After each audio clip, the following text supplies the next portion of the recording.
You are now tuned into Ven Radio. If you enjoy our videos, we ask that you consider joining our Patreon to support our channel. Don't forget to like and subscribe so that you never miss a new video.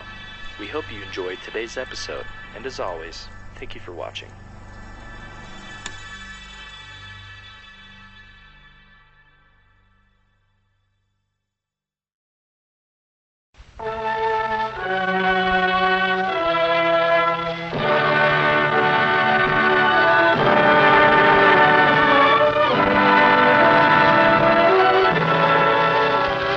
The makers of Campbell Soups present the Campbell Playhouse. Orson Welles, producer.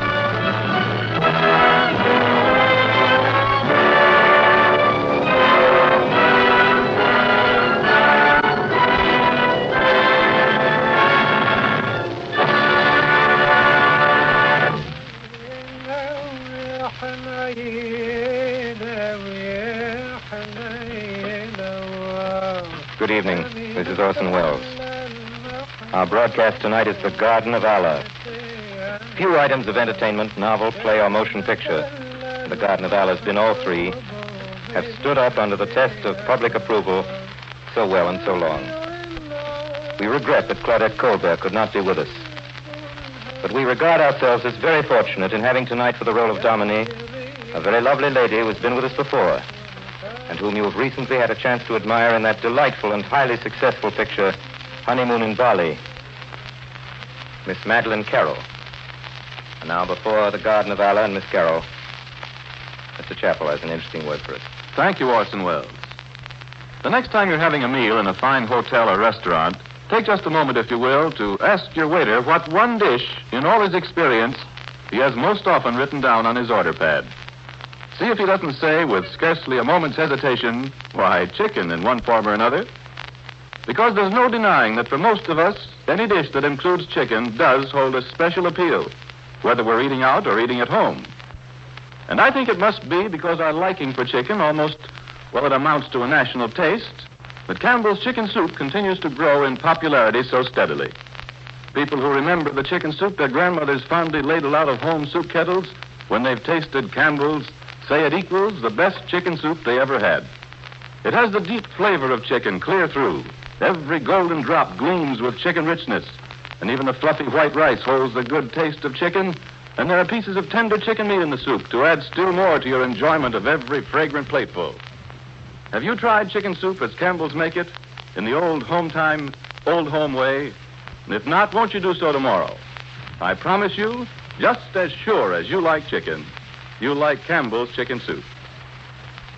And now, The Garden of Allah, with Orson Welles and tonight's Playhouse guest, Miss Madeleine Carroll.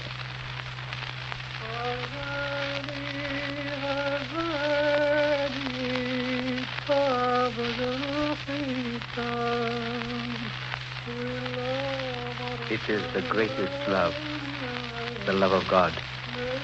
This knowledge comes to all. I myself have had it since my first breath. I, Father Roubier, and that is why I've been happy to serve God as his priest in all my days here in Benimora, at the very edge of the great Sahara Desert. This is the story of Dominie, who came here in search of peace and found it, and of Boris, who finally regained here what he had almost forever lost. It would be untrue to say that when I first laid eyes on those two, Dominie and Boris, I had even the faintest idea of what was to come. I first saw them on the very day of their arrival among us, at the Hotel du Désert. She was by herself at one of the tables. He was alone at another. She returned my greeting as I passed, in a direct and friendly fashion. She had a strange, unusual beauty, through which I could sense, even in that first moment, the sincerity and earnestness whose enormous depth I was to learn in the days to come. I did not see his face. He did not look up, and I did not repeat my greeting. It is one of the early lessons we learn on the desert, that each one has a right to his own concerns, to live out his life in the behavior that seems best to him. That afternoon later, I saw her again. Good afternoon, Father. Can I help you, my daughter? Thank you. I'd like to sit here for a moment, Father. You are a Catholic? Yes.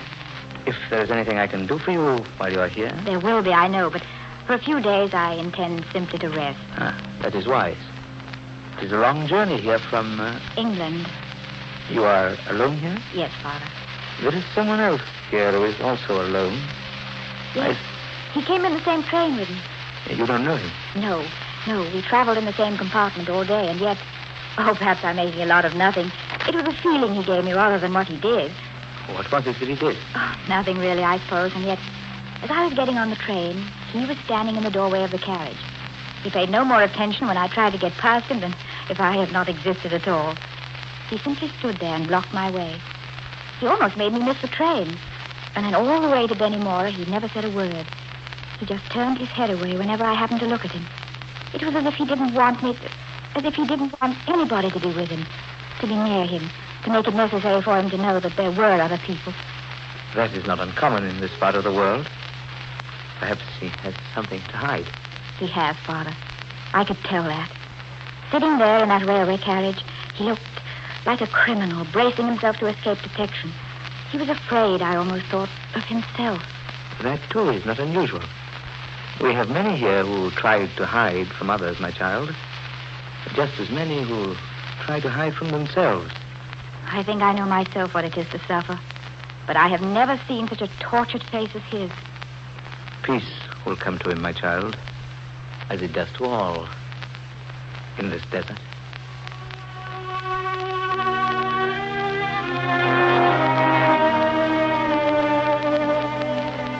I like to pretend to myself that I have within me no envy of anyone or anything. But I have known for years that this is not so. When I think of Count Antione's desert garden, I have always a small pang of envy of the people whom I sent to see it. Nowhere else in the world is there such beauty. Since I have been in Bennymora, I've been there, 1,000 times? 5,000 times. And yet one can only see it for the first time once, as Domine saw it that day. It was good of you, madame, to come to see my garden. It was Father Ruby who told me about them, and about you, Count Antione. Yes, the father and I are old friends. Our beliefs are not the same, but he has done much good here among these people. Come, madame. Now I will show you our desert under the sun. You must see it also by night, by moonlight. Tonight I will send a guide for you. He will take you up to the tower. After that, you must send him away. To see the desert at night, one must be alone. Oh, it's almost too much beauty. This is my first visit to Africa. I don't know if you can imagine what I think of your garden, what I feel in it. What do you feel in it, madame? May I tell you something, Count Antione? Please, madame. My father died a year ago in London of a broken heart. He had been a man of devout faith until some years before, until my mother suddenly left him for a reason that nobody was ever able to discover.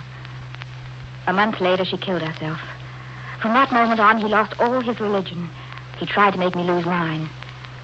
Since his death, I have been neither with nor without belief, without the consolation of faith, without the strength of disbelief. I came here to the desert to renew my heart, to find myself. I came here to find peace. There is peace here. The desert, all peace. Peace. When I'm in Bennymora, I usually come here, where I can see the desert. The Arabs have... The desert is the Garden of Allah. The Garden of Allah. Who is that man? The diviner of the sand. He wants to divine your future for you. My future? The sand tells him secrets.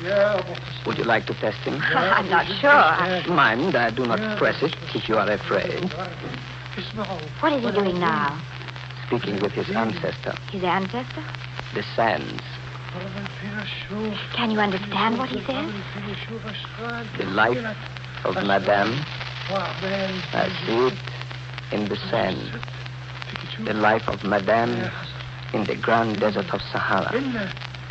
Oh, please, go on. Translate it for me. Exactly as it is. Exactly as it is. Whatever it may be. Whatever it may be. Whatever it is, you shall know it. He's speaking about the desert. He sees a great storm. Everything is blotted out. The desert vanishes. It is day, yet there is darkness like night. There is a train of camels waiting by a church. A mosque? No, a church.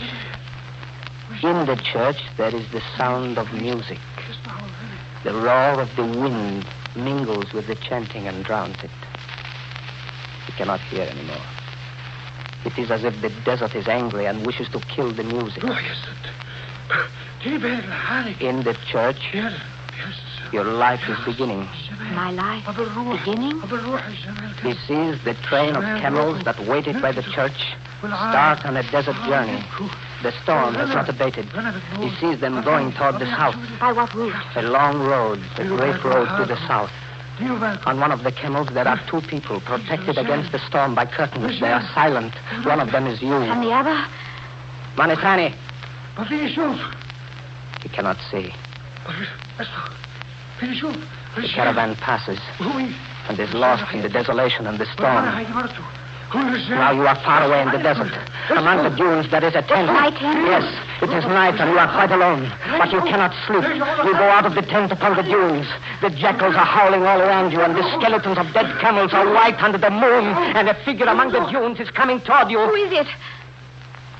Who is it? You watch this figure. It comes to you walking heavily. The dates shrivel on the palms. The streams dry up. The flowers droop and die in the sands. The red fires fade away. All is dark and silent. And now he sees... Wait! He sees... I don't want to hear anymore. You said whatever it may be. My mind. I don't want to hear anymore. He sees it plainly.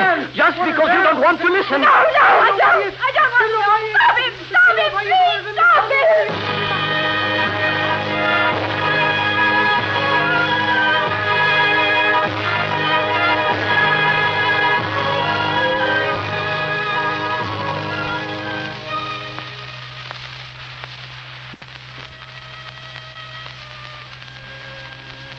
See, madame. A gleam of light there to the west. It is the moon, madame. Shining on the mosque of Sidi Azur. Beyond that are the roofs of the greatest caravans going south to Timbuktu. And there, madame, to the east is the great desert that has no end. And there to the north, madame, are the mountains. And beyond on the sea, where are the great ships that will take you home. I feel as if I had never been home until today. What did madame say? Leave me now. Wait for me downstairs. There is someone else on the parapet. A man, madame. Where? Oh. Looks like the stranger, madame. The one from the hotel. Go down, Batush. If I want you, I will call. Yes, madame.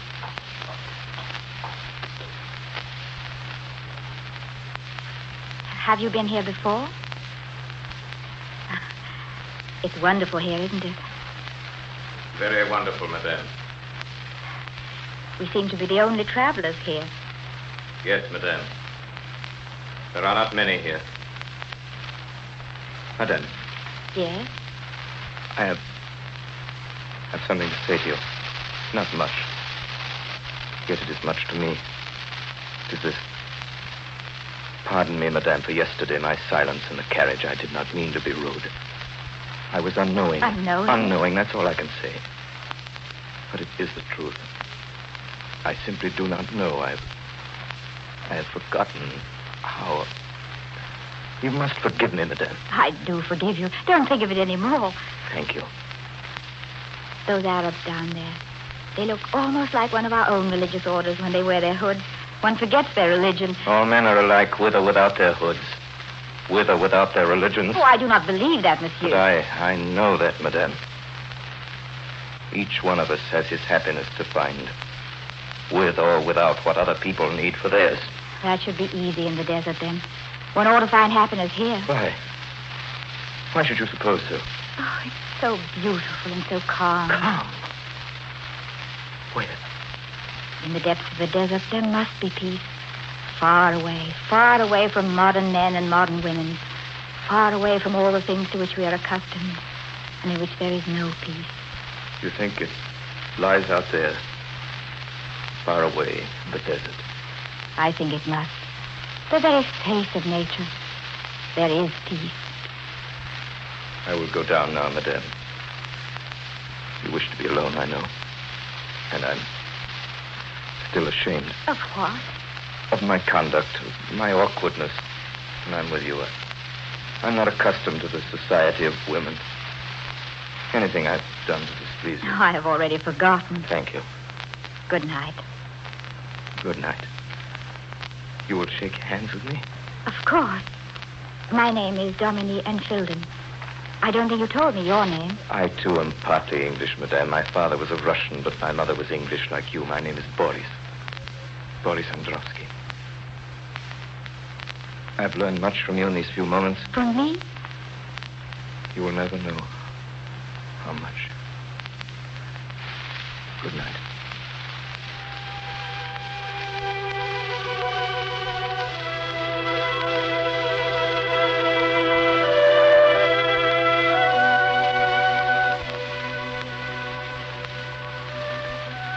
In a village like Benimora, there are no secrets. In the days that followed, it was known that Dominique and the stranger were spending much of their time together. Long rides in the desert to the neighboring oasis. Peaceful walks together in the cool of the desert night.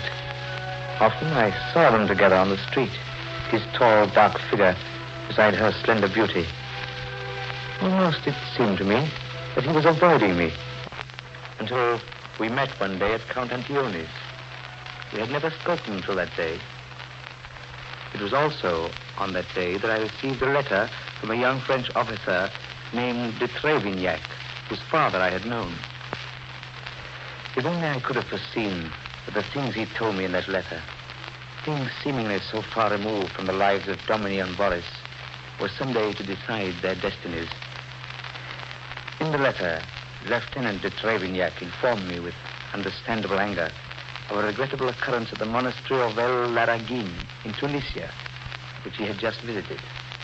A Trappist monk, many years trusted with the secret of the famous Laragin liqueur, had broken his vows and disappeared. It was an offense that shocked him as it did me. I told you, madame, I do not care for priests. Still, for an hour, you could surely I have... prefer not to be with priests.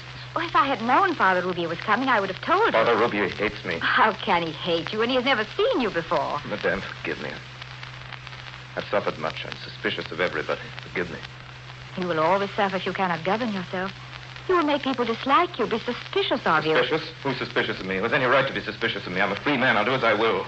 If one has any right, I'll do as I will. I am not suspicious of you. I want to help you. I know. I felt that. That's why you're the only person. Listen. There it is. That's Larby. He is always playing. Who's he? One of the gardeners. The Count says he's perpetually in love. That's why he's always playing. Is that a love song? Don't you think it sounds like one? How should I know? I must tell you something. That song, it does move me, but I don't like it. Why not? It seems to me almost like an intrusion. There are things that should be left alone. There are dark places that should be left dark. It seems to me Pardon me, I would not interrupt. Oh, please, Count Antioni. Word has come for me. I'm leaving at sundown today on a journey. I'm going to Sidi Hassan across the desert. Madame, if you'll excuse me. But I haven't yet shown Good day, Count Antione. Thank you for having let me see the garden. I must go. Let me show you to the gate, monsieur. Thank you, but I would prefer not. As you wish. Goodbye, Monsieur Androsky. Goodbye. Your friend, I don't think he likes me or my garden. Perhaps he has something that's troubling him. I think you're right.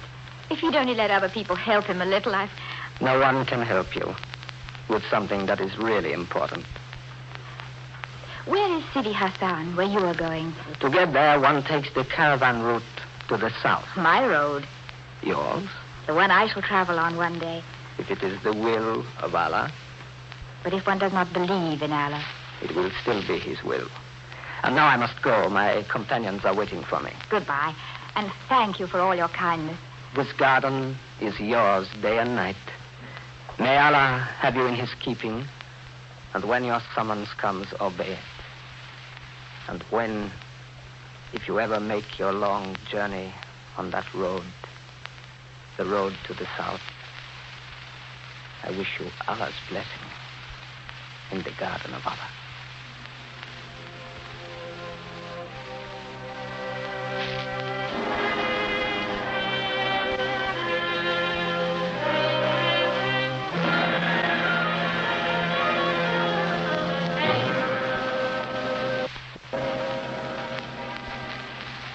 Father, may I speak with you? My child? Father, do you think it is right to try and avoid what life seems to be bringing, to seek shelter from the storms? Is it not our duty to help others who cannot help themselves? I have known people, my daughter, who seemed almost to think it was their mission to convert the fallen angels. They confuse their powers with the powers that belong to God alone. Yes, but if a friend, someone for whom you had great sympathy, were possessed by torture, by the devil perhaps, would you not try? Friend, this person of whom you speak, it is Boris Androvsky, is it not? As a friend, I warn you most solemnly not to make friends with this man. Will you give me your reason for this warning? I cannot. I have no reason to give. My reason is my instinct. Do you think he is evil? I don't know if he is evil. I don't know what he is. I know that he is not evil. My daughter, you know your own strength best. Only this, I beg of you. I beg you to pause and to think before it is too late. Thank you, Father. I know what you mean. And I think I know now what I want.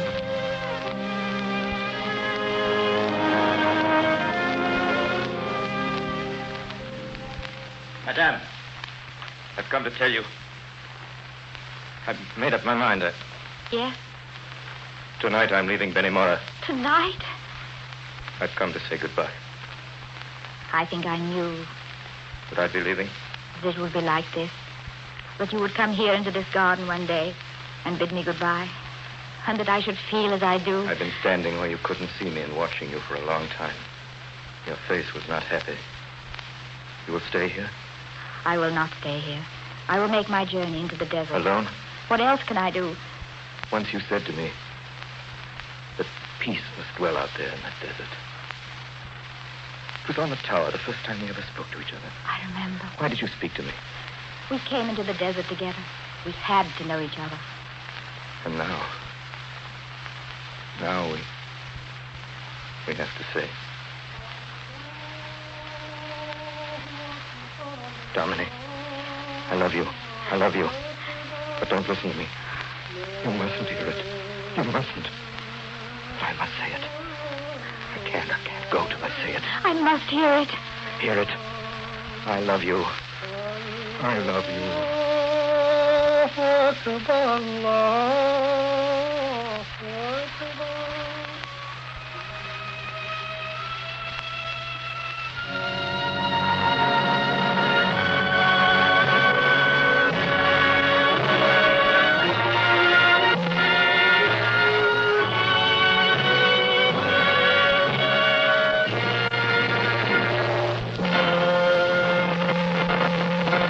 You are listening to the Campbell Playhouse presentation of The Garden of Allah, starring Madeline Carroll and Orson Welles. This is the Columbia Broadcasting System.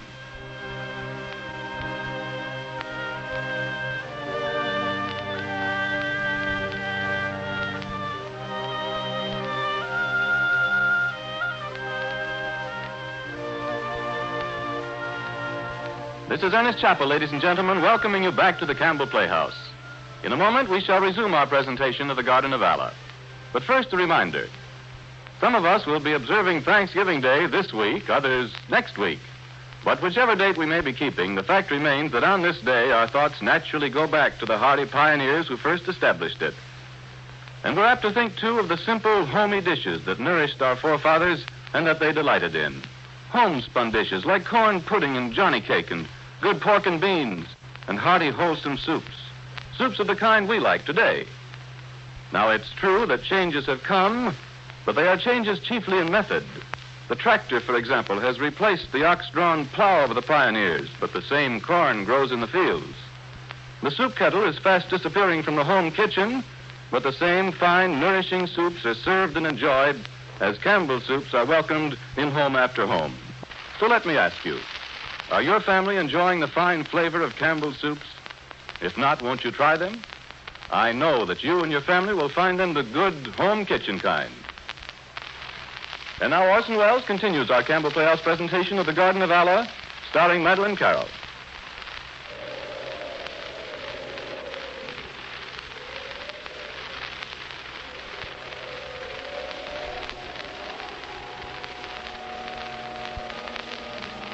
Repeat after me. I, Domine, take thee, Boris, for my lawful husband. I, Domine, take thee, Boris, for my lawful husband. From this day forward, to have and to hold. From this day forward, to have and to hold. For better, for worse, for richer, for poorer, in sickness and in health, till death do us part.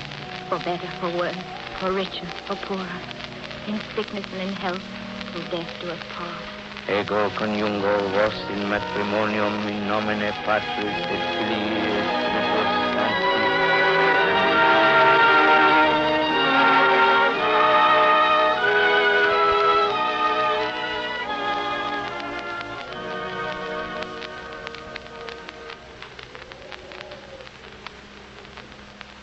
I had done what I could. I did not appeal to Domine again. It was her right to do what she pleased with her heart. And so, on the morning of a day still memorable for one of the worst sandstorms that has ever come to Benimora, with a heavy heart, I married them in my little church at the edge of the desert. Boris and Domine, those two whom the desert had brought together. Even as I spoke the holy words and placed her hand in his, there came over me once again the feeling that here before me was a man with a nameless fear. A man haunted by an agony too great to be borne alone. There, madame. I fastened the tent.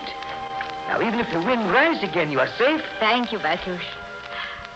Boris, our tent, yours and mine, our home. Stay here beside me, Domine, by the fire. Oh, Boris, are you happy? For me, there will never be another hour like this. All my life is tonight. I've had no life yet, but tonight I'm alive. Flesh and blood, heart and soul. There's nothing here. There can be nothing here to take my life from me now. The life of our love tonight. It frightens me to receive so much from you.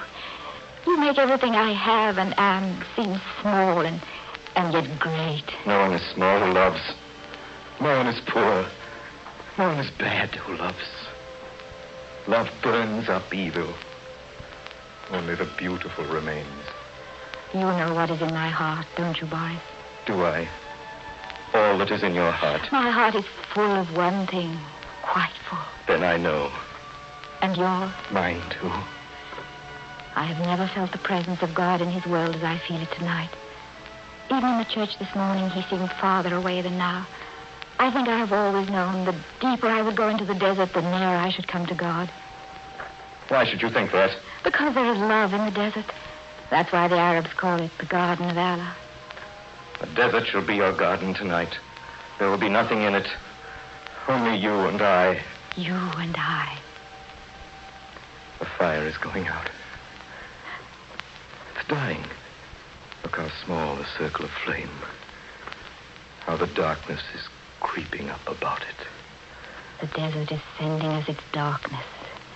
Sending darkness for you and for me. Because of our love. The fire has gone out. It's dark. Tell me, Domine. Tell me that you love the darkness.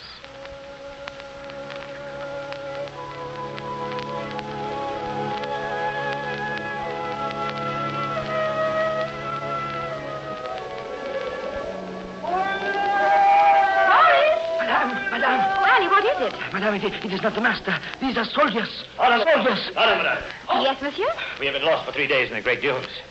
This morning our water gave out. And just as we were giving up hope, suddenly we saw the light of your fire. Oh, you must rest, gentlemen. My husband will be back soon. He has gone after game. Thank you, madame. These are my soldiers. I am Lieutenant to Trevenyak.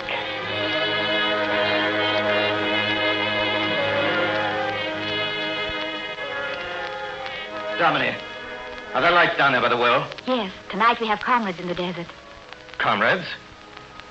Arabs? No, French. An officer and his soldiers who had lost their way in the dunes. He is eating with us. You asked him? Why, yes, of course I did. I'm sure that if you'd been here when Monsieur de Trevignac arrived... De Trevignac? Yes, the officer. That's his name. What is it, Boris? Nothing. Nothing.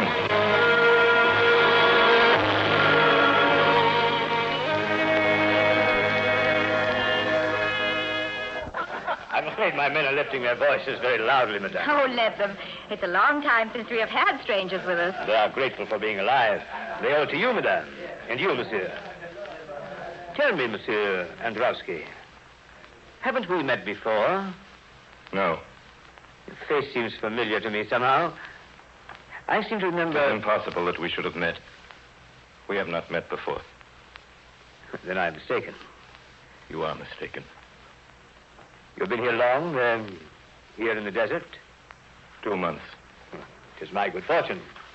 Let me offer you a toast. If you will permit me, I have a flask of liqueur. May I send for it? Of course. Batouche. Yes, monsieur. You will ask the corporal to give you the bottle of Lariguine that is in my pack. Yes, monsieur. Lariguine? Yes. You know it, perhaps? No. It was the finest of our African liqueurs. Was? Unfortunately, yes. There will never be any more Lariguine. But why? It's a tragic story, madame. This liqueur has been made for 80 years by the Trappist monks of the monastery of El Lariguine in Tunisia. Every summer, from the first grapes, the monks have distilled a small amount of this priceless liqueur. The revenue going to the free hospital in Tunis.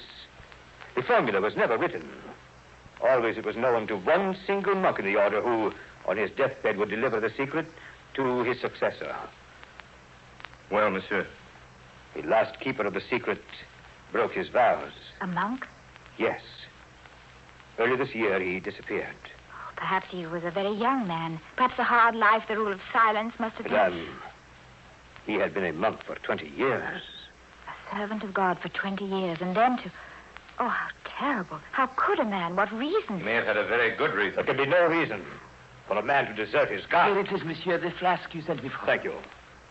Your glass, madame? Thank you. If you don't mind, will you excuse me? I should go down and see if your men need anything. You are very kind, madame. Your glass? Lariguine. Don't be long, Dominic. I won't, my dear. Lariguine!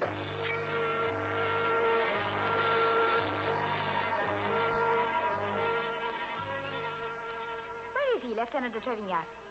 The liqueur. The bottle has been smashed. What is it, Boris? What happened? Nothing happened. Nothing. Dominic. Dominic, do you really care whether that officer is here or gone? Do you want anyone to be with us to break in on our lives? Aren't we happy alone? Dominic, have you perfect trust in me? I have given my life to you. What more can I give? I have nothing but you, Dominic. Nothing. Before you, there was nothing. If I were ever without you again... You are troubled, Boris. There is something between us. There is nothing between us. You have all my love. I had hoped by becoming one, you and I, we could bear your burden of misery together. Give me your sorrow, Boris. I cannot. I can give you everything I have. More than I have. But I cannot give you that. There can be no happiness for us unless I know your misery, unless I bear its burden with you. Tell me what it is, Boris. You must let me alone for a while to think, Dominic. Perhaps if you pray. Pray. I'll try. I'll try to pray alone. In the night. In the desert. I'll try to pray.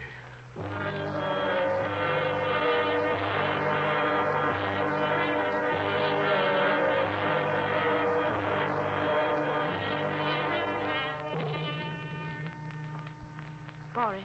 I have returned to you, Dominic. I've waited for you all night. I have prayed all night for you. I was on my knees, alone in the desert. I tried to make my confession to it. as if it were a priest.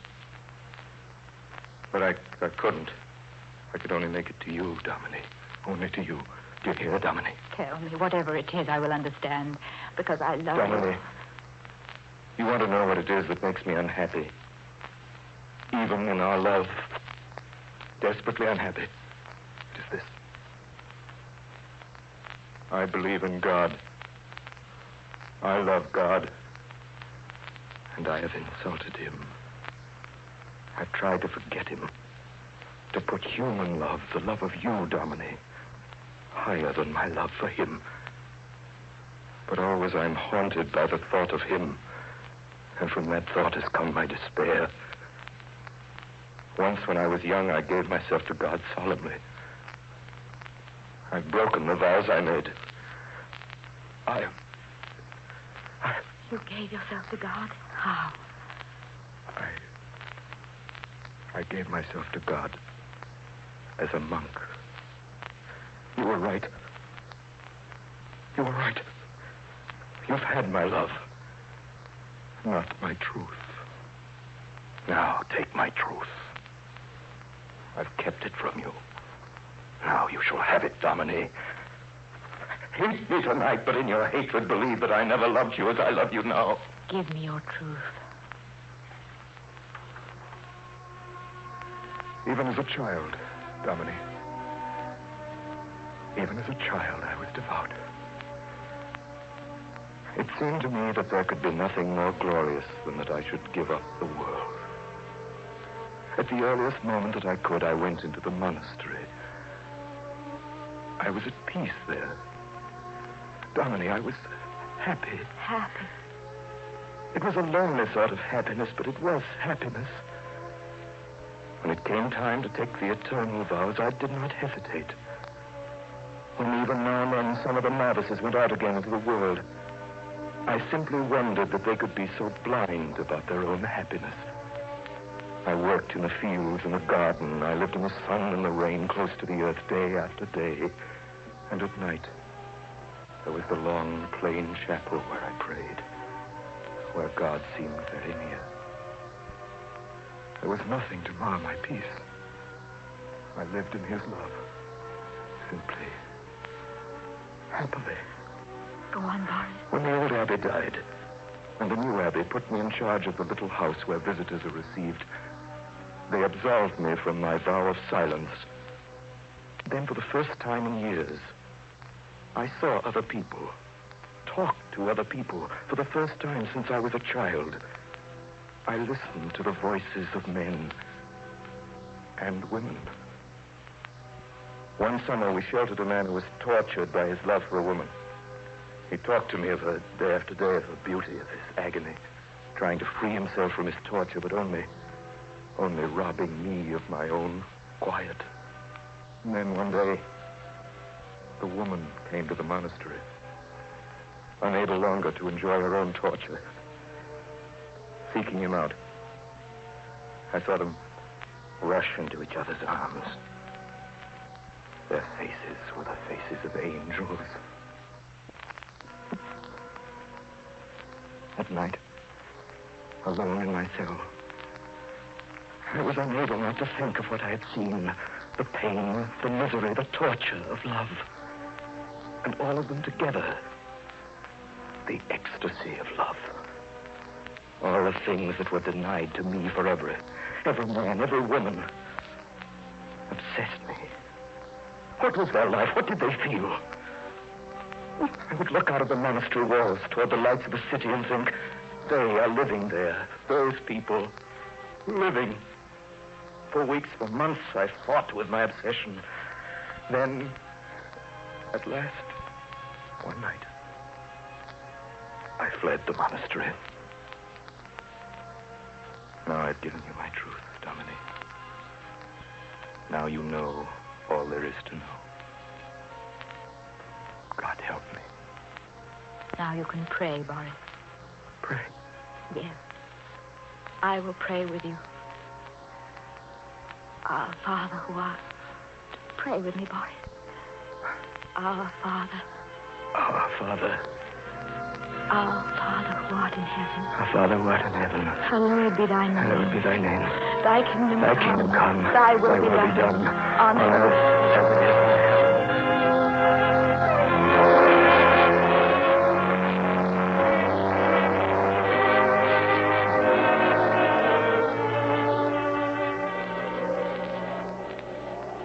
We've been journeying for days, Dominic. You must tell me where we're going. Not yet. Dominic. Don't take your heart away from me entirely. Dominic, don't do that. Do you know that since I spoke, since I told you, you've never come near to me? Never touched my hand? Never... I know. And yet I have never loved you, Boris, as I do now. Now I will tell you where we are going. We are going back to Bennymore. You must attain your peace. Not with me, but with God. Dominic, take me where you will. If it is to Bennymore, I will go. But afterwards... Afterwards? We cannot think of afterwards, Boris. God knows what is in your heart and in mine.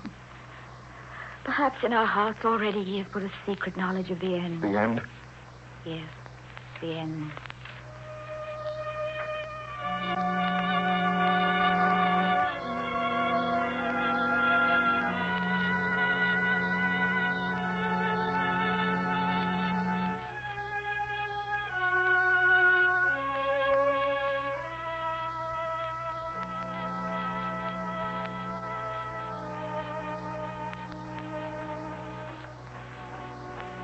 Where shall I drive to, monsieur? Tell him, Dominic. To Laragin. To the monastery, madame? Yes, to the monastery. Where will you be, Dominic? When I'm gone? I don't know. I can't think of that now in these last few minutes. If I could feel that I could sometimes see you, even far away, like those lights down there. But never to see you again, as long as I live. We will see each other every day in our prayers. Dominic, till the end of my life, I will think of you. Every day. Every hour. No, Boris, don't tell me. Don't. Dominic, don't shrink from this. This is the truth. The truth of my soul. And you love the truth. Dominic, I cannot regret that we have loved each other.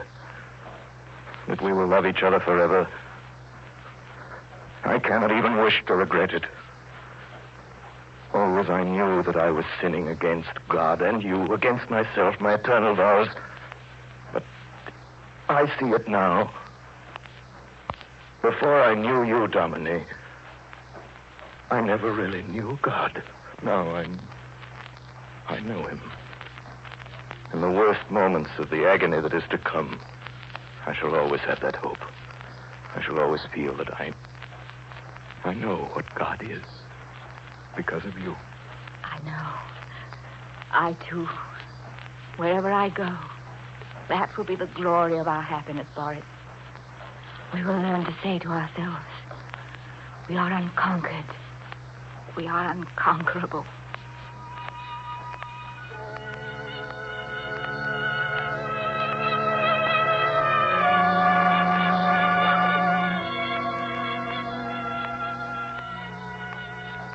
Here we are, monsieur, madame. El Laragin. This is the monastery.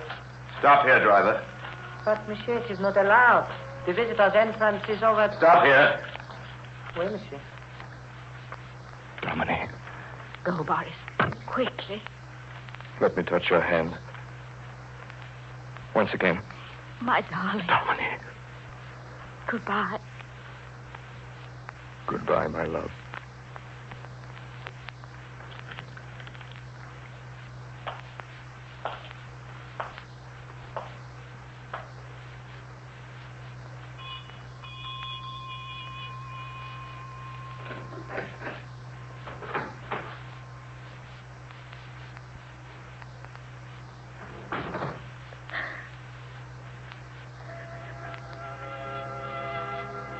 on, driver.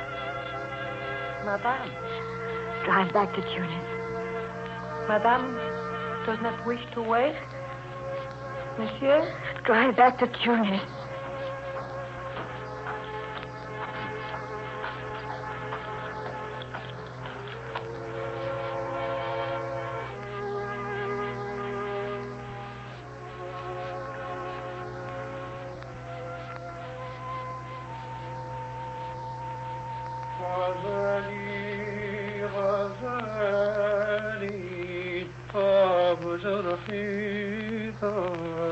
We do not count time in the desert, as does the world elsewhere.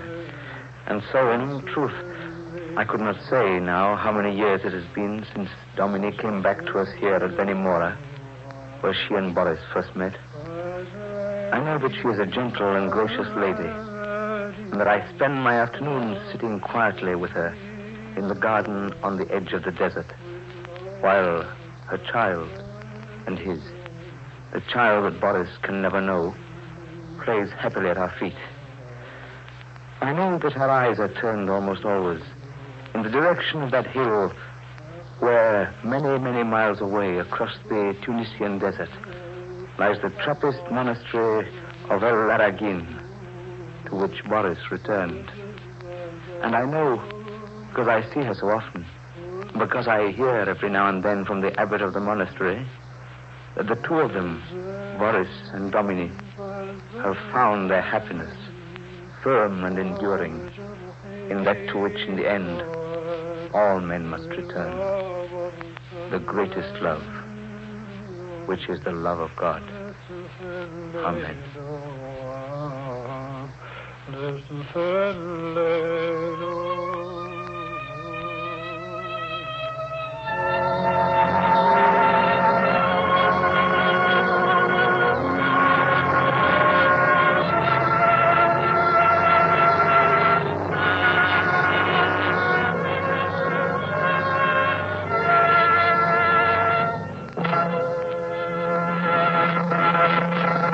This concludes our Campbell Playhouse presentation of The Garden of Allah. In just a moment, Orson Welles will return to the microphone with tonight's Playhouse guest, Madeleine Carroll. Meanwhile, I'd like to leave just a thought with the mothers listening, and it's this. Why not build a nourishing school day meal for your children around bowls of Campbell's chicken soup? Children love chicken, and they'll taste the flavor of chicken in every gleaming spoonful of this good chicken soup with fluffy rice and tender chicken meat. Wouldn't you like to try it? See if you and your children don't take to it eagerly. Because just as sure as you like chicken, you like Campbell's chicken soup. And now, here's Orson Welles. Ladies and gentlemen, it gives me great pleasure to present to you now our guest of the evening, Miss Madeleine Carroll. Thank you, Orson. Good evening, ladies and gentlemen. Madeleine, I can't tell you how glad we are to have you with us again tonight. Ever since you did the Green Goddess last spring, we've been hoping to have you back. Back is right. I've been in jungles ever since last spring. Jungles? Paramount jungles. First I was in the Balinese jungle. In Honeymoon in Bali. Yes, you were wonderful. And now I'm acting my way through the African jungle in safari. You have no idea how happy I was with you just now in that nice, clean desert. Besides, I've never been in the jungle in my life, and as a matter of fact, I have been in the Sahara Desert. Well, so have I. What a pity we never met, you and I on the great road to the south, our desert caravan under the moonlight. Did you ever ride one? I beg your pardon? A camel. Indeed, I did. It's still a matter of lively comment among the natives. Did you? That's not a matter I care to discuss, Orson. However, what I will discuss gladly is how very much I've enjoyed both the times that I've been here with you and on the Campbell Playhouse. There's a very special quality about these shows of yours that makes it a real pleasure to act on them. Well, thank you, Madeleine. And next time you'll emerge from one of your jungles, you'll please let us hear from you, won't you? I certainly will. Meantime, shall I give your regards to Dr. Livingston? Good night, Orson. Good night, and thank you, Madeleine Carroll. Ladies and gentlemen, tonight in our Campbell Playhouse production of The Garden of Allah, Madeleine Carroll played Dominique and Felton. Everett Sloane played the Count. George Coulouris was Father Roubier, and Ray Collins was heard as Lieutenant de Trevignac. Boris was probably identifiable, and the music, as always, was arranged and conducted by Bernard Herrmann.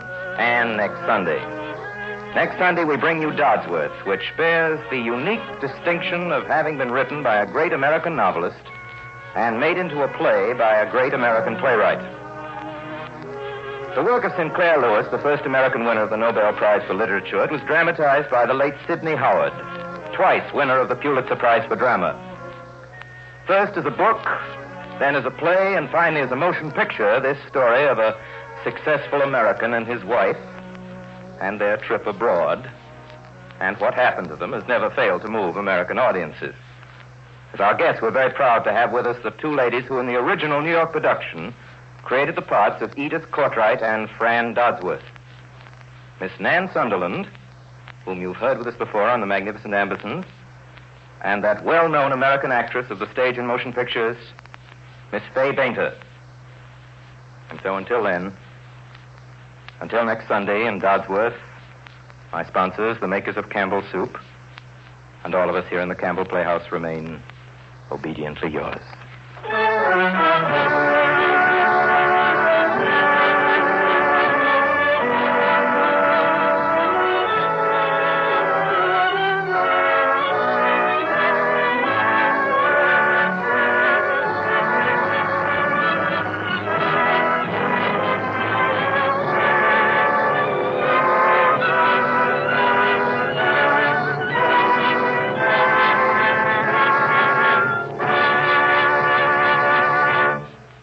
Makers of Campbell Soups join Orson Welles in inviting you to be with us in the Campbell Playhouse again next Sunday evening when we bring you that great American story, Dodsworth, with Fay Bainter and Nan Sunderland as our guests.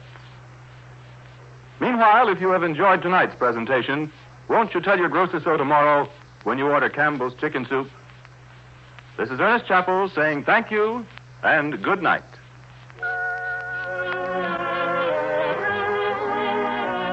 This is the Columbia Broadcasting System. Casting system. Casting system. Casting system. Casting system. Casting system. Casting system. Casting system. Casting system. Casting system. Casting system. Hello. Hello, Fran. Yeah, I just signed. I'm an ex-automobile manufacturer now. Yeah, okay, Fran. I'll take myself seriously. Sure, I'll be home early, Fran. I'm just dropping in to say goodbye to the boys in the assembly line. Goodbye, Fran. Albert. Yes, Miss Dodsworth. While we're gone, whatever you do, don't use my good lace tablecloth. Put them on the shelf in my... Sam? Me, Fran, your old retired husband. Everything settled? The Revelation Motor Company, Samuel Dodsworth, president and founder, became the property of United Motors this very afternoon. How do you feel? Well, a little lost. Guess the way a man is supposed to feel who's just sold 25 years of his life. Well, you've got to expect to feel kind of lost for a while. I knew what I was doing when I sold, Fran. You mustn't feel lost, Sam. Life is going to be fuller than ever and richer for both of us. We're free. I'm just as keen on this trip as you are, Fran. I'm raring to go. I've always wanted to see London and Paris. Oh, but it's got to mean much more than a trip to us, Sam. It's got to be a new life all over from the very beginning. We're going to start over. Why, I'd almost sell this house so we wouldn't have anything to tie us down. Now, wait a minute, Fran. This is our home. We've built ourselves into it. I want to get us some new selves now. Why, if we weren't tied to this deadly, half-baked Middle Western now, town... Fran, don't start knocking Zenith. I'm not knocking Zenith, Sam. But I'm thinking of my freedom.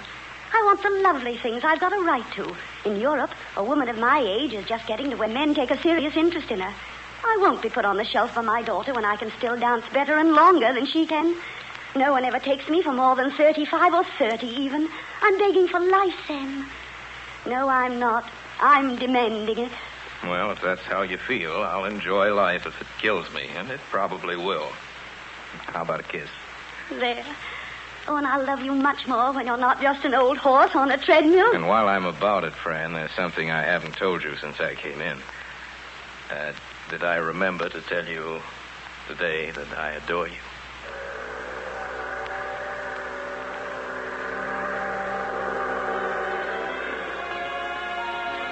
You folks finish your brandy. I'll just take a quick stroll around the deck. Why go on deck to smoke that old pipe of yours? It's wonderful out on deck. Besides, I want to see that light, my first sight of England. Oh, Sam. I'm excited, I'll admit it. Major Lockhart, you'll see that my wife dances all she wants. It'll be my pleasure, Mr. Dodsworth. Close that door, Sam. You're blowing my hair all over the place. See you later. Any orders, sir? Anything for you, Mrs. Dodsworth? No, thanks. Bring me a brandy and soda. Yes, sir. Oh, it's been such a pleasant voyage. Sorry it's over? Yes and no. I've had a very good time, thanks to you, Major Lockett. If it hadn't been for meeting you, British yourself. Talk about Sam not being able to wait to set foot on British soil. Well, neither can I. And when I do set foot... You'll try your wings. Oh, that's very pretty, Major. I hope I don't fall. No, you won't. You'll soar out of sight. I shall be there with my telescope watching. You know, I've been laying out things for us to do in London. For us to do? Really, Major Lockett? Oh, I know all about these steamship intimacies. The moment we sight land... Oh, how do you do? Won't you join us, Mrs. Cartwright? No, thanks. I'm going outside to get a bit of air. You'd think she'd dress for dinner. Why is the traveling American always so dreadful? Forgive me, Mrs. Dodsworth, but why are you Americans always such snobs? You enjoy taking me down, don't you? But is it snobbish to want to see something besides one's fellow citizens abroad? Or to want to know more of life than one's always known? Well, to us in England, life in America has always seemed so enviable, so safe and sane, so normal. You don't know what one misses living a safe and sane, normal American life. I may be a snob, but I know what I want, you see. You Americans generally do, I've found. And right now, I want you to dance with me, Major Lockett. With pleasure.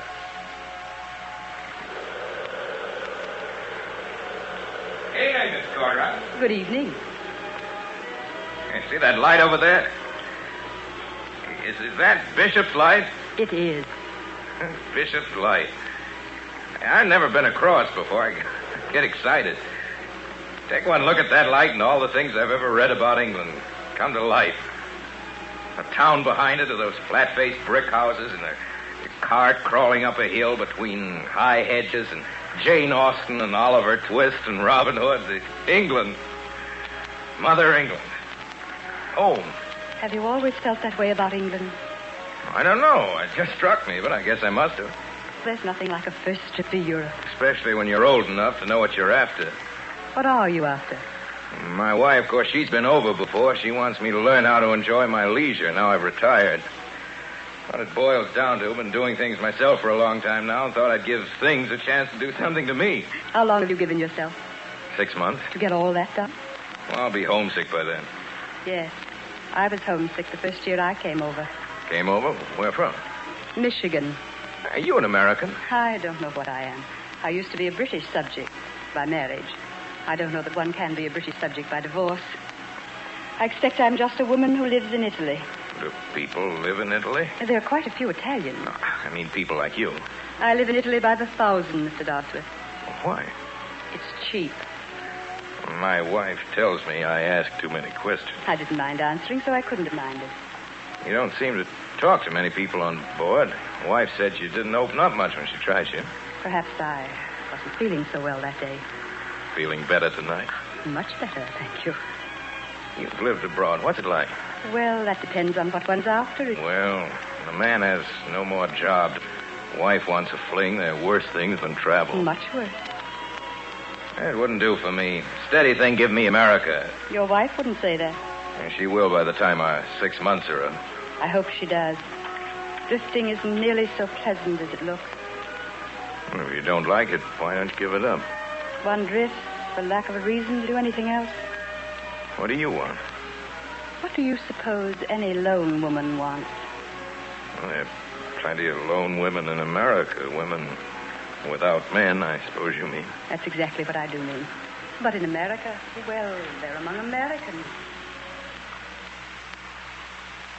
Could you put down that paper and listen to me for a moment, Sam Dodsworth? All down. I just wondered if I could remind you that this is a London hotel room and not our living room in Zenith. Can't you put all those biographies and things somewhere, and that box of cigars? Oh, Fran, there's no place to put anything in these hotel rooms. I don't see what Now, I'm... please don't complain, Sam. It makes the room look as though... Come in. Oh, hello, Clyde. How are you, Major Lockett? Good evening. Where have you been all day, young fella? I tried to get you for lunch. And when he couldn't, he went to the Tower of London. Sure, I went to the tower. It's in London, isn't it? You're so hopelessly American, Sam. What do you mean, hopelessly? I assure you, he's becoming a regular tripper. It was nice of you, Clyde, to ask me tonight. Well, I was afraid maybe I was too early, but I'm glad to see I'm not. That's an exciting bit of goods you've got on, Fran. I'm glad you like it. I bought it with you in mind. Come on, Clyde.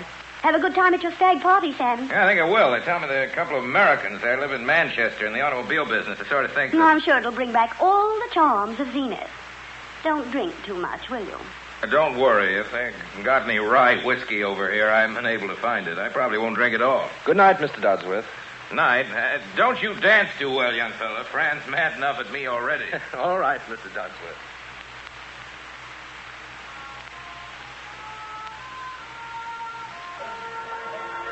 I don't know why you like this place. To me, all nightclubs are foul. I feel so alive in them. Well, I was thinking of turning in early. Oh, will you? Well, I've got a meeting in the morning, and if I'm the least bit sleepy... Don't let me keep you up, Clyde. Sam will be out very late, and I had hoped we could stay here and dance until all hours, but... No, I didn't mean... Well, I mean, how long do you expect his dinner to keep him? That depends entirely on how much he has to drink. I say, he isn't likely to come in roaring, is he? Shoot me if he finds me here. Sam. Well, men have done such things. Sam has all the old-fashioned virtues except jealousy. Call it a virtue, do you? Well, when a wife who isn't exactly plain seems to be attractive to other men and doesn't seem to mind when they show her she's attractive. Fran. Yes? Don't go trekking over to the continent. Stay here in England. You belong here. We need you and love you here. I shouldn't be human, Clyde, if I didn't love hearing that, but I wish you'd change the subject. I will not change the subject. And I want to kiss you, here and now. That was a very silly thing for you to do, Clyde, and I don't like it. Oh, you will when you think it over. Look, why don't I take you back to the hotel, and tomorrow you come have tea at my place? I shall not come to your place tomorrow, and I want you to take me home now. You know, you're taking a wickedly unfair advantage of me, trying to make me believe you resented that. Didn't you think I would resent it? Oh, I thought I was doing what was expected of me. What was expected of you? Not you alone, Fran. There's a tradition about this sort of thing. I thought civilized people knew where an innocent flirtation stops. For a civilized woman who's been married as long as you have, you're making a great deal of a small matter. If you don't mind, I'm going home alone. If you insist, I'd rather you wouldn't. And I'd like to offer you one bit of advice. Give up undertaking things you aren't prepared to finish. Do you really think... You have the most charming and most childish misconceptions about yourself, Fran. You think you're a woman of the world, and nothing of the sort. And I'm awfully afraid you never will be. I never want to see or hear of you again. Well, that won't be too difficult to arrange. Waiter? Yes, sir? Check, please. Fran? Yes, Sam? What's the matter with you, Fran? Nothing. Hey, you're crying. What is it, sweet? What is it? I was never so furious in my life. That man... Lockett? What'd he do? He insulted me. How far did he go? He kissed me. And when I tried to put him in his place, he humiliated me. He said things to me. He said things that... I can't bear it. I suppose it's up to me to go out and shoot him. Don't joke, Sam. Well, I would feel like a fool. You and I aren't up to this kind of thing. Why, make us look like the hicks we are. Sam. Well, it does. It's your own fault for leading him on. So I'm to blame. He must have had some excuse for making a pass. You've been flirting with him. You've got such a sweet way of bawling me out in front of him. He'd naturally conclude. I've never said anything to embarrass you. I've always been loyal. Oh, you'll be sorry. You'll be sorry. Fran, I'm tired. You think I'm not tired? Well, then let's forget about it. Oh, Sam. What is it now? We never used to scrap so much at home. I guess we haven't had enough else to do over here. It's England. England's such a strain. I want to go over to France tomorrow. Oh, but Fran, I'm just beginning to get on to London. There's some aeroplane factories. I want to leave right away. I'm so ashamed about this Lockett business. Ashamed way down inside of me. I can't stay in this country with that man laughing at me and saying... Saying what? That you told him a couple of things? Oh, that's not what he'd say. You've got to take me away. You've got to look after me. I don't trust myself, Sam. I'm afraid of myself. Afraid, sweetheart? Yes, Sam. Sam, I'm just a woolly American like you, after all. And if you ever catch me trying to be anything else, will you beat me? Oh, well, I have to beat you very long at a time. You know, beating it'd be a pretty new thing for me. I'd have to go at it kind of slow.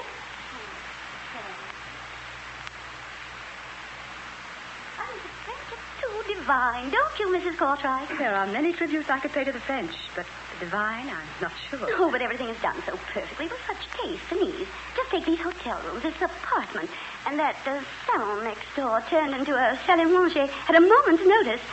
Sam wanted this little dinner to be chez soi, Mrs. Cartwright, and he was so glad that you were able to stay over. It's never hard for me to stay in Paris. And you, dear Madame de Penable, if I could begin to tell you how touched I am by your concern over Sam and me. I know Sam hasn't seemed very cordial, but really, you have to know American men and how to manage them underneath the exterior, no matter how gruff they seem. I understand perfectly, my dear friend. But don't you think perhaps before the men come back, you really must... What, my dear? Sign the lease for the house. A lease? Are you staying here? Oh, no, it's Well, I've got the photographs right here. It's the most wonderful stroke of luck being able to rent it. It's the Duchesse de Quatrefours Villa at Montreux on Lake Geneva. That mountain's the, what mountain is it, Madame de Penable? The Dent du Midi. Of course, the Dent du Midi. And that is the Castle of Chillon. Brian's prisoner, you know? But if you haven't told your husband about it. You heard him at dinner. He's gone sightseeing mad. I thought you were sailing home in June. That's Sam's idea. I remember so well the talk I had with your husband last night on the boat about what he was after in Europe. Oh, really? Seems to be developing into something quite different. I hope so. In the afternoon where Napoleon was crowned, the fellow at the American Express told me to go there. There I was, sitting down, Napoleon and Sam Dodsworth, the Zenith, together. And I looked up at the rose window. First I saw what it was, and then I began to see what it meant. And I began to feel... Sam, what are you talking about? Your husband has been simply fascinating, Mrs. Dodsworth. Has he, could? I suppose you told him all about Napoleon's tomb. Sam, don't you realize that Herr von Oberstdorf knows all about Napoleon's tomb? It wasn't necessary for you. I wonder, Fran, if you will excuse me. It is already so late. Good night, my dearest friend. Then you really have to go? We Parisiennes are not used to such late hours in Paris as you Americans. I'll get your coat, Mrs. Peanutball. Thank you. I suppose I must be leaving, too. Oh, smoke one more cigarette. This has been such a charming evening. And now you and your husband must dine with me. Are you free Tuesday, shall we say 8? Well, here, I will write down my address. Quai Voltaire, Rue de Carrousel, and straight over the river. What a charming address. It is where I stay when I'm in Paris. If I dared hope that ever you would come to Vienna, there I think I could promise you that you would like my establishment. It has been in our family so long. Well, here I have only a small place. What an ideal existence. I shall look for you Tuesday, then. Oh. I beg pardon, I have offended you. Oh, of course not. It's just... Well, I'm still not used to having my hand kissed by a stranger. Stranger? Oh, surely, friend, you do not think of me as... Excuse me. Oh, come in, Mrs. Cartwright. Couldn't I? Well, Thank you so much, Mrs. Dodsworth, for a charming evening. I don't suppose we'll be seeing you again. No, I'm off to Italy in the morning. And please forgive me for interfering in your affairs, but don't, my dear. Don't. You're so charming. Don't what? Fran, you wouldn't believe it, but I really tried to kiss Mrs. Peanutball's hand. I couldn't make it. Maybe one of these days. You're not going, Mrs. Cartwright? Oh, I must. But if ever you are in Naples... Here, I stole a bit of your letter paper to write my address on. Swell. I'll say good night, too. If you wish, Mrs. Cartwright, I can drop you at your hotel. Thank you. Good night, Kurt. Thanks for your sweet flowers. Call me up tomorrow. Maybe we can dance somewhere for tea. With gladness. Good night, Mr. Dodsworth. Good night. Good night, Mrs. Cartwright. Yeah, I like that woman. You know I'm always glad to see any friends of yours, Sam. Even the not particularly amusing ones. Amusing? Say, are you trying to tell Well, me? there are interesting strangers. They just take a bit of finding. A bit of finding. Hey, you're starting to talk funny, Fran. Guess it'll wear off when we get back to Zenith. Dear old Zenith, huh? I'll say dear old Zenith. Don't you think it's time we began thinking of going back home, Fran? Home? Well, really, Sam, I want to see lots more of Europe. You're the boss. Lots more of Europe it is, but I ought to be getting home before too long, you know. I got some business to attend to. I'd like to see how Emily's getting along the old house. Oh, the old house will still be there. Would you mind bringing my cold cream, Sam? It's on the bureau. All right. Yeah. No, it's not. Well, it's in the bathroom, then. And those, paper things with it. We've got to begin making plans pretty soon. We can't keep on drifting. Drifting? Oh, dear, how sleepy I am. I've got an idea, Sam. Why don't you go home? What's that? Well, if you'd come into the same room with me... Okay, now I'm in the same room with you. What'd you say? Why don't you go home to Zenith? Without you? Yeah. Get yourself a new lease on life, then come back and join me. Why don't you? But I wouldn't want to go home without you, friend. Well, you're not enjoying Europe. I'm only thinking of your pleasure. If you thought of mine, you wouldn't ask me to leave here when we're just getting to know some really nice people. I don't think they're so nice. Well, we needn't go into that again. And Mrs. Peanutball, there's something fishy about her. You mark my words. And that Kurt, I hate to think who pays the bill when he takes you out. We might dance somewhere for tea. And for the last time, Sam, it's Madame de Penable, not Mrs. Peanutball. And anyone will tell you she's a true woman of the great world here. As for Court, he may be poor, But he holds one of the oldest titles in Austria, and both of them belong to the most amusing and exclusive crowd in Europe. Fran, do you really think the real thing in Europe would hang out with a couple of hicks like us? Sam, I won't have you. What else are we? I am an ordinary businessman. I married the daughter of a Zenith brewer who seems to be flying pretty high these days. You're getting tiresome about that daughter of a Zenith brewer. I've heard my friends insulted enough. Well, a lot of gigolos. You may be the most impressive man in Zenith, but you're not in Zenith now. You're in Paris. And I'm sick and tired of apologizing to my friends for the way... Have you been apologizing? Yes, I have. Hello? I'm sorry. All right. We've been making so much noise, someone's complained. Oh, humiliating. Yes, isn't it? Well, go ahead. Pipe down, but go ahead. You are hopeless. If you had the mysterious notion of civilization here... Maybe I don't think so much of civilization here. Maybe clean hospitals and concrete high roads and no soldiers along the Canadian border are my idea of civilization. There are 20 million cars at home in America, and I've contributed something to all of them out of my personal civilization. And that's not more than just knowing how to order a meat course under a glass top. You are a hick, Sam, and you just don't want to be anything else. I could teach you, but you won't let me. I belong here. They accept me They'd here. better get used to getting along without you, because I'm going to get out of this town, and I'm going to do something and take you along. You might as well face it now, Sam. I'm not going. Oh, yes, you are. We need a vacation from each other, Sam. I don't feel that way. I think I've been weak with you long enough, Fran. Well, I was going to tell you tomorrow, but... Well, I was taking a villa for the summer where I made up a novel in Switzerland. I've signed the lease. I think you might have told me. I've got my own money. Fran. What? Fran, darling. You're not drifting away from me, Fran. I hope not. You and I, Fran, after 20 years. I won't go home. I'll give it up. Oh, no, you've got to go. You simply got to go. I can't stand being torn this way any longer. I'm suffocating. Fran. If we're going on together, I've just got to be left alone this summer. Oh, don't look so hurt, and please don't be angry. Or do be angry if it'll make you any happier. Remember, I did make a real home for you. Only you just got to let me have my fling now. Because you're simply rushing into old age, Sam. And I'm not ready for that yet. Please understand. I think I understand, Fran. Don't be angry, Sam. Hello? Sam, what are you doing? I just thought I'd call the porter. Hello? Pardon me. Hello, portier. Maybe he can tell me the first boat I can catch.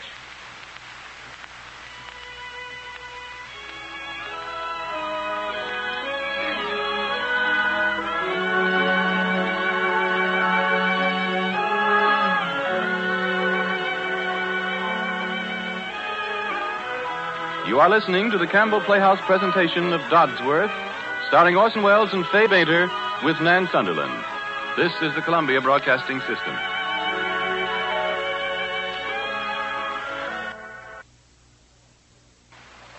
And now Orson Welles resumes our Campbell Playhouse presentation of Dodsworth, starring Fay Bader with Nan Sunderland. Really, Renee, you shouldn't. You know, Reddy, you're not my chaperone. That is not my ambition. Remember, I would have had your husband here. Oh, yes, the afternoon post came while you were gone. There was a letter for you. You might want to amuse Kurt by reading your husband's letter aloud to him. Has Rennie always been like this, Kurt? Lately, she seems to me to be so difficult. Would you do something for me if I were to ask you, Fran? Within reason? Why not? Read your husband's letter. To yourself will do. That's an odd request, Kurt. Do you really want to hear the news of Zenith? If you want to tell it to me. Well, my daughter's well. Tubby's well. I've never told you about Tubby. He's my husband's best friend. Sam's golf has gone off. He misses me. His friends seem to have grown much older. You don't know how old men can grow until you've seen Sam's friends. Sam himself might give you a rough idea. And presently he'll be taking you back to Zenith. Kurt, are you trying to torture me? No, I'm making love to you. Oh. It was not an impulse. It's something I've wanted to do ever since we met. Don't make love to me, Kurt. I was thinking of you and of this place tonight. I was thinking of the attraction you and I feel for each other. There is such an attraction, isn't there? No, there isn't. No. I'm leaving in a few days, Fran. This cannot be. But it is. You mustn't be afraid, Fran, of anything. I shouldn't want to do anything to hurt Sam. That I care for you, that need not hurt your husband. Live in the present tonight, Fran. That letter you're holding, that letter is the past. It's the future, too, Kurt. At least for me. We will get rid of both present and future, if you wish. How? The cigarette lighter. Could that not be of use to you? Your cigarette lighter? I don't understand. I light it. I hand it to you. Yes? You touch the flame to the letter, like this. It burns, like this. It burns rapidly. Now the letter is almost gone. Oh. Sam, you might have cabled me before you left New York. Here you are, son. Guard, son. Oui, monsieur. See, I've been studying French while I was gone. You like that, friend? Guard, son? It's very good, Sam. Very good. If you knew how nearly I missed meeting you at that boat train. I'll carry this bag into the bedroom. I forgot it. I guess I tipped him too early. Oh, Sam, I forgot to tell you. I thought you'd be tired after your long ride from Citadel. I took 2 bedrooms this time. That's yours on the right. You like it. It's got a nice bathroom. You don't mind, do you, Sam? I don't mind anything now that I'm back with you, friend. You must be tired, too. I am. Dead. Why do you keep looking at your watch, Sam? I'm expecting a caller. This late? Who? At Sherberg, I sent a man a telegram to meet me here. Give him 10 minutes more before we go. You're very mysterious. I've never seen you like this before. Never seen you like this before, either. Tell me, Fran, weren't you pretty lonely in Montreux? It's nice there, Sam. The lake is lovely. Who can that be? It's my caller, probably. I told him send him right up. I'll wait in the bedroom. Will you be long? Now, rather you stayed, Fran. Someone you know, one of your European friends. Has Rennie de Penobel been gossiping about me? Because if she has, it's all a pack of lies. I haven't heard a word from Mrs. de Penobel and Madame de Penobel. Sam, what are you up to? Sit down, darling. Come in. Good evening. Kurt. Good evening. Was it Kurt you telegraphed to, Sam? I think you might have told me. Our first night together after all these weeks. I tried to reach you on the phone, Fran, to let you know I was coming. I wanted to see you two face to face. Fran alone would have wasted time acting. I knew you hadn't been in Montreux all this time. You'd been in Biarritz together. Well, I've never heard of anything so outrageous in my life. What if Kurt was in Biarritz when I was there? Are you implying, Sam Dodsworth, that there's anything wrong between Kurt and me? Do you know how insulting you are? You don't know how insulting I'm going to be if you don't stop this play acting. Play acting, just because Kurt and Stop it, Fran. Your ex-friend, Madame de Penobel, took the trouble to write me a friendly letter. Oh. I got the 2 of you here because I want to know exactly how important this thing is to your friend. I'd be so happy if I could make you understand. I understand. Sure, you've given her things she wanted and things she needed never got from me. I'm interested in what I want and need, too. That happens to be peace of mind. This is not what you think, Mr. Dodsworth. If you can bring yourself to see matters reasonably. Reasonably? I've crossed the Atlantic Ocean to be reasonable. Fran, I've loved you and been married to you for 20 years. I'd like to hang on to you if I can. You 2 want to marry each other? I won't let you throw me at Kurt's head. I'll answer for both of us. No, we don't. Nothing has happened between Kurt and Then me. we'll have it that way, Fran. We'll just forget what hasn't happened. Start on a long hike tomorrow, eh, Fran? Tyrol, Italy, any place, and sail back home in October. Home. You're trying to take my happiness, my youth away from me. The only romantic happiness I've ever known. Stop being ridiculous, I'm not Fran. being ridiculous. I'm fighting for my life. You don't have to fight. All you've got to do is to divorce me. If you don't want to do that... He's right, Fran. Thank you, and if you don't mind... If you'll excuse me... Have you any more to say to him, Fran? No. Neither have I. Except this. If I ever find you as much as talking to my wife again... You don't frighten me, Mr. Dodsworth. I've respected your wishes, but only because I think they mean more for her happiness. Good night. That's what I'm concerned about, her happiness. Good night. Good night. Well, when do we start? Where do we go? Wherever you like. So we go home in October. Home in October. Zenith in October. You'll be wanting to go home in October. Emily's having a baby in October. Emily? A baby? But she didn't tell me. You left it to me to tell you. I was saving it up. How is she? Is she well? She's fine. I must send her a cable. Couldn't I telephone her? Now, think of Emily. You see, we darn well got to behave ourselves. We'll be a couple of old grandparents in October. That you, Fran? Yes, Sam? Fran, Yes, Sam. weren't you quite a long time at the dressmaker? Oh, let me alone, Sam. I'm tired, and I'm not on a time schedule, you know. Don't talk to me like that, Fran. We're all we've got, you and I, to talk to do anything with. That's just it. You've become too dependent on me, and... Maybe I have, Fran. I was just thinking, now, if we're going on together, if I'm to make you happy, we've got to cut out this homeless stuff and beat it right back where we belong. Zenith. I'm going to grab off the first sailing. That's a good idea, Sam. But you'd better arrange to go alone. I'm staying here. What? Yes. I didn't go to the dressmaker's this afternoon. I saw Kurt von Oberstoff. He's in Berlin. He phoned me yesterday. Oh. Whatever you think, I'm telling you the truth.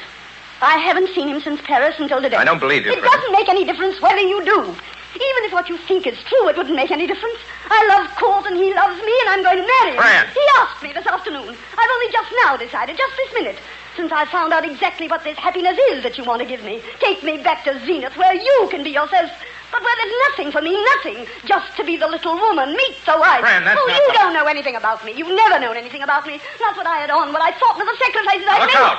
I'll be happy with Kurt. Can you get your divorce now, Fran? What? Your divorce. Oh, I think so. I wish you'd wait a few months, not for me, for you. Why? I'd like you to feel absolutely sure about Kurt. Well, it's my funeral now, isn't it? I'll have to get used to that idea, I guess. Your funeral. I hope it isn't, Fran. Now leaving for Sorrento, Amalfi, Pompeii, Herculaneum, and Vesuvius. Oui, madame, swift the coach. Excuse me, is there anything for Dodsworth? Not a thing, Mr. Dodsworth. What have you got to offer in the way of excursions today? We have a tourist party just starting for Pompeii. I've been there. Been everywhere. How would you like Paestum, sir? Here is the folder. Greek temples in excellent preservation. That's more than I am. I'll take a chance. Give me a card. How many in the party, sir? One. Yes, sir. The driver will have your ticket. Okay. Pardon me, madame. I'm sorry. I'm so sorry. Hello. Mr. Dodsworth. Do you remember me? Sure, Mrs. Cordright, the steamer. Paris. This is great. How is Mrs. Dodsworth? Oh, fine, thanks. Fine. She stayed in Berlin. She didn't like traveling. I see. And the education? How's that coming on? I gave it up. I didn't work out the way I expected. Found myself learning things I didn't want to learn. Your car is ready, sir. Hold it. Oh, you're busy. I'm sorry. I didn't... Busy? I've got nothing today but some ruined temples they'll keep. They've kept this long. And come after me for lunch. Today? Yes, why not? Mrs. Cordright, there's no use trying to fool you. I'm lonelier than you can imagine. I accept with pleasure.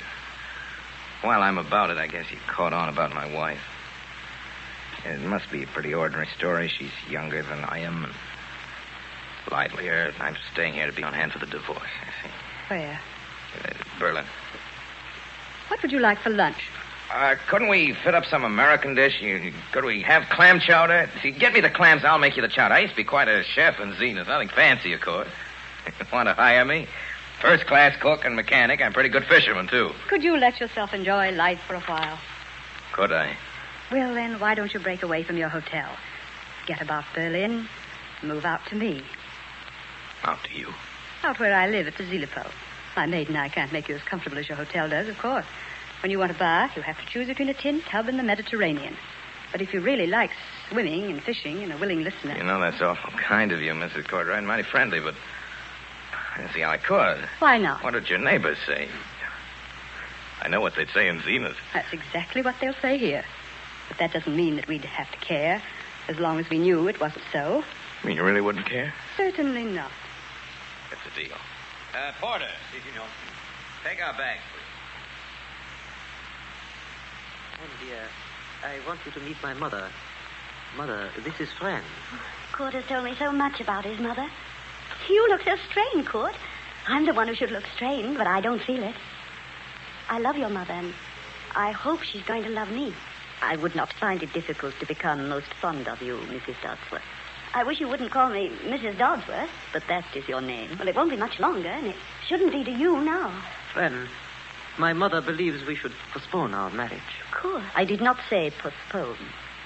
I will try to make it clear to you, as I hoped I had to Kurt. why I could not give him the permission he asked of me to marry you.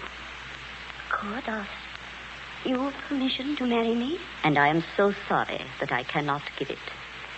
I think you might have told me, Kurt, that you're not a free agent. You do not understand how such things are arranged in our old families. No, I'm afraid I don't quite. What have you got against me, Baron? I love your son, and I'm really rather a nice person. You seem to be a very nice person, my dear. But I'm so much older than you. You'll forgive me if I observe that you're older than my son. Have you thought how little happiness there can be for the old wife of a young husband? God loves me, and I love him. No matter what you think, there's no reason. Oh, but there is. Your husband is living, Mrs. Dodsworth. It will be necessary for you to be divorced. That's not so serious, is it? It is more than serious in our family. It is final. Hello, operator. I want to put in a long-distance call. To Naples. Naples? In Italy, yes. Yes? Yes, I'll hold on. Friend, you do not understand. I'd rather not talk about it. We can still be married, friend. In a year, perhaps, after we have won her over. Go away, Costa. Please go away. Hello? Long distance? Naples? I want the Villa Cartwright at Posillipo. Yes, that's it. I want to speak to Mr. Samuel Dodsworth. Yes. The Villa Cartwright. Hello? Yes? This is the Villa Cartwright. What? He isn't here right now. You'll call later? Any fish today, lady? Oh, I was worried about you. It was getting so late. I was fishing out with Pietro. He showed him a few Florida tricks I know. Did you hear that? That's not Pietro. You haven't. He's crazy about that motor. You haven't put it on his boat with the beautiful sail I bought him? Yeah. Sam Dodd. Oh, now, don't be hard on me. Setting up that motor's the first real fun I've had since I quit business. It's gonna be swell. I'm raring to go for the first time. To go? Away from here? Well, any place where I get back in harness. I think I may try aviation this time. The idea of a Moscow to Seattle airline kind of strikes me. Moscow to Seattle? Buy in on a transcontinental connection there, maybe work up to a round-the-world system. I know what I'll do. What we'll do. We? The day after this divorce comes through, we'll hop off and go straight across. We, Sam? Tough going on you, though. Only one little suitcase. Think you can stand up? Sam, I'll fly across Siberia with you on one suitcase. I spent one short month here with you in this house. And I can't imagine ever living without you again. I can't imagine ever living without you either. I think I must love you a great deal, Sam. Let's take a ride in Pietro's boat, Sam. Oh, but I just can't. I want to get out of the house. I want to get out in the water where they can't get at us. Edith. Are you coming or aren't you? Well, if you're that set on it, just give me time to get my fishing tackle. If somebody ought to answer that phone, I'll answer it. Sam, Hello? please come, please. What's that, Bellino? Well, that's Italian for Berlin. Edith, they're calling me from Berlin. Berlin. Hello? Yes, Fran. This is Sam. Sorry to hear that. When are you sailing? Yes, I guess I'll have to. No, it's all right. Get the tickets. Goodbye. That was your wife, wasn't it? Yes. Kurt's chucked her. She's dropping the divorce. She's sailing the day after tomorrow. I've got to go with her. I won't let you. What else can I do? It's 4 o'clock. I can get a plane up to Rome. I won't let you go back to her. Edith, I know this is a jolt. It's a jolt to me, I too. won't see you killed by her selfishness. You don't understand, Edith. It's going to be tough on her with all the talk of her. You don't know Zenith. I love you. She doesn't. You're content with me. You're miserable with her.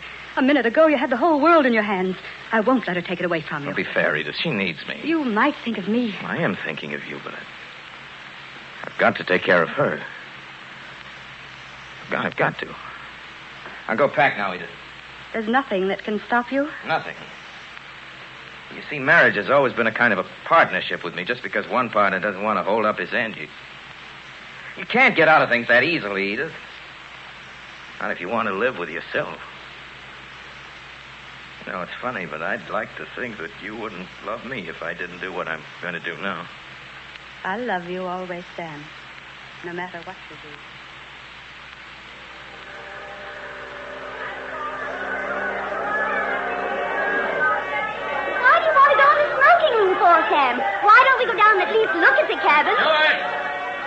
me a brandy and soda. Yes, sir. Well, you might have asked me if I wanted anything. Do you? No. But if I got to sit in this icebox while you drink, you've got to shut that door. Go on, you saying? What? Oh, yes. That it's nice to be going somewhere again after all those weeks I was so bored in Berlin. And you were so right about court, Sam, dear. You wanted me to wait, and I can't think how you guessed it, because you aren't usually awfully good at judging character, except in the case of businessmen, of course. But you were right that time. His family may be as old as the Colosseum, but when I saw his mother, an old, awful country summer. Fran. Sammy, you're crushing my hand, please. Don't get ardent yet. Remember, I've still got to get I'm not used to... ardent. I mean, you shouldn't ride Kurt and his mother that way, that's all. I'm sorry. I'll be good. Oh, I shouldn't have expected you to defend them. I suppose I ought to beg you to forgive me. I thought of it. But I know how you always let bygones be bygones. It's such a wonderfully happy ending to all our wild escapades, I suppose I should say. I suppose so. You seem rather distressed, Sam, considering our reunion. Do I? Maybe I can't let bygones be bygones that easily, Fran. Oh, I do think you might meet me halfway. After all, I wasn't completely to blame. You were a good deal at fault, too, you know. George! Yes, sir? Take this check. Get the suitcase with this number and bring it here. Yes, sir. What's the idea, Sammy? I'm not sailing with you. Sammy, what? No use trying to put a tack bait. I just can't make a go of things any longer. And this is the man I've loved for 20 years. Oh, no, it's the man who has loved you. I'm through. Finished. What's going to become of me? I don't know. You'll have to stop getting younger someday. Oh, you can hurt. Sorry. Goodbye, Fran. Are you going back to that washed-out expatriate in Naples? Yes. When I've got my divorce, I'm going to marry her. And do you think you'll ever get me out of your blood? Yes. Love's got to stop somewhere short of suicide. Goodbye.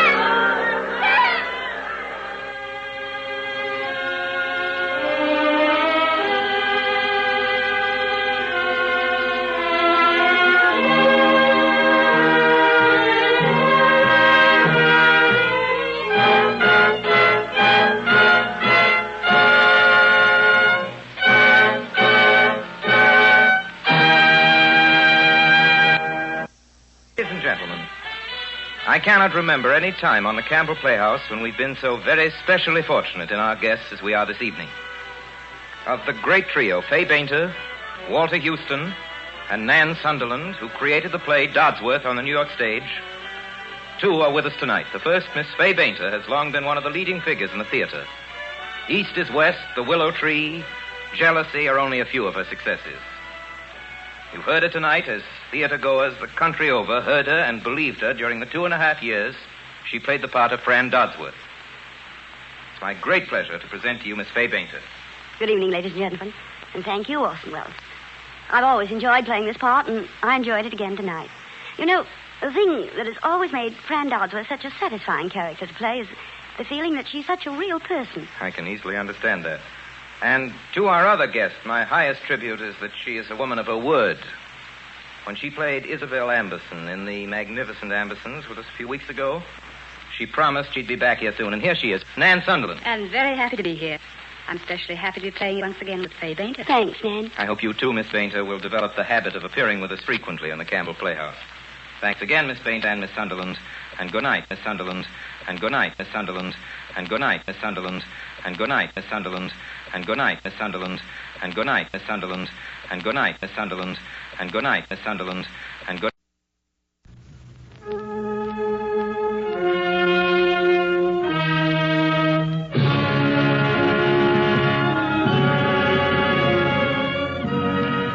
The makers of Campbell Soups present The Campbell Playhouse. Orson Welles, producer.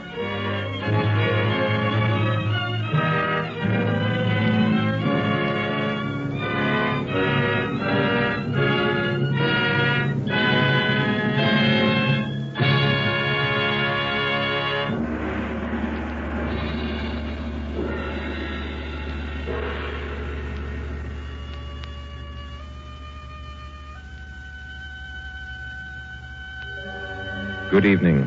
This is Orson Welles. Tonight we take you to Shangri-La in the Valley of the Blue Moon.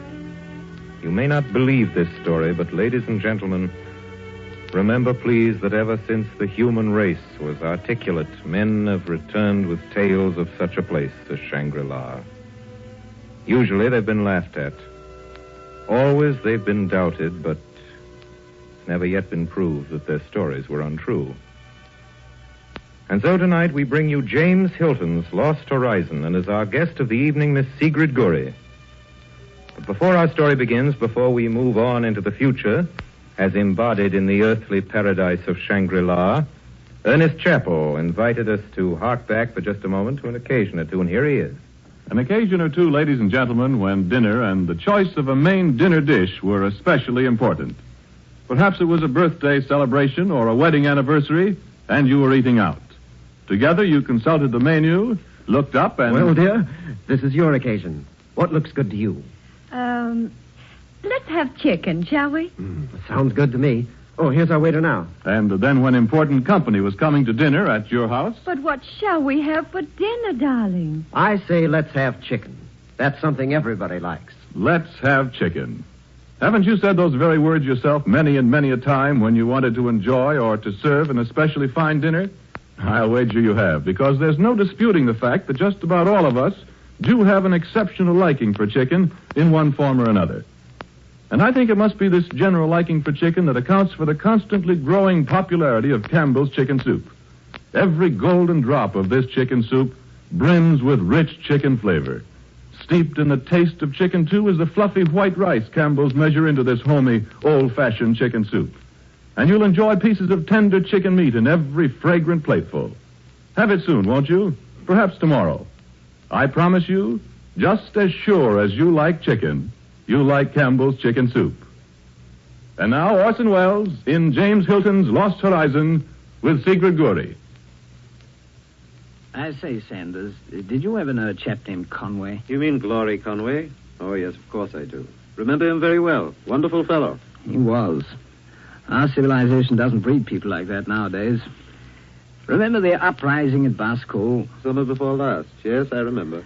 They sent Conway up there, you know, to take over. That's right. And there was a wild yarn going about, wasn't there?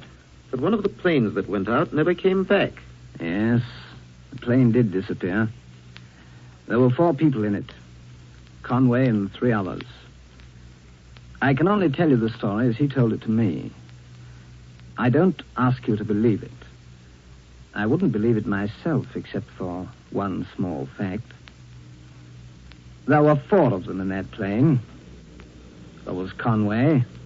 There was Melanson, his assistant, just a youngster, but he'd come to be quite fond of him during the 6 months they'd worked together at Bar School. And 2 others he didn't know. Miss Brinklow, a missionary, and an American named Barnard. Conway said he was dog-tired. All he wanted to do was sleep. As a matter of fact, they were hardly off the ground, he said, before he was dozing off. And he doesn't know exactly, but he thinks he must have slept for several hours. Conway! Conway! Conway, look, there's a break in the clouds. Conway! Conway, where are we? I don't know, Melanson. Hey, what is it? Something wrong? I think we're way off our route, Mr. Barnard. Off our route? We're being kidnapped. Kidnapped? I've been thinking for some time, Miss Conway, that something was wrong. Well, I'll be darned. What's he doing it for? Where's he taking us? Yes, there aren't any tribes living round here. We're far past the frontier country by now. Oh, we'll be in Tibet by morning. If the gas holds out. Why, nobody but a lunatic would fly into this sort of country. Yeah, nobody but a darn fine airman could.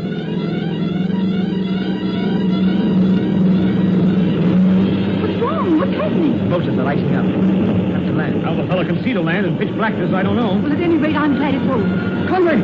He's going to crack up! Well, here we go. Rotten landing, rotten. Oh. Cracked up his left wing. Well, we'll have to stay where we are now, that's certain. Come on, Conway. I'm going forward. Melanson. I'm not scared of this fellow on land, wherever he is. I'm going to tackle him right away. Go after him from the outside. Oh, out here. There's a soul about.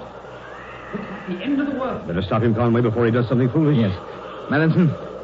Melanson, come back. Melanson! Melanson! I see Conway. It's queer. I think the pilot's dead. He's all doubled up over his panel. All right, come on. Let's get him out of the cockpit into the open. That's right. Oh, lay him down here. Well, what's happened now? Let's have a look at him. Strike a match, will you, somebody? Yeah, here. No use in this wind. His heart's very faint. Say, this isn't our pilot. He's Chinese. Be quiet, Melanson. Well, I can't help it. We look such fools standing about striking matches over a corpse. He isn't much of a beauty, is he? Look, he's coming too. I just so talking. My sight. Can you understand him, Conway? How are you? Shangri-La. Well, what's the matter, Conway? He's dead. Could you understand anything he said? Very little. That we're in Tibet, which is obvious. And I gather there's a place near here, along the valley. Some sort of monastery, it sounds like. We can get food and shelter there. He kept saying we must go there. He said its name. It was Shangri-La.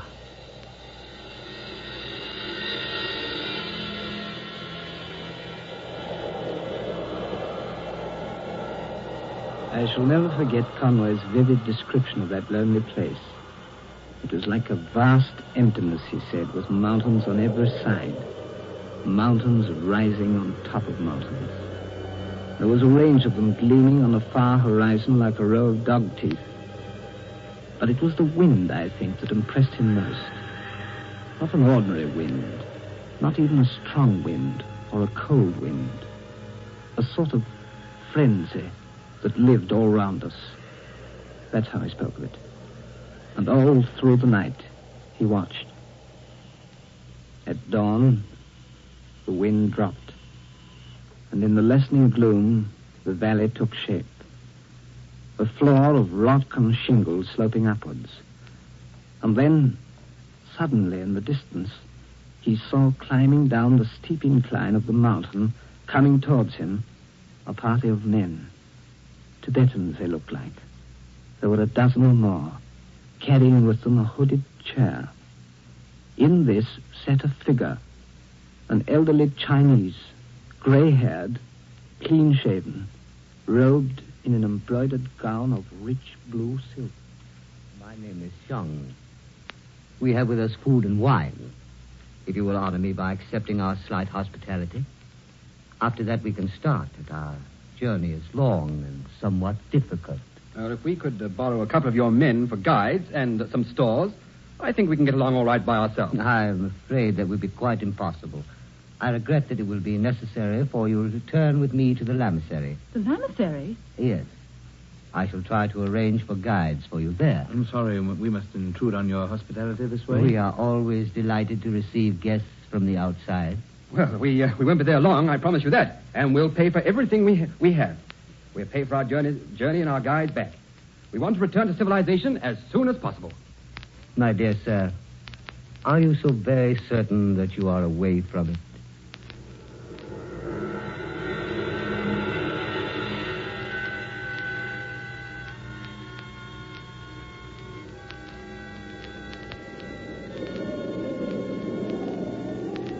From the plateau to the lamasery, it took them 10 hours. It was bitterly cold. At one time, they were forced to rope themselves together. Conway seemed very pleased that here at least he was of some use. He'd done a lot of mountain climbing in the Swiss Alps and knew all the tricks. And then, very late in the afternoon, without warning, Conway said, they stepped out onto level ground. Out of that mist and cold into clear, sunny air. Far below them, under the setting sun, is the lamasery, a group of colored pavilions clinging to the mountainside with the chance delicacy of flower petals impaled upon a crag. That's how he described it. And beyond that, in a dazzling pyramid, shimmering against the deep electric blue of the evening sky, was the most beautiful mountain on earth. It was so radiant, so serenely poised, that for a moment he wondered if it was real at all. There's our valley. And there is our lamasery. It is called Shangri-La.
hope our simple dinner has pleased you, Mr. Barnard. Well, I've been around a lot, Mr. Chang, but I've never tasted food like this. I've never seen anything like this place. Bathtubs from Akron, Ohio, steam heating. Lord, what haven't you got? You see, here at Shangri-La, we are less barbarian than you expected. We have a rather complete library for a monastery, a certain of our art treasures. That girl up there playing. I've never heard 17th century music played so well. She's charming. Who is she? Her name is Lutsen. She has much skill with Western keyboard music. Why, the girl looks hardly more than a child. How old is she? I am afraid I cannot tell you. Not giving away secrets about a lady's age, is that it? Precisely. Yes, well, that's all very interesting. But it's time we began to discuss plans for getting away, Mr. Chang. I am sorry. I'm very, very sorry. Well, surely you can do something. You have maps, I suppose? Oh, yes, a great many. Well, all right. I suppose you must have some communication with the outside world. How far is it to the nearest telegraph lines? Well, where do you send to when you want anything civilized? It is quite true, Mr. Mallison, that from time to time we do require certain things from distant parts. And there is such a consignment expected shortly. Perhaps when the porters arrive. When do they arrive? The exact date is, of course, impossible to forecast. Oh, all right. Well, I'll say no more then. Not tonight. But in the morning. I warn you that in the morning I intend leaving. Good night. I'm sorry my friend is upset tonight. I, too, am sorry.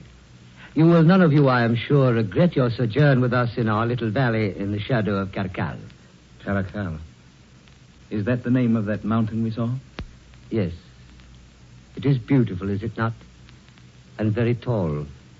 Over 28,000 feet. Caracal. In the valley tongue, Mr. Conway, Caracal means blue moon. Blue moon.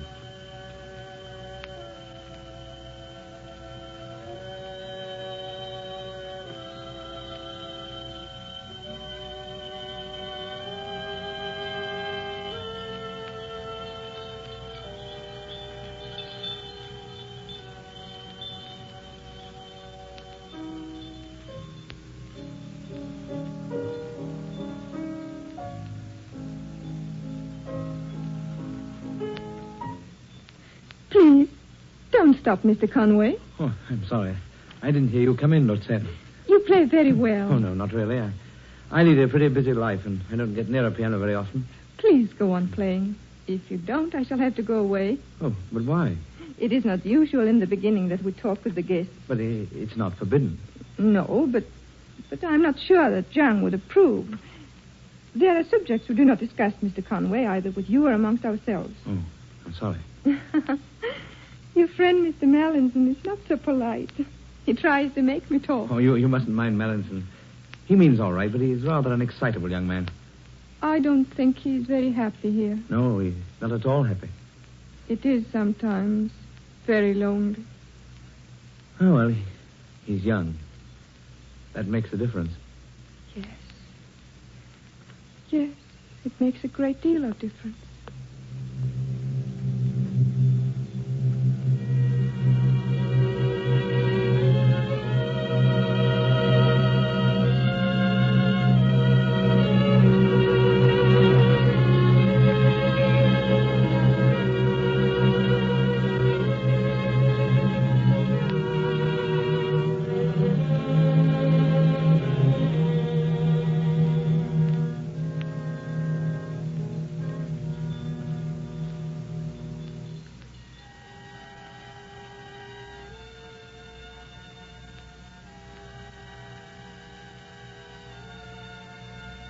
Conway said that in that place it was difficult to estimate the passage of time.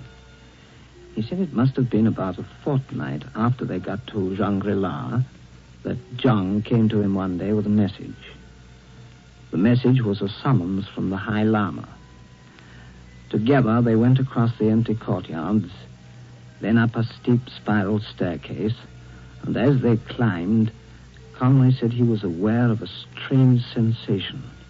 A dry, tingling warmth, as if all the windows were tightly closed and some kind of steam heating plant was working at full pressure. Then, finally, they were standing before a door which opened and closed again, and Conway found that he was alone. He said he stood there for a moment, hesitant, breathing an atmosphere that was not only sultry but full of dusk, so that it was several seconds before he could accustom himself to the gloom. Then, slowly, he became aware of a small, pale and wrinkled person, motionlessly shadowed, like some fading antique portrait in the warm dusk. He felt dizzy under the gaze of those ancient eyes. So, you are Mr. Conway. I am. It is a pleasure to see you, Mr. Conway. Please sit down beside me. I am an old man and can do no one any harm. Oh, I feel it a signal honor to be received by you. Thank you, my dear Conway. I shall call you that according to the English fashion. Zhang tells me that you have been asking many questions about our community and its affairs. I'm certainly interested in them. Then if you can spare me a little time, I shall be pleased to give you a brief account of our foundation. Tell me, my dear Conway, are you familiar with the general outline of Tibetan history? I found in your excellent library some interesting annals of these regions, but curiously enough, nothing of the history of Shangri-La. There is a reason for that, as you will see. And in all the maps of this area, both ancient and modern, there's no mention of Karakal or the Valley of the Blue Moon. That, too, is for a reason you will soon understand. The ancient history of Shangri-La is the history of a Catholic priest named Father Perrault. Before devoting himself to Far Eastern missions, Perrault had studied at Paris, Bologna, and other universities. He was something of a scholar. But he was not an ascetic. He enjoyed the good things of the world and was careful to teach his converts cooking as well as catechism. In the year 1719, Perrault set out from Pekin with 3 other Capuchin friars. They traveled southwest for many months, by Langchao and the Coconor, facing terrible hardships. The 3 others died on the way, and Father Perrault was not far from death, when, by accident, he stumbled into the rocky defile that remains today the only practical approach to the Valley of the Blue Moon. Perrault began to preach here in the year 1734, when he was 53 years of age. His was a full life, and he had accomplished much when in the year 1789 news descended to the valley that Perrault was dying at last. He lay in this room, my dear Conway, where he could see from the windows the white blur that was all his failing eyesight gave him of Karakal. But he could see with his mind also. His mind had straightened to a snow-white calm. He was ready, willing, and glad to die. He gathered his friends and servants round him and bade them all farewell. Then he asked to be left alone a while. And it was during such a solitude, with his body sinking and his mind lifted to beatitude, that he had hoped to give up his soul. But it did not happen so.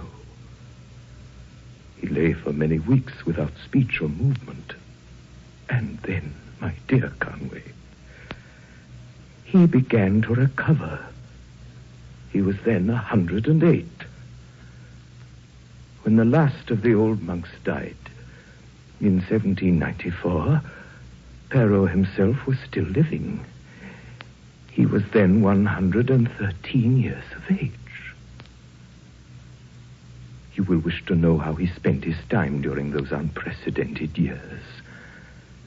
You see, Father Perrault's attitude may be summed up by saying that as he had not died at a normal age, he began to feel that there was no discoverable reason why he either should or should not do so at any definite time in the future. Having already proved himself abnormal, it was as easy to believe that the abnormality might continue as to expect it to end at any moment. I think I understand, Father. Can you indeed? And can you understand anything else after this long and curious story of mine? It seems impossible. Yet I can't help thinking of it. It's astonishing and extraordinary and quite incredible. And yet, not absolutely beyond my powers of belief. What is, my son?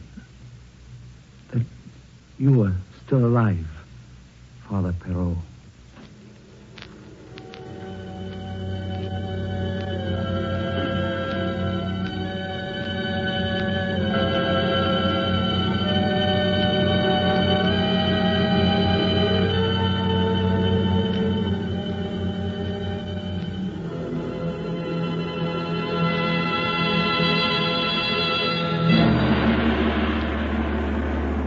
You are listening to Orson Welles in the Campbell Playhouse presentation of Lost Horizon with Sigrid Guri. This is the Columbia Broadcasting System.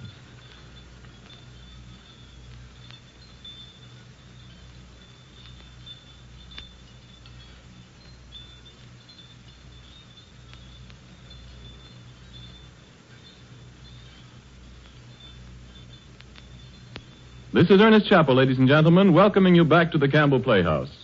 In a moment, we shall resume our presentation of James Hilton's Lost Horizon. And in that moment, I'd like to take you back across the high plateau of Tibet, back from this strange corner of the world to the familiar surroundings of your own home, in order to remind you that more soup is eaten in December than in any other month of the year. There are a number of good reasons why December is the top soup-eating month, but of them all, I think these two are most important. First, December ushers in winter. And most mothers realize that good, hot soup in the winter diet not only nourishes and warms us pleasantly, but, served frequently, can help fortify us. Second, December is of all months the month of entertaining, of open house when relatives and friends drop in and gather at the table. And wise hostesses have learned that no dish can more quickly or more successfully transform even a simple meal, give it a festive holiday touch, than a well-chosen soup. Will soup be on your table frequently this month? And will you let Campbell's make this soup for you, as millions will? I know that whatever Campbell soups you may select, you'll be delighted to find the same full-flavored, nourishing soup that you would strive for in your own kitchen. And now Orson Welles resumes our Campbell Playhouse presentation of Lost Horizon with Sigrid Guri. Another whiskey, Sanders? Thanks. Say when. That'll do. Oh, it's getting awfully late. Never mind. Please go on. About Conway. Yes, it is quite a story, isn't it? You see, from the time Conway got to that monastery place till the night when he told me about it, nearly a year had passed. And heaven only knows what he'd been through. But the way he told his story and the way he described it all, it was as though he were living it all over again. Every minute, every detail of it. I remember the tone of his voice as he spoke of the High Lama. I remember the silence, exactly as he described it. The silence between him and that ancient figure in that airless, half-lit room. It may have lasted but a second, though it seemed an hour, an eternity, that he sat there staring at the ancient face of the High Lama. It was disembodied. It seemed to glow out of that yellow dusk like a fragment of an old parchment.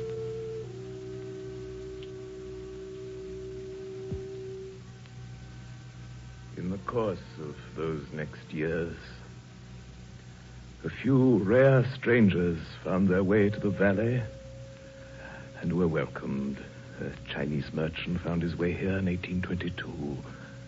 A Greek trader in 1830, and in 1845 a French musician, a pupil of Chopin's. Later an Englishman, 2 Russians and a German. And night and day sentries kept constant watch on the entrance to the defile. And more than one party of explorers, glorying in their first distant glimpse of Karakal, encountered messengers bearing a cordial invitation. One that was rarely declined. Just as we were greeted and welcomed? Yes, my dear Conway. Of course, our invitation is subject to one very important and invariable proviso. And that is? Oh, you intend to keep us here? That, I take it, is the important and invariable proviso. You have guessed correctly, my son. In other words, we are to stay at Shangri-La forever? I should greatly prefer to employ your excellent English idiom and say that we are all here for good. For good. Yeah. What puzzles me is why, out of all the rest of the world's inhabitants, we four should have been chosen. In recent years, our number has been shrinking. Even in Shangri-La, we are mortals, and a serious problem was beginning to arise. What, you mean that pilot was sent out deliberately to bring someone back by air? My son, you are still, I should say, a youngish man by the world's standards. Your life, as people say, lies ahead of you. Yes, in the normal course, you might expect only 20 or 30 years of gradually diminishing activity. Youth and old age. Between those two clouds, what small and narrow sunlight illumines a man's lifetime. But you, it may be, are destined to be more fortunate, since by the standards of Shangri-La, your sunlit years have scarcely yet begun. You will have time. Time, that rare and lovely gift that your Western countries have lost the more they have pursued it. You make no comment, my dear Conway. I've been deeply impressed, Father Perrault, by the things you've told me. I still don't entirely comprehend their significance. Here in Shangri-La, my son, we have a dream and a vision. It is a vision that first appeared to me when I lay dying in this room in the year 1789. I looked back then on my long life, as I have already told you, and it seemed to me that all the loveliest things were transient and perishable, and that war, lust, and brutality might someday crush them until there were no more left in the world. I saw the nations strengthening, not in wisdom, but in vulgar passions and the will to destroy.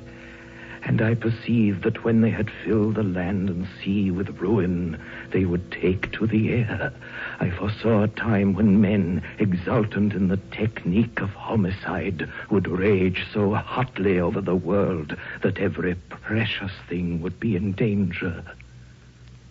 Every book and picture and harmony, every treasure garnered through 2 millenniums, the small, the delicate, the defenseless, all would be lost like the lost books of Livy, or wrecked as the English wrecked the summer palace in Peking. I share your opinion of that. And that, my son, is why I am here, and why you are here, and why we may pray to outlive the doom that gathers around us on every side. You think that when that time comes, that Shangri-La will escape? Perhaps. We may expect no mercy, but we may faintly hope for neglect. Here we shall stay with our books and our music and our meditation, conserving the frail elegancies of a dying age and seeking such wisdom as men will need when their passions are all spent. We have a heritage to cherish and bequeath. Let us take what pleasure we may until that time comes. Yes. And then? Then, my son, when the strong have devoured each other, the Christian ethic may at last be fulfilled, and the meek shall inherit the earth.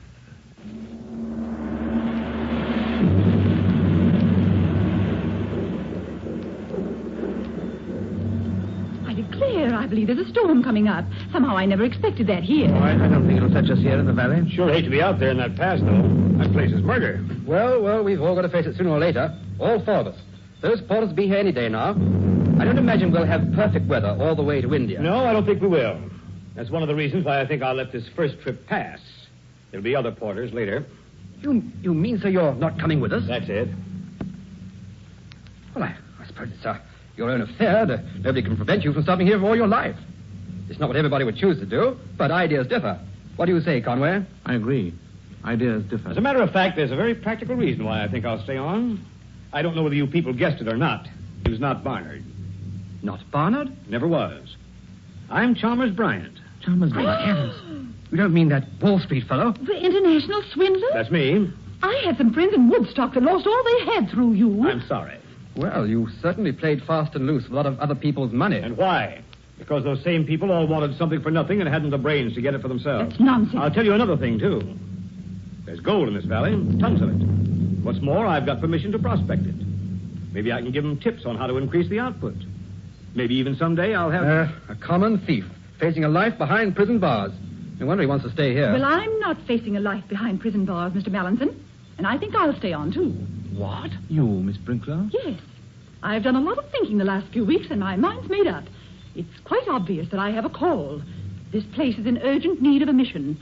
I'm strongly opposed to this doctrine of moderation. In my opinion, it's nothing but slackness and laxity. It's plain to me now that I've a lot of work to do here. A lot of work.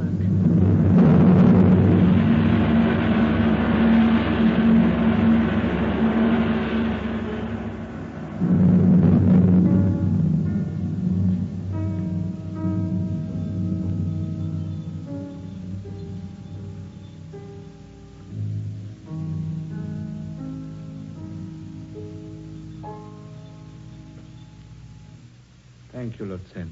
It was beautiful. Mr. Conway, you have seen the High Lama. Yes.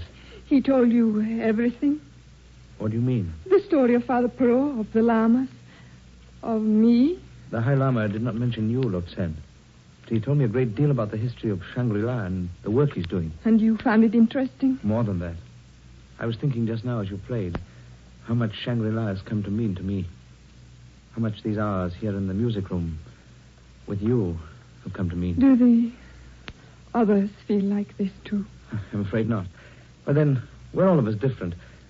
For each of us, I dare say, Shangri-La holds a special meaning. Except, I think, for Mr. Mallinson. He will never be contented here, Mr. Conway.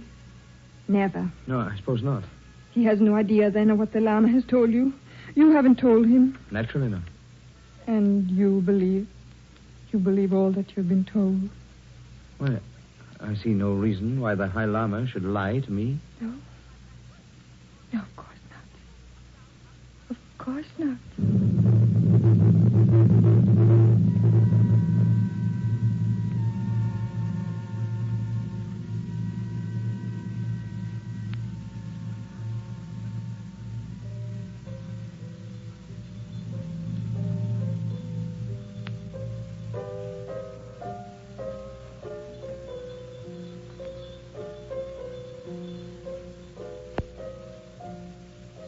Tell me, Chang, have there been many who've tried to escape from Shangri-La? Escape, Mr. Conway. Is that really the word that should be used? After all, the pass is open to anyone at any time. Yes. I can only hope none of your friends would be so rash as to attempt so difficult a journey. There's Mr. Marison. He's young, of course. But others, too. Lutsen, for instance, was young when she first came to us. Was young? Her carriers lost their way in the mountains. She was betrothed to a prince of Turkestan and was traveling to Kashgar to meet him. The whole party would doubtless have perished but for the customary meeting with our emissaries. When did this happen? 1884. She was 18. 18? In 1884? Yes.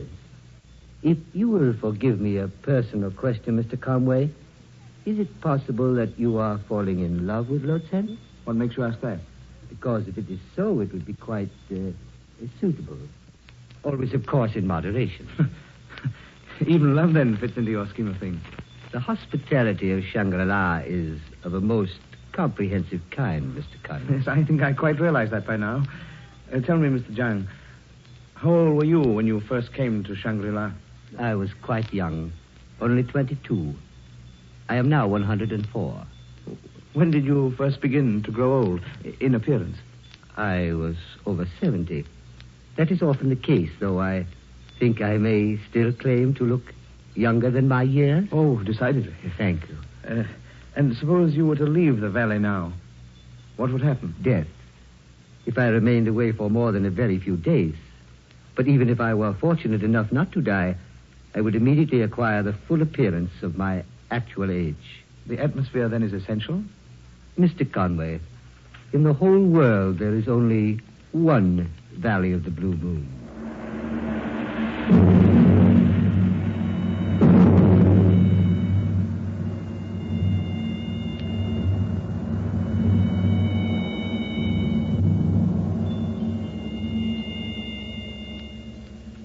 You sent for me, Father? I did. You are unhappy, my son. Not for myself, Father. I've never known such happiness as I've enjoyed here. It's as if I'd been searching for a long, long time. At last I'd come to the end of that search. Then it is for the others you are unhappy. For one of them. The other two are quite content, it seems. Yes, Miss Sprinkler wishes to convert us. And Mr. Barnard would also like to convert us into a gold mining corporation. But your friend, to whom neither gold nor religion can offer solace, how about him? Yes, he's going to be the problem. I'm afraid he's going to be your problem. Why mine? Valley storms, they are nothing. Karakul sends us storms at this time of the year. But we are quite secure. You said, Father, that Melanson was going to be my problem. Why mine, particularly? Because, my son, I'm going to die. Yes, you were surprised. But surely, my friend, we are all mortal, even at Shangri-La. Father. It is charming of you to appear so concerned. And I will not pretend that there is not a touch of wistfulness, even at my age, in contemplating death. Fortunately, little is left of me that can die physically. And as for the rest, all our religions display a pleasant unanimity of optimism. There remains to me, before I go, one final duty. Concerns you, my son. You do me a great honor. I have in mind to do much more than that. I am about to place in your hands, my son, the heritage and destiny of Shangri-La. Father. I have waited for you, my son, for quite a long time. I have sat in this room and seen the faces of newcomers. I have looked into their eyes and heard their voices, always in hope that someday I might find you. My friend, it is not an arduous task that I bequeath, for our order knows only silken bonds. To be gentle and patient, to care for the riches of the mind, to preside in wisdom and secrecy, while the storm rages without. The storm? This storm you talk about? It will be such a one, my son, as the world has not seen before. There will be no safety by arms, no help from authority, no answer in science. It will rage till every flower of culture is trampled and all human things are leveled in a vast chaos.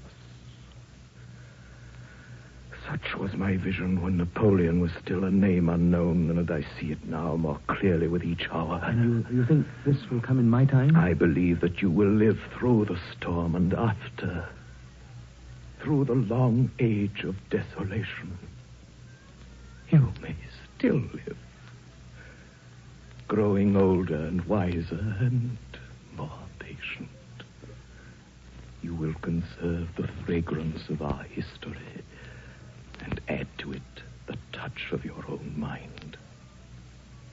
Beyond that, my vision weakens, but I see, at a great distance, a new world stirring in the ruins, its lost and legendary treasures. And they will all be here, my son.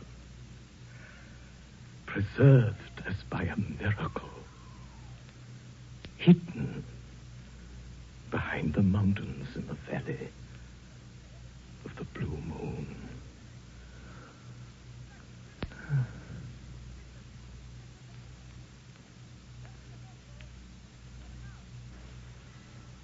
The speaking had finished.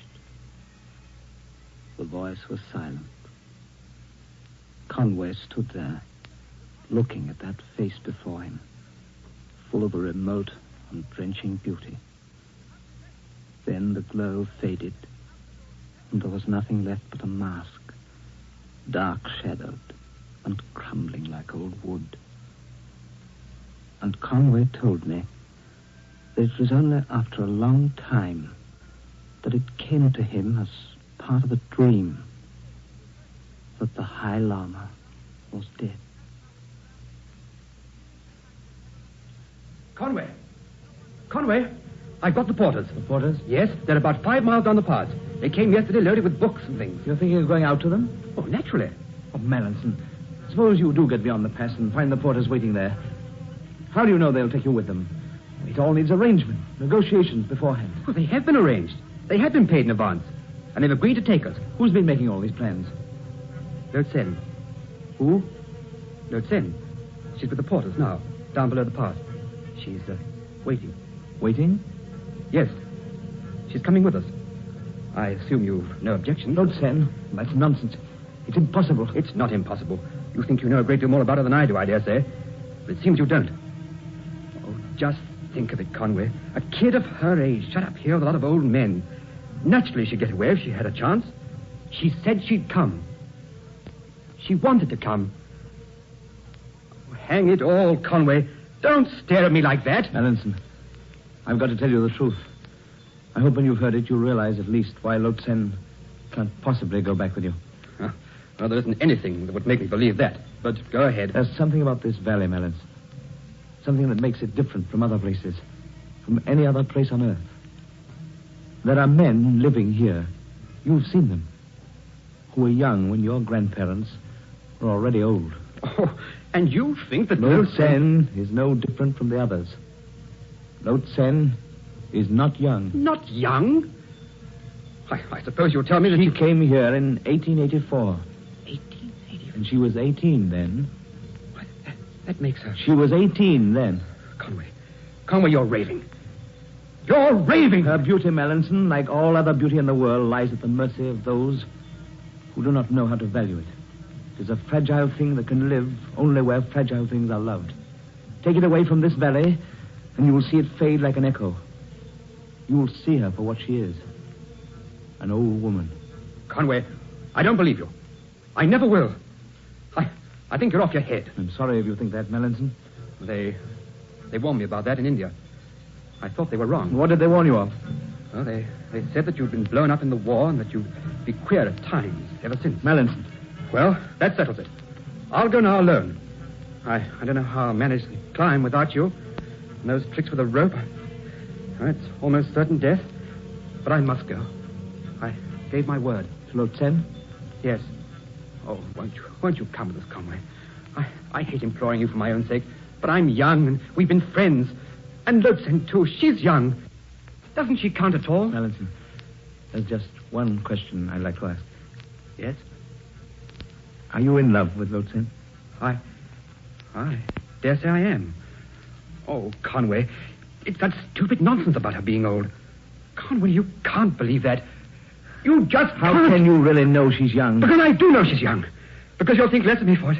Because I do know. Oh, I'm afraid you'll never properly understand her, Conway. And you do.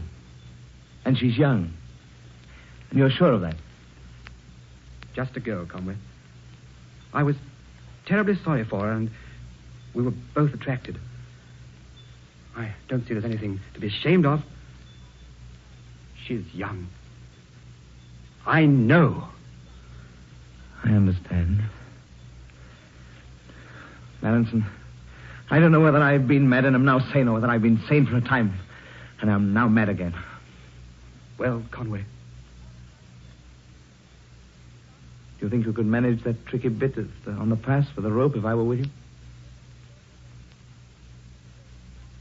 You see, I think at the last moment, the thing happened to Conway that so often happens to the dreamers of the world. His dream had dissolved, like all too lovely things, at the first touch of reality. I think he realized, too, that his mind dwelt in a world of its own Shangri-La, and that with their going, Mallinson and Lode Sen, that world was in peril. He saw the corridors of his imagination twist and strain under the impact. The pavilions were toppling, and all about was ruin. But good heavens, man, you talk as though... You don't mean you really believe this story, do you? I wouldn't believe it, except for one very small fact. And that is? 2 weeks ago, I went back to the hospital at Zhongyang and looked up the young Chinese doctor who'd had charge of Conway's case. He remembered him perfectly. The Englishman who'd lost his memory.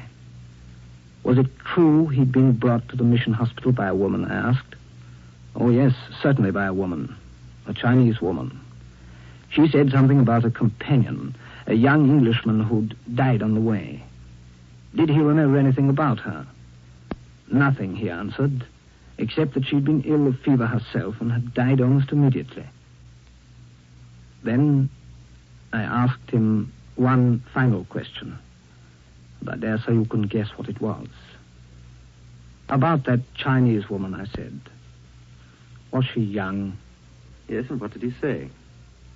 He looked at me solemnly for a moment, and then he answered, "Oh, no. She was most old. Most old of anyone I have ever seen." The last you heard of Conway was 3 months ago from Bangkok, eh? Yes.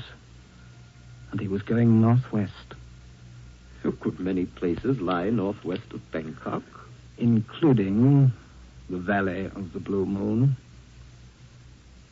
Do you think he'll ever find it again?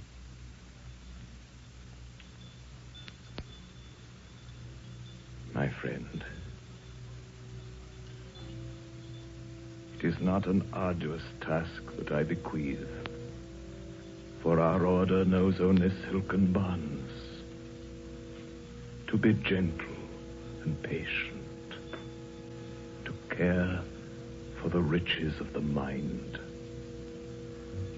to preside in wisdom and secrecy while the storm rages without.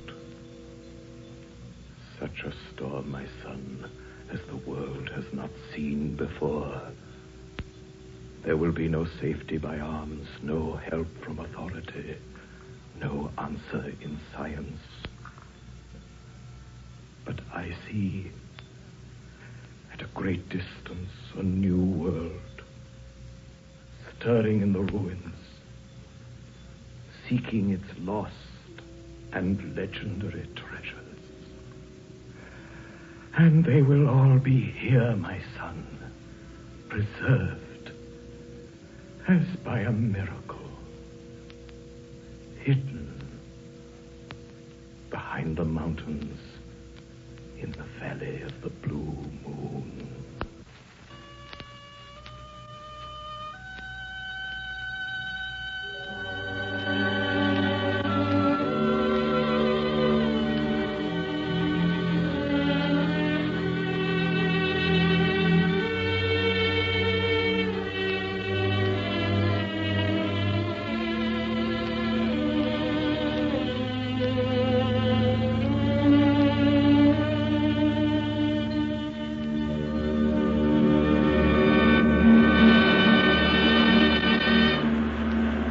You have been listening to Orson Welles in the Campbell Playhouse presentation of Lost Horizon with Sigrid Gurry.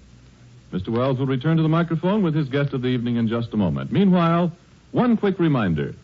You'll be serving soup frequently these December days, won't you? I'm sure you will. And in letting Campbell's make your soup for you, as I hope you will, may I suggest you think often of Campbell's chicken soup? You'll find its full, rich chicken flavor will delight your family and your guests. And they'll enjoy, too, the fluffy rice and tempting pieces of tender chicken meat that help to make this chicken soup of Campbell's so homelike in taste and good nourishment. Have it tomorrow, why don't you? If you will, then I know with your very first spoonful you'll understand why I say Just as sure as you like chicken, you like Campbell's chicken soup. And now I see Orson Welles is ready. Mr. Welles. Here by my side, ladies and gentlemen, is a lady whom you've already admired in many continents of the world. In Asia, in Marco Polo, in Africa, in Algiers, and more recently in South America, in the picture Rio. And tonight she was in Tibet playing La Sin, but for whose charms the story of Shangri-La might never have reached the outside world. The beautiful Sigrid Guri. Good evening, ladies and gentlemen. Thank you, Orson Welles.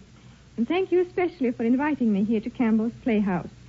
I hear your productions very often, and tonight being here in the studio with you, acting in one of them, is really an exciting experience for me. That's very nice of you, Miss Guri. Thank you. Good night, Orson Welles. Good night, Miss Guri. And ladies and gentlemen, next week, next Sunday night, our favorite and foremost guest, Miss Helen Hayes, returns once more to the Campbell Playhouse.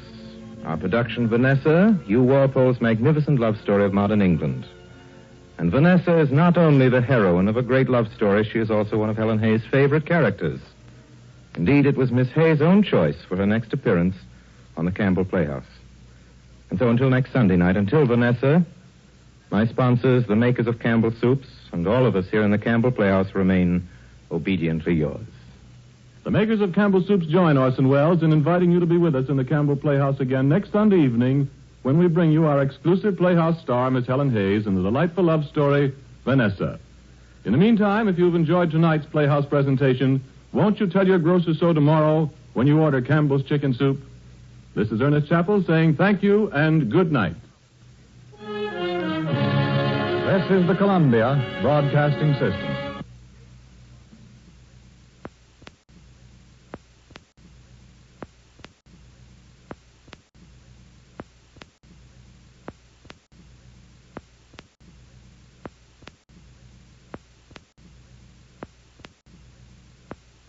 Grandmama, you mustn't. Grandmama, you must.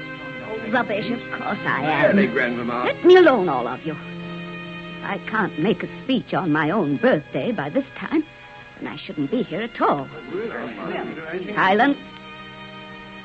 So you're all here, the whole lot of you, the whole Harry's family, here in this room this evening for my birthday, my 100th birthday. You never thought I'd live that long, did you? Well, I did. And now I suppose you've all come to look at me. A last look, I suppose you're thinking. Well, if it should be your last look at me, always remember that it's my last look at you, too. At you, Will Harris. You may be a famous novelist now, but you were a very stupid little boy. Never did learn how to spell. And you, Amory, you're in Parliament and very active, I hear. But you will never be as good a speaker as your father, and he was just a vicar in our village church here in Cumberland. Veronica, you're looking well. Surprisingly well when I think of how they all run to fat on your side of the family. And you, Ellis. Sir Ellis, I suppose I ought to call you. Tell me you're going to be a very big man in the city someday. Where's your mother? I don't see her here tonight. My mother begged to be excused. She was confined to her bed with a cold. In bed, eh? You were always an ailing lot, you London Harry. Not like the Cumberland branch. Strong as horses we were, but wild and bad. Not many of us left anymore. Benjamin. Yes, Grandmama. You and I are the only ones left, Benjamin. I heard all about you over at Citadel this spring, and that fight you were in over a woman. Disgraceful. Did you win? Yes, I did, Grandmama. Glad to hear that. There are some of you here I don't know. My memory isn't as good as it was, and I can't see new faces. You, child. Are you a Harry? You with the pretty blue dress and the curls. What's your name? That's Vanessa, Grandmama. Oh, your daughter, eh, Adam? Oh, she's a pretty child. I think I should go to my room. I'm getting tired, and there are too many of them. So many Harrys in one room. Too much for an old woman like me. So if you want to drink my health, you'd better get on with it. To Grandmama. I give you a toast. Here's to Grandmama, and here's to England, and here's to the Harris family. May they all three live, prosper, and help the world along the way that it should go.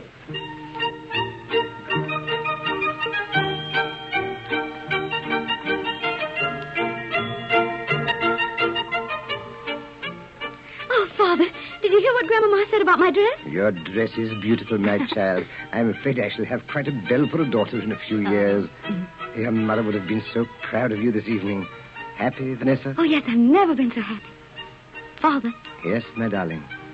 may I go for a walk on the heath with Cousin Benji? He asked me to. Benji, I'd rather you didn't, Vanessa. Please, Father. Benji's been away so long. He said he wanted to talk to somebody. Very well, Vanessa. Only don't go too far. Be where I can call you.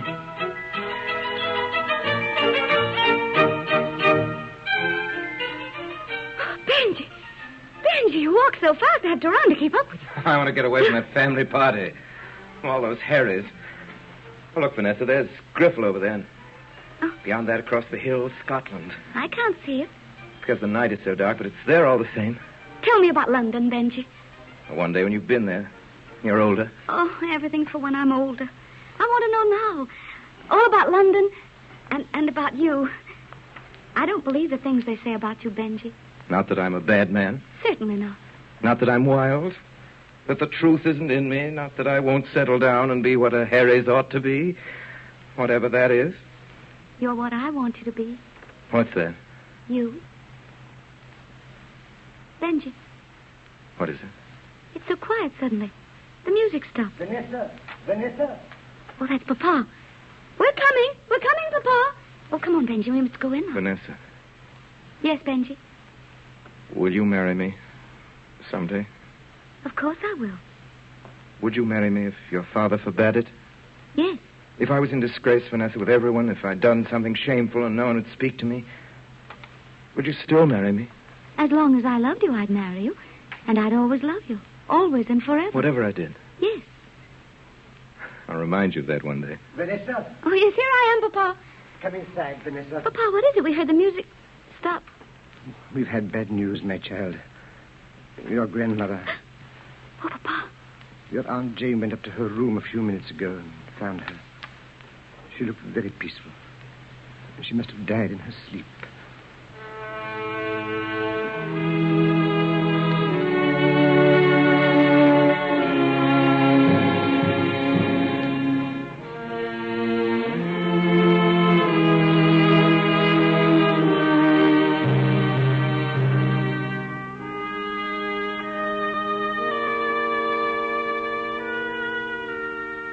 Is it really 5 years, Vanessa? 5 years since we talked at Oldale the night your grandmother died? 5 years, Benji. Have I changed much? You've grown up. Benji. I've something to tell you, Vanessa. I'm going away again tomorrow morning. I'll not see you till someone has married you. I'll never marry anyone but you. We're not going to be married. You know what everyone says of me. That I'm one of the wild Harrys like my father, that I'm no good, that I spoil everything I touch. Oh, Vanessa, it's true, I think. My mother and you are the only two people I've loved. I hurt my mother so many times. I don't want to hurt you. You couldn't hurt me, Benji. I could never say to you, Vanessa, from now on, I'll be everything you like. I'll go to church on Sunday. I'll read Tennyson with you in the evening. But I don't want you to read Tennyson. And if you don't wish to go to church, you needn't. And whatever you've done is no business of mine. I know you so well, Benji, and love you so much. And I'm not afraid of taking risks. Life was made for taking risks. What do you know about life? I know that marriage isn't all fun. It isn't for anybody. Only I think you and I would be often happy together if we were married. Because we love one another so much. We'd be unhappy, too, but we'd still love one another. And if you left me, I know you'd come back. Oh, I might not. I might never come back. Loving you as much as I do now, I might still say, no, I can't stand this, and I'd be off. Perhaps never return. I'd never know that you weren't going to return, Benji. My darling. My darling. Let's be engaged here and now for 1 year. This is the last day of April. 1 year from now, on this same day, I'll come and ask you if you're still of the same mind. And if you are, if I can trust myself we'll be married. If that's what you'd like, Benji. Not a word to anyone. I've always told Father. Oh, no, not even your father. He might not understand. Very well. Oh, it's a poor bargain for you, Vanessa. Mind, if you ever want to be free, you're going to tell me. I'll never want to be free. Look at me, Vanessa. What is it, Benji? Many things. First, I'm going to kiss you. Yes, Benji. But your lips last. First your hair. And your eyes. And your beautiful brow. And now your lips.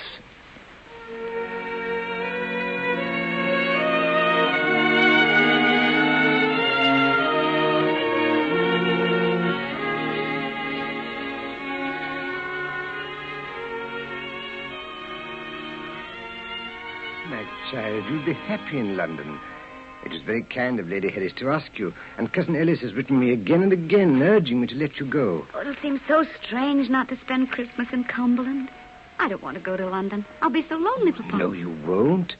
You'll meet all our family. You'll find that there are many interesting members of the Harris family outside of... Benji, Papa?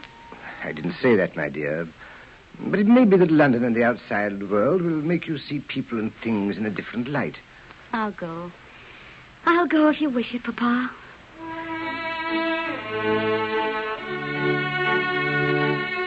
Well, my dear, how do you like London parties?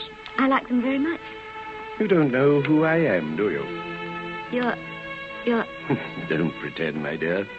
There's no way in which you could know. Perhaps you've heard your father talk about me. I'm Will Harris. Oh, Uncle Will. Yes. The last time I saw you was at your grandmother's birthday. You've grown very pretty since then. Thank you, Uncle Will. And you haven't told me yet how you like London. Everybody's been very kind to me. Lady Harris and Cousin Ellis. What do you think of your Cousin Ellis? You know, before long, he'll be one of the richest men in England. He's been wonderful to me, Uncle Will, but I don't understand him quite. He's so grave and nervous and so afraid of doing the wrong thing. You've noticed that, have you? Well, your Cousin Ellis belongs to the serious side of the family. Shall I tell you something, Vanessa? Each time I hear about you, I get fresh hope for our family, yours and mine. Somehow, I don't think the Harrys will be able to crush you. I don't know what you mean, Uncle Will. Well, never mind. You must run along now, my dear. The dancing will start in a minute, and it isn't fair for an old man like me to keep the most beautiful girl at the party all to himself. Oh, but I like to be here with you, Uncle Will. All except your eyes, Vanessa. My eyes? Your eyes are far away. Come, Vanessa, tell me. Which one of the young men is it? Is he here tonight? No. But he'll be here in April. He said he would. Do I know him? Nobody knows him, really. Except me.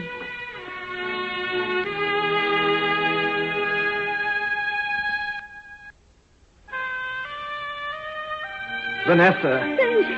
Benji, my darling, you've come back. You're here. My hand's on your sleeve. I'm touching you. You're real. Quick, Vanessa, tell me, do you love me? Do you love me as much as 2 years ago? More, Benji, more. Is there anyone else? If so, where is he? I'll kill him. Quick, tell me. Only you, Benji. I told you I'd be here, didn't I? I've run all the way from South America. You know I've run. Tell me, do you love me? Are you going to marry me? Of course. Oh, my darling, my darling.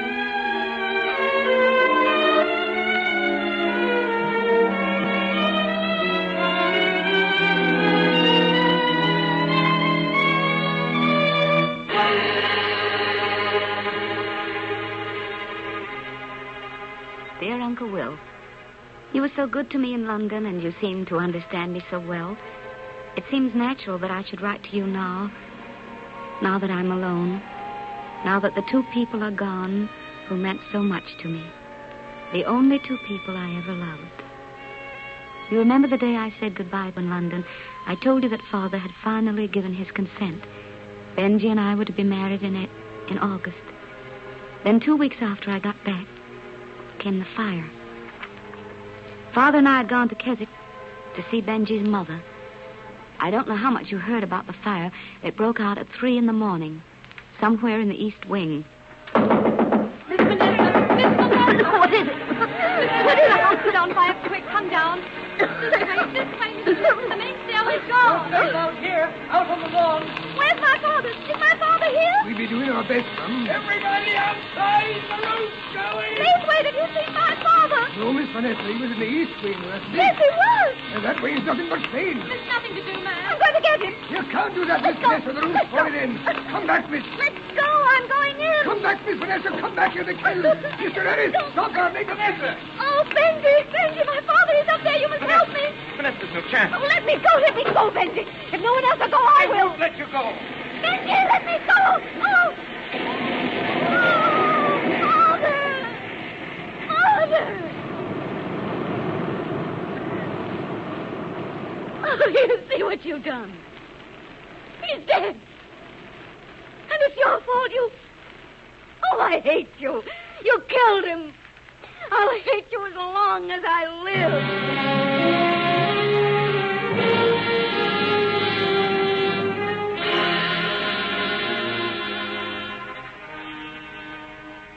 You know, don't you, Uncle Will, that when I said those terrible things to Benji, it was because I was out of my head with grief. I know how brave Benji is. If there'd been the slightest chance of saving Father, he'd have been the first to go in. And if he had got my letter, the letter I wrote as soon as I was able to write at all, he'd have understood. Poor Benji. He's so used to being blamed for things. And you know how proud he is? I see how deeply I must have hurt him because the messenger that I sent with my letter came back with the letter and the news that Benji had left that same morning, the morning of the fire, telling no one where he'd gone. That was almost 3 months ago. Last week he returned. Come back, Vanessa. I knew you'd come back, Benji. Come back to tell you something. I knew you'd come back, Benji. I knew we'd never part again. Don't, Vanessa. Benji, what is it? It's this. We can't be married. We can never be married. Because I was married last week, Vanessa. I thought after the fire that you blamed me somehow for your father's death. I rode off in a temper.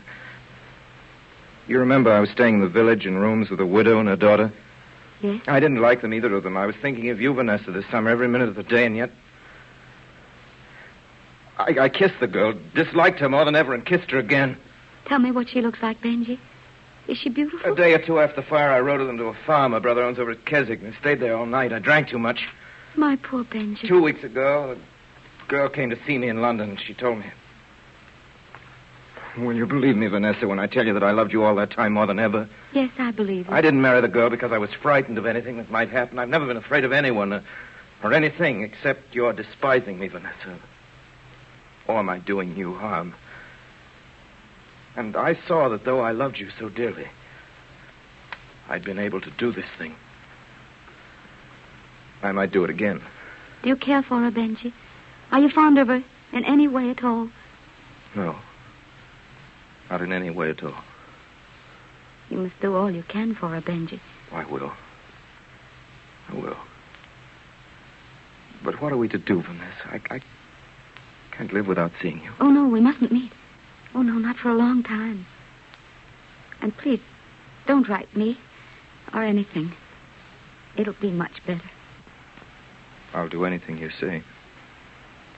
Only if ever you're in trouble, any kind of serious trouble, you must see that I know. You'll never know anything of me again, Vanessa, except what can make you happy. Helping you would make me happy. Goodbye, Vanessa. Goodbye, my love.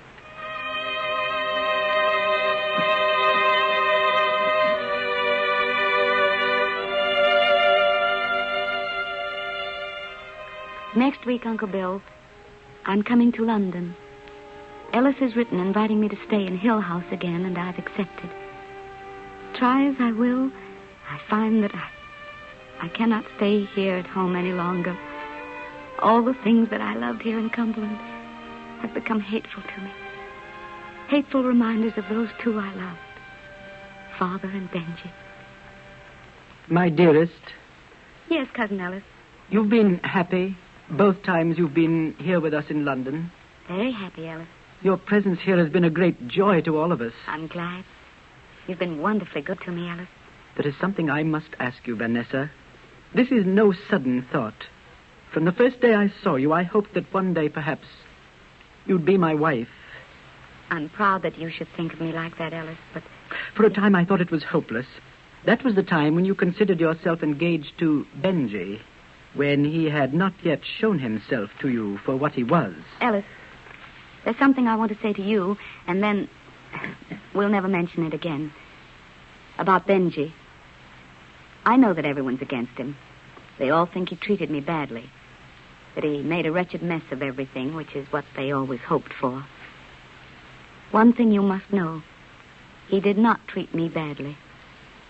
I want you to make everyone understand, everyone, that I'll not hear one word against him, that I'll never speak again to anyone who attacks him. Is that clear? If you wish it, Vanessa. I do wish it. If only you could love me a little, Vanessa, I would wait. I like you very much, Ellis, but I don't love you. Then let me love you and serve you. There is nothing you can ask that you shan't have. I'll never interfere with you. I'm not a man who has many friends. You've noticed that, perhaps. I've always been shy in company, but with you beside me, I feel I could do anything. You do like me, don't you? Of course I do. Then that's all I ask, Vanessa. Indeed it is. I ask nothing more.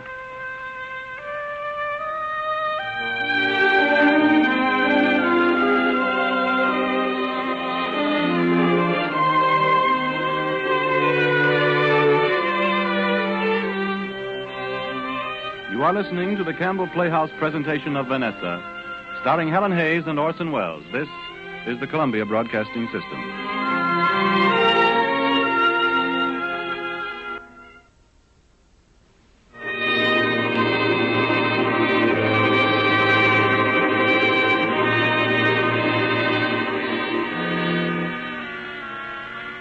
Vanessa, this headache, it seems to get worse and worse. Perhaps if I call the doctor, he could suggest something. No.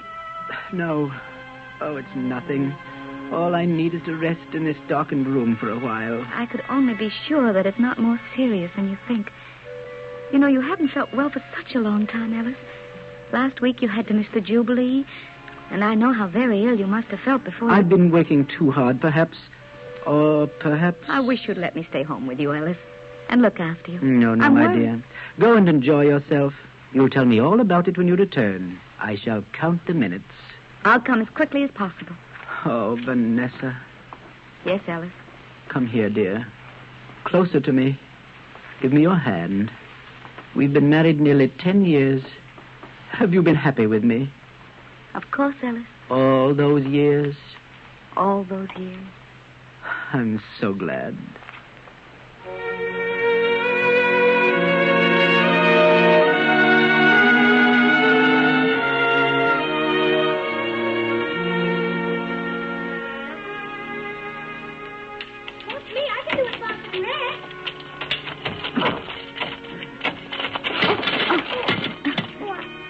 I'm so sorry. Well, that's all right. You see, it's a bigger hoop than I've ever had before, and I didn't see you standing there. There's no harm done. Tom, don't stand there chattering. It's your fault. Just say you're sorry. Benji. Vanessa. Benji. Have you been back in London long? A few weeks. Nobody else thought I was really necessary to make the Jubilee a success. I felt I'd like to be here. I wanted to see Tom. This is Lady Harry's, Tom. How do you do, Lady Harry's? I've always wanted to meet you, Tom. Benji, he's like you. Is he? We've had a lot of fun together, haven't we, Tom? Yes, sir. You go and play now. Don't go too far. Yes, Father. He was less than a year old when his mother, when Marion left me one morning. Like in a bad play, 9 years ago. Note on the kitchen table. Surprised to see me, Vanessa? Very. I wish I could say I was, but I can't. You see, I found out that you walk through the park quite often on your way home, so I've been here most afternoons since I came back. Haven't you seen your wife since then? I never will again. Poor thing. I'm glad I have the boy. Kept me from being lonely. As lonely as I would have been. Have you been happy, Vanessa? I haven't asked myself whether I've been happy or unhappy. And Ellis, how's he? He's well. If you'd married me, you'd have known what to say, wouldn't you, when people asked you if you were happy or unhappy? Very unhappy, you'd have said. Perhaps. Afraid happiness and unhappiness have nothing to do with love. I'm glad you have Tom with you, Benji. Yes, we're very good for each other. He doesn't know anything about us or about his mother, except what every boy has a right to know about his mother. Whether it's true or not. I'm so proud of you, Benji. Are you? I'm not. I don't suppose I'll see you again. Oh, no, it wouldn't be right. Yes. Vanessa. Benji. Tom? Yes, Father? Tom, come here and say goodbye to Lady Harris.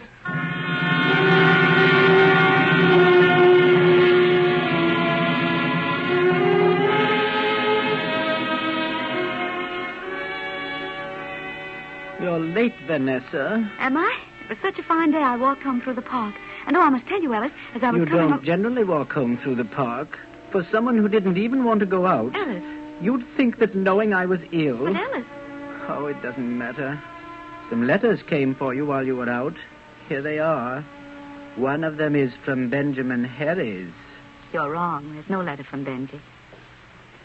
Oh, I suppose this is the letter you meant. Read it. It's from Dr. Harris. He wants to know if I will subscribe to a bazaar. I'm very ashamed, Vanessa.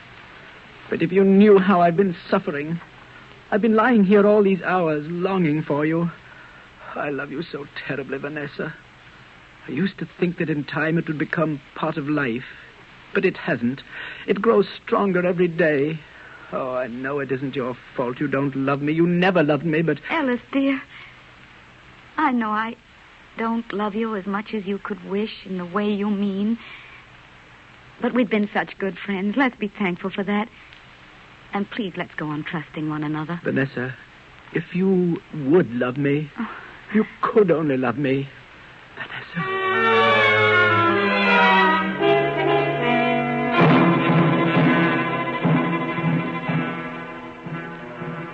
Vanessa.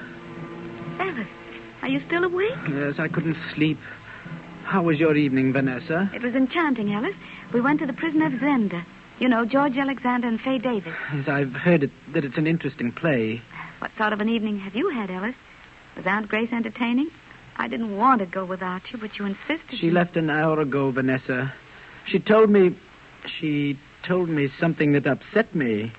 Well, what is it, Alice? Benjamin Harris has been in England for 2 months, she said. I didn't know. Are you sure? Alice. And she told me that you saw Benji last year at the time of the Jubilee. You never told me. I've told everyone else. When I came home that day, I was going to tell you. Only you'd been thinking that some silly letter or other was from him. And after that, it was impossible. If Benji's in England now, I didn't know about it until you just told me. I find that hard to believe. After you've just confessed that you met him secretly after the Jubilee. Oh, listen to me, Alice. I've seen Benji once since we were married. I saw him for 15 minutes when we sat on a bench in the park. I would have told you, I meant to tell you, until you made it clear that it would be wrong to tell you. Now, that's all there is to it. Is it? Yes. You must remember, Alice, Benji and I have been friends all our lives. I know that some of our family don't like him, that you don't like him. You've been seeing him behind my back for years. Oh, Alice, let's talk sense. You know that I've never lied to you, not in the smallest, most insignificant thing. I've never been anything but a friend to Benji, even when I loved him most. You must trust me as I trust you. There's no reason. No reason? When you made me unhappy for years? Not loving me, pretending, taking people in, but not me. You hear? Never me. I've had enough of it, you hear? You're mine, and you'll love me as I love you. Alice, you're hurting me. I want to hurt you as you've hurt me. Alice, your hand, you're choking me. Alice. Forgive me. Oh. It's because I can't. Because I want so much. Oh, Alice. Alice, I told you how I felt about you when you asked me to marry you. and what our marriage would be. If there isn't complete trust between There is, Vanessa. There will be. I need you more than you think. I love you so. Oh, Vanessa.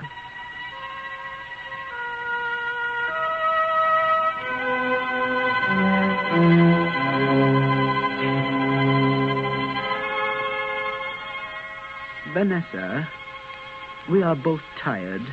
We need a rest. I think we'll go to Cumberland for a week. To your cottage at Uldale. Cumberland? But, Alice, you hate Cumberland. No. Who told you that? Nobody, of course, only yourself. When have I said that I hated Cumberland? Not hated it, but disliked it.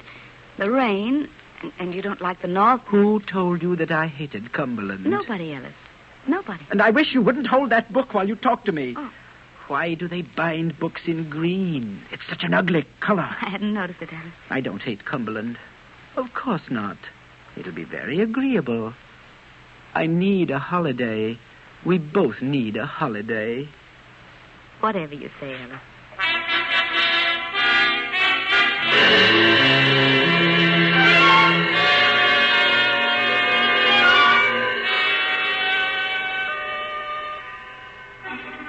Vanessa, when we return to London, I wish you to see a doctor I know. A doctor? Yes, a doctor. I have been long coming to the conclusion, Vanessa, that you are not well. Oh. I came to Cumberland with you that I might observe you. In London, it's so difficult. So many people to interfere. We don't see enough of one another. My suspicions are quite confirmed. What suspicions? I'm really quite well, Alice. Ah, so you think. That, I fear, is part of the disease. I have said nothing until I was certain. I didn't wish to alarm you. Alice, I don't know what you're talking Listen to me, Vanessa. For a long time, we haven't been happy. Oh, I know that it hasn't always been your fault. But I realize that your care of me during these last years, in addition to all your social duties, is too much for your strength. You will need great quiet in the future and perhaps retirement for a time to some soothing place. What is it? You heard nothing? No. The country is so noisy and restless.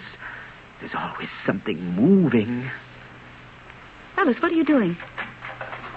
Why are you locking the door? It wasn't kind of you, Vanessa, to have me watched day and night for months. What do you mean, Alice? No one was watching Why you. lie to me, Vanessa? I don't blame you, not at all. I know that you aren't yourself. But it is wrong of you to embarrass me. And such an unpleasant man. I've stood for hours while he watched me outside the window. Sometimes he would never move until I came myself to the window. And then he would vanish into the green bushes or green grass beyond the flower beds. A long, thin man in a green coat. He was never without his green coat. It was why I always knew who he was. Alice, dear, you know I haven't had you watched ever. Why should Oh, I? I'm not vexed, my dear. Not at all vexed. I said to myself, if he hadn't got that green coat, I really shouldn't mind. He could watch me as long as he pleased. But I disliked green as a color, and his eyes were always most unpleasant. Oh. Alice, I don't know what to say. Let's talk about it tomorrow. Right now, I don't think... You wouldn't like it if I had you watched, you know. You wouldn't like it at all. The truth is, Vanessa, that neither of us is well. Life has been a failure for both of us. It is better for us to end it. Alice, give me that key. You've locked the door, you know. Give me that key. No, my dear, certainly not. We haven't been happy for a long time. So here, very quickly, while there is no one about, is a very good opportunity to finish all this tiresome business. It is my duty. I have hesitated for some time, but now my duty is quite clear. Alice, give me that knife. You don't know what you're talking about, Alice. You will feel nothing. It will be no more than a cut on the finger. And then I will follow. I can't possibly express to you how agreeable it will be to be tired no longer.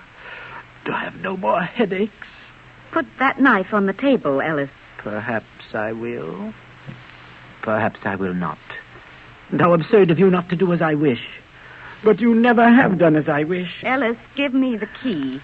Oh, why not? Another time.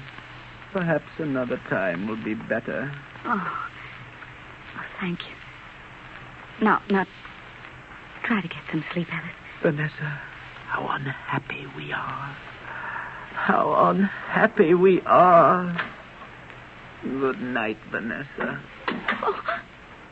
Oh, please, God, help me. Oh.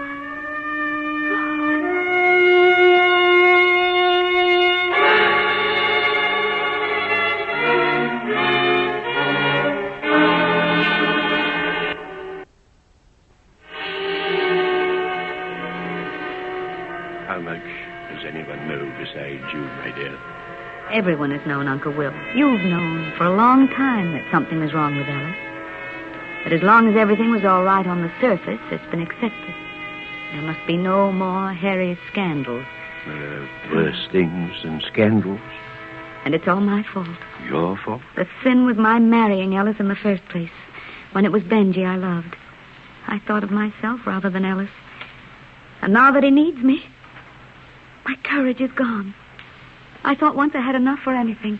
Your courage is greater than any I have ever known. You must leave him, Vanessa. You will be blamed, of course. And will you mind blame and criticism, Vanessa? You had very little in your life, you know. And many other things will be different, too. I don't think I can go on any longer without seeing Benji. I love him as deeply as ever I did. More deeply, I think. And I can't live and die, Uncle Will, without loving anyone. Then go to him, Vanessa. I think you know now what you want to do. What you've got to do. Yes, I know. And whatever it costs, it'll be less than the cost of not doing it.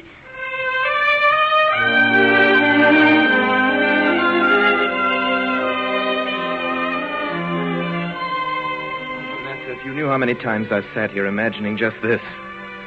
Now there'll be a knock at the door, and I'll open it. There'll be Vanessa at last. Yes, at last. Benji, I can't go on without you any longer. It isn't fair to you, Vanessa. You'll be made to suffer. I know I'll suffer in one way or another. I've been thinking of this for a long time. I'm not a fool about it. I know the delight and I know the punishment. Vanessa. Nobody's happy forever, Benji. Oh, Benji, are you sure you want me? Are you certain still, after all this time? I love you more than I ever did. Loving you's been the only good thing in me. Are you quite sure? Oh, yes, I'm sure. I'm not a child now. Often I've been tempted to come to you. You must have known that. Oh, I was so wrong when I married Ellis. And his needing me, or my thinking he did, kept me there. And that was wrong, too. But if I can still make you happy, Benji, that's all I want now.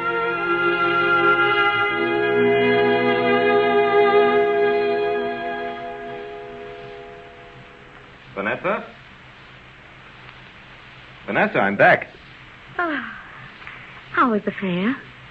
Did you sell the horses? Vanessa, come here to the door. Yes, Benji. Look out there. Yes, Benji. Cumberland. It's ours, my dear. The hills, the rocks, the flying clouds, they're the same as they always were. Look, Vanessa, down there. That dark patch. That's Skiddaw Forest down there. And when you stand below Skiddaw House and look over towards the forest, you can see sometimes, just before the hill rises, a dark patch that looks like the opening of a cave. It's only a trick of the light. There's no cave there. But when I was a boy, I used to fancy it was the opening of a great subterranean hall. Benji. Yes, dearest. You haven't told me about the fair. No. Our horses. How many did you sell? I had rather bad luck. You mean you didn't sell any of them? I know. We can manage. They won't have anything to do with us, will they, Benji? What isn't that? Yes, it is. Don't try to keep it from me. I'm not blind. My dearest. We're outcasts. We're wicked, sinful people. The world will have nothing to do with us. And now Oh, Benji. Vanessa, do you care? Do you care what they think of us? Aren't we enough for ourselves? Oh, it's not that, Benji. It's Ellis. Ellis? There was a letter this morning from his sister. I didn't tell you. Yes? Oh, here it is. Dear Vanessa, I have for some weeks now postponed this letter, but I have at last decided that it must be written. The fact is quite simply this. Ellis has been seriously ailing. He has, as you know, long been given to childish pursuits, to playing with dolls, soldiers, and trains. Following the doctor's advice, we have humored him in this. A few months ago, I bought him a doll to give him pleasure. As soon as he saw it, it reminded him of you. He has not mentioned your name in all these years, but on this occasion he said at once, "Why, this is Vanessa, come back to me." From that moment on, he has begged incessantly for your return. "I want Vanessa," he cries, again and again. "When is Vanessa coming? Why doesn't Vanessa come?" The doctor assures me that Ellis has, at the most, a few months to live. If you return to Hill Street for those few months, Vanessa, you will hear no single word of reproach from any of us. If you don't, you will never forgive yourself. Your place just now is with your husband, whatever the past has been. You have it in your power to give him his last happiness. What are you going to do? I wanted to hear what you thought I should do. You aren't going, Vanessa. This is monstrous. It had to come, Benji, to make things right. Oh, Vanessa. He wants me back, Benji. I could never have left him if he had wanted me. But he didn't then. Now he does.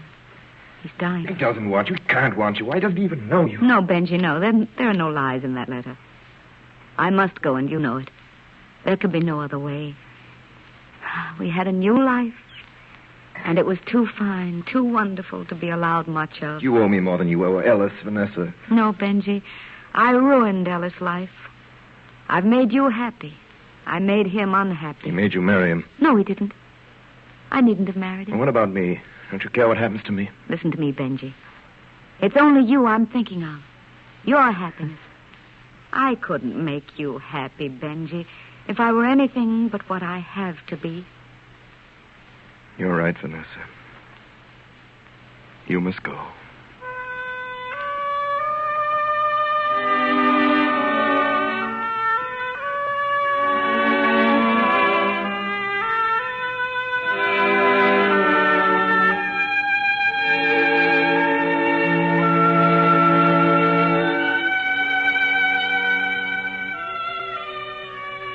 My dearest,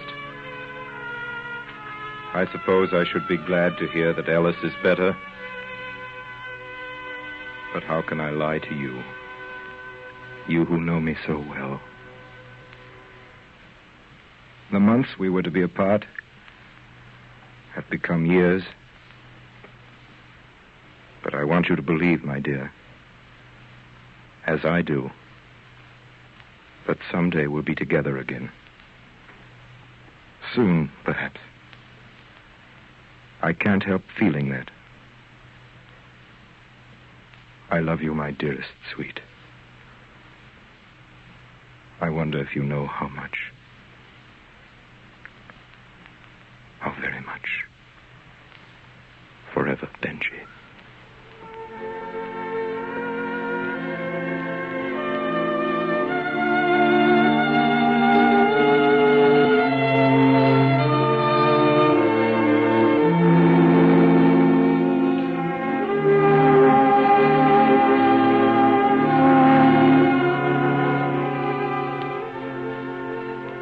Benji, my darling, I've known for weeks now that I'm going to die. The doctor told me yesterday that it will be soon. I made him swear on his honor that he'd not tell you or anyone, since there's nothing anyone can do for me except to let me spend my last days in peace and happiness. And I will be happy, Benji, if I can make you know that our love has not been wasted. The years we knew each other were the most wonderful and glorious years in both our lives, weren't they? They were everything for me. Oh, Benji, I've wished so often that I could have been a different kind of woman for you. I suppose every woman wishes that for the man she loves. I would have liked to have been brilliant and witty, the kind of woman that clever men describe in their books. I've not, I'm sure, made a success of my life. And yet I feel that we were successful because we kept our love for each other always. I won't say anything about religion, because I know that bores you. But think sometimes of me that I had no more doubt that God exists than I have of your love for me. There are many people who are not stupid nor false, who feel God close to them quite as practically as they feel the people they know close to them. When I am gone, remember that this was the greatest true fact in my life. But I didn't mean this letter to be a sermon. I only meant to thank you again and again for loving me so much and so long. Don't be sad if I go. Think often of all the happy times we had, especially in Cumberland. That's our country. That's where I will always be closest to you, Benji. It has been our country for nearly 200 years, and perhaps before that. Every stone and tree there is a witness that life is worth living, however hard it is. Beautiful and terrible and comic and disappointing and rewarding. Forgive me for all the times that you've thought me sentimental and stupid and slow to see things. But I know you have and will. Remember that our love isn't dead, that it will never end, that nothing can destroy it now. Your most loving and devoted, Vanessa.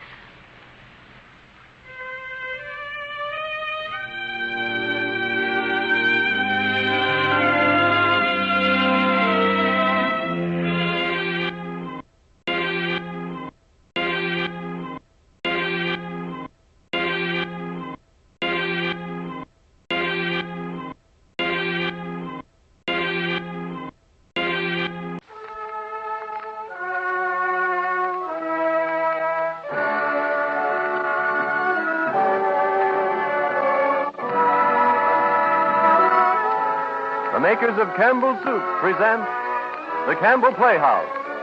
Orson Welles, producer.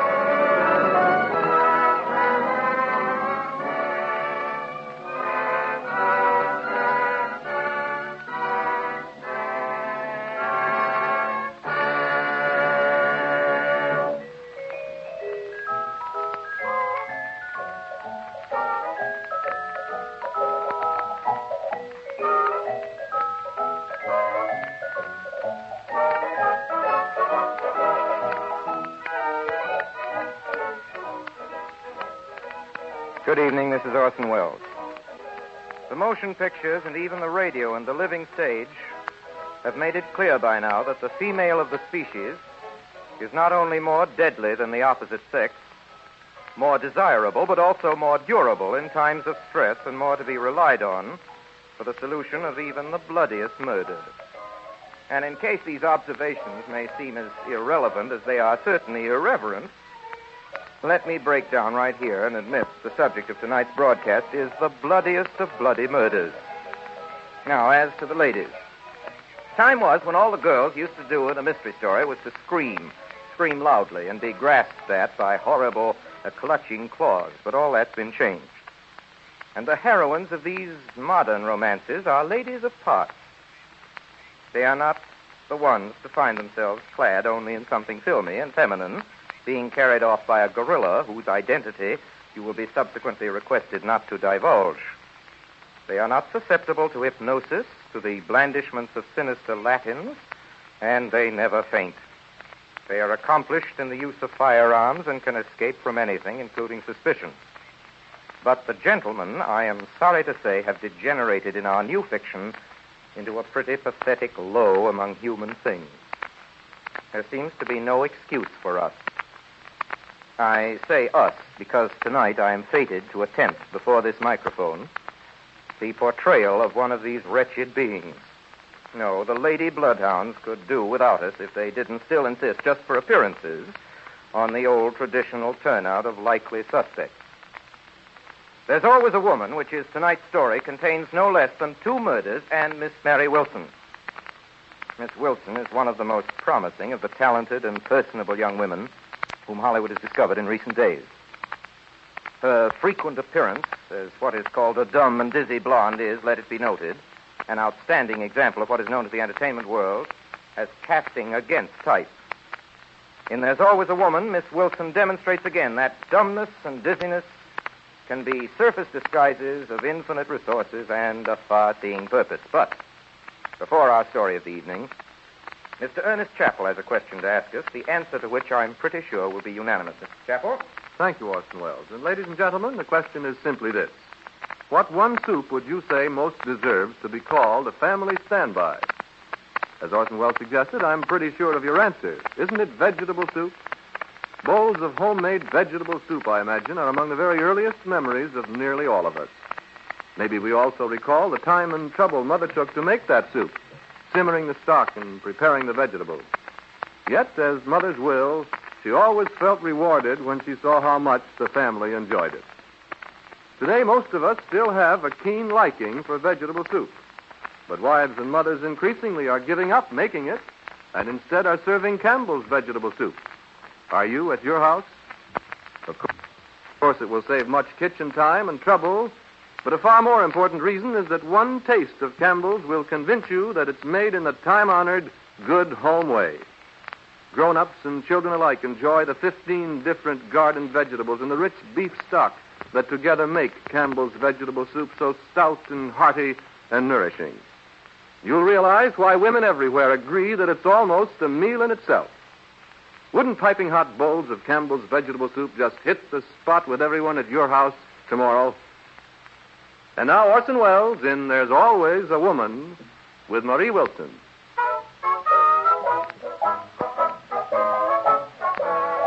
Statement to William H. Reardon for 3 months' rent. Due $375.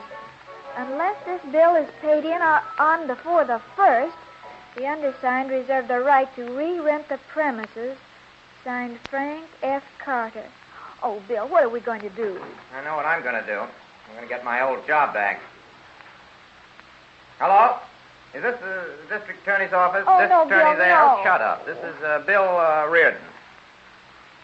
Oh, hello, Joe. When will he be in? Half an hour? Thanks. Oh, Bill, where's your prize? I just swallowed it. It's the only thing you can swallow on credit. Come on, Sally. We'll go down and see the DA together. You can make up your mind your husband is just too dumb to make a go of this detective business. Not me. I'm going to carry on here. All right, you carry on, but make sure to get out of here by the 1st of the month, unless you want Mr. Carter to re-rent you, too. Well, I hope you don't get the job. If I don't, there's a cute little bench in Central Park where we can spend the summer. Oh, Bill. And don't be too sure of that bench. It's first come, first served in Central Park.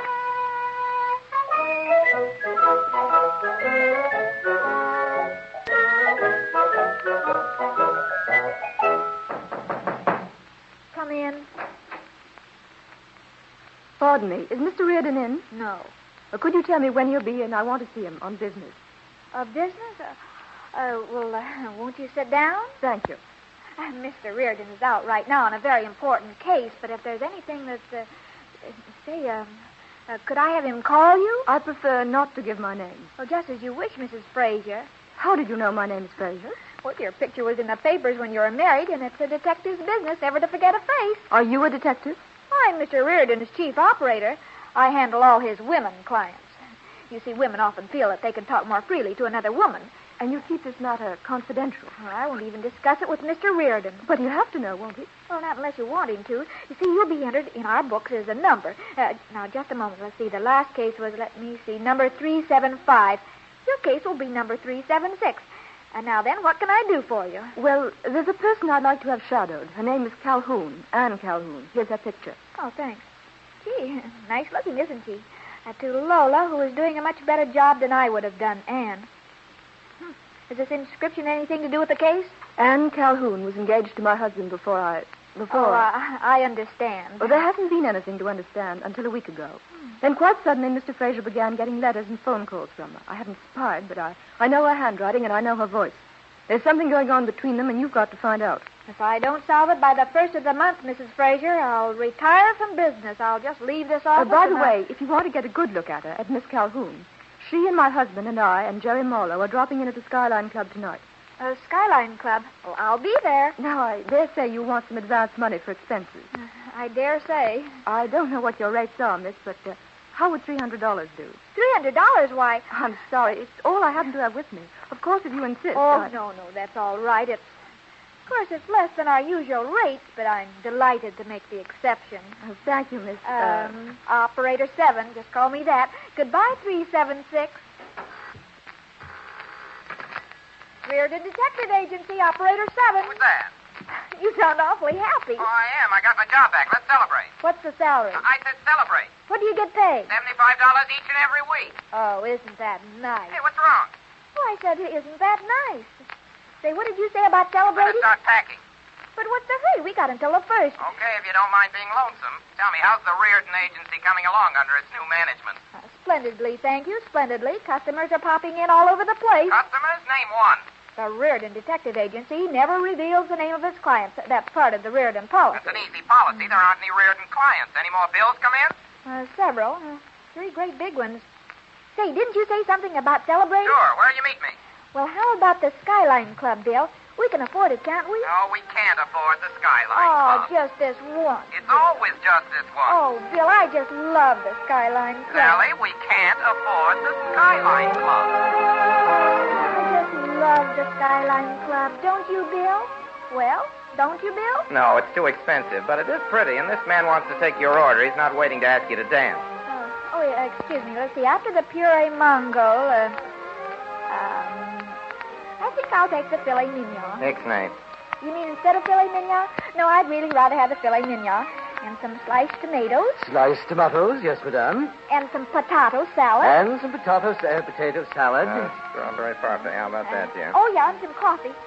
Does strawberries go with martinis? Madame will find out. Too sweet, madame. And you, Monsieur A Reardon? small glass of water and the hard roll. Toasted? If you insist. With the regular dinner, sir? If you insist. Any wine, sir? No, thanks, sir. I mean, no. Now, wait a minute. I might want some. Why don't you ask No me? wine, waiter, and make it quick. Very good, monsieur. Conscientious scruples? No, just mathematics. All I have is a $20 bill. You don't, by any chance, have a couple of dollars in your purse. Money?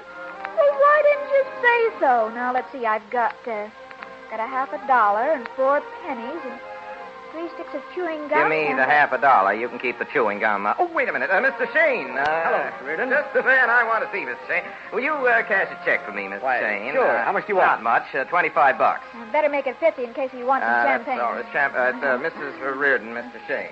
Oh, how do you do, Mr. Shane? Nice to meet you, Mrs. Reardon. My wife. Here's your 50. Thanks. Got a pen? I'll write you a check. Here you are. Oh, you're taking an awful chance, Mr. Shane. I don't think he's got $50 in his account. Well, I'm sort of used to taking chances. Your wife has a great sense of humor, Mr. Reardon. Have you noticed it, too? Here's your check. Thanks. Haven't seen you around lately, Mr. Reardon. No, I've been busy. How do you like being on your own? I'm not exactly on my own anymore. I'm back with the DA. Oh, that reminds me. You don't happen to have his home phone number, do you? Well, you did me a favor. Lexington 8672, and he won't be home till pretty late. Lexington 8672. Thank you. Don't tell him where you got it. Excuse me, Mr. Shane. The captain told me to tell you there's a call for you in the office. Excuse me, folks. Oh, certainly, Mr. I'll probably see you around later. Oh, sure. Goodbye. Nice personality. Yes, most gamblers have. Gambler? I thought you said he owned this place. Well, he also happens to own the casino across the river. Why couldn't I have married a man like that instead of a prohibitionist?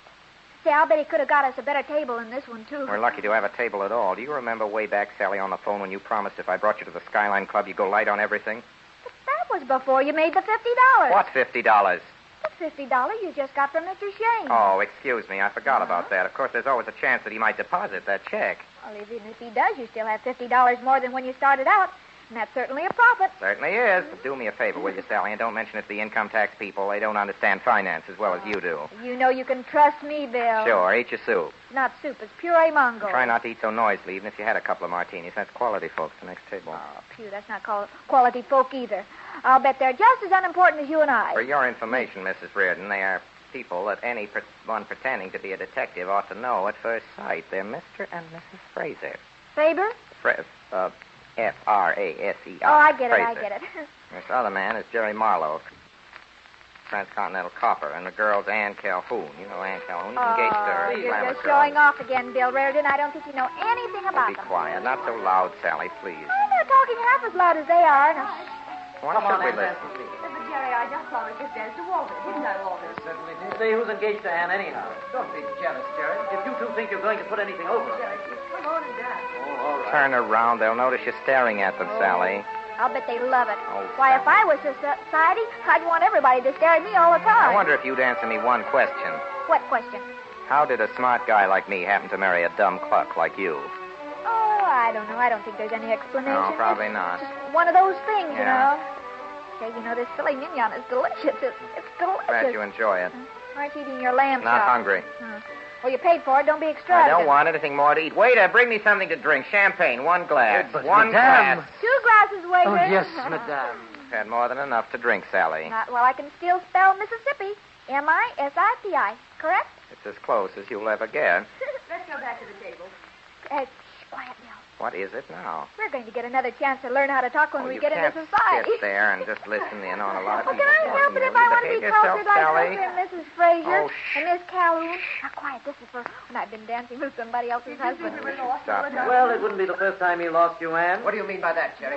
I'll tell you what I mean by that. Anne's engaged to me now, and I'll kill the first guy that tries to take her away from her. Bravo! Bravo! That's the spirit. Just a minute, Sally. madam.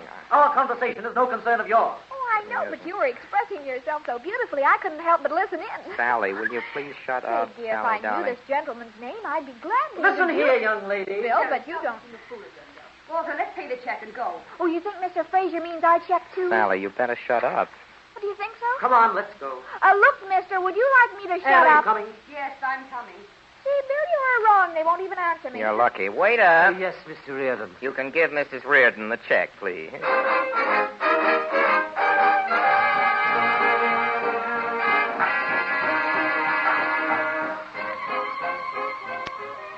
Hello? Daily Bulletin. Is it true what it says here in your paper? Beg pardon? It says here in your paper that Walter Fraser was shot. Shot dead in Jerry Marlowe's apartment. Just a minute. I'll give you the city desk. Okay. Good morning, city desk. Oh, can you tell me if it's true about Walter Fraser? Madam, are you kidding? Well, it's here in the headlines. It says Fraser was shot in Jerry Marlowe's apartment. You think we put it in to improve circulation? What do you want? Well, I wonder if I could interest you in the Fraser murder. Why? Did you kill him? No, but I think I know who did. I'm Sally Reardon of the Reardon Detective Agency. You know. No, I don't know, but go ahead. Well, if you don't want to know about a threat that Marlowe made, I can call the Globe. You know, there's more than one paper in New York. Yes, okay. We'll send somebody over. What's the address?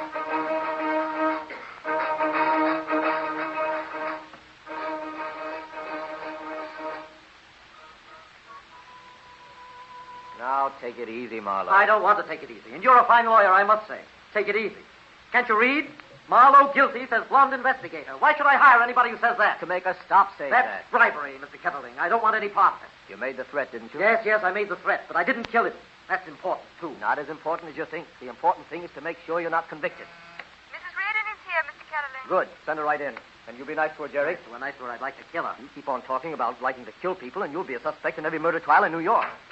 This way, Mrs. Reardon. Oh, how do you do, Mrs. Reardon? Oh, are you Mr. Ketterling? You know Mr. Marlowe, don't you? Oh, well, we met last night, didn't How do we? you do? I mean, well, maybe we didn't meet, but we spoke. Mrs. Reardon, I've explained to Mr. Marlowe that you've agreed to do some investigating for us. Well, you understand, Mr. Marlowe, we're very busy down at the office just now, but this was such an interesting case, I felt I couldn't afford to turn it down. That's very generous of you, Mrs. Reardon. Don't you think so, Jerry? Yes. Very generous, very generous. Yes, Mr. Ketterling and I agreed upon $200 a week in expenses, didn't we, Mr. Ketterling? That's right, and here's your check, Mrs. Wait a Reardon. minute. Mrs. Reardon, how are you going to fix that newspaper story? Oh, that. Excuse me for waving this check in your face, Mr. Marlowe, but I want the ink to dry. Hello? Daily Bulletin. Give me the city desk. City desk. Good morning. Hello, this is Mrs. Reardon. Uh-huh. I've got a new story for you. Got your pencil ready? Ready? All right. Marlowe innocent, says blonde investigator. Make up your mind, lady. Well, I know I said he was guilty, but just this minute I picked up some new evidence. And I hope it doesn't bounce.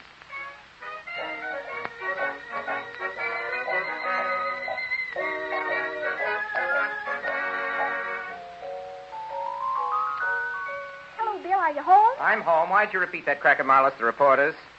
Which crack? When a man threatens to kill a rival in the nightclub, you know he's not going to do it. Why did you repeat it to the reporters? Oh, I didn't repeat anything. I just happened to be talking to the Daily Bulletin, and in one way or another, Sally Reardon, you tell me the truth, or so help me, I'll kill you. Everybody wants to kill somebody lately. Have you noticed? Sally. Well, I told him I was going to get some publicity, or rather, I told you I was going to get publicity. And, well, after all, Marlowe did say But it. he was drunk, and I'm supposed to be working for the district attorney, not trying cases in the newspapers. Oh, gee, I didn't mean to do anything wrong, Sally, Bill. I appreciate what you're trying to do, but I've told you before, it's the man's place to make the money for the home, and it's the woman's place to take care of the man when he comes home, Sally. Bill, you're perfectly right. And to prove it, I'm going into the kitchen right now, and I'm going to get you the best supper you ever had. How do you want your coffee, weak or strong? Strong. I've got things to do tonight. What things? I thought you were going into the kitchen. But, Bill, a wife should take an interest in what her husband is doing, don't you think? No. Are you and the DA going to arrest anybody tonight? No, but I'll tell you who the DA would like to arrest. Who? You.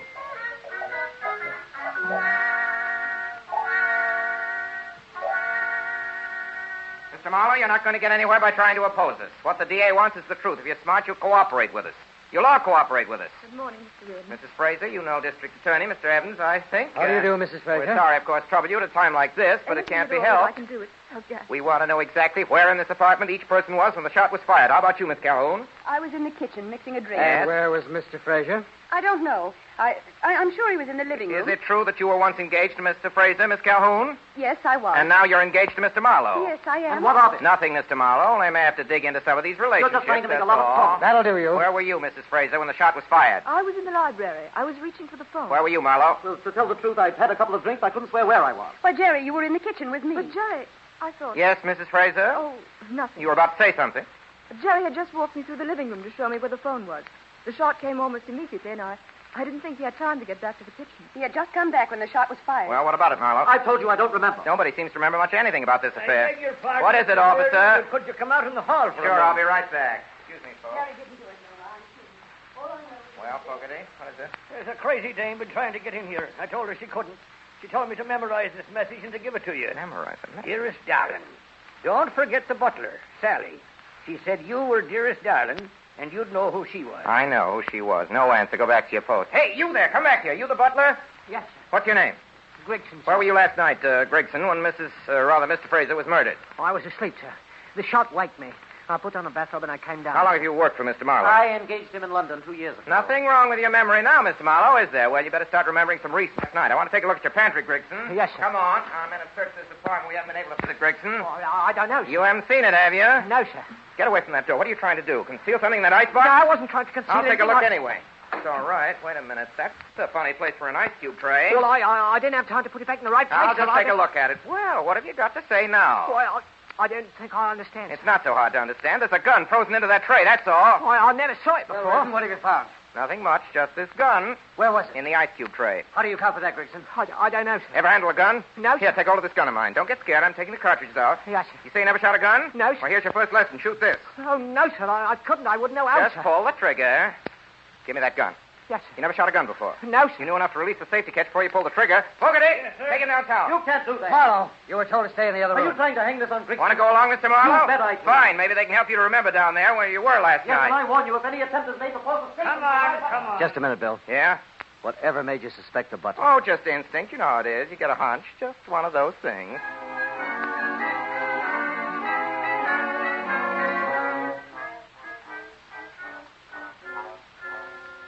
Sorry, miss. District Attorney's busy. Well, will you please tell him that Mrs. Reardon is here? I'm sorry, you'll have to wait. You'll have a chair, please. Why, how do you do, Mr. Reardon? Oh, Mr. Shane, fancy meeting you here. Can I sit next to you? I wish you would. Tell me, Mr. Shane, what is a high-class restaurant owner doing in the district attorney's office, if I may ask? Oh, I get around. Say, I hope you aren't here to complain about my husband's check. No, that hasn't bounced yet. What might you be doing in the district attorney's office, if I may ask, Mrs. Reardon? Some new clues on the Fraser murder? How did you know? Oh, I've been following you. You've been following me. In the papers. Oh. As I understand it, you no longer think Jerry Marlowe is guilty. Oh, no. That first story I gave out was just a red herring. Suspect the butler? Oh, no, it's never the butler. When you've read when you've handled as many detective cases as I have, you know it's never the butler. Oh, they always look guilty, but it turns out they never are. They found the gun on him. Oh, they always do. That's just to throw you off the track. Now, no, there's just one clue that may be worth... Mr. Shane, Maybe you can help me. I'd appreciate the opportunity. Just what was in that envelope that Anne Calhoun gave you the other night? Envelope that Anne Calhoun gave me? The night I was in the Skyline Club with my husband. I don't know what you're talking about. Jane. Yeah, hello, Mr. Evans. Jane, I'm sorry, but I won't have time to see you. When I called you the other night, you said to be sure and drop in Yes, this morning. I know, but that was before this Fraser case turned up. Come in and see me next week sometime. All right, I'll call you when I'm ready for you. Okay. Goodbye, Mrs. Reardon. Goodbye, Mr. Shane. Think it over. Oh, could I have a moment, please, Mr. Evans? I must talk to you. I have some very important clues. I've been reading all about your clues. Oh, but this is a new one. Yes, tell them to your husband. Maybe he'll listen to you. Oh, no, you see, he isn't speaking to me these days. Yes, smart fellow, Reardon. You know, Mr. Evans, I think he's mixed up in this case. Who, your husband? No, Mr. Shane. As it happens, I was talking to Shane over the telephone just about the time the murder was committed. What do you think he was doing? Holding a receiver in one hand, a revolver in the other? Maybe it's a ventriloquist. Look, Mrs. Reardon, I have great sympathy with your husband, greater now than with any man I have ever met. And if you don't stop butting into this case... trying to help serve the ends of justice. The ends of justice have gotten along very well now until without you. So will you please go away? All right.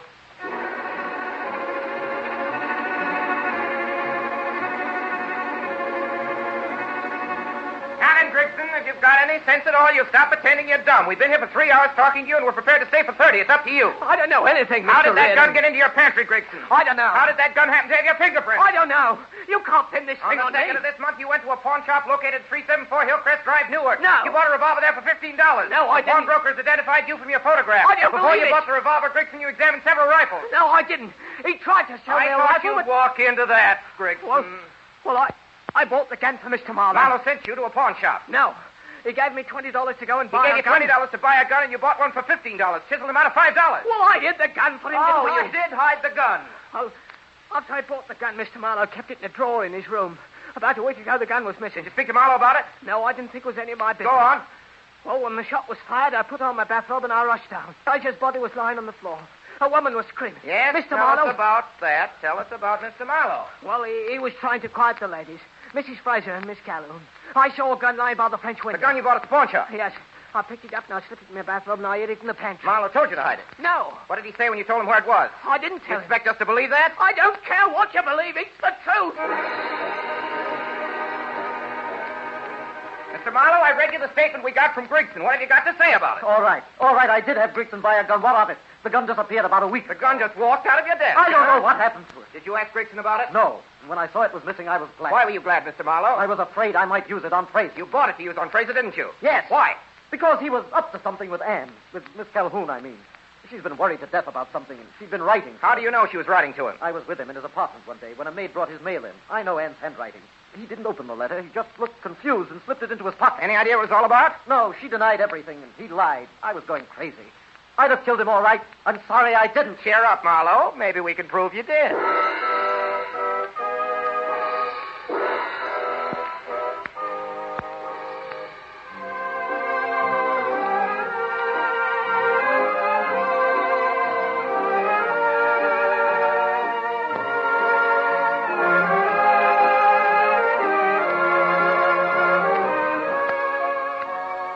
You are listening to Orson Welles in the Campbell Playhouse presentation of There's Always a Woman with Marie Wilson. This is the Columbia Broadcasting System.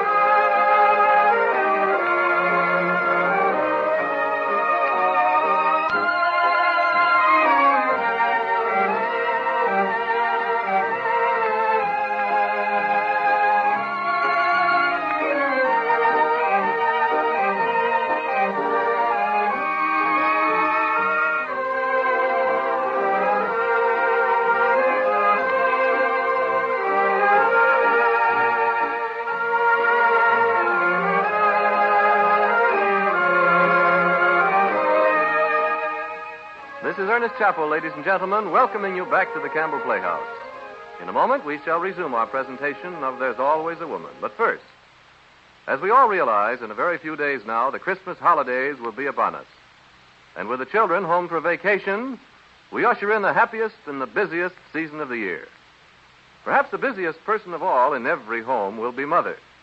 There'll be entertaining, dinners to be given, gay parties for the young people, possibly relatives staying over.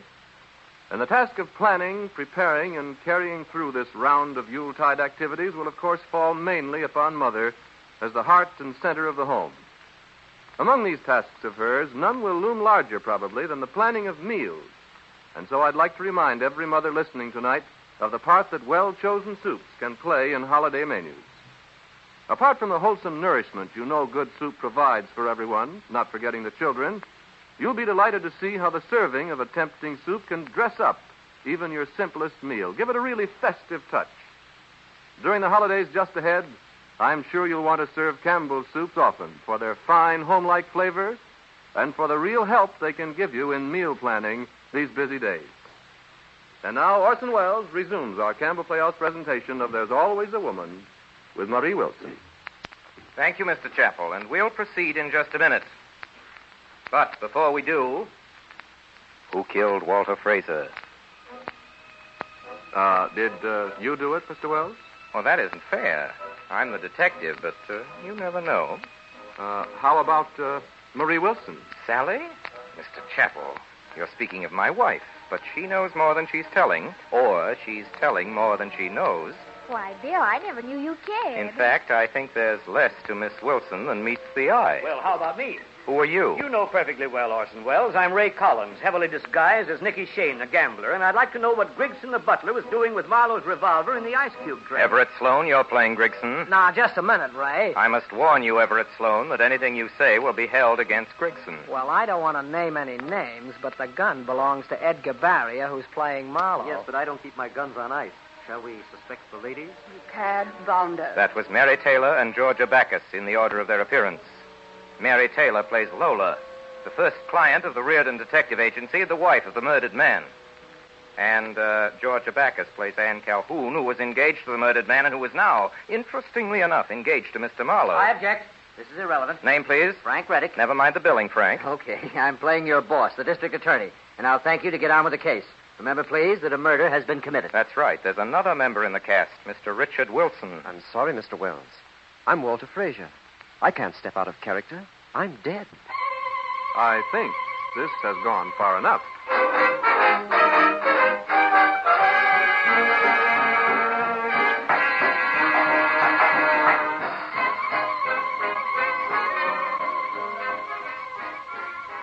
Hello?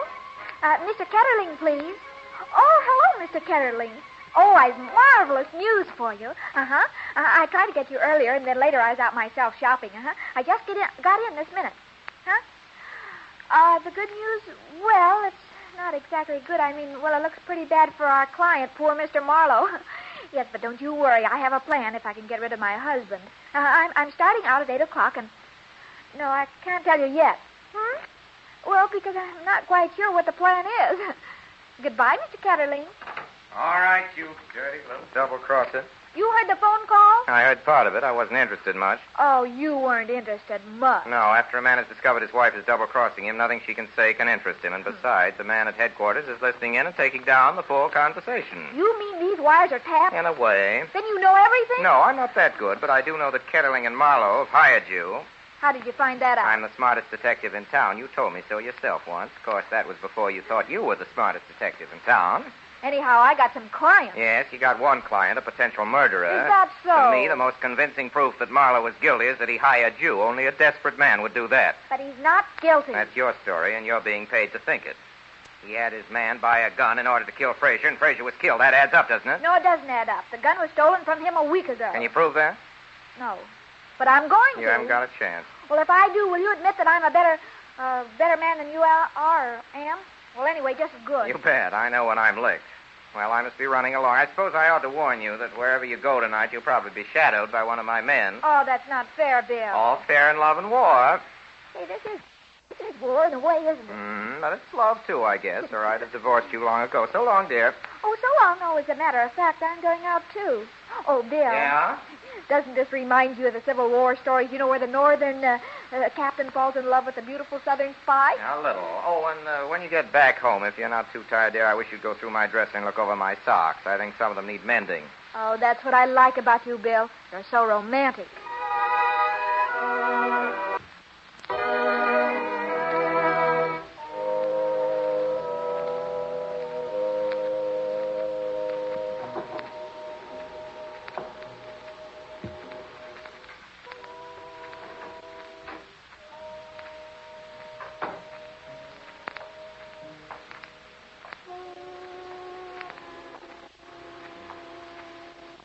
Pick him up.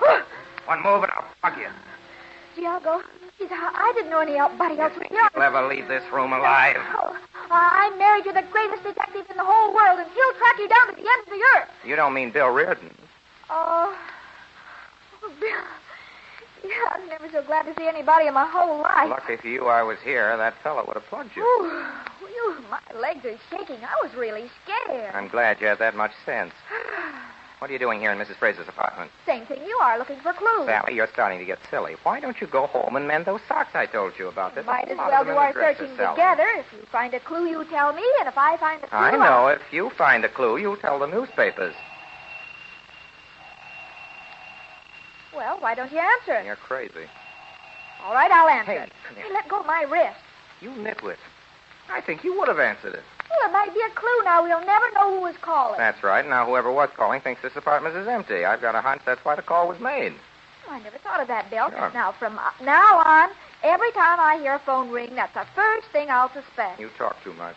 Oh, this is Mrs. Fraser's dresser, all right. Look, Bill. Her stockings aren't any better than mine. Are you searching or are you sightseeing? Look at that perfume. Isn't it lovely? That's lovely. That's the kind she wears, all right. Wonder what it is. Embarrassment number 5. Oh, buy some for me for my birthday, will you, Bill? It's only $25 an Will ounce. you stop drenching yourself in that perfume, you little thief? All right. Hey, where are you going? Going back in the living room. Well, I'll stay here. I'm going to take a crack at that wall safe. I'll bet there's a lot of clues in it. Suit yourself. Take a crack at the wall safe. You never open it. 3, 69, Never open a wall safe. 90, 100, 101, 200. Hey, what's that? It's a radio. Radio. Well, turn it off, you idiot. A radio. Oh, I thought it was a wall safe. A radio. I almost feel sorry for Marlowe having to work for him. Well, anybody can make a mistake. Not as many mistakes as you make, I promise. What's that? He's trying to get in. Have that light quick. Get back to these curtains. Come on.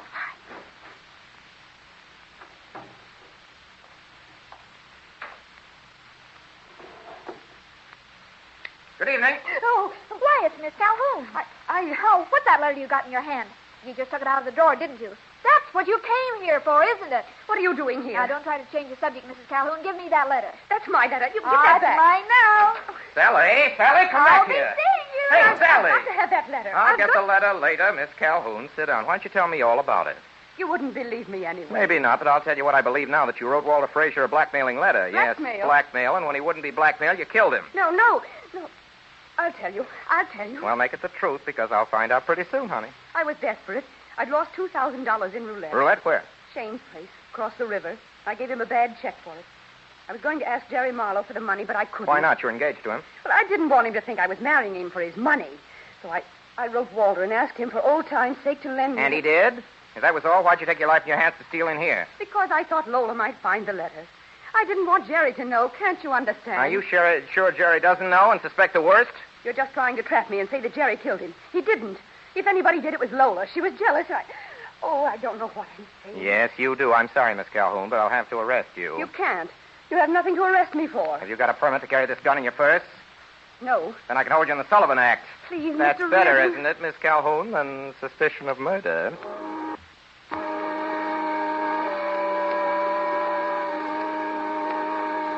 Hello? Cartwright Apartment? Miss Lola Frazier, please. Just tell her operator number 7 is calling. Oh, hello. 376? I'd like to make an appointment to see you. Well, I've come across a letter that I feel sure will interest you.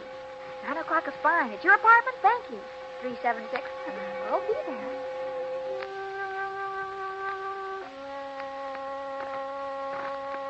Evans? Yeah, Bill? I had a dictograph put into Mrs. Frazier's apartment early this morning. Well, She's I talking did. to somebody right now. Now, listen. All right. There it is. See? How's that? Yeah, a little higher. All right.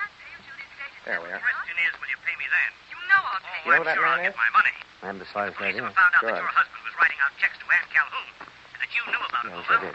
they might go so far as to suspect you. of I've murder. got a hunch. If they ever found out that I knew you and that I left you to marry Wait. Walter, they might I'll even tell you. suspect you. Baby? What are you sticking around here for? She'll be here any minute. Who will? That Reardon girl. She called up and said she wanted to see me here tonight. What's your step, Lola? Don't say a I thing. know that voice. Because even if you say hello to her, that dame thinks she has a clue. The wrong clue, but a clue. You better go out Like the you back to way. keep it She to might yourself. recognize you. Okay. So long, Lola. I wish I could place that voice. So do I. Wherever he is, certainly knows my wife, and I think I know.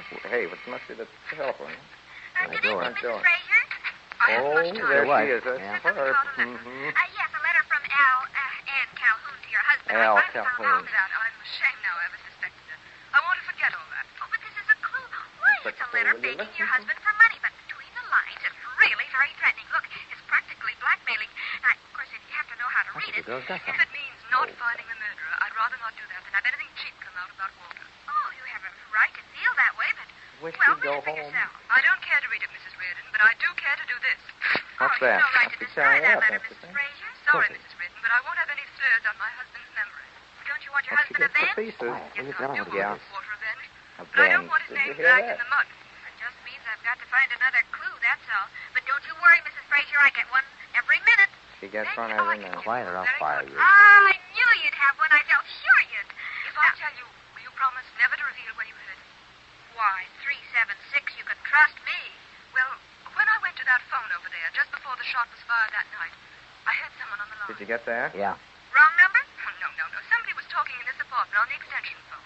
Someone was talking on the phone? You mean in this apartment? Yes. But there was nobody in here except you, four, and the butler. Ah, the butler. I knew Yes, it the was the butler butler. all the time. It wasn't the butler. I know his voice. Well, then who was it? I don't know. Oh. But I do know who he was talking to, and I do know what he was talking about. Wait a minute. That wire doesn't belong under those drapes, does it? What wire? Oh, I know you don't think I'm much of a detective, That's but us. I am, Mrs. Fraser. And there's a wire. dictaphone. Somebody's been listening Got to it. you. The district attorney's office, Yes, probably. the district Look, I'll attorney's just office. rip it out, Yes, and then don't you can rip tell it. all Hear this you, to Bill. me alone. There it goes. Well, what do you know about that? Just as we were about to find out who it was that talked Bill. on that. Yeah. Your wife is either the smartest woman or the biggest fool in America. She could be both. In fact, I think she is both.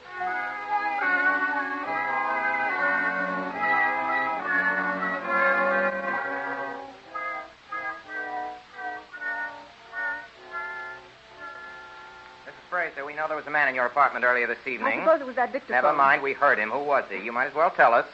It was Shane. Nick Shane, that's who it was. What was he there for? I He wanted $50,000. What for? I owed it to him. You owed it to him. What for? I lost the money playing roulette. Quite a sum to lose gambling, isn't it? Now, did you ever play roulette? Oh, yes, for dimes. We weren't playing for dimes. I see. He promised to give me time to pay, but when this happened, he started pressing me. I couldn't give him the money. I didn't have it. Not yet. Shane seems to have done all right in that joint of his. Did you know that Ann Calhoun had lost money there, Mrs. Fraser? Oh, yes, we've been there together a couple of times, and we both know. Well, you knew Shane before you married Fraser. Yes, a long time ago, when I was a showgirl in Chicago. That's right. I thought I'd left all that behind me when I started to marry Walter. Oh, it's all right, Mrs. Fraser. You've told us all we want to know. I didn't know. You can go now, Mrs. Fraser. And you won't be disturbed again, I promise. Thank you. Thank you. All right. Well, that seems to let her out.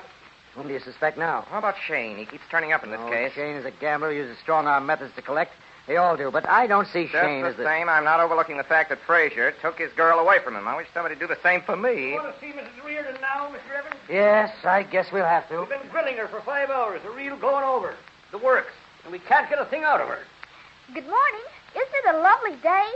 Listen, honey, I want you to realize how serious this is. Oh, gosh, Bill, I love you. A man has been murdered. The killer must be found. Now, do you understand that? Well, if you just let me out, I could This do is a matter for the police. If you work with them, I promise to take another crack at the private detective business. How's that? Well, cross your heart? Well, I hadn't expected to promise as strong as that, but all right, cross my heart. Now then, what did Mrs. Fraser tell you after you ripped out that dictaphone?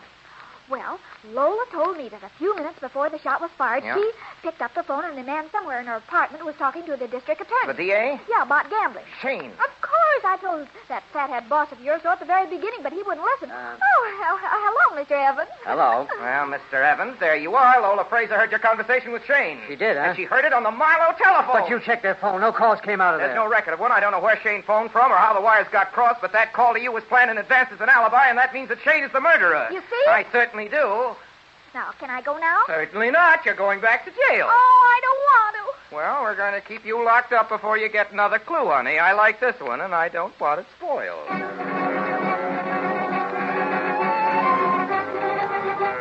Arrest Dick Shane, wanted for murder. Calling all cars. Arrest Dick Shane, wanted for murder. 40 years, dark complexion, slight build, armed and desperate take no chances. Calling all cars. Calling all cars.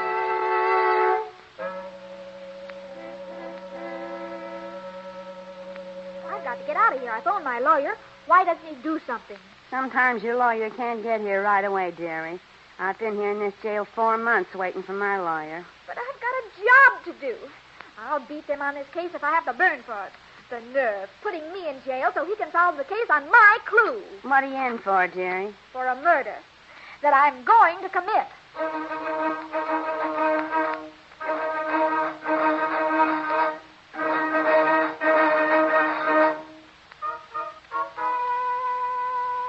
Hello, this is Bill Reardon. Give me the DA's private wire.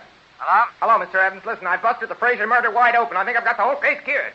And I'll bet you can't guess where I'm phoning from. No, I can't. I'm in Shane's apartment, and I found a phone extension. That's very interesting. Yeah? You better get home. Shane was just found stabbed to death in your apartment. In my apartment? Why? Where's Sally? Where's my wife? The police are holding her. She's in your apartment, too.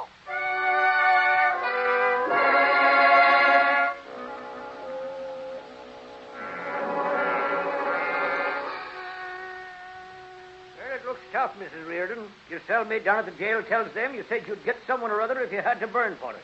She always just kidding, officer. There's no way to kid.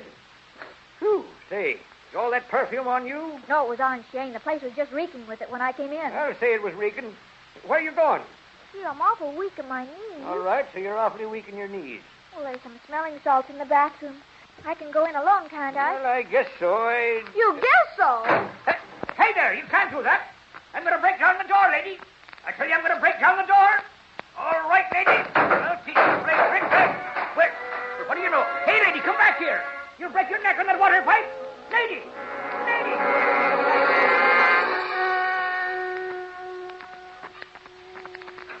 Hello, Mrs. Fraser. Why did you kill Nick Shane? What? You're crazy. You don't seem very surprised that he's dead. Well, I'm not, as a matter of fact. Aren't you going to ask me in? You aren't surprised. Well, people were afraid of him and hated him. Well, I'm coming in.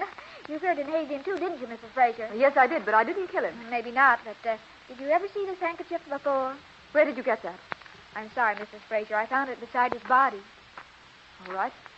I killed him. I'm not afraid now. Well, there's nothing to be afraid of. Can I use the phone? Yes. Thanks. Oh, don't worry. We'll plead the unwritten law. Say, what is the unwritten law?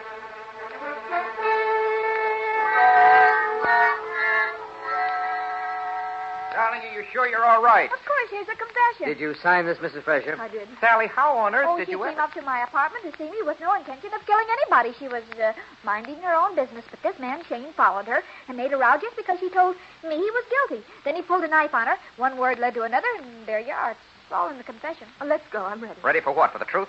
Oh, Bill, darling, I just told I know you just told me. Now I'll tell you. Walter Fraser wanted a divorce. His lawyer will swear to that. Mrs. Fraser wasn't satisfied with the settlement he offered, much less than a widow would receive. Mrs. Fraser, you offered Shane $50,000 to kill your husband. That was a gambling. Yes. The books show that you never lost more than $200 at roulette. Shane shot your husband standing on the window ledge outside your library. Shot him in the back while you were talking to him. The others were in the kitchen. 2 days ago, Shane started pressing you for the money, threatening you. You began to realize the $50,000 had only been the beginning. You killed Nick Shane deliberately. It was premeditated murder. No. He had a knife. He found out somehow that I told him about the phone call. His alibi. I had to kill him. All right, take her out, Fogarty. Take her out. Come along now. Come along now. What a client. Congratulations. And now, Mrs. Reardon, if you don't mind telling me, how did you ever suspect her? Come on, let's have it, Sally. Well, when I got home, the apartment was still full of her perfume, and then when I accused her and she didn't ask any questions, how he was killed or when, well, I just knew she'd done it. And you got a confession out of her with no more to go on than that? Well, I pretended I'd found her handkerchief beside the body. Where did you find it? In her purse. I resign. From now on, Mr. Evans, I'm her office boy.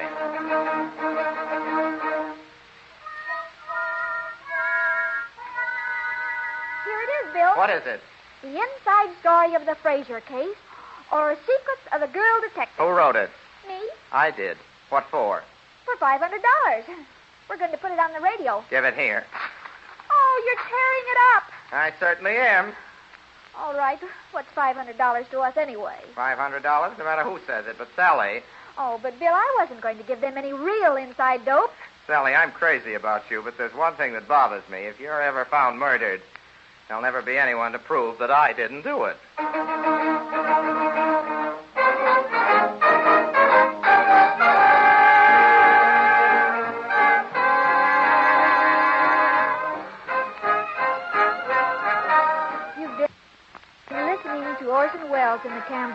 Playhouse presentation of There's Always a Woman with Marie Wilson.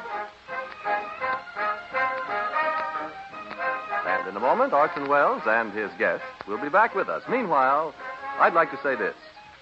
Our play tonight told the story of a woman who helped her husband to success. Sally Reardon's methods of doing this were not exactly conventional. Still, in the end, things turned out all right.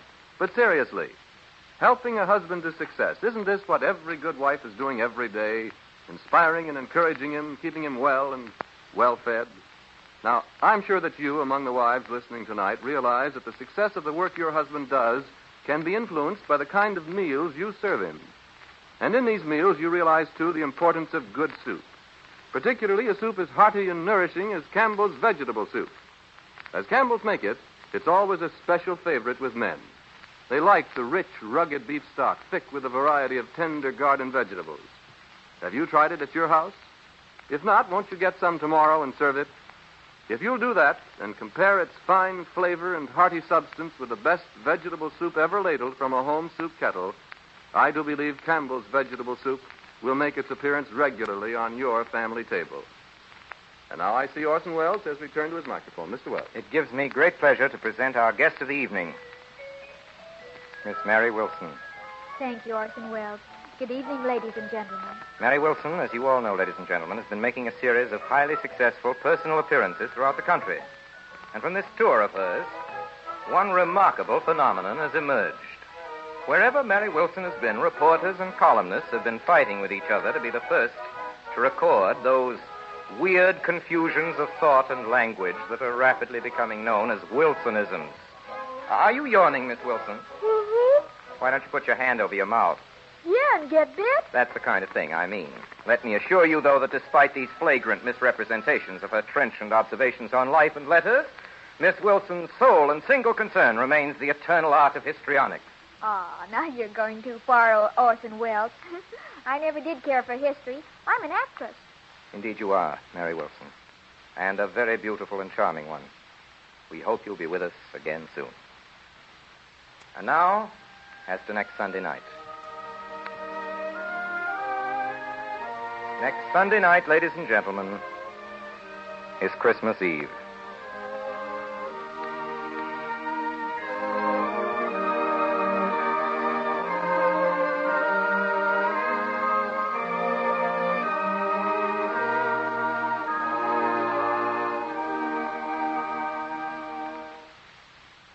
And it came to pass in those days that there went out a decree from Caesar Augustus that all the world should be taxed. And all went to be taxed, every one into his own city.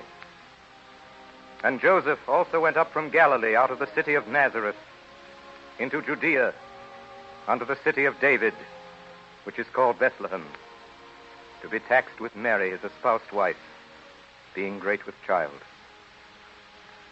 And so it was that while they were there, the days were accomplished that she should be delivered. And she brought forth her first son, and wrapped him in swaddling clothes, and laid him in a manger, because there was no room for them in the inn. And there were in the same country shepherds abiding in the field, keeping watch over their flock by night. And lo, the angel of the Lord appeared before them, and the glory of the Lord shone round about them, and they were sore afraid. And the angel said unto them, Fear not, for behold, I bring you good tidings of great joy, which shall be to all people. For unto you is born this day in the city of David a Savior, which is Christ the Lord. And this shall be a sign unto you. You shall find the babe wrapped in swaddling clothes, lying in a manger.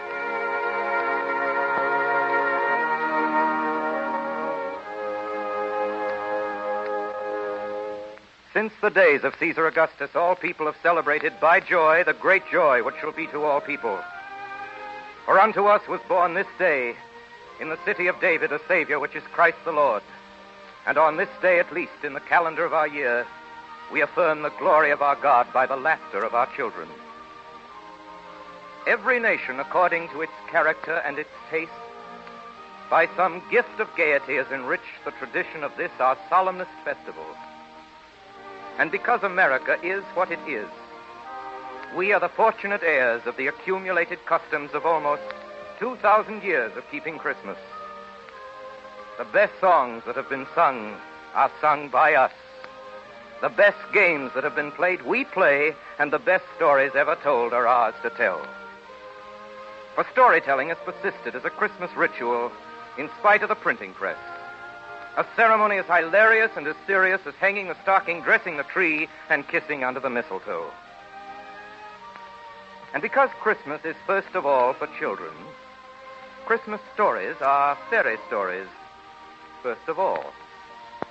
It's mildly surprising that the best of them all, which we're telling again for you next week, is for everybody and turns out to be a ghost story. I've endeavored, writes its author on its title page, I have endeavored in this ghostly little story to raise the ghost of an idea which shall not put my readers out of humor with themselves, with each other, with the season, or with me. May it haunt their hours and houses pleasantly, and no one wish to lay it. It is signed your faithful friend and servant, Charles Dickens. And Charles Dickens, as everybody but our newest friends will know, is the author of next week's story. And our star, as all our old friends will know too, is that best-loved of American actors and the special favorite of all of us on the Campbell Playhouse, Mr. Lionel Barrymore, who will be keeping an engagement with us on that night that he has kept for a number of years. An engagement to play Scrooge in that most human and heartwarming of Christmas stories, A Christmas Carol by Charles Dickens. This will be the 5th Christmas that Campbells have chosen this good old tale as their Christmas present to their friends.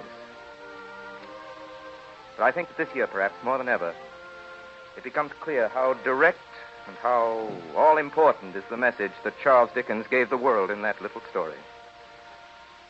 Wherever, anywhere in the world, people pause next Sunday night to listen to Lionel Barrymore and A Christmas Carol, there will be people a little kinder, a little happier, a little more at peace with themselves and their neighbors.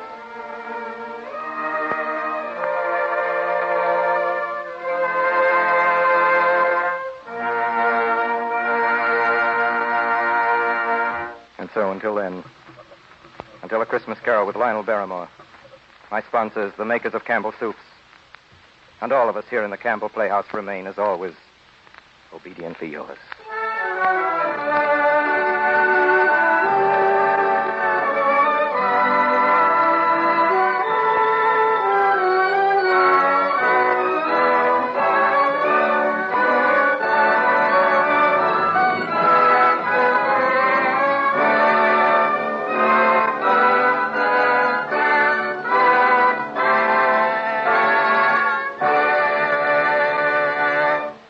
The makers of Campbell Soups join Orson Welles in inviting you to be with us in the Campbell Playhouse again next Sunday evening when we bring you our 5th annual presentation of Charles Dickens' immortal story, A Christmas Carol, starring Lionel Barrymore in his favorite role as Ebenezer Scrooge. In the meantime, if you have enjoyed tonight's Playhouse presentation, won't you tell your grocer so tomorrow when you order Campbell's vegetable soup? This is Ernest Chappell saying thank you and good night. This is the Columbia Broadcasting System.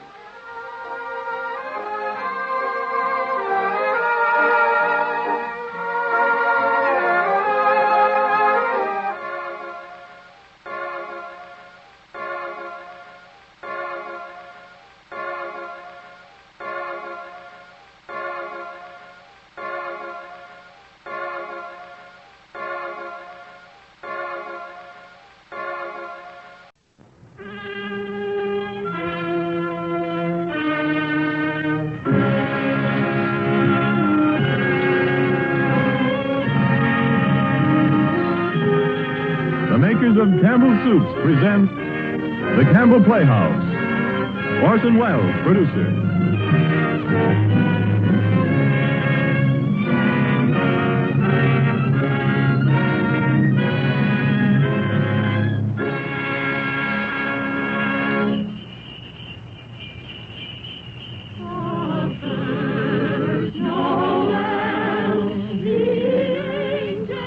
Good evening. This is Orson Welles. There are clearly a number of ways in which a Christmas carol could be introduced. Myself, I am most struck by the happy fortune that enables us on this Christmas Eve to present Mr. Lionel Barrymore, the best-loved actor of our time, in the world's best-loved Christmas story, A Christmas Carol. It is the American way, as we know, to establish traditions quickly where popular instinct and sentiment pronounce them sound. And so it is that today, actually only the 5th anniversary of Mr. Lionel Barrymore's first playing of the part of Ebenezer Scrooge for the Campbell Playhouse, there is, I think, in all America nothing more eagerly awaited, more firmly rooted in the hearts of the radio family that numbers millions, than this yearly performance of A Christmas Carol. A Christmas Carol, as Charles Dickens wrote it, has by common consent long been a classic. Mr. Lionel Barrymore's appearance in it is rapidly becoming one. And now, just before A Christmas Carol, Ernest Chappell has a special Christmas greeting from the makers of Campbell's Soups. Mr. Chappell. Thank you, Orson Welles. As the old year draws toward its close, we of Campbell's feel a bond of warmth and gratitude toward each of you, our friends. For you see, in homes everywhere throughout the land, Campbell's Soups have been welcomed. Day by day and week by week, you have placed confidence in us and in the foods we make. And there isn't anything we appreciate more deeply than the fact that so many of you have elected to let Campbell's make your soups for you. And so when Christmas comes, we look about to find some way to show our appreciation, some Christmas present by which to say thank you. The gift we chose 5 Christmases ago and have chosen each year since has become a part of Christmas to many and many a family. It has become a Christmas custom to gather around the radio to hear and to enjoy A Christmas Carol. And since it is Christmas Eve, we hope, too, that the younger members of the family are permitted to stay up and listen before dreams and visit of Santa.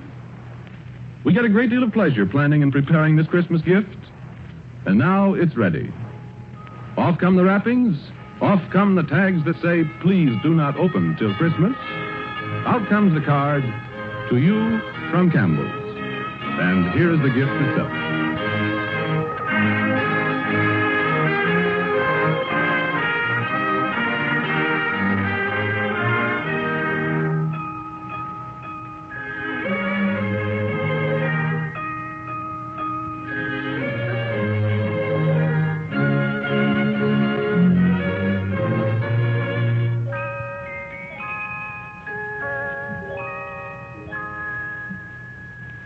Marley was dead to begin with. There's no doubt whatever about that. The register of his burial was signed by the clergyman, the clerk, the undertaker, and the chief mourner. Scrooge signed it. And Scrooge's name was good upon change for anything he chose to put his hand to. Old Marley was as dead as a doornail. Scrooge knew he was dead? Of course he did. Scrooge and Marley were partners for I don't know how many years. Oh, but he was a tight-fisted hand at the grindstone, was Scrooge. A squeezing, wrenching, grasping, scraping, clutching, covetous old sinner. And once upon a time, of all the good days in the year, on Christmas Eve, old Scrooge sat busy in his counting house, a grim, cheerless place if ever there was one. The door of Scrooge's counting house was open, that he might keep his eye upon his clerk, Bob Cratchit, who in a cold and dismal little cell beyond worked at his ledgers. 19, 20, 21, 22. Merry gentlemen, let nothing you dismay. 23, 26, 29. Christmas Day. 11, 13, 17, 7, carry 1. Our and Bob Cratchit. Yes, Mr. Scrooge. Stop that infernal caterwauling. Yes, sir. 9, 15, 17, 21, carry 1. Impudence. Singing their idiotic Christmas carols at my very door. Go somewhere else and bellow your blasted carols, or I'll give you in charge. Sorry, Governor. It's almost over at Christmas time, you know. Yes, and I don't want any of your old customs. Take your fellow fools and go away. Christmas. Blah. Right, sir. Merry Christmas anyway, sir. A Merry Christmas, Uncle. A Merry Christmas, Bob. Merry Christmas, Mr. Fred. God save you, Uncle. Ah, humbug. Christmas a humbug, Uncle? No, I'm sure you don't mean that. I mean just that. Exactly that. Merry Christmas. What right have you to be merry? What reason have you? You're poor enough. Well, what right have you to be dismal about Christmas, Uncle? You're rich enough. Now, Uncle, don't be cross. Well, what else can I be when I live in such a world of fools? What's Christmas to you but a time for paying bills without money? Merry Christmas. A time for finding yourself a year older and not an hour richer. If I could work my will, every idiot who goes about with Merry Christmas on his lips would be boiled with his own pudding and buried with a stake of holly through his heart. He should. Uncle? Nephew, keep your Christmas in your own way and let me keep it in mine. Keep it, but you don't keep it, Uncle. Well, let me leave it alone then. What do you want? A Christmas gift, I've no doubt. I came to wish you a Merry Christmas, Uncle. Merry Christmas. Much good may Christmas do you. Much good it ever has done you. There are many things from which I derive good by which I have not profited materially, I dare say, Uncle. Christmas among the rest. But I have always thought of Christmas time as a good time. A kind, forgiving, charitable, pleasant time. And therefore, Uncle, though it has never put a scrap of gold or silver in my pocket, I believe it has done me good and will do me good. And I say, God bless it. God bless Christmas. Hurrah! Let me hear another sound out of you there, Bob Cratchit, and you'll keep your Christmas by losing your situation. As to you, nephew, I wonder you don't go into Parliament. If you talk enough nonsense... Don't be angry, Uncle. I want nothing from you. I ask nothing of you. Why can't we be friends? Good afternoon. Well, I'm sorry you feel that way. I've tried. A Merry Christmas to you, Uncle. Good afternoon. And a Happy New Year, too. Humbug. And a Merry Christmas to you, Bob, and the missus, and to Tiny Tim. Thank you, Mr. Fred. Same to you, sir. Good day, sir. Good day, Bob. Nonsense. Twaddle. Lummery. Talking of Christmas and not 2 sixpences to jingle together in his trousers pocket. You there, Bob Cratchit. Come here. What are you doing there? I was only putting a bit more coal on the fire, Mr. Scrooge, seeing it's so cold in there, sir. Well, you put that coal back into the scuttle. A fire! A fire, indeed. I can tell you, if you use coal at that rate, you and I will soon be parting company, Bob Cratchit. You understand that? There's many a young fellow like your situation, you know. Oh, I'm sorry, sir. My fingers were getting a little stiff with the cold. Then put on your mittens. There's someone at the door. See who it is. Yes, sir. Good afternoon, sir. Good afternoon. This is the firm of Scrooge and Marley. Yes, sir. I should like to see the head of the firm, if I may. Oh, very good, sir. What is it? A gentleman to see you, Mr. Scrooge. Huh? Have I the pleasure of addressing Mr. Scrooge or Mr. Marley? Marley's been dead these 7 years tonight. I'm Scrooge. Well, now, Mr. Scrooge, at this season of the year, it's only fitting that we who are more fortunate should raise a fund to buy the poor some meat and drink and means of warmth. You may not believe it, sir, but many thousands are now in want of common necessities, and hundreds of thousands are in want of the simplest comforts, sir. Are there no prisoners? There are plenty of prisons, sir. And the workhouses? They're still in operation, I trust. I wish I could say they are not, but they are, sir. The treadmill and the poor law are in full vigor, then? Both very busy, sir. Oh, well, I'm very glad to hear that. I was afraid from what you said at first that something had occurred to stop them in their useful cause. No, sir, all these institutions that you mention are flourishing. But it's nevertheless true that some additional provision for the poor and the destitute must be made. A few of us upon change are endeavoring to raise such a fund, you see. And what shall I put you down for? Nothing. Oh, I see. You wish to be anonymous, sir. I wish to be let alone. I don't make merry myself at Christmas time, and I can't afford to keep a lot of idle people and make them merry. I help support the establishments that take care of the poor. They cost enough. Let those who are badly off go there. Many can't go there, sir. And many would rather die. Well, then, my advice to them is to do so and decrease the surplus population. Besides, I've only your word for it that all this is so. The truth, Mr. Scrooge. Well, so be it, then. It's not my business. It's enough for a man to understand his own business and not to interfere with other people's. Mine occupies me constantly. Good afternoon, sir. I quite understand, Mr. Scrooge. Cratchit, show this gentleman out. Yes, sir. This way, please. Sir, I couldn't help overhearing. I should like to contribute threepence. Cratchit! Yes, sir. It isn't much, but it's all I can afford. But there are others in worse situation than I am. You're a generous fellow. I wish I might say so of your employer. Cratchit! Yes, sir. Good afternoon, sir. Good afternoon. Merry Christmas. Merry Christmas. Yes, sir. Merry Christmas. Close the door. Yes, sir, I have closed it, sir. 24, 31, 1 and carry 3. A new scarlet tippet for Tiny Tim. And a comb for Martha. 33, 3 and carry 3. Hair ribbon for Belinda. 4, 7, 12, 15. I suppose you want the entire day tomorrow. If it's quite convenient, sir. It's not convenient, and it's not fair. But I suppose I can't do anything about it. If I was to stop half a crown of your wages, you'd think yourself very ill-used, I'll be bound. Well, sir, And yet you don't think me ill-used when I pay a day's wages for no work? It's only once a year, sir. Once a year. Once a year, indeed. A fine excuse for picking a man's pocket every 25th of December. But I suppose it's no good talking. You must have the whole day. Well, see that you're here all the earlier the next morning. Do you understand? Oh, I will, sir. I will, sir, indeed. Good night, sir, and Merry Christmas. Merry Christmas.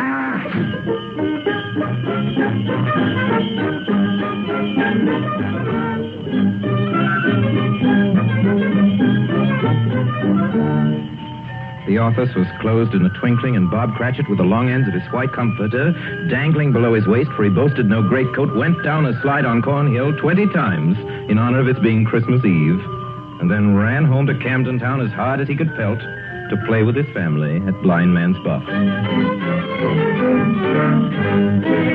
Scrooge, on the other hand, took his melancholy dinner in his usual melancholy tavern.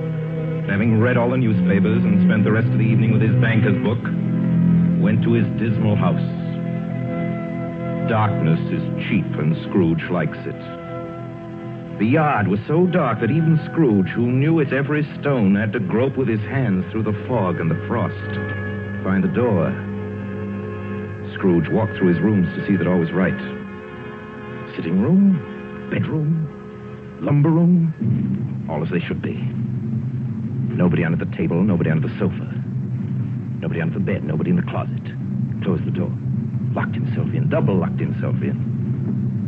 And took off his cravat, put on his dressing gown and slippers and his nightcap, and sat down before the fire to take his gruel.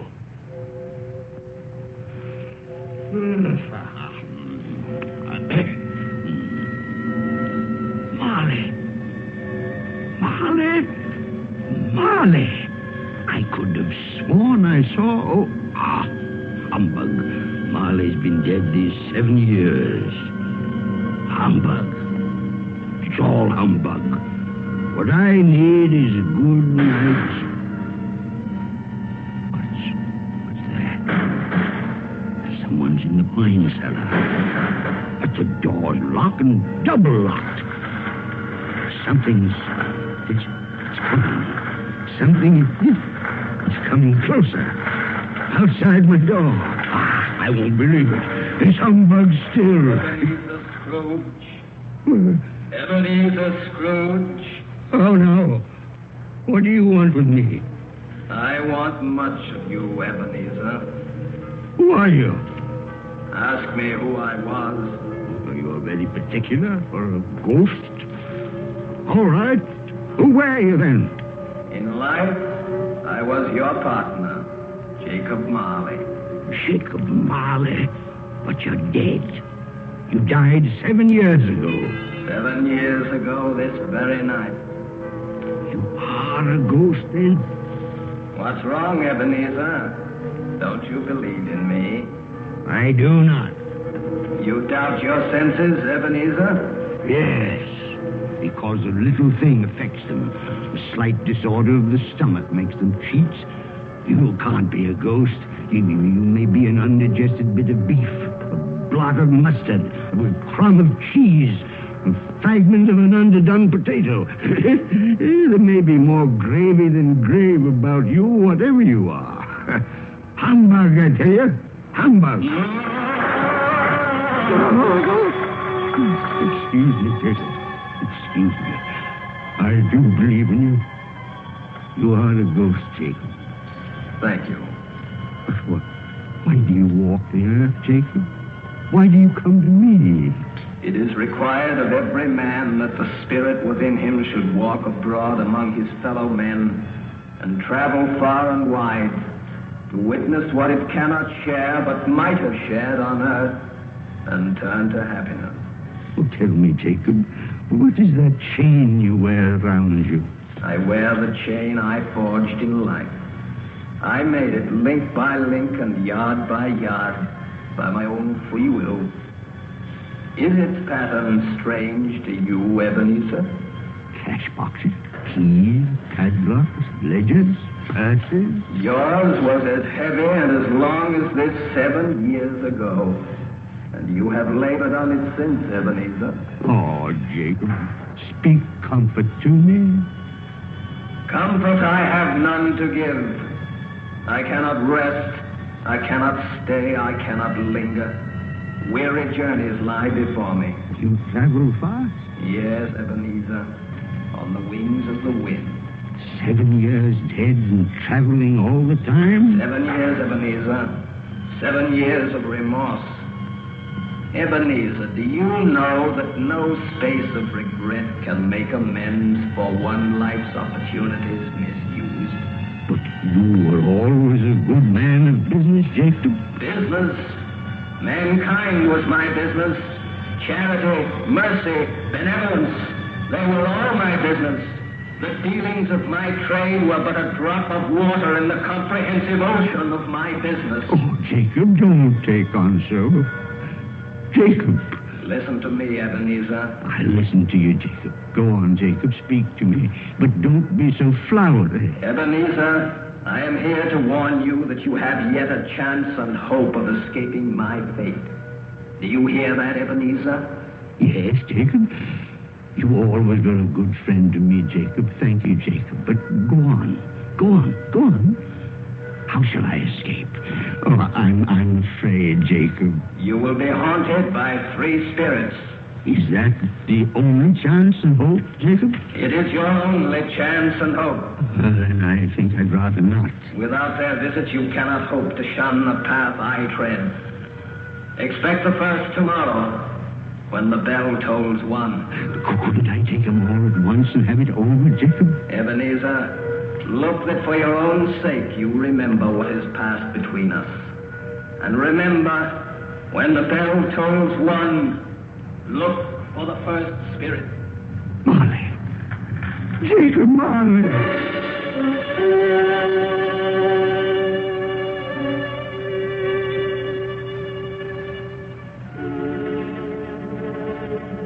Scrooge awoke. He was lying on his bed fully dressed. Suddenly the curtains of his bed were drawn aside. Scrooge found himself face to face with the unearthly visitor who drew them. As close to it as I am now to you. And I am standing in the spirit at your elbow. It was a strange figure, like a child. Yet not so like a child as like an old man. Who is that? Ebenezer Scrooge, I have come for you. You are the spirit, sir, whose coming was foretold me? I am that spirit. What are you? I am the ghost of Christmas past. Long past? No, your past. But, what do you want of me? What brings you here to haunt me? Your welfare, Ebenezer Scrooge. Rise and walk with me. Oh, no, not out of the window. I can't do that. I'll fall down. I'm not a spirit. I'm mortal. I'll fall. Bear but a touch of my hand upon your heart, and you shall be upheld in more than this. Come, follow me.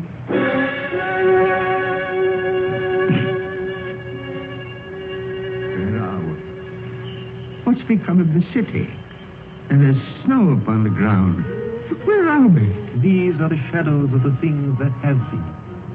You recognize this countryside? Oh, I know every inch of it. Every rock, every tree. And that bleak building over there? That building. I was a boy there.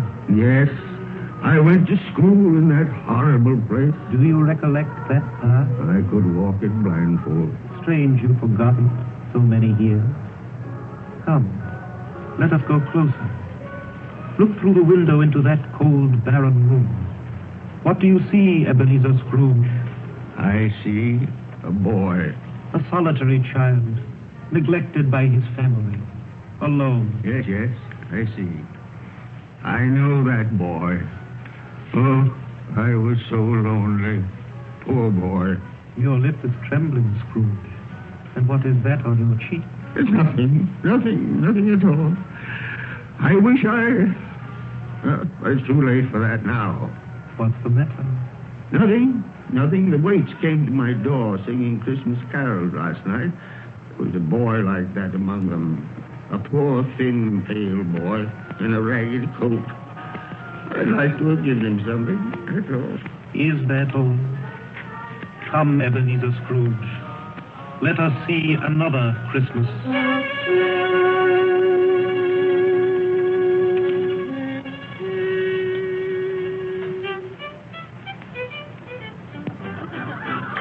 Do you know this place, Ebenezer Scrooge? Know it?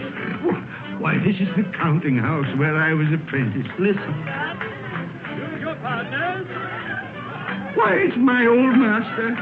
Bless his heart, old Fezziwig. My master, alive again, and hosting one of his Christmas parties.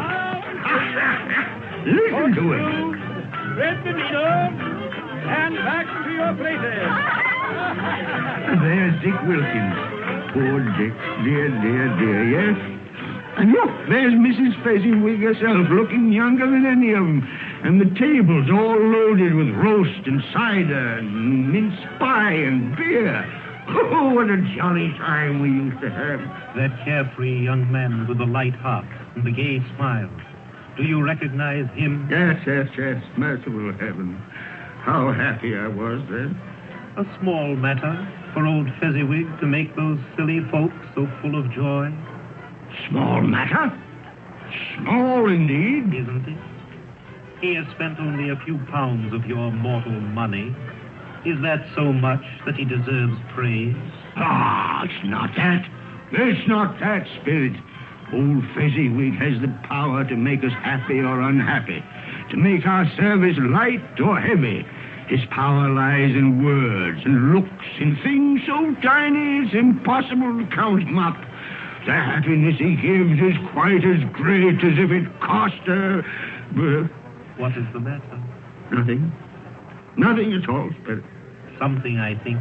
No. Speak. No. Only, it's just that I should like to be able to say a word or two to my clerk, Bob Cratchit, just now, that's all.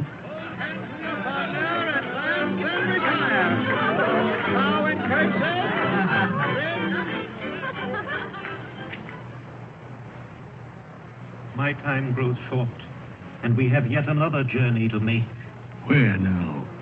Come. This is our last visit to the past, Ebenezer. Here, in this little room, with a fair young girl by your side. Do you recognize yourself, Ebenezer? Oh, no. Spare me this. You're older now, a man in the prime of life. Your face has begun to wear the signs of care and avarice. Your eyes are greedy, the eager, restless eyes of a miser. No, please. She knows it, too, that girl by your side. There are tears in her eyes.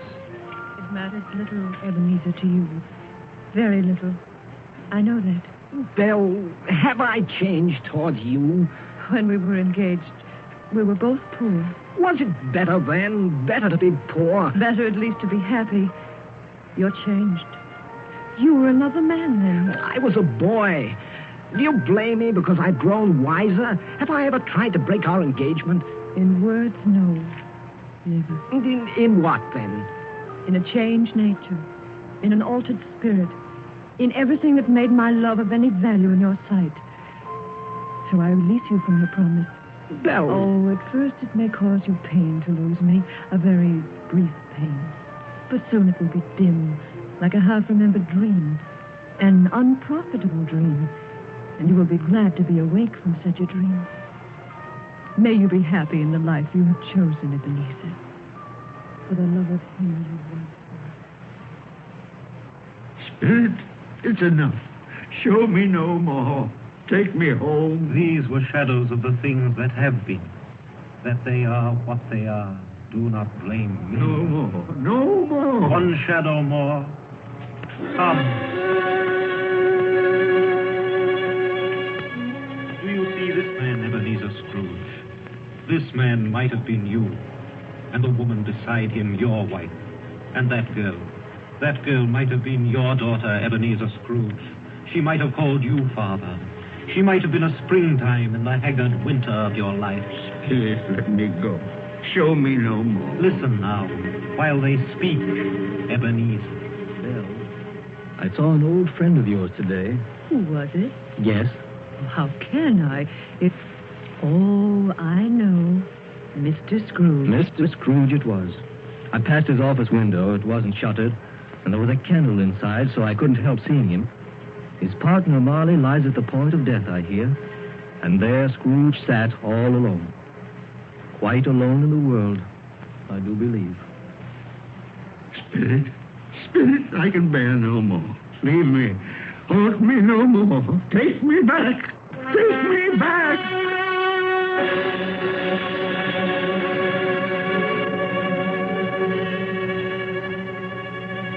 Good King Wenceslas looked out on the feast of Stephen, when the snow lay round about, deep and crisp and even, brightly shone the moon that night. You are listening to the Campbell Playhouse, bringing you tonight the 5th annual presentation of Charles Dickens' A Christmas Carol, produced by Orson Welles and starring Lionel Barrymore as Scrooge. This is the Columbia Broadcasting System. When the snow lay round about, deep and crisp and even, brightly shone the moon that night, though the frost was cruel, when a poor man came in sight, gathering winter fuel. And now, back to the Campbell Playhouse and the 5th annual presentation of A Christmas Carol. A Christmas present from the makers of Campbell's Soups.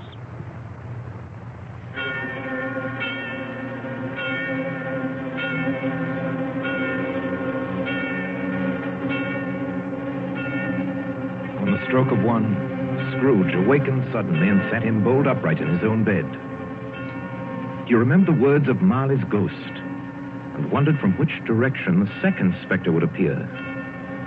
At that moment, nothing between a baby and a rhinoceros would have astonished him very much. Now being prepared for almost anything, he was not by any means prepared for nothing. And consequently, when no shape appeared, he was taken with a violent fit of trembling.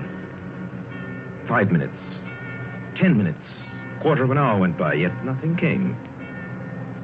Then, as he sat in his bed, he became aware gradually of a great blaze of ruddy light that seemed to shine upon him from the adjoining room. He got up softly and shuffled in his slippers to the door. It was his own sitting room, there was no doubt about that. But it had undergone a surprising transformation. The walls and ceiling were so hung with living green that it looked a perfect grove. And there sat a jolly giant, glorious to see, who bore a glowing torch in shape not unlike Plenty's horn, and held it up high up to shed its light on Scrooge as he came peeping round the corner. Come in, Ebenezer Scrooge, and know me better, man. I am the ghost of Christmas present. Spirit, take me where you will. Last time I went against my will and learned a lesson which is working now. If you have anything to teach me, let me profit by it. Touch my robe, Ebenezer Scrooge. Touch my robe.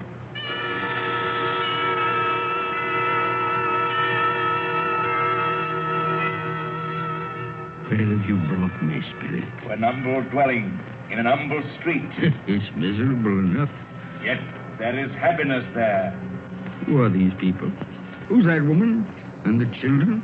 These are the family of your clerk, Bob Cratchit. See his wife, dressed in a twice-turned gown, but brave in ribbons, laying the table for their Christmas dinner. And there, assisting her, is her daughter, Belinda. And the young man with the fork in the stuffing, that's Master Peter Cratchit. And the two little Cratchits. Listen, Scrooge, and watch.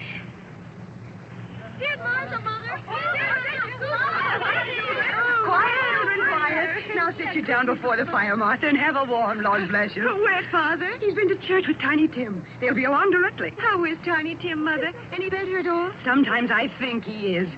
And sometimes I think, oh, dear God, if anything should happen to Tiny Tim. Oh, Mother, you mustn't even think of such a thing. This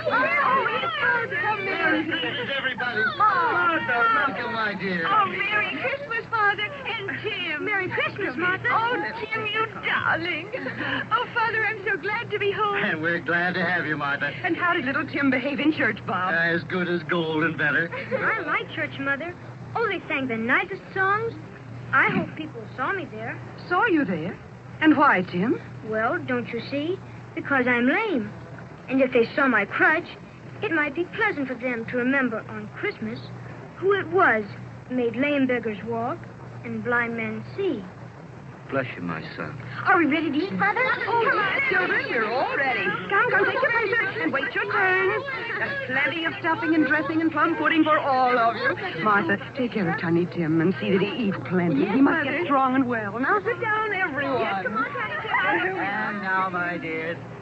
I see a vacant seat in the poor chimney corner, and a crutch without an owner, carefully preserved. No, kind spirit.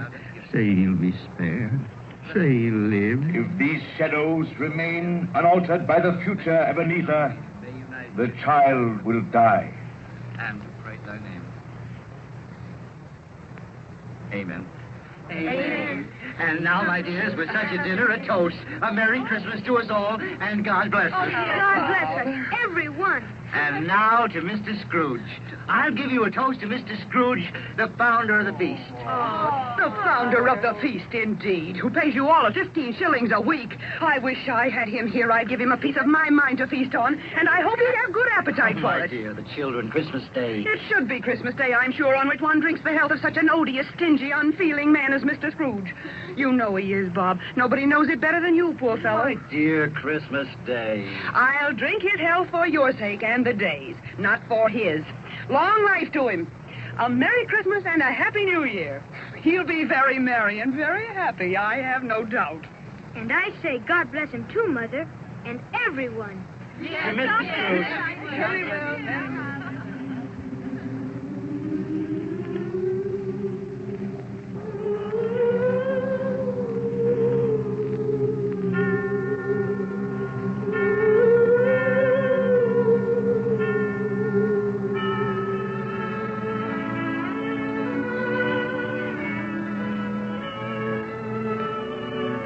There was nothing of high mark in all this.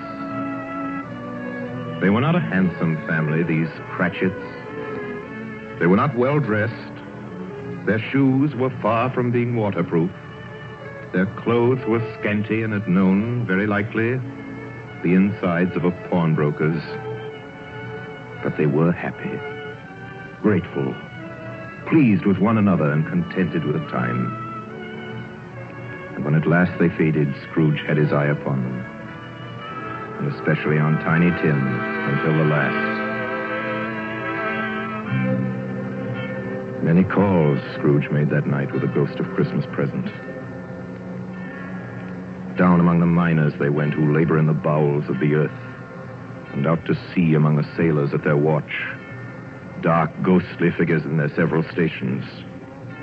Much they saw and far they went, and many places they visited, but always with a happy end. The spirits stood beside sick beds, and they were cheerful.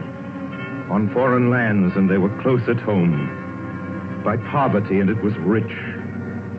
In almshouse, hospital, and jail, where vain man in his little brief authority had not made fast the door and barred the spirit out, the spirit left his blessing. It was a long night. It was only a night.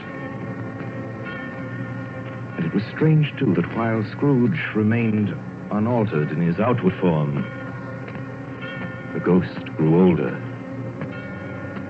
Clearly older. My life upon this globe is very brief, Ebenezer. It ends tonight. Tonight? Tonight at midnight. Ah, the hour has come. Oh, not yet. Not yet. No, there are still more things I wish to learn. These you will learn from still another spirit. Still another spirit, Ebenezer. Scrooge looked about him for the ghost. It had vanished. But he found himself once more in his bed, in his dressing gown and his nightcap. He'd heard the clock strike. And then he remembered the prediction of old Jacob Marley, and lifting up his eyes, beheld the third spirit. A solemn phantom,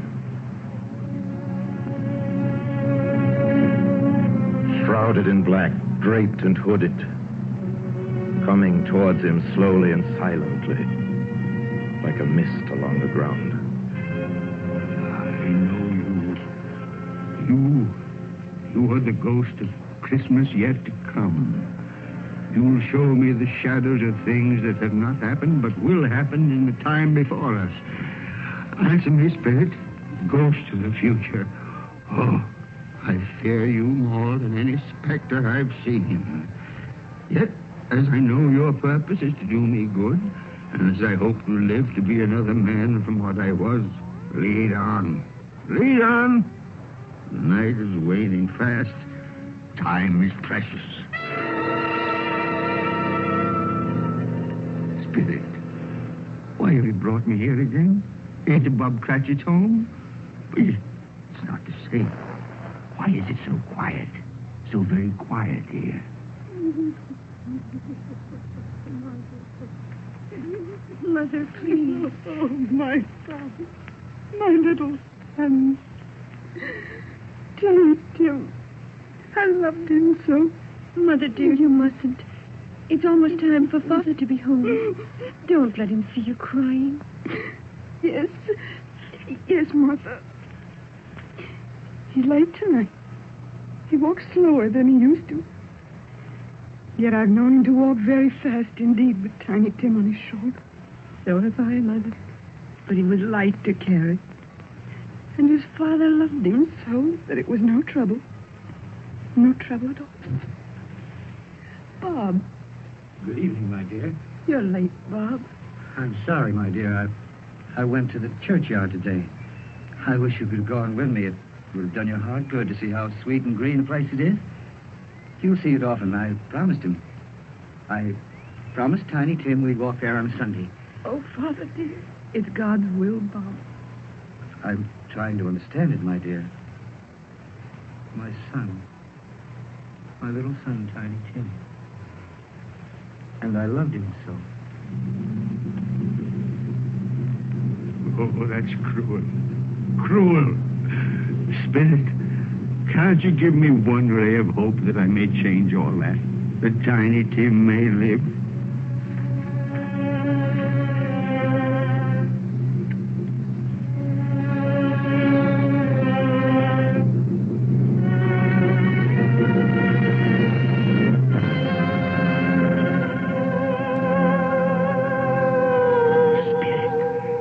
Where are we now? Oh, merciful heaven. Churchyard, overrun by grass and weeds, choked with too much burying. Desolate, a lonely, crumbling gravestone. Spirit, now before I draw nearer to that gravestone, answer me one question. Are these the shadows of things that will be, or are they the shadows of things that may be only? Will you not speak to me, Spirit? What is that grave to which you point? Now I see. There's writing on that stone. The name on the gravestone is Ebenezer Scrooge. Ebenezer Scrooge. Oh, Spirit. No. Spirit, hear me. I'm not the man I was. Why show me this if I'm past all hope? Tell me that I may change these dreadful shadows that have come, that you've shown me by an altered life. I'll honor Christmas in my heart, and I'll try and keep it all the year. I'll live in the past, the present, and the future. I will not shut out the lessons that they teach. Tell me, do, Spirit. Please tell me that I can sponge away the writing on that stone, Spirit. I beg of you, Spirit. Spirit.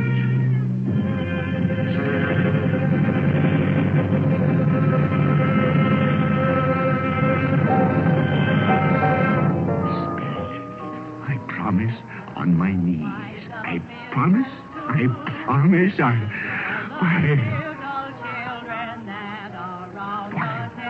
What's this? It's my bedpost. I'm home. In my own bed. In my own room. And the sun. The sunshine. It's clear. It's bright. No fog. Oh, what a beautiful day. Glorious. Glorious. Boy. Oh, boy. Yes, sir? What's today? What's that, sir? What day is it, my fine fella? Today? Why, it's Christmas Day. Christmas Day! Then I haven't missed it. The spirits have done it all in one night. All in one night. Heaven be praised. How's that, sir? Listen, my lad. Do you know where the poultry is in the next street? I should say I do. An intelligent boy. A remarkable boy. Tell me, do you know if they've sold the prize turkey that was hanging in the window? The one as big as me? What a delightful boy.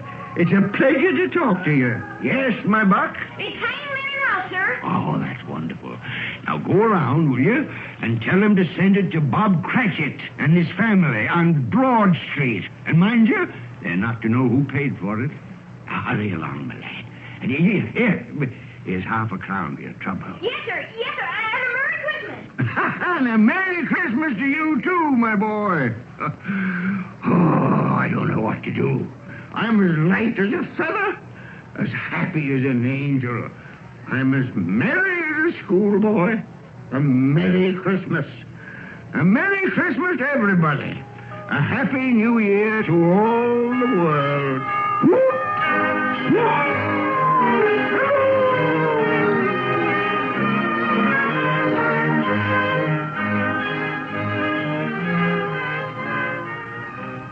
Next morning, Scrooge was early at his office. He went early for a reason.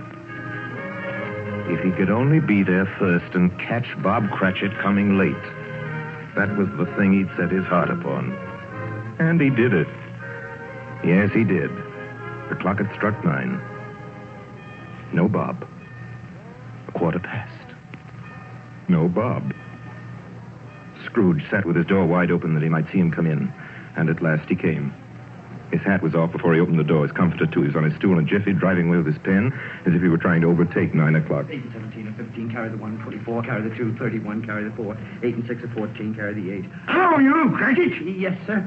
Step this way, Cratchit, if you please. Cratchit, what do you mean by coming in at this time of day? Oh, I'm very sorry, sir. I'm behind my time. You are? You are? Yes, I think you are. Oh, it's only once a year, Mr. Scrooge. It shall not be repeated. I was making rather merry yesterday, sir. I'll tell you what, my friend. I'll not stand this sort of thing any longer. And therefore, Bob Cratchit, I'm about to raise your salary. Mr. Scrooge, are you quite yourself, sir? No. No, thank heaven I'm not quite myself. Merry Christmas, Bob. Merry Christmas, my good fella. A merrier Christmas than I've given you in many a year.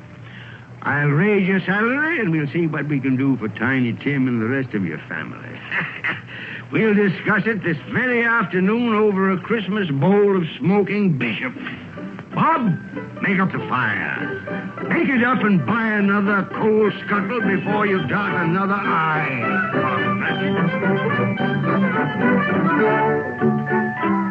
Scrooge was better than his word. He did it all, and infinitely more. To Tiny Tim, who did not die, he was a second father. He became as good a friend, as good a master, And as good a man as the good old city knew, or any other good old city, town, or borough in the good old world. Some people laughed to see the alteration in him, but he let them laugh, and little heeded them. His own heart laughed, and that was quite enough for him. He had no further intercourse with spirits, but lived upon the total abstinence principle ever afterwards, and it was always said of him that he knew how to keep Christmas well, if any man alive possessed the knowledge. May that be truly said of us, all of us. And so, as Tiny Tim observed, God bless us, everyone. Joy through the world, the Lord is come. Let earth receive her King. Let every heart prepare his room.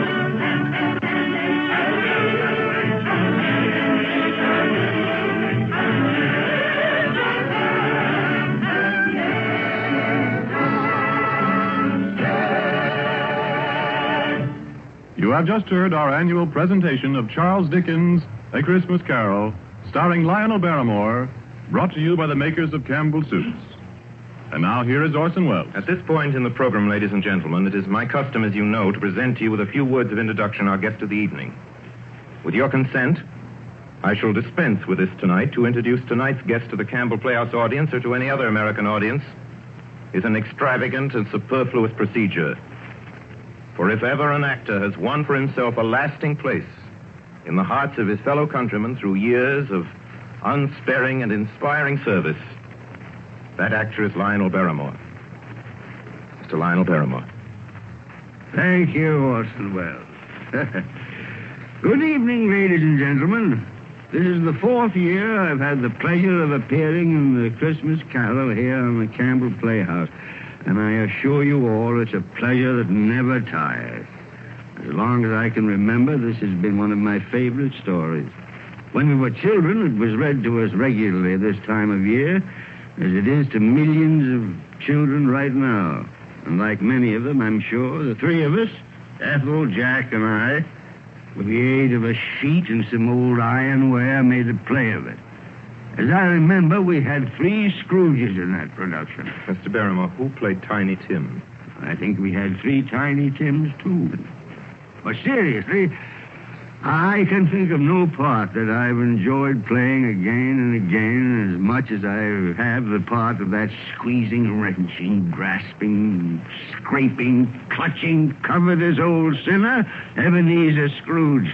And I can think of no happier or more suitable choice for the makers of Campbell Soups to offer the people of America as their Christmas present each year than Charles Dickens' well-beloved story, Christmas Carol. Good night, Orson. Good night, everybody. And a Merry, Merry Christmas to you all. Good night, Mr. Barrymore. Merry Christmas to you, sir. Ladies and gentlemen, for next Sunday night, we're happy to announce our version of a great and truly American story by a great American novelist, Come and Get It, by Edna Ferber. Against a background of the mighty forests of Miss Ferber's own Wisconsin, it tells a stirring tale of the men and women who live and die in the woods in order that lumber may come down the rivers every spring into the cities of the modern world.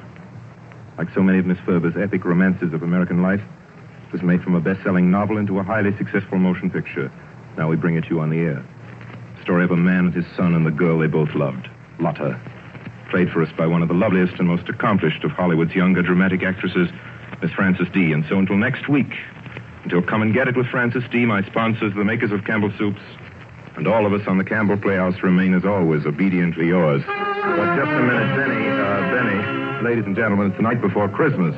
And all through the Campbell Playhouse, not a creature is stirring that doesn't join Lionel Barrymore in wishing you a Merry, Merry Christmas. This goes for all of us, from my sponsor, from myself, from all of us, from Don McBain, who runs the machinery in the control room, to Miss Helgren, who types the Campbell Playhouse scripts.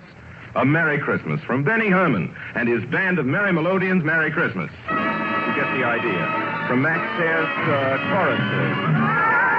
From Harry Esman and his crew of sound effects technicians. Thank you. And from Orson Welles and his considerable aggregation of dramatic talent, which includes, among others, Mr. Frank Reddick, Miss Georgia Backus, Miss B. Benaderet, Mr. Ray Collins, Mr. Everett Sloan, Mr. George Coulouris, Edgar Barry Erskine Sanford, Tommy Lane, William Allen, Betty Lou Walters, Eric Burtis, and, of course, myself and George Spelvin. A Merry Christmas. How about it, ladies and gentlemen? Merry Christmas. And finally, as Tiny Tim says... God bless us, everyone.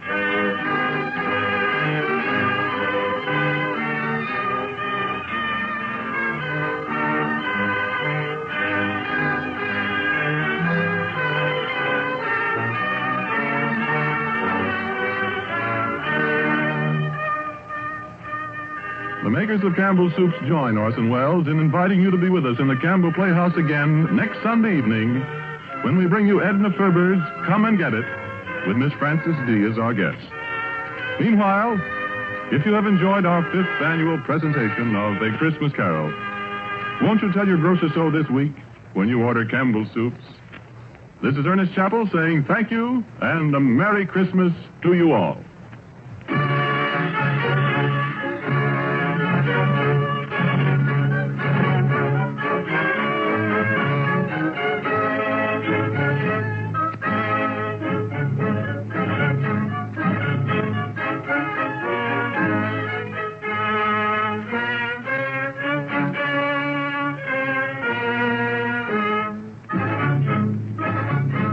This is the Columbia Broadcasting System.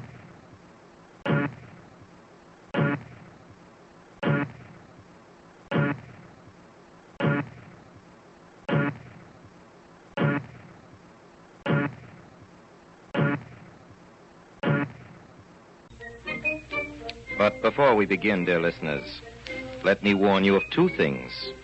First, that this is a story without a hero. Second, that Vanity Fair is, its name indicates, a very vain, wicked, foolish place, full of all sorts of humbug and falseness and pretensions, as you will soon see for yourselves. As we bring our characters forward, I will ask leave not only to introduce them, but occasionally to step down from the platform and talk to you about them. If they're good and kindly, to love them and shake them by the hand. If they're wicked and heartless, to abuse them in the strongest terms which politeness admits of. And also to laugh at them confidentially in the listener's sleeve. For it was to combat and expose such as these, no doubt, that laughter was made.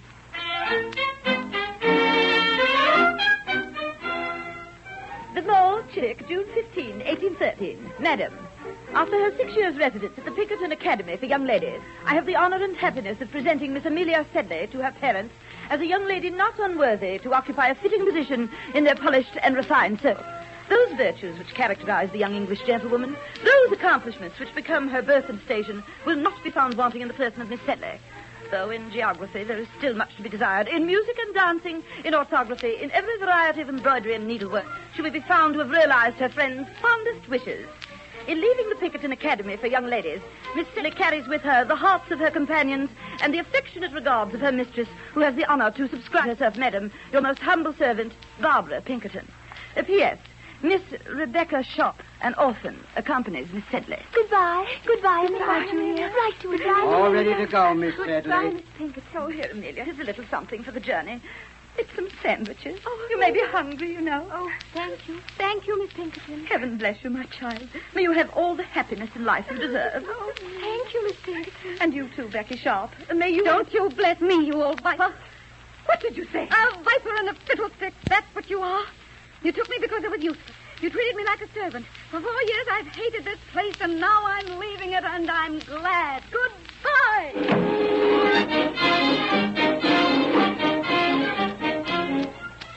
Rebecca, how could you say such things? Oh, I hate that place.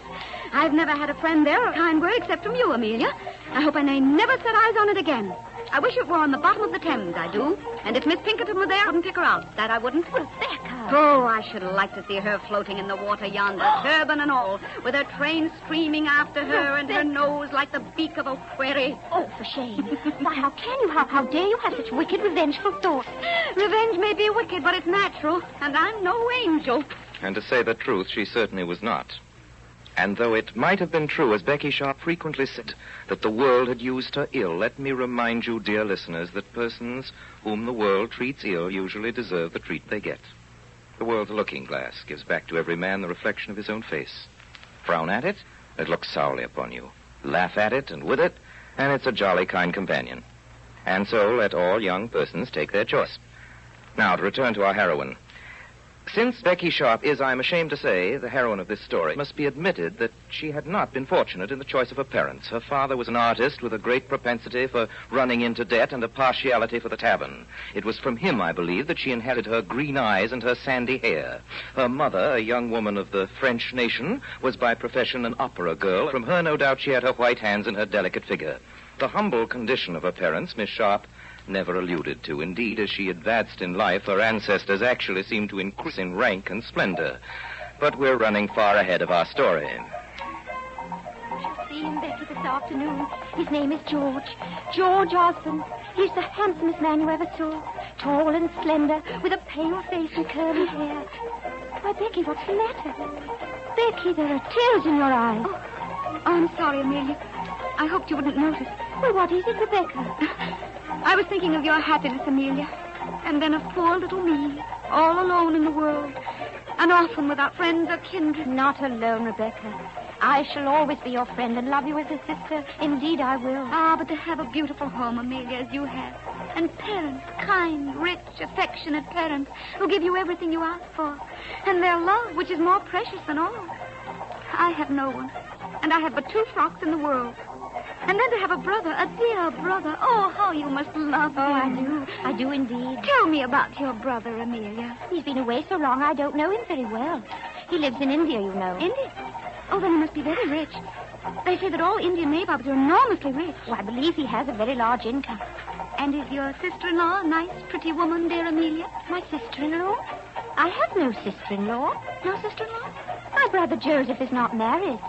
Oh, indeed, your brother Joseph is not married. Tell me about him, Amelia.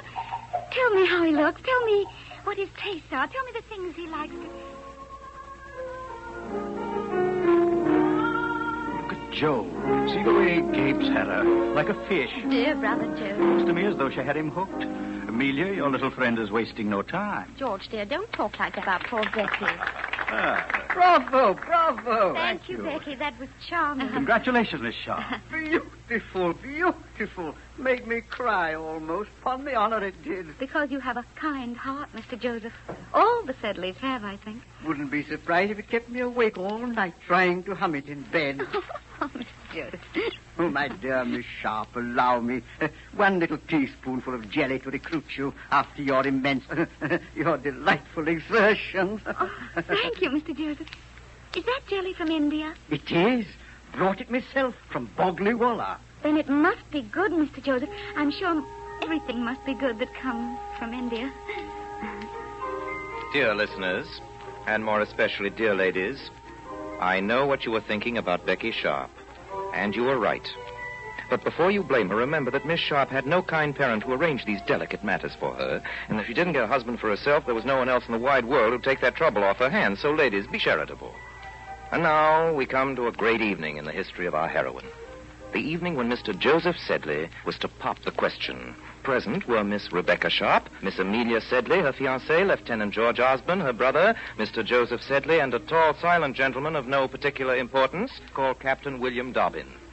Everything seemed to smile that evening upon Becky's fortunes. She took Joseph's arm as a matter of course on going to dinner. She sat with Joseph in the box of his open carriage as they drew across Westminster Bridge towards Vauxhall Gardens, and it was with Joseph that she walked through the lamplit squares and heard the fiddlers play and watched the lady acrobats mount skyward on a slack rope ascending to the stars. Indeed, had it not been for a certain bowl of rack punch that was served that night for supper, and of which Joseph partook immoderately, but let us draw a merciful veil over what happened then. Suffice to say that Joseph, in a very short time, drank up the whole contents of the bowl, the consequence of which was a liveliness at first astonishing and then positively painful. Before he was finally put to bed, he had sung a song, fought 2 policemen, and publicly apostrophized Miss Becky Sharp as his diddle, diddle, darling. The next morning, overcome with remorse, he left London for Cheltenham. 2 days later, Miss Sharp, still single and in tears, left the home of her kind friend to take up a position governess in the home of Sir Pitt Crawley, Bart, of Crawley Manor, Queen's Crawley, near Mudbury in Mudshire. My dearest, sweetest Amelia, with what mingled joy and sorrow do I take up the pen to write to my dearest friend. Yesterday I was at home in the sweet company of a sister whom I shall ever, ever cherish. Now I am friendless and alone. How is your dear fiancé, Lieutenant Osborne? We arrived here at Queen's Crawley this evening, Sir Pitt Croy and I, only he's not a bit like a baronet, or rather not what we silly girls at school imagined a baronet must be like. Fancy a stumpy, short, vulgar, and very dirty old man in old clothes and shabby old gaiters who smokes a horrid pipe. All the servants came out with surly looks to welcome us into the biggest old house I've ever seen, which is not rendered less gloomy, I promise you, by having the shutters always shut. At dinner, where we had nothing but watery mutton broth served in fine old silver dishes, I met my pupils, two sad, red-eyed little girls. After dinner, Sir Pitt went off to the kitchen with Horrocks, the butler, to get tipsy, I believe, and we sat around the table by the light of a single candle while young Mr. Crawley read us a long, dismal sermon on behalf of the mission for the Chickasaw Indians. At 10, we had prayers in the main hall. All the servants and Sir Pitt somewhat the worse for... Oh, who is it? How dare you? Oh, Sir Pitt. Writing letters, eh, Miss Becky? Yes, sir. By the light of my candles, eh? Yes, sir. No candles after 11 o'clock, Miss Becky. Yes, sir. Go to bed in the dark now, you pretty little hussy. Unless you wish me to come for the candle every night, mind you be in bed at 11.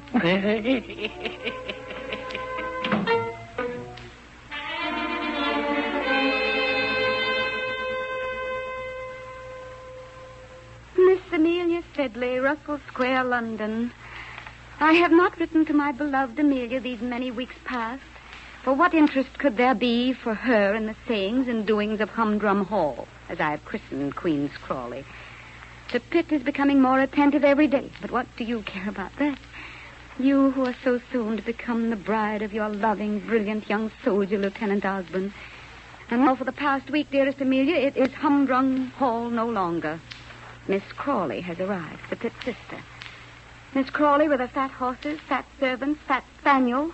The great Miss Crawley, rich, with 70,000 pounds in the 5%, whom, or I had better say which, her brother adores. She looks very apoplectic to the dear soul. No wonder her brother is anxious about her. Becky Sharp? Yes, Miss Crawley? Come, you, my child, and sit by me and amuse me while my hair is being curled. Yes, Miss Crawley. You know, Becky, if you have more brains than you have than the Shire now, I tell you. Oh, Miss Crawley. Oh, yes, if merit had its reward, you ought to be a kiss. I wish you could come to see me in London. To London? Why, my dear, in London we might even find you some law for a husband. A lord, Miss Crawley. Why not? I adore all imprudent marriages. What I like best is for a nobleman to marry a milliner's daughter, as Lord Flowerdale did. It makes all the women so angry. That's what I'm always telling Rawdon. Rawdon? Who's he? He's my favorite nephew. You'll see him. Captain Rawdon Crawley of the King's Lagoon. He'll be here tomorrow. You know, I have quite set my heart on Rawdon running away with someone. A rich someone or a poor someone? Why, you goose, Rawdon is not a shilling but what I give him and what he'll get in my will. He's riddled with debts and the bailiffs after like dogs after a hare. When he marries, he must repair his fortune. Is he very clever, Miss Crawley? Clever, my love? Not an idea in the world, beyond horses and his regiment and his hunting and his play, but he must succeed. He's so delightfully wicked. He's adored in his regiment, and the young men at the Cocoa Tree simply swear by him. You just wait till you see him, my dear. 6'2" and a pair of mustachios. Oh, those stars, Captain Crawley. I feel myself almost a spirit when I gaze upon them. Oh, gad, yes. So do I, exactly, Miss Sharp. Oh, that's a beautiful waltz they're playing. Gad, yes. First rate, first rate. Oh, it's beautiful out here in the garden, isn't it, Captain? By gad, it is. Capital, capital. Don't mind my guard, do you, Miss Sharp? Oh, no, Captain, no. I love the smell of a cigar out of doors beyond everything in the world. Oh, it must be wonderful to be a man. Might I take a puff? A tiniest puff? Gad, you've got spirit, Miss Sharp. More spirit than any woman I've ever met, and I've known some clippers. There you are. Steady now. Oh, no, you must hold it for me. Oh, that's not the way, my dear. Breathe in, not out, like this. Look. Oh, that's wonderful. wonderful, Captain Crawley. Joe, Gad, it's the finest cigar I ever smoked in the world. Oh. Captain Crawley, how dare you? I have eyes, Miss Sharp. I've watched my father gaping at you, the old chaw bacon. Well, suppose he is fond of me. I know he is, and others, too. You don't think I'm afraid of him, Captain Crawley. You don't suppose I can't defend my own honor. Oh, of course. I'm giving you fair warning, that's all. Look out, you know. You hinted something not honorable, then? Oh, Gad, really, Miss Rebecca. Do you suppose I have no feeling of self-respect, Captain Crawley, because I'm poor and friendless, and because rich people have none? Oh, I say, now, really, I Do you think because I'm a governess I have not as much sense and feeling and good breeding as you gentlefolks in Hampshire? Oh, Gad, Becky, I didn't... I can endure poverty, but not shame. Neglect, but not insult. And from you, Rawdon. Oh, hang it, Miss Sharp. Let me go. Rebecca. Oh, please let me go. Rebecca. By Jove. I'm sorry, Sir Pitt. Miss Crawley can't see you today. So much the better. I don't want to see her nohow. It's you I want to see, Miss Becky. Me, Sir Pitt? Miss Becky, I've heard my sister say she wanted you in London with her. Well, I won't have it. I want you here at Queen's Crawley, miss. I want you here to stay. Poor, humble me, Sir Pitt. How could it matter to you whether I stay or go? I tell you it does. You must stay, dear Becky. Will you stay, Becky? Yes or no? Stay as what, sir? Stay as Lady Crawley, if you like. Lady Crawley? Stay and be my wife. You're fit for it. Birth be hanged. You're as good a lady as ever I seed, Becky. Oh. Will he stay? Yes or no? Oh, Sir Pitt, I don't know what to say. Say yes, Becky. I be old man, but a good un. I'm good for 20 years. I'll make you happy, see if I don't. Oh, you shall do what you like, spend what you like, and have it all your own way. I'll make you a settlement. I'll do everything regular. Oh, Sir Pitt, it's impossible. Look here. Down on me knees, I ask. But I can't, Sir Pitt. What you mean you can't? Alas, I can't. I'm all ready. What's this? What's going on? On your knees, Sir Pitt? What are you doing there? Don't tell me you're proposing to Becky. Yes, I be. And? I've thanked Sir Pitt, madam, and told him... You refuse him? Yes. And am I to credit my ears that you absolutely proposed to her, Sir Pitt? Yes, I did. And she refused you, as she says? Yes, her did. Pray, Miss Sharp, are you waiting for the Prince Regent's divorce that you don't think our family good enough for you? Oh, Miss Crawley, how can you speak to me that way? Oh, my friend. Oh, it's too much. My heart is too full. Brother, let me speak to her alone. All right, I'll go. Now, my dear. Yes, Miss Crawley? Now, tell me the truth. You'd never have refused him had there not been someone else in the case. Come on now, tell me the reasons. What are the private reasons? Why did you refuse him? I refused him because... Yes, go on, because? Because I am married already. Married? Oh, you sly little wretch. How dared you not tell me? Goodness gracious, what a thing to do. And who's to make my chocolate in the morning? Who are you married to? I'm married to... Oh, how can you ever give me... Oh, stop blubbering, you foolish thing. I'm not going to eat you. Now then, tell me. Speak at once. Don't drive me mad. Madam, I am married to your nephew. To Captain Rawdon Crawley. Rawdon Crawley? Yes, last week, madam, by the rector at Mudbury. Rawdon, that's you? Oh, a governess, a nobody? Why, you scheming, treacherous, ungrateful, deceitful hussy. Thought you'd get my money, eh? Well, you won't. I'll check my will tomorrow.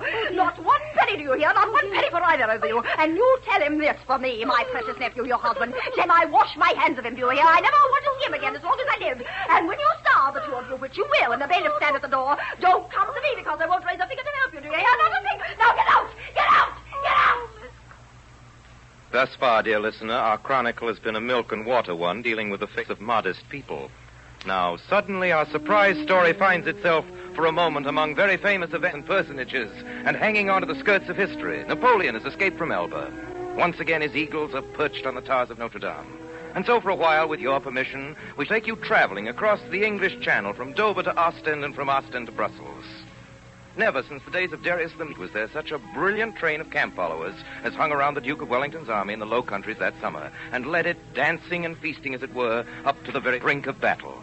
A certain ball, which a noble duchess gave at Brussels on the 15th of June, is historical. Among the much-coveted invitations that went out on that occasion, there are 3 that are of special interest to us. They bear the names of Lieutenant and Mrs. George Osborne. You know them, of course. Captain and Mrs. Rawdon Crawley. You know them, too. And Captain William Dobbin. A tall, silent gentleman with large feet whom you've met before, if you remember, in Vauxhall Gardens, and whom I described to you then and described to you now again as a gentleman of no particular importance. Since that night in Vauxhall, a year has passed, many things have happened, and much has changed. So now, dear listeners, we're in Brussels, at the Duchess of Richmond's ball, where Amelia, knowing nobody, was an utter failure, while Mrs. Rawdon Crawley's debut was, on the contrary, very brilliant. Mrs. Crawley, may I have the pleasure? Our dance, I believe, Miss Crawley. Mrs. Crawley. Mrs. Crawley, if you remember, you promised Oh, me. you dear, dear men, you're spoiling me, every one of you.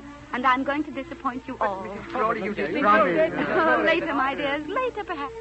Just now, I must go and sit over there with my poor little Amelia Osborne.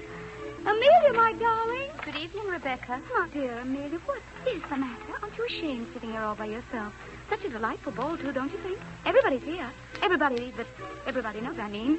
Indeed, there are only a few nobodies in the whole room.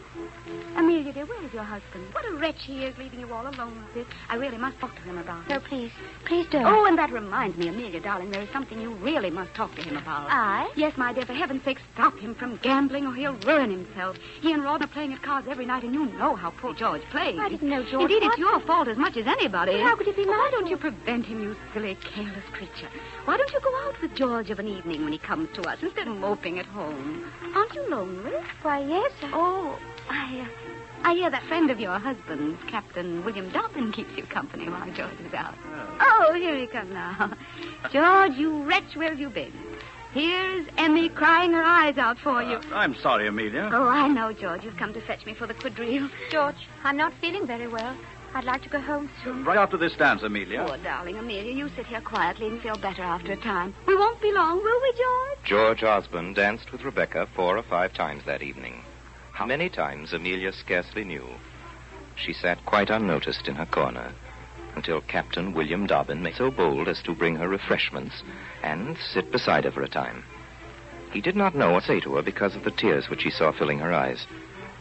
At last, George came back for Rebecca's shawl and flowers, and Amelia let him come and go without saying a word. Went away with the bouquet, and when he gave it to its owner, there lay a note, coiled in it like a snake among the flowers. As Rebecca took it, she gave George a quick glance, and then she made a curtsy and walked away on her husband's arm. After she'd gone, George looked around for Amelia, could not see her, and then at that moment... Gentlemen! Word's just reached us from the Duke of Wellington's headquarters, Waterloo. The enemy is advancing. Our left wing is already engaged. All regiments march in one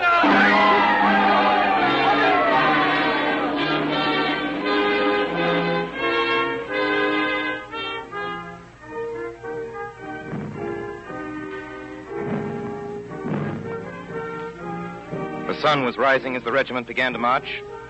Among them, the 7th of the line. It was a gallant sight. The band led the column, then marched the grenadiers, their captain at their head, in the center were the colors borne by the senior and junior ensigns, and then George came marching at the head of his company, looked up and smiled at Amelia. The Battle of Waterloo had been won, and darkness came down on the field and city. On Becky Sharp, who, profiting by a rumor of an English defeat, had just sold husband's horses for £500 apiece, and on Amelia, who was praying for George, who was lying on his face, dead with a bullet through his heart.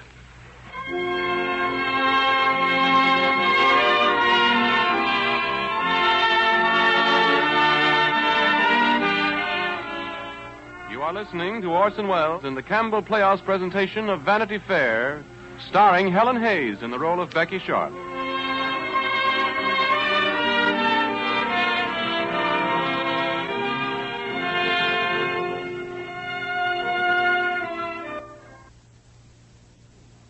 Now we resume our Campbell Playhouse presentation of Vanity Fair, starring Helen Hayes and Orson Welles. We now come to a part of our history which might be called How to Live Well on Absolutely Nothing a Year, for that is exactly what the characters of our story are doing at this moment. Those that aren't dead already. Amelia Osborne, with her little boy, has been living for some years now in a cottage in Camden Hill on a tiny income, augmented, though of course she doesn't know this, by the kindness of her dead husband's friend, Captain William Dobbin, whom you have met. As to our heroine, and I know she's the one you really want to hear about, I can only tell you this. But by the time our story finds her again, Rebecca and her husband had established themselves in a small but very comfortable house on Curzon Street, Mayfair. How she did it, I cannot tell you. But you saw expensive chariots at her door, you beheld her carriage in the park, surrounded by dandies of note, and the little box in the third tier of the opera was crowded with heads constantly changing. There was, it is true, one head which for some months past had not changed, and which was not the head of her husband, Rawdon Crawley. It was a head which was to be seen quite frequently of an afternoon in the little house on Curzon Street. It was a bald head which shone under the candles, and it was fringed with red hair. It had bushy eyebrows with little twinkling, bloodshot eyes surrounded by 1,000 wrinkles. Its jaw was underslung, and when it laughed, 2 white buck teeth protruded themselves and glistened savagely in the midst of the grin. Lord Stain, dear Lord Stain, you will forgive me. A poor man's wife must make herself useful, you know. I was in the kitchen making a pudding. I know you were. I saw you through the area railings as I drove up. You see everything, Lord Stain. A few things, but not that, my pretty lady. You silly little fibster. I heard you in the room overhead where I have no doubt you were putting a little rouge on. And I heard the bedroom door open, then you came downstairs. Is it a crime to try to look my best when you come here? Perhaps not. Surely it's the least I can do after what came from you this morning. Oh, how can I ever thank you enough, my lord? You mean I won't miss them, my dear. They give you pleasure. Where's your husband, my dear? Oh, out at some club gambling again, I expect. He's out so much. He leaves me so much alone. So convenient of him, isn't it, my dear? I've been thinking, Becky, about what you asked me last night. Do you still wish it? My lord, you know I do. You little devil, you. You're really bent on becoming a fine lady, and you'll pester my poor old life out to get you to society. My lord, I didn't mean For what? You won't be able to hold your own there, you silly little fool. You've got no money. It's not half so nice as here. You'll be bored there. Oh, no, my lord. I am. My wife is as gay as Lady Macbeth, and my daughter's as cheerful as Regan and Goneril. Oh, well, see for yourself. You'll be invited next week. Only I warn you, look out and hold your own and beware of the women.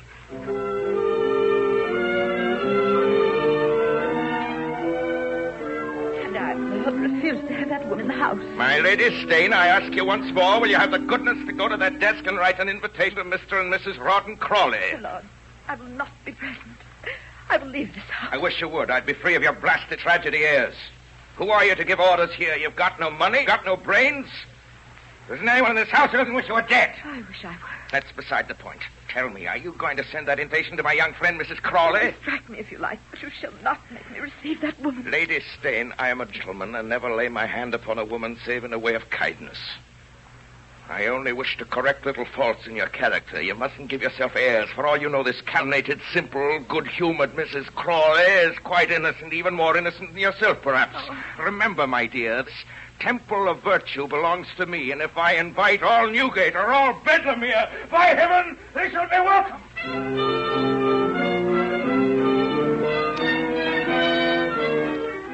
By Jove, Beck, you're fit to be Commander-in-Chief or Archbishop of Canterbury. By Jove. What are you talking about, Rawdon? You've done it, Beck. How do you feel now? The daughter of a painting master and an opera girl invited out to one of the greatest houses in England. Gad, Becky, you're a wonder. I say, Beck, you're looking wonderful tonight. Oh, thank you. Pink always was your color. And I say, Beck, where'd you get those? Gad, they look like diamonds. What? Yes, they're diamonds. Well, I'm dashed if I can see where... Where do you suppose I got them, you old goose? I hired them. From Mr. Polonius on Carpenter Square. You don't suppose that all the diamonds that go to the court belong to the wearers, do you? Rawdon, do you have to smoke that filthy cigar in here? Oh, filthy, eh? I remember when you liked them well enough. That was when I was on my promotion, Goosey. Now go on, get dressed, hurry. Ah, Gad, Beck, you're wonderful. I'll make our fortune yet, you old booby. By Jove, I believe you will.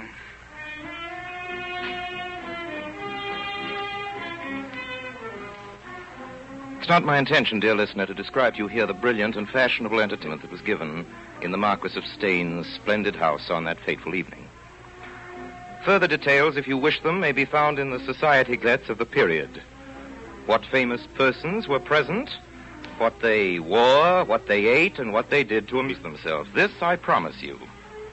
Whatever account of that evening's reception you happen to read, you'll be struck by one thing, that among all the grand names that were present that night, and half London was there, and half the embassies and celebrities of Europe, one name occurred again and again. A name unknown until this evening to that particular class of London society.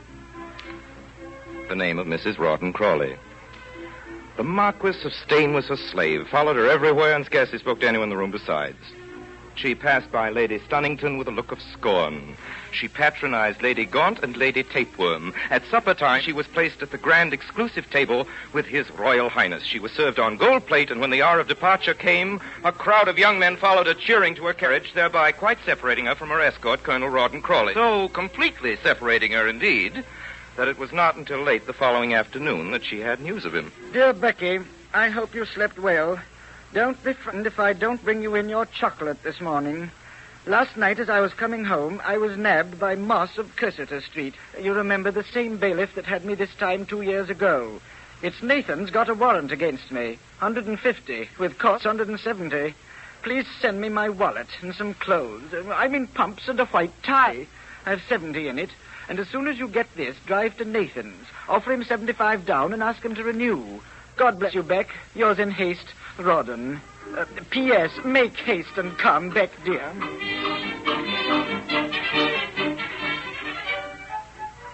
Rawdon, my poor darling monster. You may fancy my fate when I read your poor, dear, old, ill-spelt letter. Ill as I was, I instantly called for the carriage, and as soon as I was dressed, though I couldn't drink a drop of chocolate, I assure you I couldn't without my own darling monster to bring it to me, I drove like the wind to Nathan's. I saw him, I wept, I cried, I fell at his odious knees. Nothing would mollify the horrid man. He would have all the money, he said, or keep my poor darling monster in prison.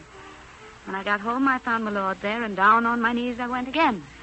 He pished and pshawed in a fury and said he would see whether he could lend me the money. At last he went away, promising that he would send it to me in the morning when I will bring it to my poor old monster with a kiss from his affectionate Becky. I am writing in bed. Oh. When Rawdon read over this letter, he turned so red and looked so savage that his companions in the jail easily perceived that bad news had reached him. Then he had an interview with his jailer. What was said at that interview, what promises were made, what undertakings given, I cannot tell you. What I can tell you is that a little before 9 that evening, Rawdon Crawley left the jail. He ran across the streets and the great squares of Vanity Fair, and at length came up breathless in front of his own house. The drawing-room windows were ablaze with light. He stood there for some time, the light from the rooms on his pale face. Took out his door key and let himself into the house. Went silently up the stairs. Nobody was stirring. All the servants had been sent away.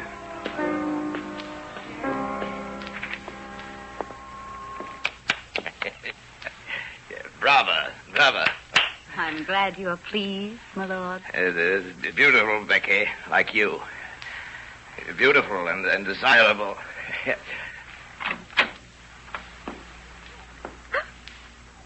Rawdon! Hey, come back. How do you do, Crawley? What is this man doing here? Rawdon, I'm innocent. Before God, I'm innocent. My lord, say I'm innocent. You? Innocent? Blast you. There's a trap set by the two of you, fine pair. My lord! You innocent, why? Every trinket you have on your body is paid for by me. I've given you thousands of pounds, which this fella has spent, and for which he sold you. You lie! Innocent, by gad. Don't think you can frighten me as you have the others. You lie, you coward! Make return, let me pass. Get out!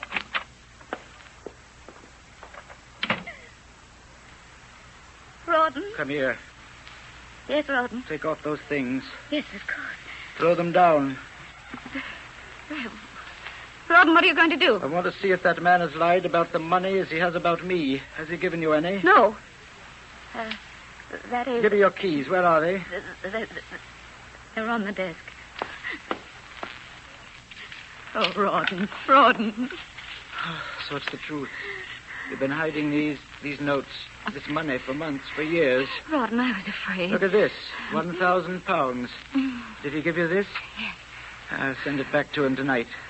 For the rest, I'll pay a few of our debts. Rawdon, I'm innocent. I tell you, I'm innocent. Rawdon!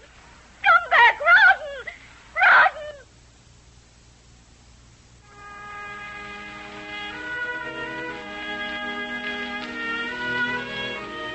1 month to a day following the Marquis of Steyne's party, Colonel Rawdon Crawley left London to take a post in the colonies.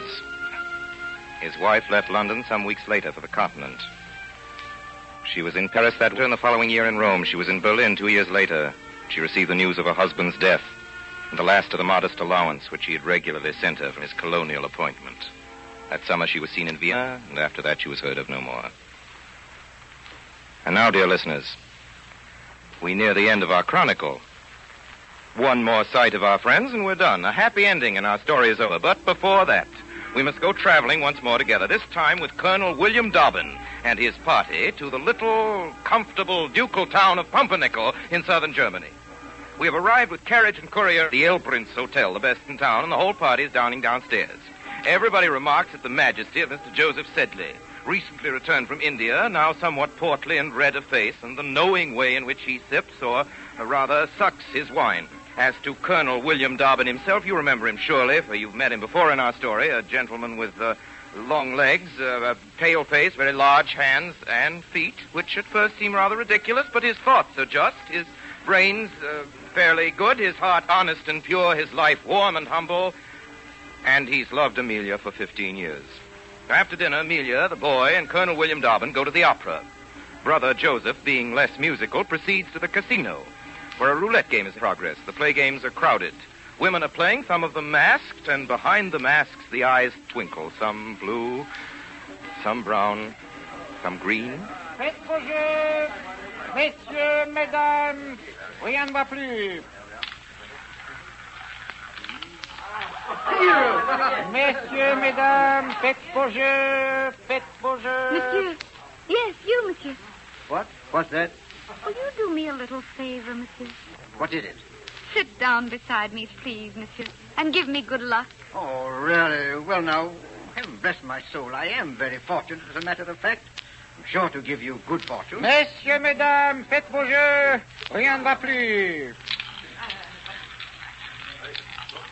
See, what did I tell you? Thank you, monsieur. Do you play much, monsieur? Oh, I put down a nap or two now and then. Ah, I understand. You don't play to win.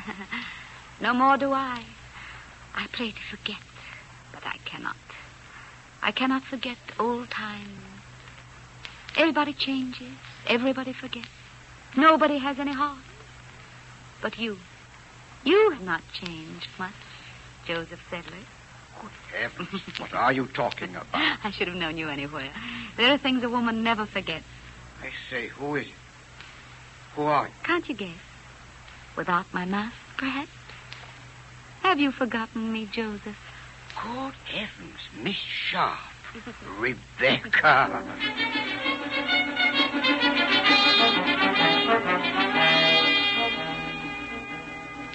That evening, from his window in the hotel, Colonel Dobbin witnessed the arrival of Mrs. Becky and her meager luggage. He saw Amelia come out to greet her. Colonel Dobbin saw where his duty lay. Mrs. Dobbin, how nice it is to see you. Or rather, Colonel, I believe it is now. I beg Do you your remember? pardon, Mrs. Crawley. I am bound to tell you it is not as your friend that I am come here. Dobbin, keep a subtle tongue. Amelia, do you intend to have Mrs. Crawley in your house? Dear, poor Rebecca. After all her suffering, all her friends false to her, her husband, wicked, deceitful wretch, having deserted her and taken her child away But from Amelia, her. the woman never had a I child. will not have this sort of thing in my house. I say, Dobbin, I will not have it, and I... Dear friend, do hear what Colonel Dobbin has to say against me. I will not hear it, blasted. Now we are two women. You can speak now, sir. I assure you, Amelia, this is not a pleasant duty. But a lady who was separated from her husband, who travels not under her own name, who frequents public gaming tables... I swear it was the first time in my life. ...is not a fit companion for Mrs. Osborne and her son. I may add, there are people in this town who know you, Mrs. Crawley, and who profess to know things regarding your conduct, about which I don't even wish to speak before Mrs. Osborne. May I remind you, Colonel Dobbin, that Rebecca is my oldest friend. She was not always your friend, Amelia. I remember a night in Brussels Colonel when... Dobbin, to allude to that, oh, it was cruel of you. Is that all you have to say against me, Colonel Dobbin? Yes, that is all, ma'am. A very modest and convenient sort of accusation, Colonel Dobbin. An accusation that remains unspoken. What is it that I'm accused of? Is it of being poor, forsaken, or wretched that you accuse me? Oh, my poor Rebecca. No, let me go, Amelia. Now, at once. It is better so. It is only to suppose that I have not met you, and I am no worse today than I was yesterday. It is only to suppose that the night is over and the poor wanderer is on her way, scorned for being miserable and insulted because I am alone. Let me go. I see my stay here interferes with the plans of this gentleman. Indeed it does, madam. If I have any authority in this house. Authority? None. Rebecca, you stay with me. I won't desert you because you've been persecuted or insulted or because Colonel Dobbin chooses to do so. Come away, dear. If he will not go, we will. Amelia, will you stay a moment and speak to me? He wishes to speak to you away from me, Amelia. On my oath, madam, it is not about you that I'm going to speak. Oh, come back, Amelia. I guess you'd better, Amelia. Well? I was confused when I spoke just now, and I misused the word authority. You did? At least, Amelia, I have claims to be heard. It's very generous, isn't it, to remind me of our obligations to you? The claims I mean are those left to me by George's father. Yes, and you insulted his memory. You did just now. You know you did. And I'll never forgive you. Never. Do you mean that, Amelia? Yes, I do. Amelia, I have loved you and watched over you for 15 years. For 15 years in vain. I know now what your heart is capable of. It can cling faithfully to a recollection and cherish a fancy, but it can't feel such an attachment as mine deserves to mate with. Goodbye, Amelia. I have watched your struggle. Let it end. We are both weary of it. Am I to understand, then, that you're going away? Away, William? Yes, Amelia, I am going away. Forever? Yes, Amelia, forever. Oh, no, you're not. Becky, you haven't been listening at keyholes? Oh, yes, indeed, I have all my life. Now then, Amelia, you come here and listen to me while I tell you the truth for a change. It's time somebody did, you little idiot. You're no more fit to live in the world by yourself than a baby in arms. You must marry, or you and your precious boy will go to ruin. You must have a husband, you fool. And one of the best gentlemen I've ever seen has offered you his hand and you've rejected him. And tonight you've lost him. You silly, heartless, ungrateful little creature. Oh, but I've tried, Rebecca. I've tried to love him. Indeed, I have. But I couldn't. I couldn't forget. Forget? Forget whom? Him, Rebecca. My darling, my poor dead George. You couldn't forget him? Oh, don't make me laugh. That selfish humbug. That low-bred cockney dandy. That padded booby who had neither faith nor manners nor heart and was no more to be compared with your friend with the big feet than you are to Queen Elizabeth. Becky! Why, the man was weary of you and would have jilted you, but the Dobbin forced him to keep his word. He told me so. He never cared for you. He used to sneer about you to me time after time, and he made love to me the week after he married you. It's false. It's false, Rebecca. False, is it? Look here. Look at this note. You've seen it before, or you should have. It was in that bouquet he gave me at the Duchess of Richmond's ball. Go on, read it. Open it. You know his handwriting. He wrote that to me. Wanted me to run away with him. Gave it to me right under your nose, you little fool. That night before he went out to get shot. And it served him right.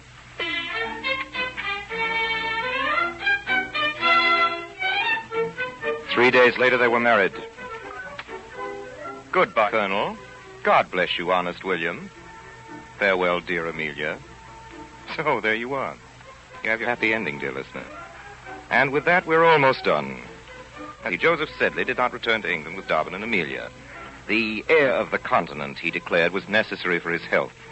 So also, apparently, was the presence of Mrs. Rebecca Crawley, who was seen in his company during the next few years in various watering places of northern Europe.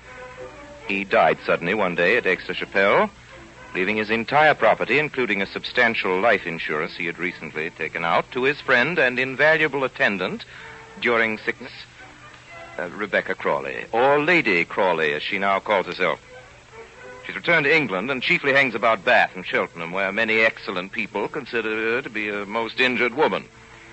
She has her enemies. Who has not? Her life is her answer to them. She busies herself in works of piety.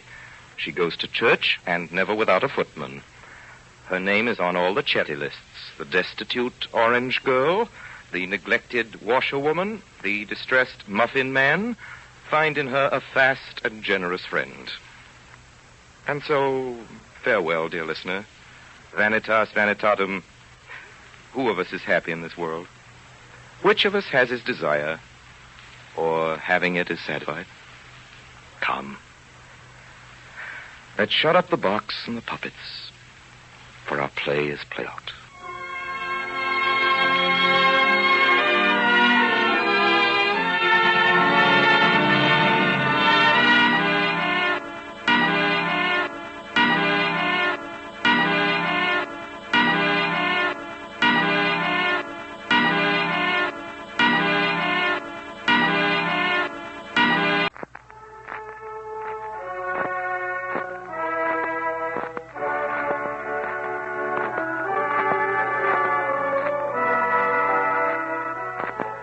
The makers of Campbell Soup present the Campbell Playhouse. Orson Welles, producer.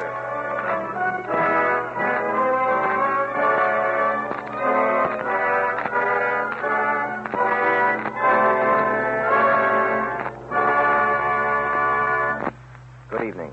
This is Orson Welles.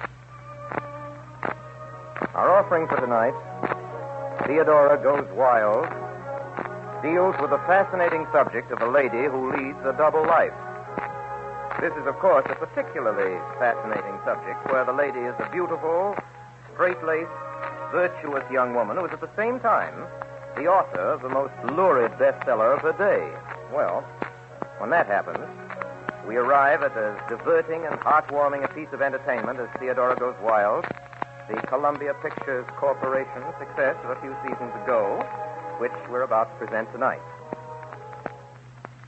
Miss Loretta Young is our star, the Miss Loretta Young than whom no other Hollywood actress of recent years has made more of an impression upon the susceptible male youth of America as the dream girl whom it would be the supreme delight to take to the college prom, the marriage registry bureau, the folks back on the farm for Thanksgiving dinner, or any of the other 1,000 places in which it imagines itself with its romantic choice. As usual, the male youth of America is right. Now, Theodora Goes Wild starts on its hilarious and romantic way in just a moment, but first, here's something that could have happened the other night. Supper time in the house just down the street from where you live. Some more soup, darling? There's plenty. I believe I will. Good. Certainly hits the spot on a cold night.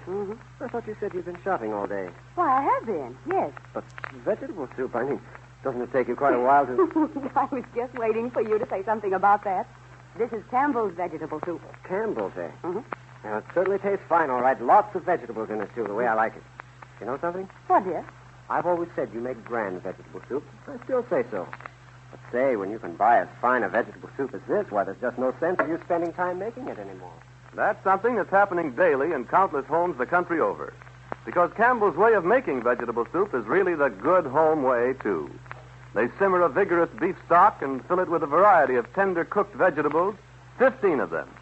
Now, isn't that just the tempting, nourishing kind of vegetable soup you want your family to have?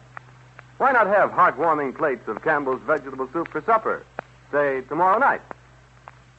And now, Loretta Young and Orson Welles in Theodora Goes Wild.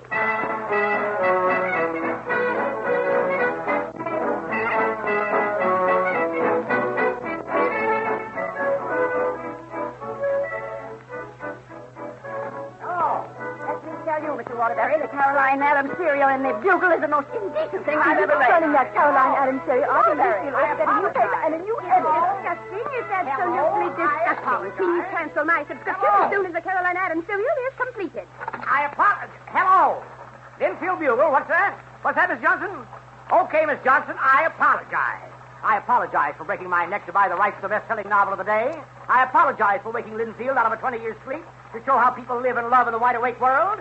I apologize. What's that? You're giving me fair warning. Miss Rebecca Lynn has called a special meeting of the Ladies' Aid Society tonight to take the matter up officially. Hello, Linfield Bugle. 1 minute, please. What's that, Mrs. Johnson? You bet I'll be there. Yes, madam, I apologize. I apologize. Mr. Waterbury. I apologize. One moment, ladies. One moment. Ladies, one moment. Quiet, girl.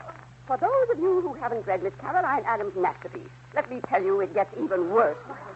Listen, you understand these are not my words. Of course, dear. They're Caroline Adams. I'm simply reading. Reading from page 5 of Jed Waterbury's Linfield Bugle. I'd better be going home. Mr. Waterbury, you ought to be ashamed. I apologize. I'd better be going home, Pamela said. It's late. Spencer smiled. 15 minutes before he answered, his eyes devouring her all the while. Home, Pamela? Why, you pretty little...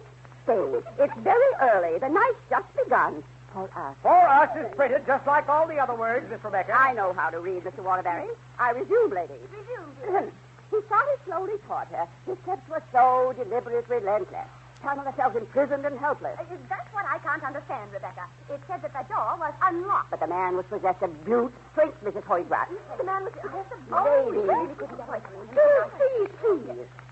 She wanted so much to run out of this strange apartment down into the street, but her brain was reeling with drink, and she was robbed of all purpose. He was close to her. He reached out violently, his hands fastened in her arms. She was suddenly pressed tight against him. She fought desperately to break out of his grasp. Let me go, let me go, she shrieked. She could feel his breath on her cheek, his lips on hers.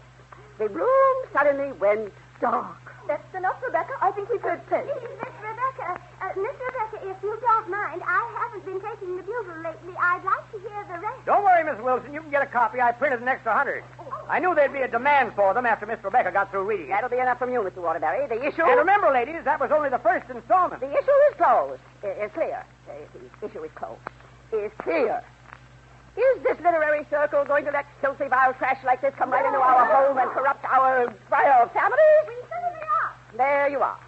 Do we or do we not want this book stopped, ladies? All in favor, say aye. Aye. Is that plain enough, Jed Waterbury? Yes, that's plain enough, and I got more important things to do than fight the literary circle of Linfield. I'll just cut out printing the thing from now on. That's fine. But I'd better warn all of you. I only got 100 copies of this paper. Come early and avoid the rush. Oh, girls, please. Please. Mrs. Hoytgrass. Now, one thing more. It says here that this book is published by Stevenson and Company in New York. Well, I propose that the literary circle go on record right here and now as condemning Stevenson and Company lock, stock, and barrel. All in favor? Theodora. Yes, Aunt Rebecca. Theodora, you didn't say aye. Didn't I? No. Do you or do you not condemn this book, Theodora? Aye. Yeah, that's fine. Ladies, I think I'll draw up a resolution tonight. And when my little niece Theodora goes to New York tomorrow, she can see that the resolution is sent to this Stevenson and Company. Agreed? Aye. Theodora. Aye, Aunt Rebecca. Aye.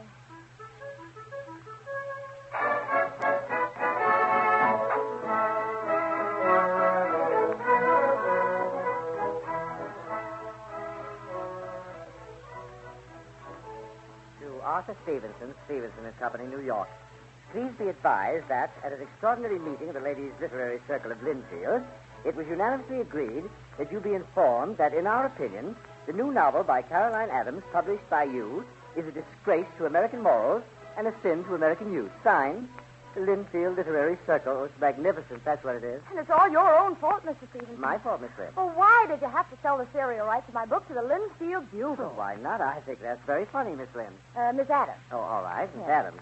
And now, will you please stop worrying? The identity of Caroline Adams will never be known. I'll carry the secret to the grave. That takes care of everything, doesn't it? Everything but my own conscience. Oh, if Linfield ever Oh, my finds out dear that Miss Adams, don't tell me you care what the Linfield Literary Circle thinks. Well, I can't help it. I'm part of it and everything else in Linfield. Were you raised in a small town by a maiden aunt? No. Have you taught Sunday school for 10 years? No. Have you played the organ in church since you were 15? No. Well, I have. And right now I ask myself, where did Caroline Adams come from? How did all this start, anyway? Well, you walked in here one day with a very promising manuscript. My first and my last, Mr. Stevenson. Caroline Adams has written her last book. Goodbye, Mr. Stevenson. Oh, wait a minute. There's something else, and it's very important. It seems that I tell the truth. I mean, the way it is. Well, frankly, I promised my wife the next time you came in, she could meet you. You what? Oh, I simply had to. But you promised. Nobody. You said you'd carry my secret to the grave. Oh, I will. I swear I will. I'll arrange to have my wife buried with me. I'll do any... Good day, Mr. Stevenson. I beg you, I implore you, I beseech you. I'd never believe it. But you don't tell me you're Caroline Adams. Oh, Miss Adams, I had no idea. I mean, there was I'm going to anything... introduce you to Arthur. Oh, yes, of course, dear. Allow me. Miss Lynn, my wife, Miss Adams. Miss Stevens, I'll never forgive you for this, Mr. Stevens. I'll never think about your secret, Miss Adams. I'll keep it. I swear You had better close the door, Ethel. Of course. I'll close it. Hello. Who are you? Oh, don't mind me. Hello. I said hello. Get out of here, Michael. I just came in. You know, one thing I can say for Michael Grant, he only shows up where he's not invited. What do you want, Michael? That's a fair question. I'll give you a fair answer. I heard that Caroline Adams was here. What do you mean you heard? You snooped around and found out. One way of hearing. Frankly, I felt you ought to meet me, Miss Adams. I'm the man who painted the cover for your book and the glorious woman on the poster. Well, I don't know about glorious, but I know she's very underdressed. Yes, she is. That's where I found her in your book, Miss Adams. You I even did? had to add some quotes to her, as a matter of fact. You apparently pictured it as suit yourself. Yes, you're not the way I pictured you, Miss Adams. Yourself, I must Oh, say. no. Miss Adams, you aren't. No, exactly like- I'd always imagined that Miss Adams ought to look like she ought to look like a woman who's lived. Well, I've lived. I mean, like in your book. What's the explanation? I fail to see why I should be dissipated looking just to please you, Mr. Grant. Let her alone, Michael. What did you expect to see? A tattooed woman? Not Of course exactly he didn't, Miss tattooed, Adams. but You know, I never could get a word about you out of Arthur. I'm just dying to know things. Did you live that scene in which you and Sir Anthony... Miss really, Adams has to go, darling. Yes, I do have to go. I've got several appointments. Well, maybe later in the afternoon. No, I'm sorry. My whole afternoon is taken. Oh, that's all right. We don't have dinner together. No, really, I won't be able to, but thank you very much. I have to catch an early train back to... back home. Oh, where's that? Well, out west. Way out west. West. No, Miss Adams, there are trains leaving all night for way out west. You simply have to meet us for dinner. I won't take no for an answer. No, And when Ethel won't take no for an Then answer... it's all arranged. Right. We'll meet here at 6. No, really, It's Mrs. no use calling in the police, Miss Adams. You won't be able to get out of it, but I promise you we'll put you on the earliest possible train after dinner. Very well. I'll be here. I really will, but I've got to go now. Have a nice afternoon. Yes, I will indeed. Afternoon. Goodbye. Goodbye. I'll see you till 6 o'clock. Bye. Darling, you shouldn't have bullied that poor girl into having dinner with us. It was her own idea. Yes, Well, dear. I'll be running along, too. Sorry you can't have dinner with her. Yes, I'm so. Who said I couldn't? I did. Just now.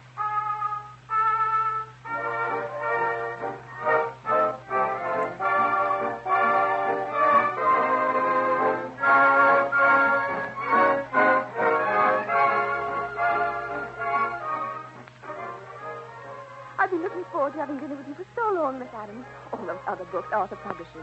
On a Donkey Through Brazil, the semi-totalitarian state, is it inevitable? Or was there really a Francis Bacon? Oh, who cares about books like that? But you're not. I'm awfully glad you like it, Mrs. Stevens. Oh, I didn't like it. I loved it. Well, only a woman who has lived, who has known what it is to spend empty nights, whose heart is beating faster at each relentless Miss day. Adams remembers the phrases she wrote, Ethel. You don't have to quote them to her. Tell me something, Miss Adams. Just between us.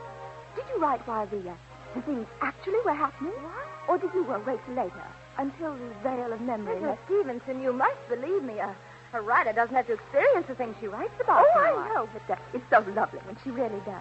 And anybody reading your book can tell it. I wish I'd never written that book, Mrs. Stevenson. I really do. Well, for a book that has sold nearly 200,000 copies and is still going strong, that's quite a wish. Oh, but you had to write the book, Miss Adams. You had to. Only a woman whose soul isn't shattered like yours could have written it. Only a my soul isn't shattered, Mrs. Stevenson. Oh, how brave you are.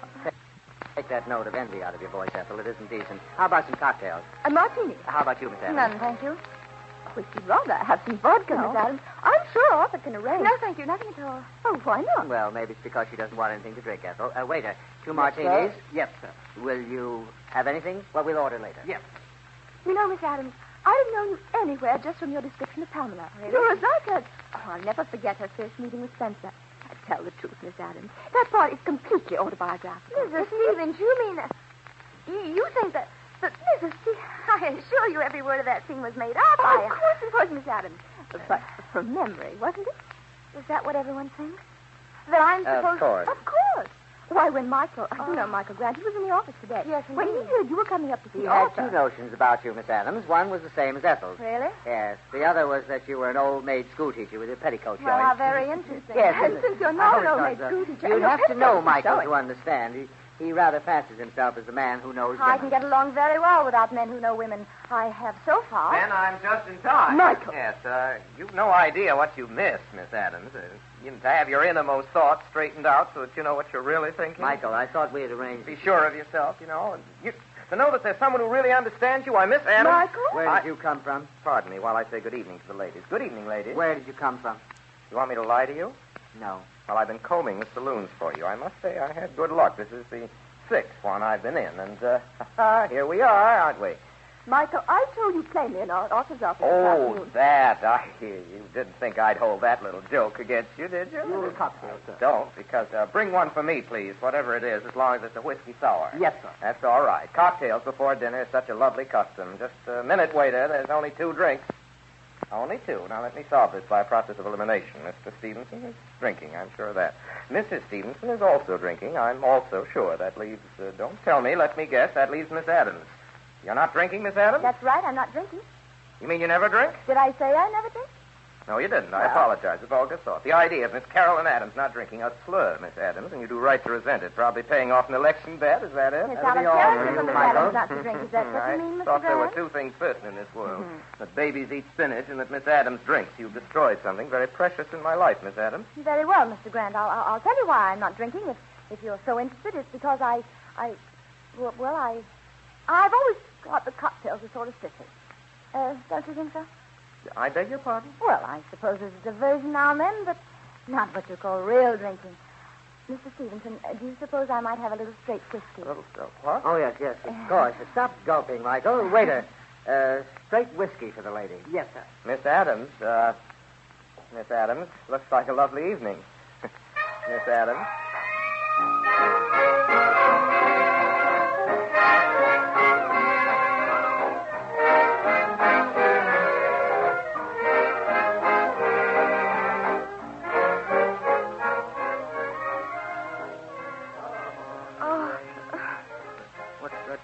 Oh, what is it, Ethel? Little Goldilocks drank me right under the table. I'm passing out, Jan. Oh, darling, you mustn't. You've got to put Caroline on that train. Michael will put her on the train. You'd better take little Ethel out of here while she can still walk. Please, Arthur. We can leave while they're not looking. Oh, you think of everything, darling. Let's go. I'll tell you what we'll do, Miss Adams. You just stand still, and I'll dance to the left of you, and then I'll dance to the right of you. That's not fair, Mr. Grant. Why don't you stand still, and then I'll dance to the right of you, and then to the left of you. Well, let's both do it at the same time. You mean each stands still and dances while the other stands still and dances? Yeah, Well, sounds wonderful. I think so. Could we go back to the table now? Oh, the Stevensons. Don't worry about the Stevensons. They've left. And they what? Yes, I saw them leave while we weren't looking. How did you know if you weren't looking? I looked. Oh, you're wonderful.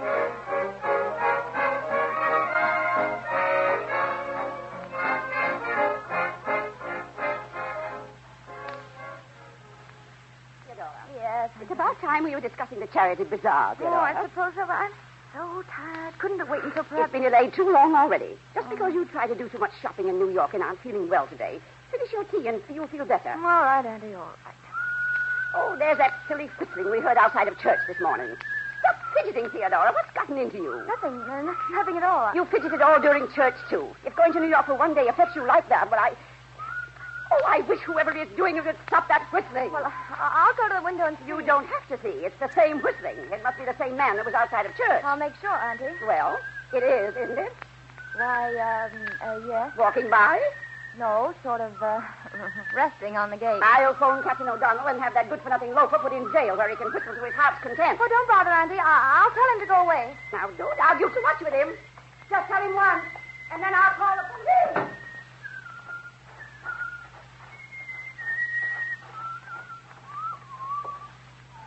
How dare you do this to me? How dare you? Howdy do. Right smart weather we're having, lady. Right smart. You get away from here and leave this town as fast as you can go. Is that the way to talk to a friend? An old drinking companion? Please, will you listen to me? My aunt is watching us. As far as she is concerned, I don't know a soul outside of Linfield. And if she suspected what you know about me, she'd have fits.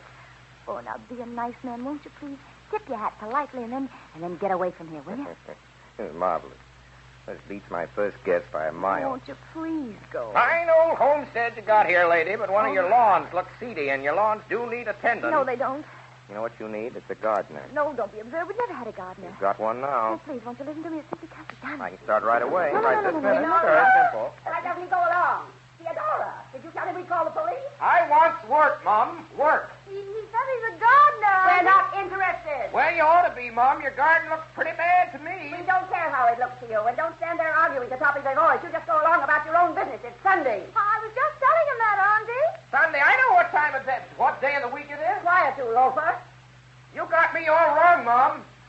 You got me all wrong. I'm no loafer. I was just telling the little lady here the story of my life. You can't go shouting the story of your life in front of our house. You're quite right, Mom. I'll come in. Open the gate for me, Missy. But I don't Missy, want you to. Open the gate, Missy Adams. Oh, all right, all right. I could strangle you. Wait a minute. Don't close it yet. Why not? Because my dog goes where I go. In with you, Herman. Is this your dog? Yeah, it's just a half an hour. He's really a nice character. I'm sure. He has a nice smile and he's ready wit. Yes. We've decided to throw in together. Yeah. Does he garden, too? Just with his front feet. I see. Shall I knock? No, it's open. And, by the way, my name is Theodora Lynn. Theodora Lynn, it is. Miss Adams? I hate you. Look here, young man, and keep that dog out of here. If he so much as growls at He me... never growls at anybody, do you, Herman? You see what I said? Come here, Herman. That's that. In just 1 minute, I'm going to call the police. Oh, I wouldn't, Aunt Rebecca. I think... Thank you, young lady. You see, ma'am, my name is Dewberry. You're just wasting your time, young man. I see you're refusing work to a man who needs it, who's willing to work, who wants a chance to recover his self-respect. That isn't very charitable-minded, is it? Very charitable-minded as the rest, but if you... All right. Very well.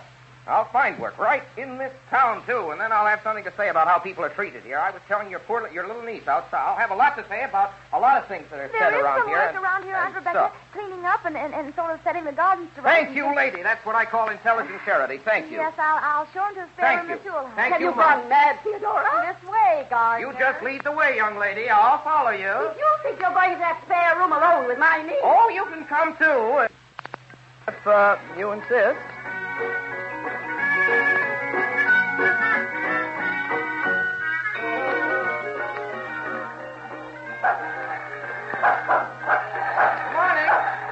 Good morning. Just what are you doing? I'm gardening.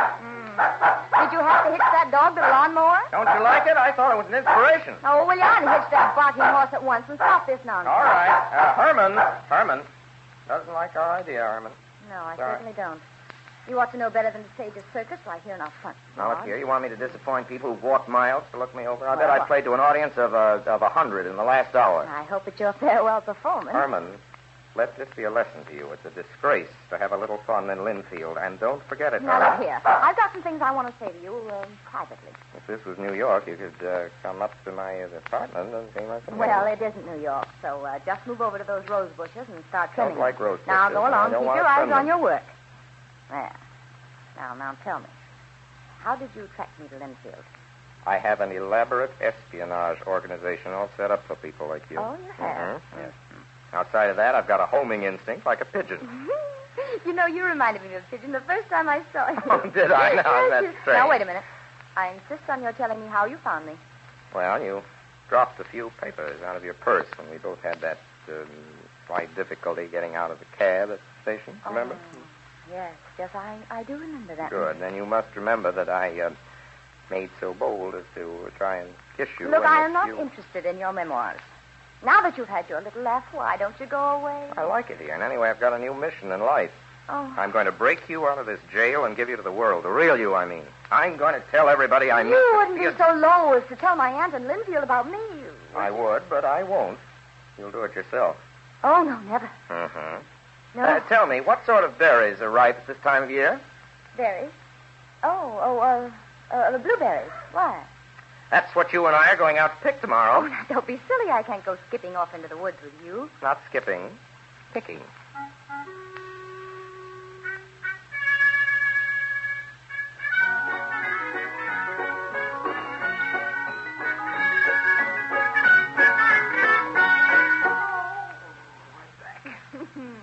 You're a wreck, Mr. Dewberry. A total wreck. Now, I've come to a conclusion. Yes. Berry picking is for the berry pickers. I'm through. And outside of that, you're a nasty character. I was wondering when you'd catch on. Are you going to give me some of the berries out of that pail? Well, if you weren't flat on your back, you could dig into the pail yourself, you know. I don't want it. Drop them in my mouth. That's a good joke. Say, who do you think's going to chew them up for you? Drop them way back so they just slide down. That's the idea.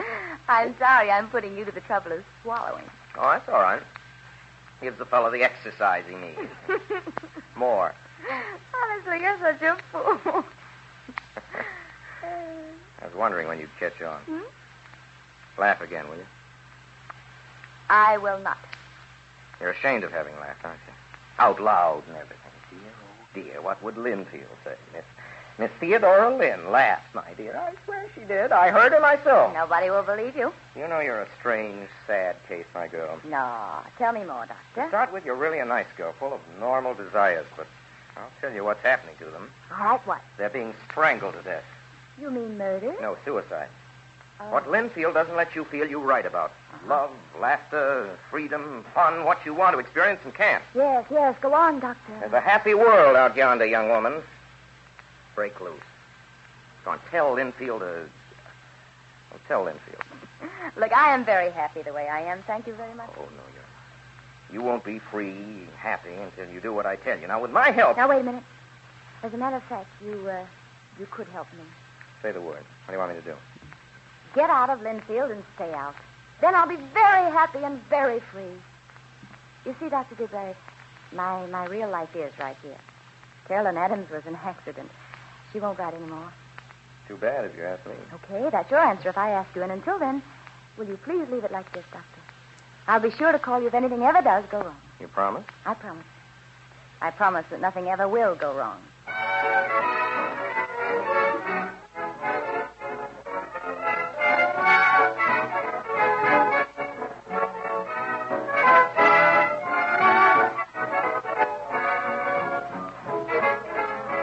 You are listening to the Campbell Playhouse presentation of Theodora Goes Wild, starring Loretta Young and Orson Welles. This is the Columbia Broadcasting System.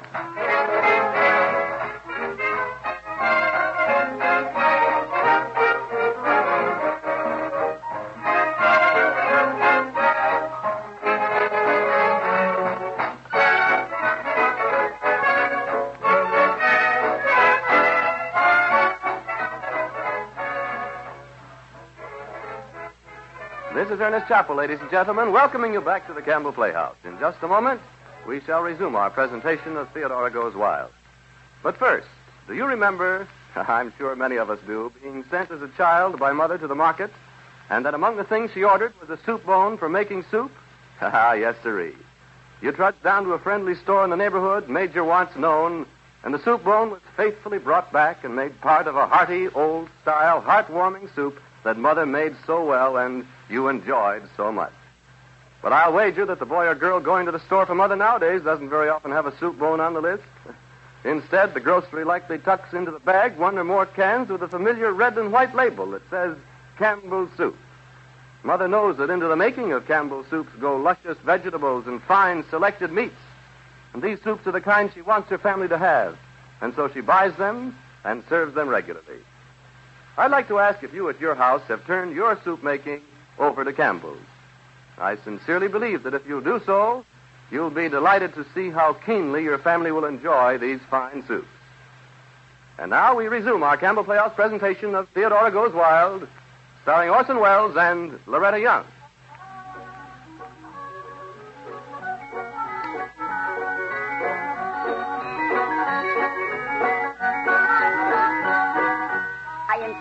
An explanation, Theodora. I can't imagine what in the world you were thinking of going traipsing off into the woods with a gardener, a man you never saw before yesterday. Well, Aunt Rebecca, I admit it was wrong to walk down Main Street like that with him, carrying a pail of blueberries, and I'm sorry everybody happened to see it. But I honestly can't see that it was all so very sinful. To be seen publicly with this loafer? Really, Theodora? I suppose Linfield has his mind all made up about that. If Linfield hasn't, I have. Theodora, I'm putting my foot down once and for all. He's not a fit companion for you. Now, look. Isn't it time I use my own judgment in a matter like this? Very well, then. If you're going to be stubborn about it, his work's about done. You said just a few days. He can be discharged right now. But I don't want him to be... All right, I'll tell him to go at once. It doesn't make any difference to you what I want, does it? It's what you happen to think is good for me. You've been doing that to me since I was 3 years old, and I'm sick of it. You've bullied and scolded and frightened me all I'll stand for. You know what you're saying? I certainly do, and I haven't said half of what I'm going to say. To begin with, let me tell you something. Theodora, you're working yourself up over nothing at all. I don't think I am. And listen carefully, Aunt Rebecca, because I mean every word of this. There's no law that can put that gardener off these premises. He is going to stay. I say he's not. What I choose to do is none of Linfield's business. This is a free country, and I'm over 21. Why, as far as Linfield is concerned, the whole town can go and take a jump on the lake. Theodora! That gardener will stay as long as I want him to, and that's forever. Because I love him.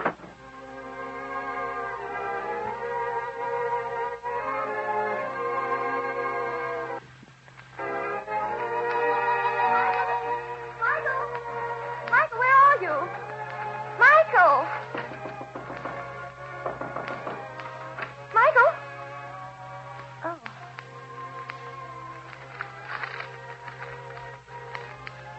You're free, baby. Step out and be yourself. There are big things ahead, and you'll travel faster alone. I'm leaving in a hurry because it'll be better that way. Good luck. And kiss Carolyn and Adam's son. Michael. Oh. Oh, Michael.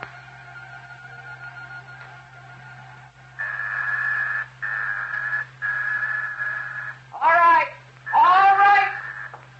Why does this have to be the only apartment in New York just because I don't rush?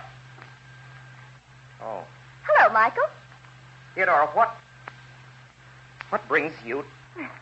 I should have let you know I was in the neighborhood by whistling. But you see, Michael, I can't whistle very well. Just listen to this. Look, Theodora, Huh? Oh, maybe we better close the door, huh? I know what you came here about. Do you? Yes. That note. Well, about that note, Theodora, Yes? writing it was the most difficult thing I ever had to do. Yes? You see, I ran away because if I'd had any idea that it would become as serious as it did, I wouldn't ever have gone to Linfield. I had no right to let it become serious. Now, please believe me. I don't believe you. Well, if you'd let me explain. I'm not stopping you from explaining. Well, I can't just say what I want to say now. Now, some other time. I'm expecting my father. I'm afraid some other time won't do, Michael. Theodora, there's nothing more important in the world to me than you. Nothing in the... There they are now. Oh, Theodora, if you... Theodora, they can't find you here. Who are they, Michael? My father and Yes? Theodora. Yes? Won't you please go into another room and go sit down someplace? Yes, Michael. I'll sit down someplace. Right here. Oh. Hello, Father. Hello, Agnes. Hello, Michael. Well, what do you mean by this, Michael? Running out of town, not letting us know about it? Where were you? Well, I was out of town. I know that. Where were you? It's a funny thing, Father, but... Who's that? Who's what? You mean, Yeah, excuse me, this, Miss Lynn from, the Stevenson office. She's just, Miss Lynn. She brought some material over I'm going to illustrate as a matter of my father, Miss Lynn. How do you do, Mr. Grant? Well, I suppose I'll have to introduce myself. I'm Mrs. Grant. Mrs. Grant. Michael, your mother. Well, not exactly, Miss Lynn. I'm Michael's wife. Oh.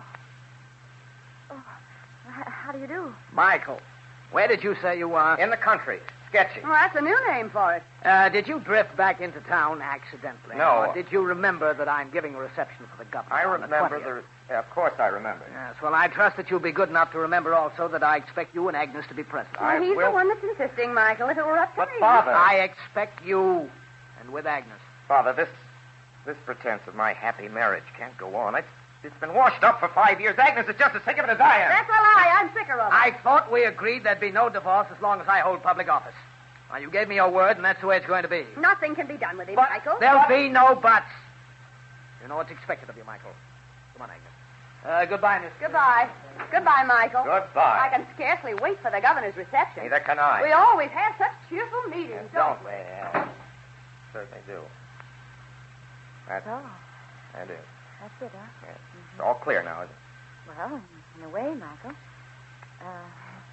You know, seeing these paintings of yours gives me an idea. What you need, Michael, is an artist model. What? An artist model. The slightest use for a model. Oh, but that's unimportant. You've got one now. Who? Me? What for? Oh, to mow the lawn and do the transplanting and pick the berries and laugh at the You know. Joke, I get it. You see, Michael, you're living in a jail.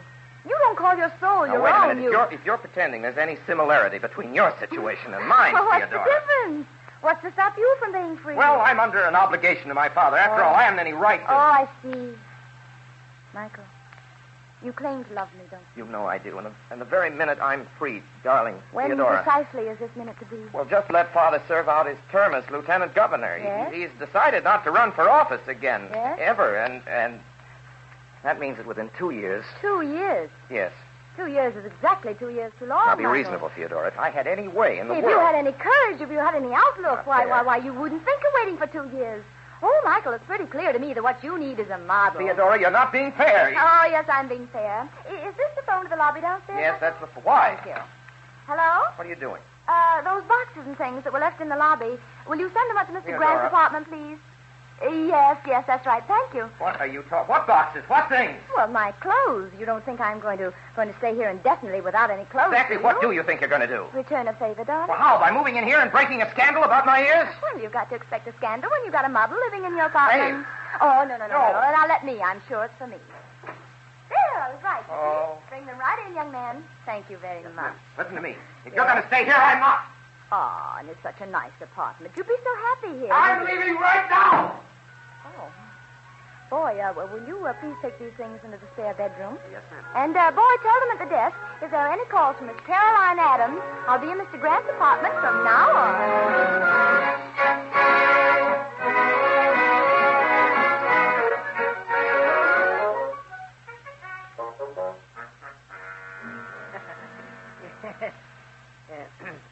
Yeah, that's very funny, Miss Lynn. I am not Miss Lynn, I am Miss Adams. And I don't want you to think that this is a friendly call, Mr. Stevenson, because it isn't. I came here to have a fight. But really, Miss Lynn, there isn't Adams. anything that... I am dissatisfied with the treatment I received from my publisher. I mean you, Mr. Stevenson. Why don't I get any publicity around But, here? my dear Miss Lynn, Miss Adams, I... You may call me Theodora, Mr. Stevenson. Go on, call me Theodora. Theodora. Oh, that sounds very good indeed. You know that Caroline Adams is Theodora, but who else knows Theodora as Caroline Adams? Nobody. Nobody, that's right. The widest selling author in the country, and who knows anything about me? Who knows that I'm young and modern and... Oh, you're going to say beautiful? Well, come along, will you? Oh, yes, go ahead. Beautiful. Beautiful, thank you very much. Why aren't the facts of my life in Linfield known everywhere? Do you realize what a story that would make? But you said I always thought that... You never thought. I'm beginning to see why the publishing business is so bad. Publishers don't care about increasing the sales of their books. Don't they? No, they don't. I'm going to give you one more chance, Mr. Stevenson. I want publicity, and I want lots of it. I want my picture on every jacket of every book of mine sold. I want the story of Theodora Lynn and Caroline Adams splattered over every paper in every town in this country. Do you get the general idea, Mr. Stevenson? I think I do. Well, make sure that you do. You know, you don't want to forget. There are lots of other publishers, but there is only one Caroline Adams.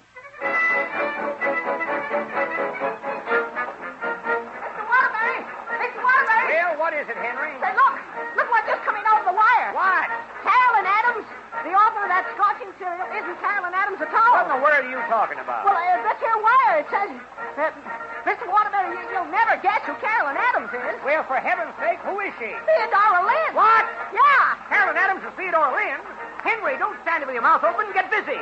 Just up the type we used when war was declared. At 8-column streamer, Henry. Linfield's daughter is Caroline Adams. Celebrated novelist, our own Theodora Lynn. Henry, it's the biggest news, bigger than the World Series.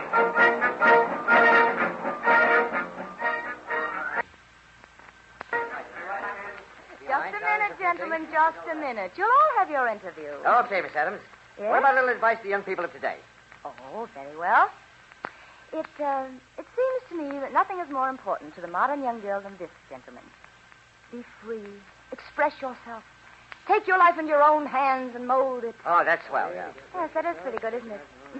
The world will try to take your freedom away from you, but you'll have to fight for it. It's all you have to live for, girls. Anything else, gentlemen? Have you started a new book, Miss Adams? Well, as a matter of fact, I have one pretty well in mind, yes. Well, would you care to tell us anything about it? I'd be delighted. Let me see. It's about love that came to a young girl hidden away in a small mountain town.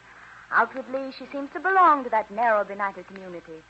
But in her heart, she longed to be called baby. Oh, that's great, Miss Lynn, great. And then out of that big city, There came to that little hamlet the man who did call her baby.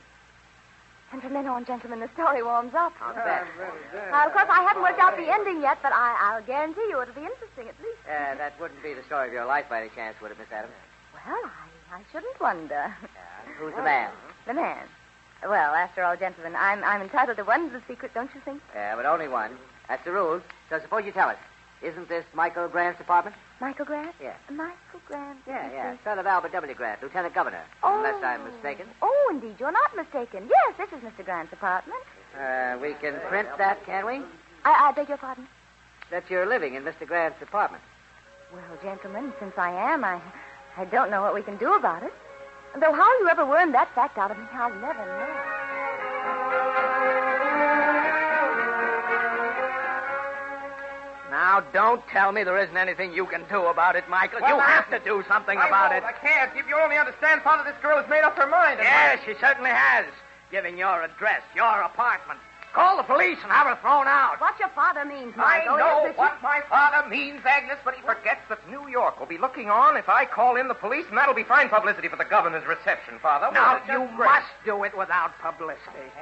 The idea of a notorious woman like that. Did you read what she has to say about herself, hidden away in a hamlet, her soul enslaved, a woman leading a double life? If not triple. We don't need your corrections, Agnes. This isn't any consideration of yours. Why not? Well, it isn't. After all, if she's out to break up our marriage, Michael, maybe I ought to root for her. I want you to behave yourself, too, Agnes. All right.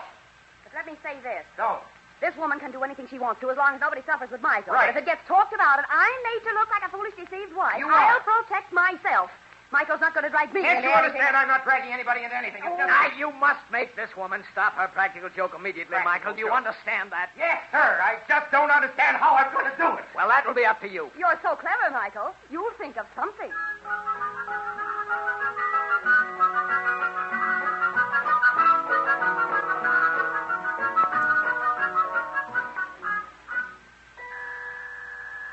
Come in. Oh, Michael. Well, Michael, make yourself at home. Thank you. Here, let me take your hat. Won't you sit down? No, Michael? I won't sit down. Just come to tell you something, Theodora. Oh, but you mustn't think you have to have a reason for coming, Michael. After all, this is your home as much as mine. You're always welcome. You know that. Stop Why- it, Theodora. Don't you know you're getting yourself the worst possible kind of reputation? Am I really, Michael? Oh, I knew I would, but I didn't dare hope I this want you to soon. stop it. But, Michael, darling, I can't stop it. Don't you see? I'm just being myself. Whatever happens, that's the way I am. I'm free, Michael. Free. You ought to try it sometime, you know. I'd wring your neck right now. Only that'd just make matters worse. Oh. You do care about me, don't you? Listen to me, Theodora. I came up here to ask you to do me a favor. Ah, that's the second thing you said you came up here about. But to start with, you said you only came up here about one thing. You know, you confuse me, Michael, Please, with all... Theodora. Theodora, please. All right, Michael, Theodora, what is it? Try to be quiet until after the governor's reception, please. Oh. I'll tell you what. Why don't you get out of town until the reception is over? That's all I ask of you. I'll come up to Linfield and talk to you in a month. Only get out now. You're making my life miserable. Oh, that's a sign that a struggle's going on within you, Michael. But you will be victorious, don't worry. Yes, the light will break suddenly, and then you'll rise up and tell your father what I told Linfield. And, oh, he'll be so happy, Michael. You can break your chains if you want to. We all can. Why can't you be a little reasonable, Theodora? I've forgotten how after Linfield. Is that your final answer? Yes? There's nothing I can... Nothing, Michael. Nothing. Goodbye. Goodbye. Don't stay away so long next time, Michael. I want you to treat this apartment as if it were your very own.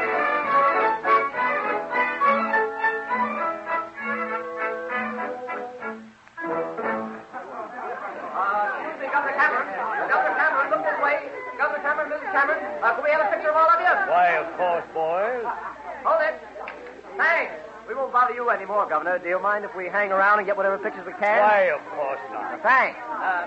Governor Cameron, you remember my son Michael and his wife? Why, of course. How do you do, Michael? How do you do, sir? Still painting, Michael? Pity he isn't a statesman, isn't it, Governor? Haven't I seen your name in the papers recently, Michael, about, no. which I can recall the incident? You don't mean the story about Carolyn Adams. That is Theodora Lynn, do you, Governor? Why, I don't really remember. But she was the woman that was living in Michael's apartment, you know. Well, Governor, you She's a celebrated novelist, Governor. Yes, A she is. sensational novelist, Governor. And a woman with quite a private quite reputation. a misunderstanding, Governor. I assure you. You see, I never met the lady myself. It was, as a matter of fact, my publisher, as it happened, gave her the use of my apartment. You know how the newspapers are, Governor. Indeed, I do. Yes, you do. I yes, hope sir. steps are taken to clear this matter up. They will be, You sir. know your father and Well, Michael is clearing the whole thing up. Yeah, I'm clearing the whole matter up, Your sir. father and I have been very careful to keep this administration clean, my boy. Oh, I know that, sir. Agnes. What? Darling, this is our dance, I believe. Why, Governor, Michael, I... good evening. Dance with your husband, you must dance with me, Mrs. Yes. Thank you, Governor. See you, Governor. Governor, you dance divinely. Thank you, miss. I didn't quite get your name. Adams. Oh, yes, Adams. Well, you're a splendid dancer, too, Miss Adams. Well, thank you, Governor. Michael, tell me quickly. Yes? Is that woman with Yes. the governor? There's no question about it, Father. Can't you see? Oh, this is terrible. In 5 minutes, everybody in the house will know who she is. They got a picture of her a minute ago with the governor. All right, I'll take care of that. Now, hurry. See to it that she gets out of this house, Michael. Take her out into the garden on the terrace anywhere, and take keep her her out. there for the rest of the evening. There you are, Grant. Oh, How how delightful do you do, party. And I just had the most fascinating dance. Let me present Miss Miss Adams. Oh, yes, Miss Adams. Mr. Grant and Michael Grant. How do you do? How do you do? How do you do, Miss Adams? So nice, Miss Adams. Isn't this the most delightful party? You know, I don't know when I've enjoyed myself so much, and the governor dances divinely. Give me a charming lady to dance with, and I'm young again. Yes, that's what Michael always says. Isn't it, Michael? It's what I always say. Ah, there's the music again. May I have the pleasure of this dance, Miss Adams? I could use the power of my office to keep Miss Adams for myself, but youth should be served occasionally, I suppose. You're a one, I Governor. relinquish Miss Adams to you, Michael, with regret. Thank you, Governor. I'll see you. You're not keeping time with the music very well, Mr. Grant. Would it help you if I whistled? The only thing that would help would be if the floor were to open up and swallow us both. Or anyway, you. How'd you get in here? Oh, isn't that funny? I said to myself, I bet the first thing Michael asked me is, how did I get in here? How did you get in here? Oh, darling, don't hold me so tight. This is hardly the How did you get in here? Well, you don't have to take me back about it. The Stevensons had an invitation, and they decided not to come, and so... I want to talk to you. Come on out here in the balcony. Hey, darling, my arm, you're awfully strong. Now then, you're obviously at this party to start something. What are you going to do? Do? Don't try to fool me. Everywhere you are these days, something happens. Why, Michael... Listen to me, Theodora. If you try to start anything here tonight, I'll spend the rest of my life persecuting you. And that goes if you're not out of this house in 15 minutes. Oh, you couldn't really persecute me, could you, Michael? Yes, I could. Well, maybe not, but I'd hire somebody. Oh. And you've got to get out of my apartment and out of New York inside of 2 days. Is that clear? Do you mean that, Michael? I mean every word of it. I'm to go back to Linfield? Linfield. And just wait? And wait. Oh. Is this really goodbye? Only for now. You do as I ask you to do, Theodora. You're bribing me, Michael. I'm not bribing you. I'm just trying to make something... All right, Michael. I'll go. I'll go back home. But I would like something to remember you by. Have anything? Sure, anything. Well, could I have a kiss, Michael? Not here. When I see you off, on the train, I'll kiss you But down supposing on... you don't come to the train, supposing you're afraid... I'll come to the train and But kiss I you on can't the take train. that chance. Theodora. Michael. Hold it. Much obliged, Mr. Grant. Thank What? you, Miss Adams. On the nose, no fooling. I told you, boys, you just wait long enough. Theodora! You mean you arranged all this? Well, aren't you flattered, Michael? I... little sneak. Take it easy. Double-crosser. And as for those photographers, I'll break their necks. If they print that picture, I'll skin them alive. Why, I'll crack them... Michael, you know you can't catch somebody. As for you, if I ever said I loved you, Theodora... If you ever said you loved me, what? What? I beg your Oh. pardon. Oh, Governor. Hello, Governor. Why, what's going on here? Can't you see, Governor? It's my husband and Miss Adams with their arms around each other. Michael, you really distinguished yourself this time.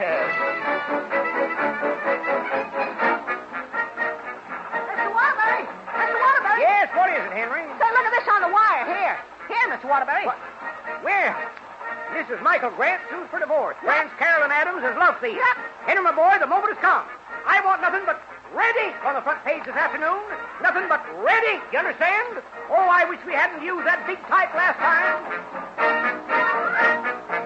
One moment, Mr. Waterbury. Yes, Miss Lynn? Mr. Waterbury. Yeah, what is it now, Miss Rebecca? It's this headline in your paper. Well, we got to print headlines in the paper. The paper'd look silly without them. That's right, Miss Lynn. Very funny, Mr. Waterbury. Very funny. Yeah, Theodora arriving Saturday. Well, she is arriving Saturday, isn't she? Yes, she certainly is, Mr. Waterbury. Most illustrious citizen of Linfield to honor hometown. She is our most illustrious citizen, isn't she? She sure is. All of Linfield to welcome its own celebrity. Theodora Tells everything in a few words, don't it? That's what a headline ought to be. Let me tell you, Miss Rebecca, very few editors... Let me tell you, Mr. Waterbury, I won't have it. Won't have what? This civic reception you're planning for my niece. I'll see to it that nobody in this town participates in your disgraceful plans. And if you think, Mr. Miss Rebecca, let me tell you something. You may be able to ruin me and my paper, but it's all right with me if you do. If there's nobody else down at the station Saturday, there'll be Henry and me.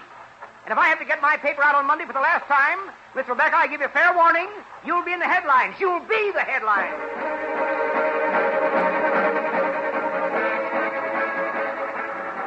Now, Mr. Waterbury? Not yet. Another 30 seconds, maybe. Well, okay, but our arms are getting awful tired. Yes, sir. Now? I'll tell you when. Now?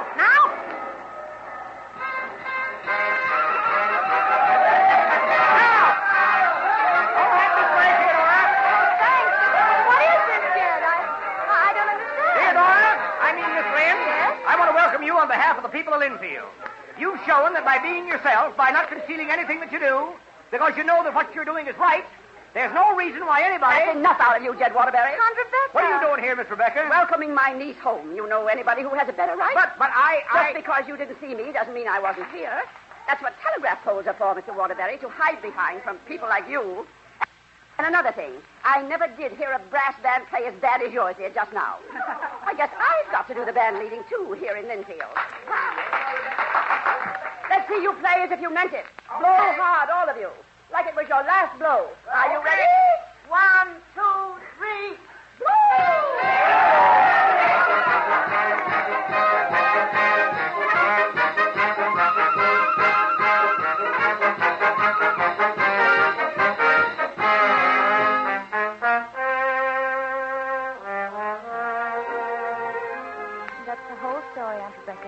I haven't left out a single thing, and the only reason I didn't tell you was it was my fault. You got a notion I was trying to make you do what I wanted you to do. Well, I guess I was. Oh. Only if I'd known you was as capable of handling things by yourself as you are.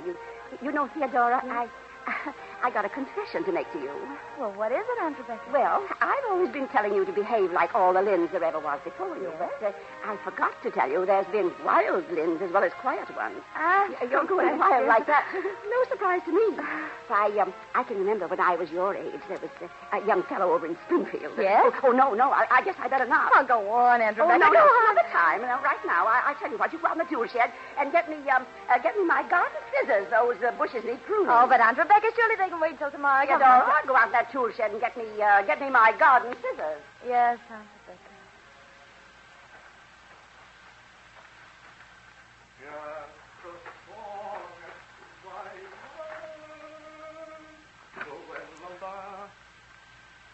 Hello, Theodora. Michael. I wanted to come to the station, but Aunt Rebecca... Oh, I'm glad you didn't. Oh, it's so much nicer here, just the two of us, Michael. Oh, I beg your pardon, Herman. I meant just the three of us.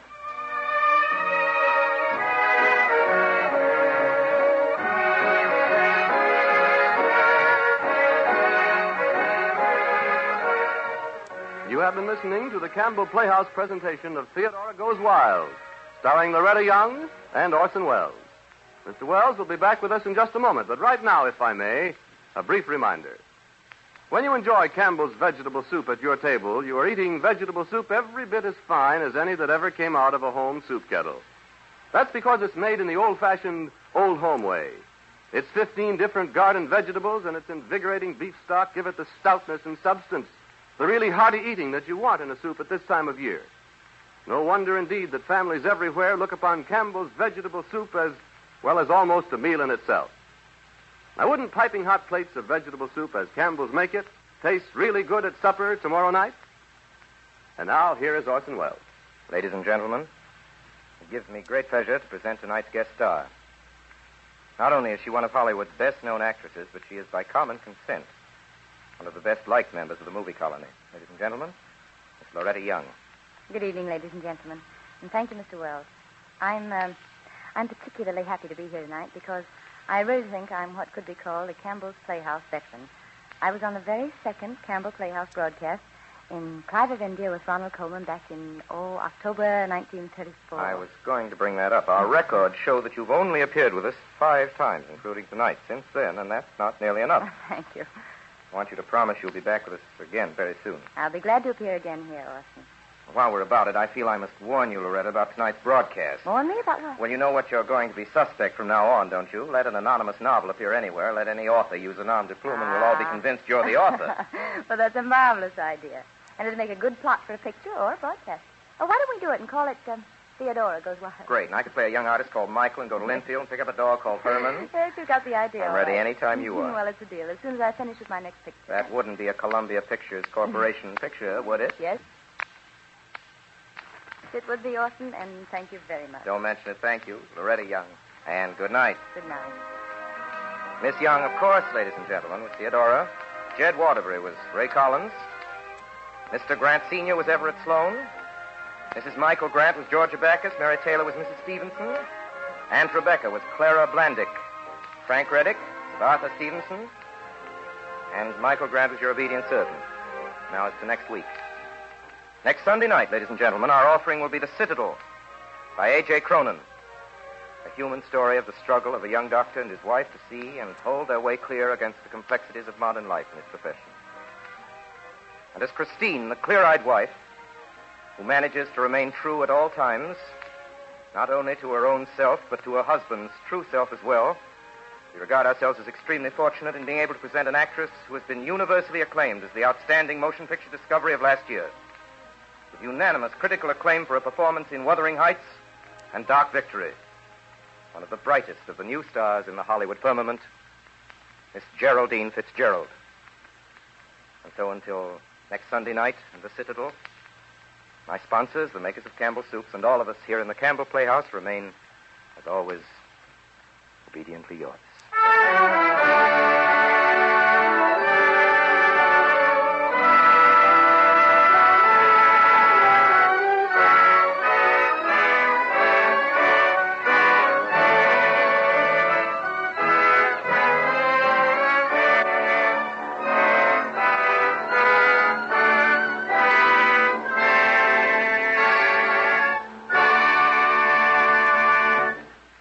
Makers of Campbell Soups join Orson Welles in inviting you to be with us in the Campbell Playhouse again next Sunday evening when we present A.J. Cronin's The Citadel with Miss Geraldine Fitzgerald as our guest star. Meanwhile, if you've enjoyed tonight's presentation, won't you tell your grocer so tomorrow when you order Campbell's vegetable soup? This is Ernest Chappell saying thank you and good night. This is the Columbia Broadcasting System.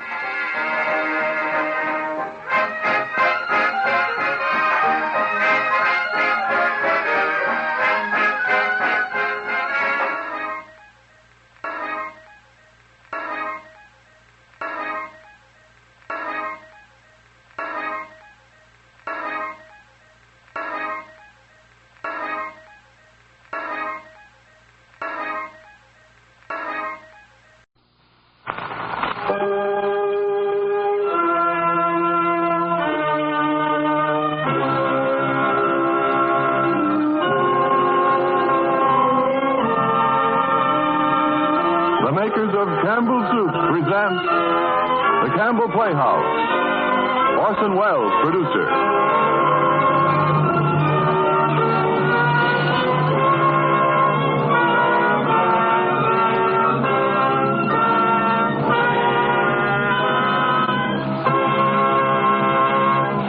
Good evening. This is Orson Welles. Our offering for tonight is The Citadel, a novel by A.J. Cronin, an English doctor which achieved great and instant popularity immediately upon its publication and was then made into a distinguished and highly successful picture in England. As with all stories that have a true popular basis, however, the problem with which it deals is not a national one, but is universally human. The struggle of a young doctor who has dedicated his life to the highest ideals of his profession among the harsh realities of the workaday world. As our guest star, playing the part of Christine, the doctor's clear-eyed wife, We're extremely fortunate in having with us Miss Geraldine Fitzgerald, the most promising of the new talents that has come to the screen from the stage in recent months. In a moment, our story, The Citadel, begins. But first, Ernest Chappell has a comment to make about a dish that seems to suit just about everybody to a T. Thank you, Orson Welles. And this dish does suit most everybody, literally to a T. It's tomato soup, Campbell's tomato soup. In the week just past, millions of families all across the land sat down to enjoy steaming, fragrant platefuls. Some had it as a main dish at lunch, some had it at supper, still others began dinner with it. And just about all of them welcomed Campbell's tomato soup as an old, familiar friend. You know, there isn't any other soup in the world that people turn to with such eager enthusiasm time after time. There's something about the bright, inviting color of Campbell's tomato soup, about its enticing aroma, about its keen, delightful flavor that wins friends and holds them. People like the way this smooth tomato soup awakens the appetite at the first sip, and they like the way it helps satisfy that appetite with each delicious spoonful. That's why Campbell's tomato soup is a frequent choice at so many meals in so many millions of homes. People never seem to tire of its magic, matchless flavor. And today, that flavor is deeper and fuller than ever because this past year, sun and rain joined in making Campbell's tomatoes exceptionally fine and luscious. So, may I remind you, since I'm sure a reminder is all that's necessary, treat yourself and the family to Campbell's tomato soup again soon, won't you? And now, Orson Welles and Geraldine Fitzgerald in The Citadel.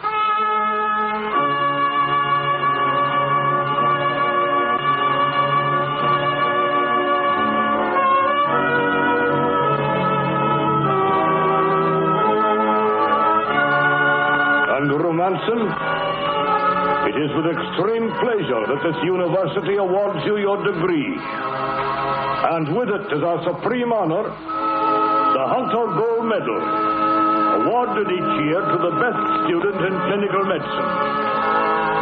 In the name of St. Andrews University, I congratulate you.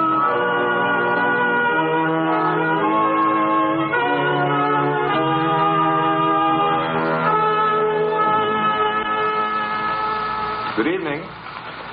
Oh, good evening. I saw a light in the window of your surgery. I thought I'd drop in and get acquainted. But my name's Manson. I'm Dr. Page's new assistant. Oh, welcome to Blenhesley. My name's Denny. I'm assistant to your chief competitor. Well, I must say, Manson, you picked a dreary black hole of a town for your first practice. Oh, I thought a mining village like this might give me the most experience. Besides, you see, I'm interested in lung work, and I thought among the miners that I might find some interesting cases. Matter of fact, I've just been examining my first case of Mrs. Williams in Glider Place. Chills, fever, headache. Pretty sick, eh? I believe those were her symptoms. And so you prescribed 1 tablespoon every 3 hours. I believe under the circumstances, that's a pretty legitimate prescription. Dr. Manson, there seem to be 1 or 2 things about this place you ought to know. There's no hospital, no ambulance, no x-ray, no nothing. If you want to operate, you use the kitchen table. You wash up afterwards at the scullery sink. Sanitation won't bear looking at. In the dry summer, the kids die like flies with infantile cholera.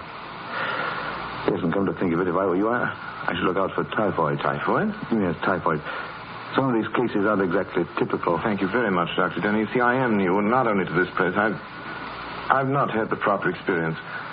But these people here need help, and after all, that's why I'm here. You know, by Jove, I believe you mean that. Why else would I say it? It's been a long time since I've run into a man like you, Manson. The medical profession doesn't turn them out like that very often. Have a drink. Oh, I thought you wouldn't. But I will. While you're about it, take a look through that microscope there. Oh, it's a beauty. It's nice, isn't it? Yes, it's the only precious thing I have left. But it was the slide I meant. Take a good look. Typhoid, I'd be shot for not having recognized it myself. That Williams woman has it. I see, you've got cases, too. 4. All in the same area as yours. The bugs you're looking at come from that well in Glider Place. The main sewer that's to blame. It leaks like the devil and seeps into half the low wells at the bottom of the town. I've hammered at Griffiths, the medical examiner, about it till I'm tired. He's a lazy, evasive, incompetent, pious swine. Afraid to ask the council for anything in case they dock his wretched salary to pay for it. We've got to do something. Yes, that's a good idea. Well, let's have a drink. Well, I'll have another drink. That cursed sewer starts leaking anymore. All the isolation and boiling of water won't help a bit. The typhoid epidemic will spread all over the district. That's right. You can write the Ministry of Health. We could write a dozen letters, and all we'd get would be a doddering commissioner down here in 6 months' time. No, I've thought it all out. There's only one way to make them build a new sewer. How? Blow up the old one.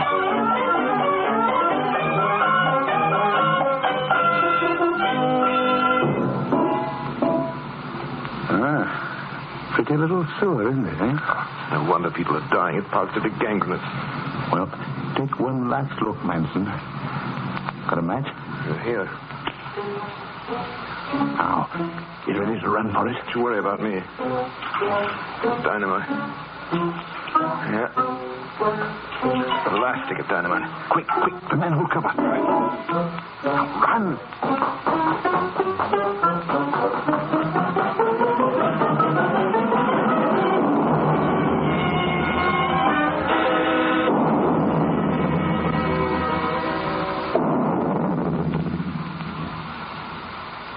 Well, Manson, how does it feel like to be one of the saviors of Vanessa? I think we owe ourselves a drink. A bottle or two at the very least. How about it, old boy? Sorry, Denny, but I've got some other work to do. I've been hearing reports of that little schoolmistress. Schoolmistress? Oh, you mean Christine Barlow? I think that's the name. She's been keeping measles cases in her class, and she knows perfectly well they should be isolated. Yes, but look here, you know, Christine Barlow is pretty much a law of her own in Blenheim. Oh, she is she? Well, I'm going to see about that. It's all very well, and I thought there was only measles to contend with, but this is different. Heaven only knows what she's exposing those children to. Now, Manson, I wouldn't worry about Christine. She's a pretty intelligent girl. Just the same, the law is the law. I intend isolating any suspicious case I find, whether it's measles or typhoid.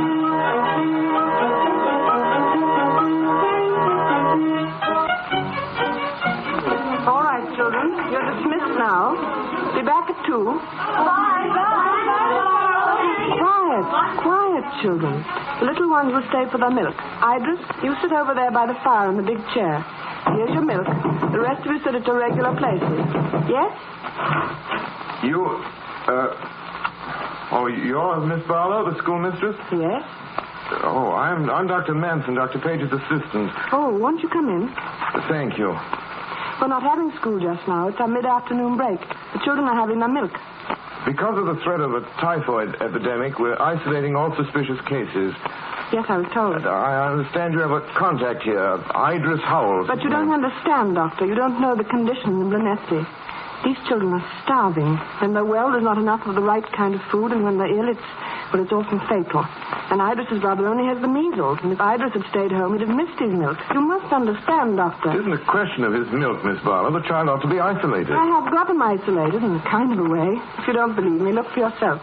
He's all by himself by the fire. Well, that may be your idea of isolation. I'm afraid it isn't mine. Send that child home at once. Doesn't it occur to you that I'm mistress of this class?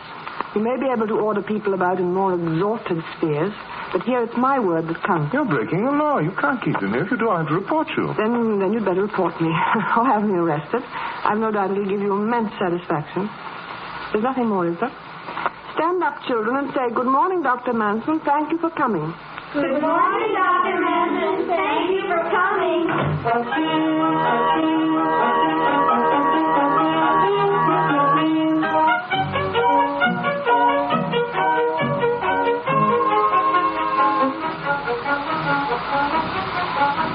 Good morning, Dr. Manson.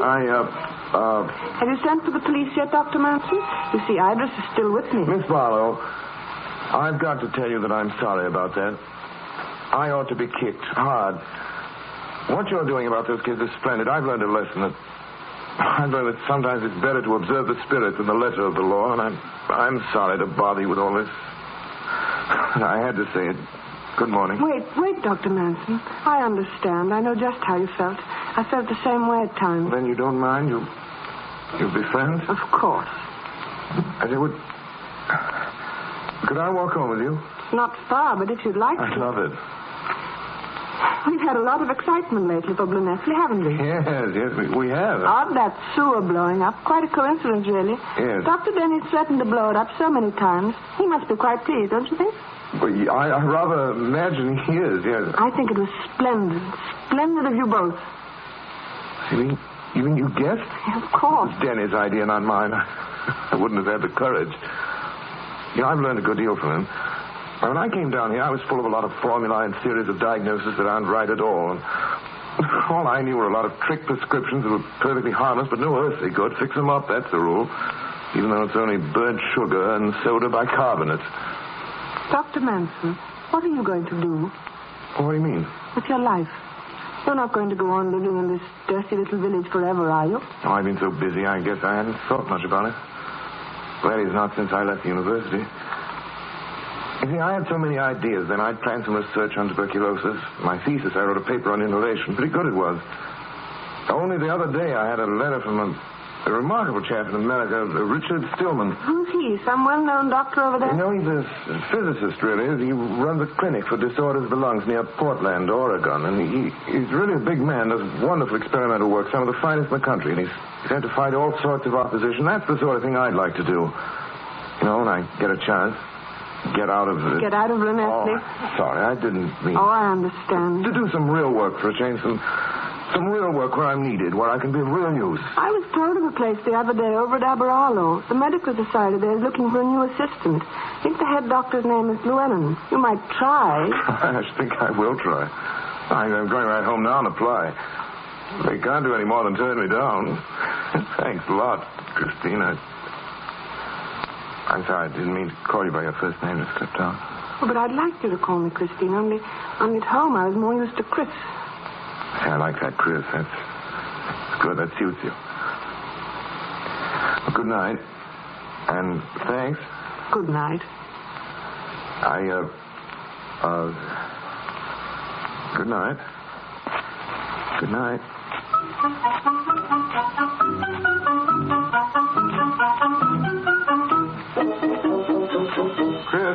Chris? Andrew, what's the matter? You're so pale. Oh, Andrew, didn't you get the job? I got the job. It's the most wonderful job. Oh, I'm so happy for you, Andrew. There's big things to be done. There's a hospital there, and I can go on with my research and my lung work, and I'll be right in the thick of things. Every opportunity to study my cases, a regular beauty of a hospital to get them well in. And Chris, I can hardly wait to begin. Oh, it's wonderful. You've just seen Aberarlo all open and clean, Chris, with green fields and decent shops and roads and parks and, Christine, actually a hospital. If you'd only marry me, darling. We can start right away if you'd marry me. Could you? Would you marry me? I can't get the job if you don't. Is this because of the job, Andrew, or because of me? Oh, it's you, Chris. You know I love you, but I never thought of this. Maybe you don't love me. Oh, but I do, darling, I do. Ever since I saw you walk into that stupid classroom. Darling. And everything's perfect. But shouldn't you tell him? I mean that... Well, you see, I already have. Oh, Andrew. Well, you said not to let anything stand in my way. Not anything.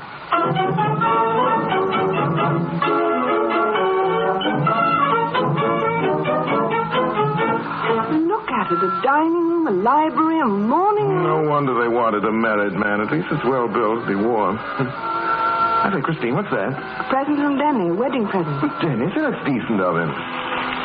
Probably a joke, though. It'd be just like Denny to send an old shoe done up in a fine ribbon. But it isn't. Oh, Andrew. Say, it's in microscope. It's precious ice. Oh, Chris, I can't accept it. Read the note. What does it say? Where I'm going, there'll be no use for microscopes. For when you get this, Andrew, my lad, be on my way south, where I intend to spend my days sitting in the sun. Now, leave the bacteria and sewers of Wales to you. Good luck. Chris, you know he's going away. Yes, I knew 2 or 3 weeks ago. Honey didn't say anything to me. He was self-conscious. He was afraid you'd think him sentimental. You see, he's going to try and get hold of himself. And if he can, he's coming back and thinks that by that time, perhaps you and he can work out that plan you had for the experimental hospital.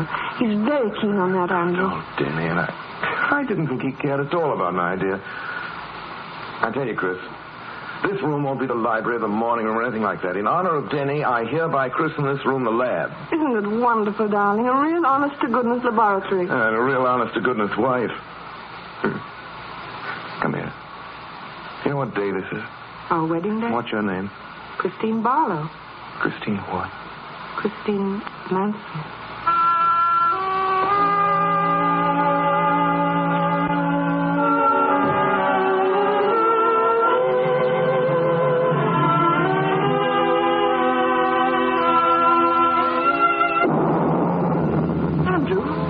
Sounded like an explosion. I think that's the mine, Chris. Doctor? Yes? Dr. Manson, there's been an explosion at the mine.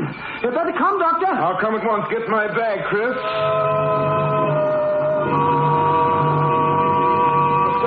Doctor, when you come, there's been a cave-in at number 3 shaft.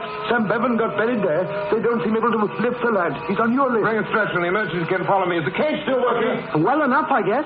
We've got to get to him as soon as we can, Doctor. There's danger of another cave-in.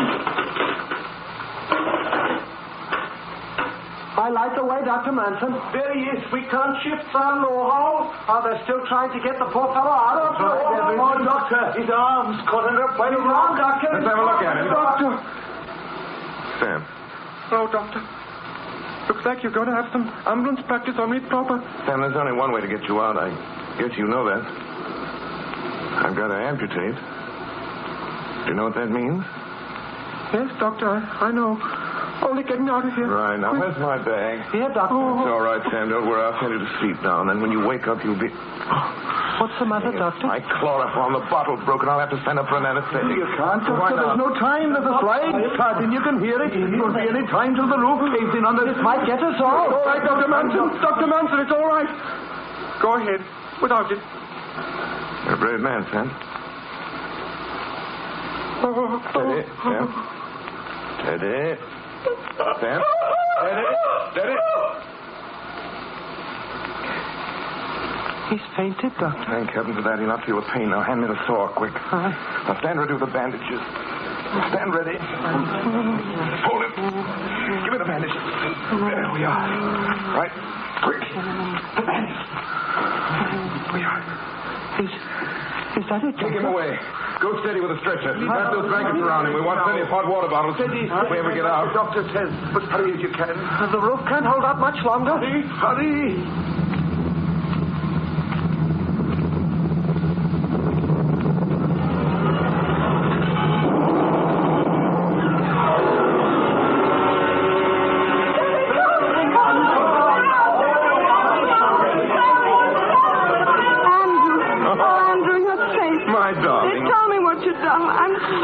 Sweet. But, Andrew, they told us the roof was down. Oh, no.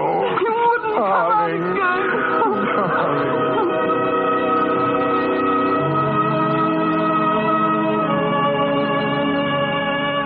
All right, then, Shankin, put your shirt back on. Certificate? Here.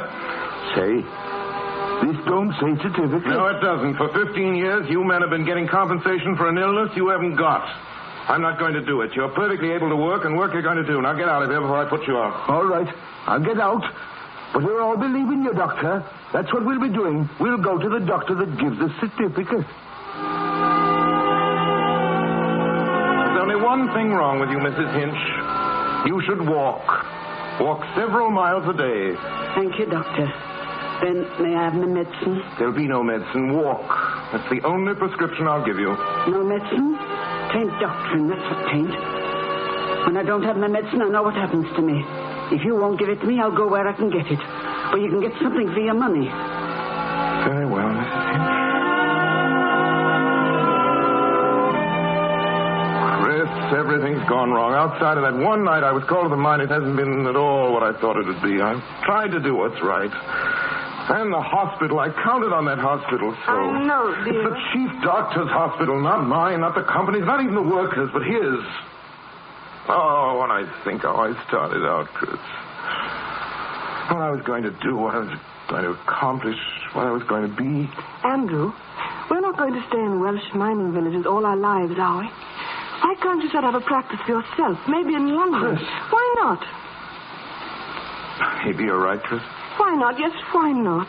Maybe the system's the same in London, but at least there you'd have a chance of recognition. Things might be easier. Maybe you'd have more time for research and experiment. Oh, the risk, darling.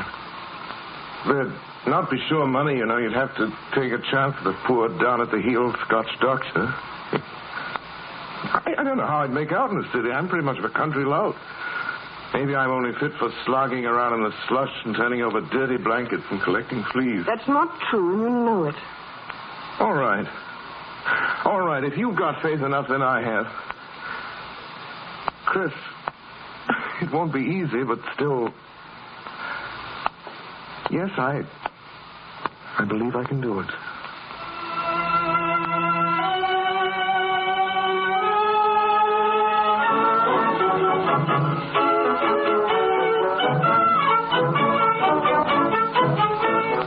You are listening to Orson Welles in the Campbell Playhouse presentation of The Citadel, starring Geraldine Fitzgerald. This is the Columbia Broadcasting System.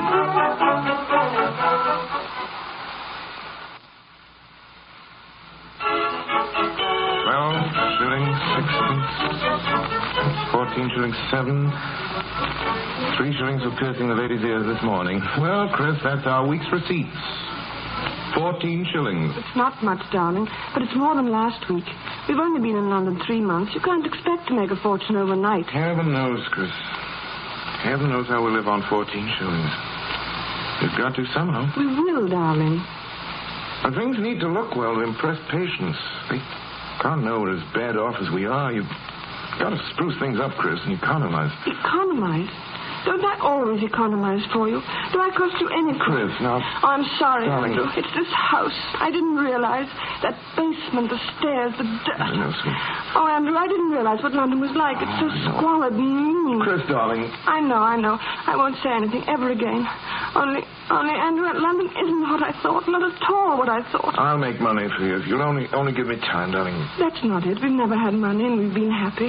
But there's no warmth here, no friendliness. Darling, we haven't had a chance to find out what London's really like. It's just that I want a place with a garden and some trees like we've always dreamed about. I'm rich and successful. I have a great house in the country where you can... What are you laughing at? Just imagine you rich and successful. I suppose you think that won't happen. Well, it will. And pretty soon, too. We're beginning next week. Next week? Thursday night, darling. We're invited to dinner. It's our big chance. Dinner? With whom? I ran into a fellow yesterday that I used to know, Freddie Hampton. Quite an up-and-coming doctor in the West End. Swank offices, big practice, you know. He's done well for himself in London. I used to pal about with him in the early days, and he insists we come over Thursday night. Oh, Andrew, you go. Oh, that's nonsense. We need to get out, the two of us, away from ourselves, make friends. You're good. Say, it's lucky I bought myself that dinner jacket.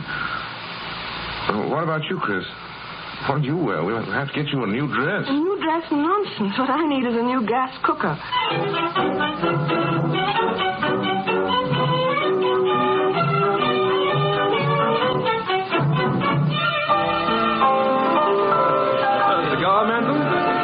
Thank you, Freddie. I advise you not to miss this brandy. 1894, absolutely no nonsense about it. Have some more, Ira. Friedman? Oh, just a spot. Thank you. By the way, I bought myself one of those new radium lamps today. I don't think much of expensive apparatus. It's got to be paid for before you show a profit. Besides, dates loses its vogue. Honestly, old chap, you'll find nothing to beat the good old hypo. You certainly use it, Dr. Ivory. Yes, you know, it's interesting. If I prescribed the same thing as a powder, it wouldn't cut 1 guinea's worth of ice. But give it hypodermically, swabbing up the skin, sterilizing, and all the rest of the game, and the patient thinks it's all very scientific and smart, and you can double your fee. Yes, and they call in Dr. Friedman here to consult, and triple fee. Freddie, I don't quite understand. You mean you and Dr. Ivory and Dr. Friedman consult one another about patients? You mean you split fees? Oh, no, listen to him. You know, you've got to learn an awful lot about this game, Manson. With some patients, the more doctors, the better. It impresses them. And they're sure they really are sick. You'll learn in time, the more money you charge, the more doctors you call in to consult. the more patients you'll get. Oh, I certainly look at old Lady Rayburn. Oh, Andrew, you ought to come up with me sometime. You've no idea what a gold mine that old girl's been to us. We've taken nuggets out of her. Haven't we, Ivory? Yes, and believe me, she's grateful, too. Ring me up sometime, Manson. I'll take you up. It'll flatter her, and, it'll mean 5 guineas for you. Well, now, what do you say, gentlemen, if we join the ladies and drop over to the 400 Club? I've reserved the table over there. It's a jolly good show.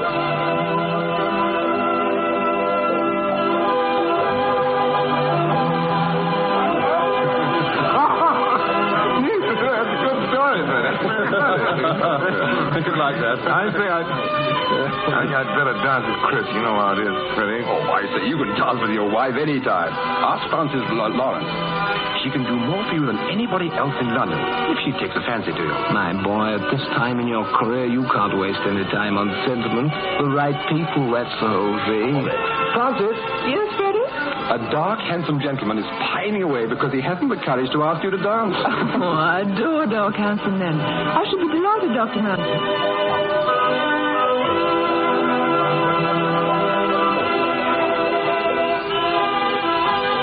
I'm sure, Dr. Manson, you would think we're all quite mad. No, Mrs. Lawrence. I assure you, it's just that I might as well be honest. I'm a bit new to your sort of people. My practice has been made up mostly of Welsh miners and paddings and boarding housekeepers. Oh, I think it's delightful of you to be honest. But surely, Dr. Manson, you don't intend to spend all your days in Paddington. Oh, you don't mind my saying this, do you? Not at all. I appreciate your interest. Perhaps I can help you. If you'll forgive me, I'm not without influence, and I know London very well, the London ambassador. From what Freddie tells me, and what I can judge for myself, I think you go far, Dr. Manson. And I'd like to feel that well, in some measure or other, I contributed to your success. Lawrence, You see, there's so little difference really between charging a shilling in Paddington and 5 guineas in Mayfair. It's all a matter of appearance. That's where I shan't come off at all. I should suggest moving from Paddington, Dr. Manson. Perhaps rooms in Welbeck Street, a car, and most important of all, a good tailor. I suggest Rogers in Conduit Street. I assure you, Mrs. Lawrence, that it's impossible on my income. I shall see that you get patients that will make it possible, Dr. Manson.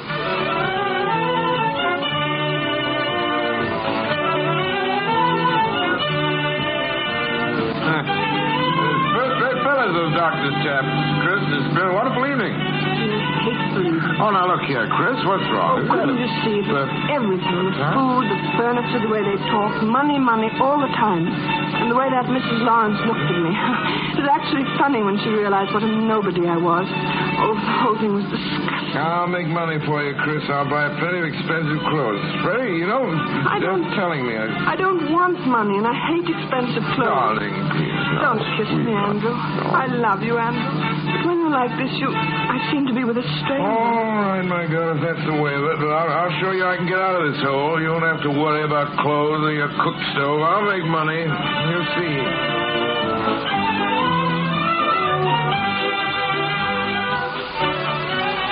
Good morning, Mrs. Everett. I'm Dr. Manson. Oh, good morning, Doctor. I asked you to call on the recommendation of Mrs. Lawrence. I think perhaps you might suit me.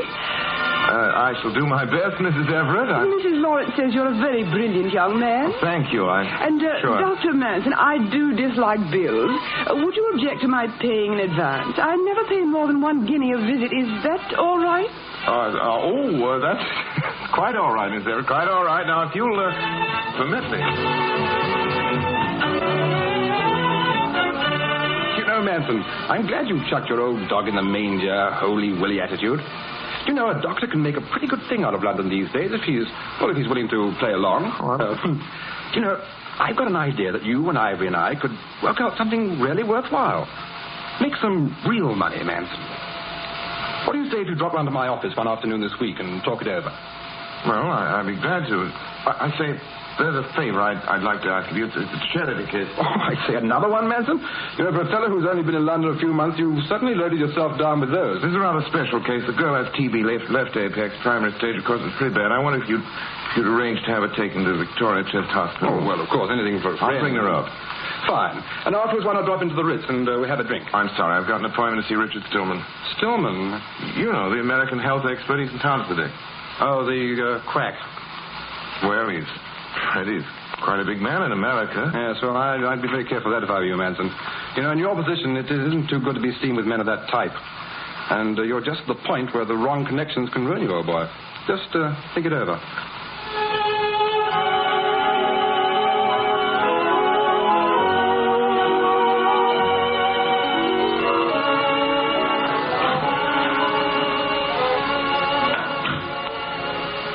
That you, Andrew? Yes. The dinner party, Mrs. Lawrence. Oh, it was a stupid affair. She had some people there she felt I should know. Turned out to be a good thing, too, I think. Really? Yes. Well, we can't complain, eh, Chris?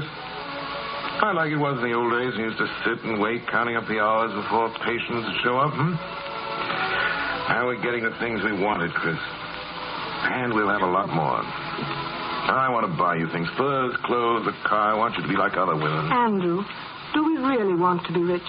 I know I don't. When we didn't have any money at all, we were deliriously happy. You can't say we are now. You know we're not.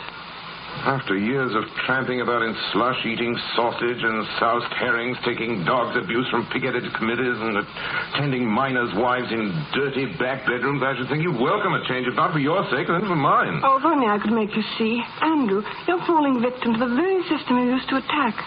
Don't you remember how you used to speak of life, you and Denny? That it was an attack on the unknown, an assault uphill, as though you had to take some castle that you knew was there but couldn't see, way on the top. That's a lot of romantic nonsense, Joey. And I prefer the romantic nonsense to your talk now. Checks, money, your fees. I hear nothing else anymore. How much you made off this patient or that one. That check Dr. Ivory sent you for that operation, for instance. What did you do? Nothing. Yet you were paid merely for standing by. I don't care what you call it, Andrew. If you take it, underneath it's cheap and grasping and dishonest. It's changed you. I can see it. Day after day, you're a bit different. A little harder, a little cleverer. You're not the Andrew Manson I married. Oh, darling, darling, don't sell yourself. The last time, Christine, I wanted to start making a neurotic fool of yourself. Can't you be a help to me instead of a hindrance nagging me every minute of the day, darling? I haven't nagged you. I've wanted to speak before, but I haven't. Well, then don't. You hear me? Don't. You talk as if I was some kind of a dirty crook. I only want to get on, darling. If I want money, it's only as a means to an end. People judge you by what you have. If you're one of the have-nots, you get ordered about. Well, I've had enough of that in my time. In the future, I'm going to do the ordering. Now, do you understand? Yes, Andrew. I'm afraid I do.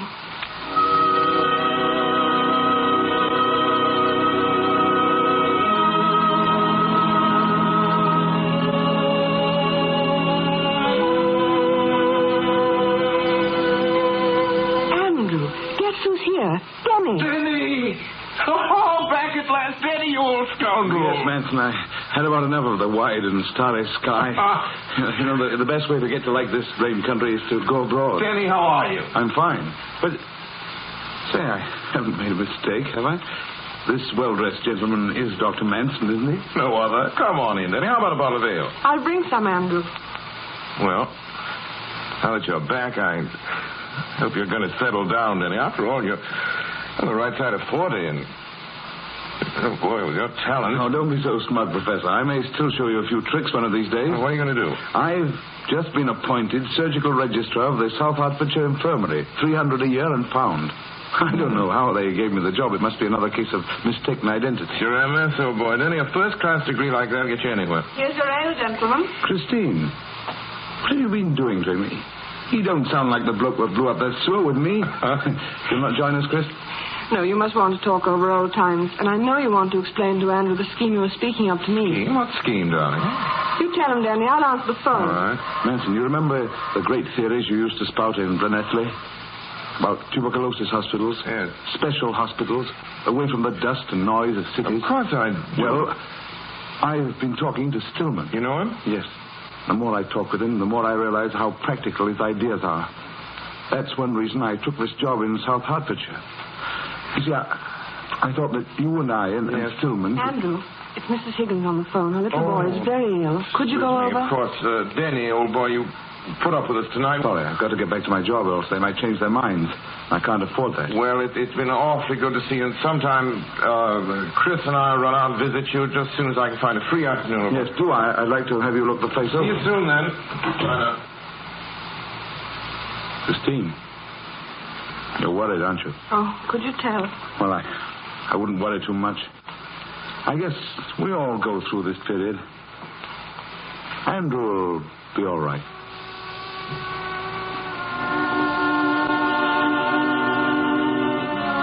Is it terrible serious, Dr. Mrs. Higgins, an operation is absolutely necessary. Johnny shows a cystic condition which will have to be removed. I'll see what I can do about getting him into a ward at once. Oh, well, I don't want that, Doctor. We're not well-off people, but we've a bit put by, enough for a private room and a good surgeon. I'll see if I can't arrange to have a friend of mine, Dr. Ivory, perform the operation. Well, whoever you say, Doctor, I'm trusting in you.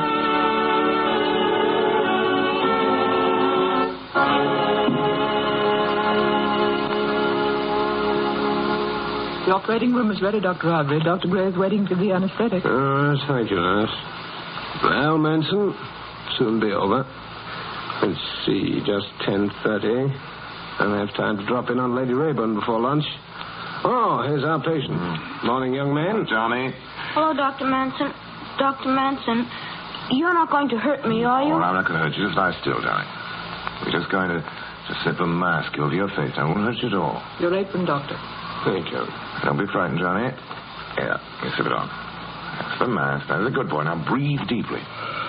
That's the boy. Deep as you can. That's it. Breathe deep. Everything's ready, Dr. Ivory. Johnny. Johnny, can you hear me? Johnny. How's he taking the ether, Gray? He's gone under, Dr. Ivory. I think so. Good. All right, now we get to work. May I uncover the patient, nurse? Yes, Doctor. Ready, nurse? Knife, please.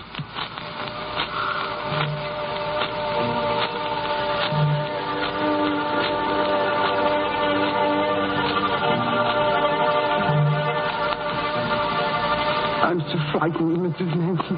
Dr. Ivory's a very famous surgeon. I'm sure Andrew wouldn't have recommended him unless he was the best. I know.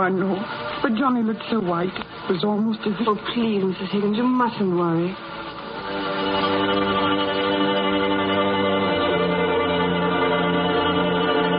Dr. Ivory, you've cut the cyst. Clamp, please.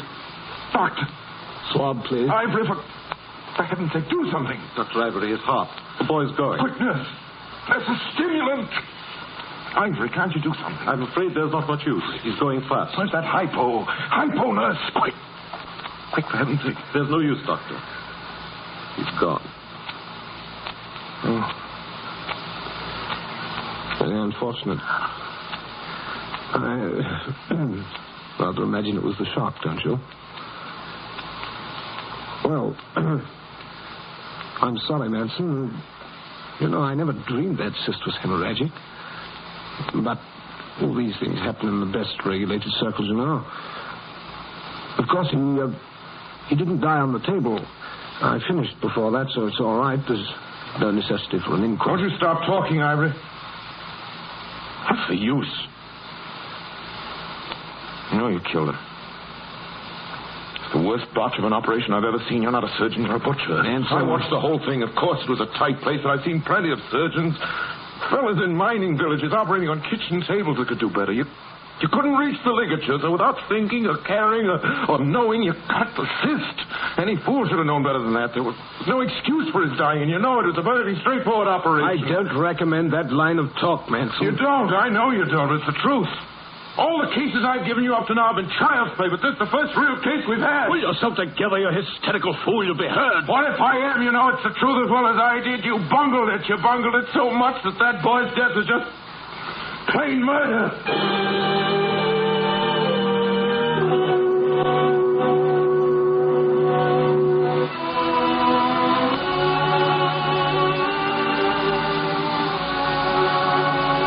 Andrew? Yes, Chris. But it's so early. Surely you've not finished surgery. Won't be any more surgery tonight. This is your busiest night. Andrew, what's the matter? Oh, Christine. Christine, Andrew, there is something the matter. Something happened to you. Yes, Chris. Oh, Andrew, Mrs. Everett's been here. She's been waiting nearly 20 minutes to see you. Tell her to come in. Good evening, Doctor. I'll go, Andrew. No, wait. I want you to hear, darling. Oh, Dr. Manson, I just had to come to see you. It's my heart. I'm sure it's my heart. Now, let me tell you my secret. Mrs. Everett, why do you come to me? What? Oh, I know I'm not to blame. I told you to come. There's nothing really wrong with you, Mrs. Everett. Dr. Mrs. Everett, Manson. for the first time in your history, you're going to be told the truth. You've never done a day's work in your life. Your body is soft, pampered, and overfed. You don't sleep because you don't exercise. You don't even exercise your brain. You haven't got anything to do but cut coupons and scold your maid and wonder what you and that miserable little Pomeranian of yours want to eat. Stop all the little pills and sedatives and hypodermics and every other kind of rubbish. There's nothing in this world wrong with you, Mrs. Everett. What a little unselfishness can't cure. I'm sorry I can't be of any further service to you, but I've no doubt you'll find other doctors who'll be only too happy to pander to you. Well, Good day, Mrs. Everett. Good day. Oh, hello, Mrs. Everett. How are we? Oh. I say, what's happened to her? Oh, hello, Mrs. Manson. You go along, Chris. I'll talk to Dr. Hammond and join you right away. You'll excuse me, Doctor. What do you want, Freddie? I say, well, I just heard about that little affair with Ivory. Oh, you did? Yes, I don't mind telling you, I'm darn glad. It's about time you had an inside slant on that fellow. He's no surgeon. Never was. I could have told you that a long time ago. And why didn't you? Well, I mean, as long as we were working together, it didn't matter. But after this affair, I can see it won't do to have him with us, you know. It might be something that counted next time, then we'd be in trouble. I've got a scheme, old boy. Let's stitch Ivory and Freeman all together and start a tight little partnership of our own. Thanks, Freddie. I can't do it. I'm getting out of here. I'm moving on. What? While you're on the subject, Freddie, I'd better tell you that I've taken that girl, Florrie Schmidt of yours, out of Victoria Chest Hospital today. You've taken my patient? I've taken her to Stillman at Wickham. You've taken my patient to Stillman? Yes. Oh, so you're feeding patients to him now, huh? Florrie would never get well in that hole of yours, and you know it, Freddie. She will get well at Stillman's. What's more, you might as well know it now as later. I'm going in with Stillman. Oh, you are? Yes. Well, I suppose you know that Stillman isn't a doctor. But if you cooperate with a quack like him, you can be hauled up by the council for malpractice as quick as that. I'm warning you. I'll take the chance on that, Freddie.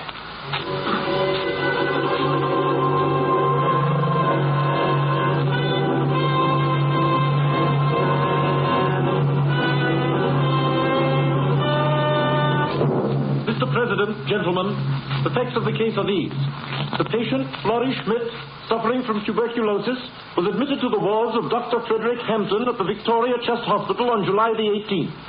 There she remained under the care of Dr. Hampton until August the 15th, when Dr. Andrew Manson took her to a private institution by the name of Wickham, which purports, I believe, to undertake the cure of pulmonary disorders and is conducted by a certain Mr. Stillman, an unqualified person and, I understand, an alien. Dr. Manson, is this a fair statement of the charge against you? It is. Then, Dr. Manson, what have you to say in your own defense? Sir, have you heard of Louis Pasteur? Yes. Who hasn't? Exactly, who hasn't? You're probably aware of the fact, but perhaps you'll allow me to remind you that Louis Pasteur, the greatest figure of all in scientific medicine, was not a doctor, not a qualified doctor. There was Ehrlich, the man who gave medicine the best and most specific remedy in its entire history. There was Metchnikoff, inferior only to Pasteur in his greatness. There was Hafkind, who fought the plague in India. Forgive me for reminding you of these elementary facts, sir. They may show you that every man fighting disease who hasn't got his name on the register isn't necessarily a knave or a fool. Yes. These are illustrious names, we know. Surely you don't compare Stillman with them? Why not? They're only illustrious because they're dead. Virchow laughed at Koch in his lifetime, abused him. We don't abuse him now. But we abuse a man like Stillman, who's done more for medicine than thousands of men with degrees, men who ride about in motor cars and charge their fees free as air. Dr. Manson, do you realize what you're saying? I do. I know I'm speaking more strongly than I should, but I can't help it. What I'm saying has got to be said. If we go on trying to make out that everything's wrong outside of the profession and everything is right within, it means the death of scientific progress. We'll just turn into a tight little trade protection society. It's high time we started putting our own house in order. And I don't mean the superficial things either. Go to the beginning. Think of the hopelessly inadequate training doctors get. Gentlemen, when I qualified, I was more of a menace to society than anything else. All I knew was the names of a few diseases and the drugs I was supposed to give to them. I couldn't even lock a pair of midwifery forceps. Anything I know I've learned since then. How many doctors do learn anything beyond the ordinary rudiments they pick up and practice? They haven't got time, poor devils. They're rushed off their feet. That's where our whole organization is rotten. We ought to be arranged in scientific units. There ought to be compulsory postgraduate classes. There ought to be a great attempt to bring science into the front line, to do away with the old bottle of medicine idea, give every practitioner a chance to study and cooperate with research. And what about commercialism?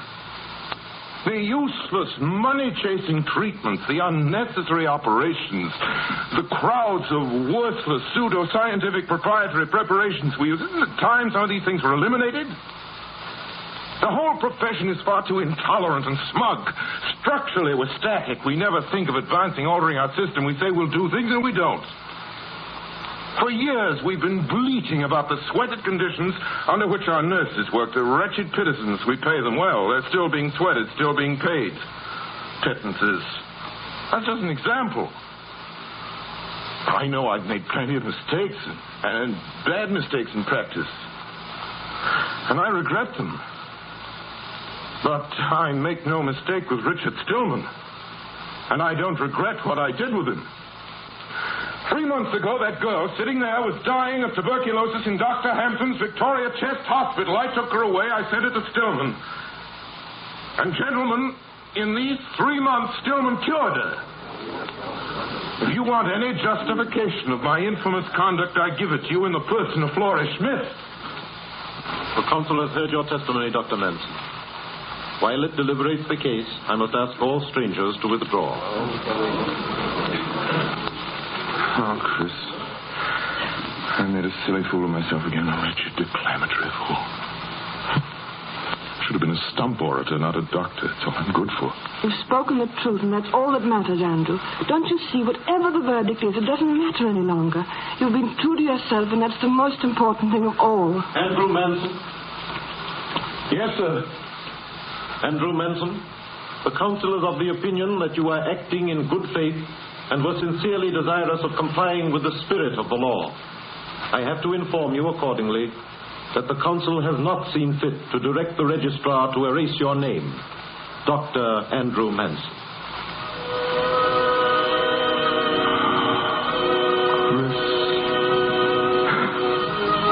Chris, I've won, did you hear? I've won. I knew you would, darling. Now I can get on with my job, Chris, my real job. I know. The castle, way up on the hill that you can't quite see, that you've got to take. And we'll take that castle, too, Chris. You and Denny and Stillman and me. We'll build that hospital I've dreamed about. We'll do the things that ought to be done. Does it sound crazy to you, Chris? Stark, staring mad? Yes, darling. But it's the crazy things that matter. That's the word, Chris. And this does matter. It matters a lot.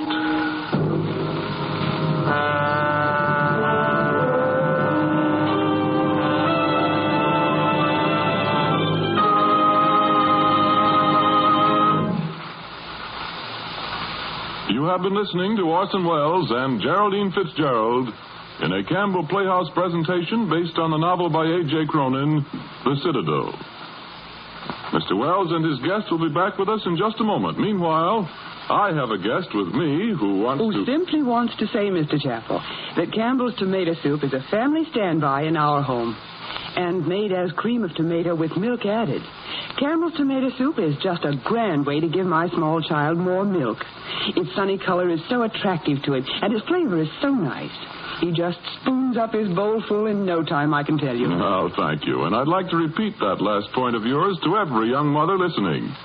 Campbell's tomato soup prepared as cream of tomato with milk added, is indeed a big help in solving the problem of how to give a child more milk. Have you tried it? And have you Campbell's tomato soup on hand? And now here's Orson Welles, who will present our guest star to you. Thank you, Mr. Chappell.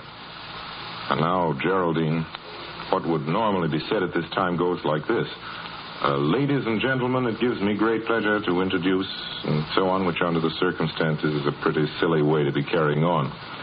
Geraldine Fitzgerald, ladies and gentlemen, and your obedient servant are old friends from the Mercury. I'm glad you've broken the ice, Orson. Good evening, everybody. I hope you'll forgive me, ladies and gentlemen, but I can't help reminding our guest of the evening of Heartbreak House. I can't help remembering it. It's not entirely painful to me to recall that our Mercury production of the Shaw play was a success. And I wonder now if the audience outside of New York knows how very considerable was your success in that play, Geraldine. We were so happy and proud to be able to persuade you to come to New York from Ireland to play Ellie Dunn with us. I tried not to make it too obvious that I was just as happy as you were. This is getting to be terribly sentimental, but Geraldine, do you remember that opening night when I took you by the hand and brought you out on the lawn in front of Heartbreak House? The most wonderful opening night I've ever had, Orson, or ever expect to have. And so much has happened to your career since that night 2 years ago, Geraldine. We've all followed your rise to stardom as if you were a member of our own family, as of course you are.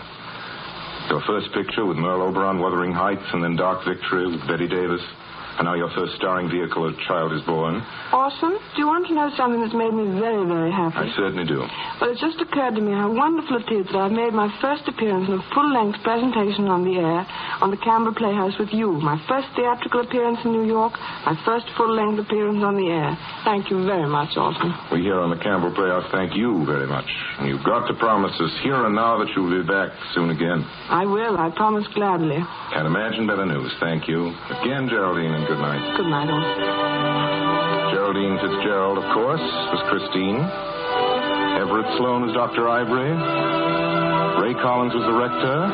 Mary Taylor was Mrs. Lawrence.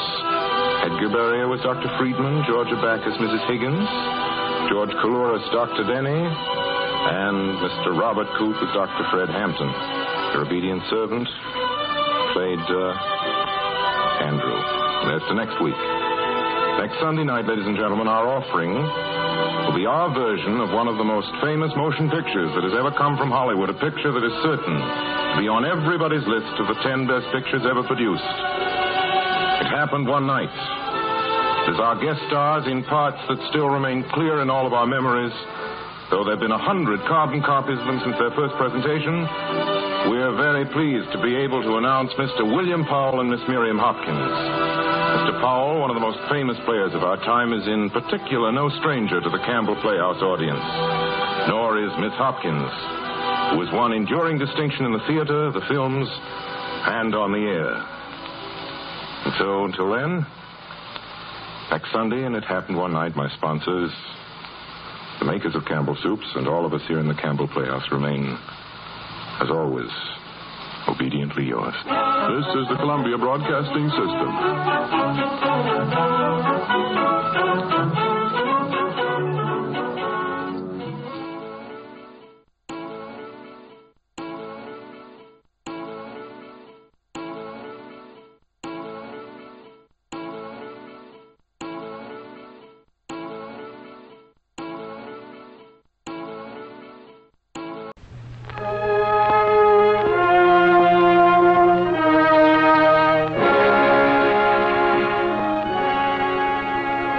The makers of Campbell Soup present The Campbell Playhouse. Orson Welles, producer.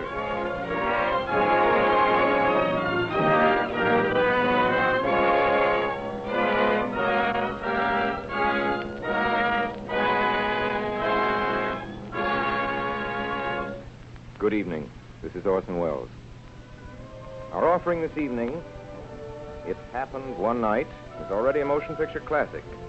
Despite its tender years, it was born in 1934, shrewdly concerned with the oldest, in fact, the eternal subject, The Way of a Man with a Maid, this time against the vigorous background of life among the quality and the not-so-quality of the Atlantic seaboard. It's been a favorite attraction among moviegoers everywhere since Mr. Frank Capra and the Columbia Pictures Corporation first blessed us all with it. Our guest stars might well have been tailored for the celebrated parts of Peter and Ellie. Mr. William Powell surely needs no alteration at all. Be the charming, happy-go-lucky newspaper man whom fate threw together on that now historic bus ride with the spoiled and spirited heiress, certainly never more thoughtlessly imagined than tonight by Miss Miriam Hopkins.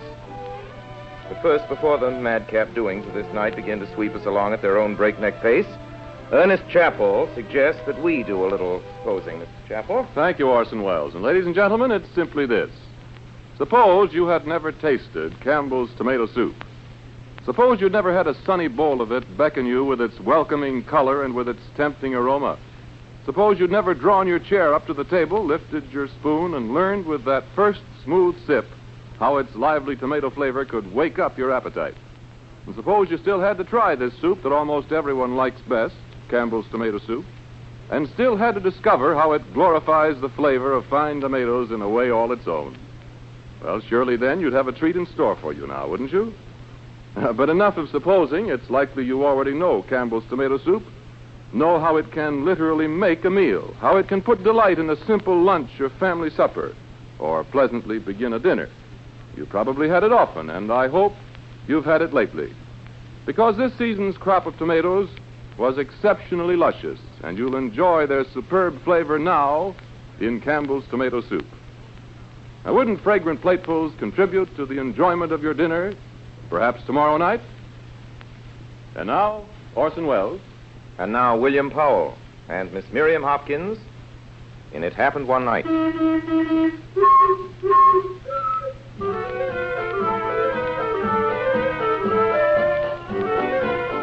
I beg pardon, Mr. Andrews. What is it now, Captain? It's your daughter, sir. She won't Very eat. well, she won't eat. But it's not very well, Mr. Andrews. Doesn't need to eat. You see, I'm practically face-to-face with a mutiny. A mutiny? Yes.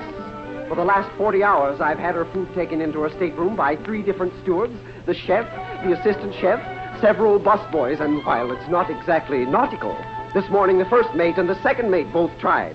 Well, Mr. Andrews, sir, I don't like to burden you with details, sir, but she hit the first mate in the eye with a coffee cup. She rubbed a cheese omelet in one steward's hair. She threw a bowl of hot soup at... A bowl of hot soup. She'll eat when she gets hungry. I threatened to put my men in irons, and they say they prefer that. And get another tray ready. I'll take it in. It's dangerous business, Mr. Andrews. Kidnapping is no child's play. My daughter will realize before I'm through that I'm no child.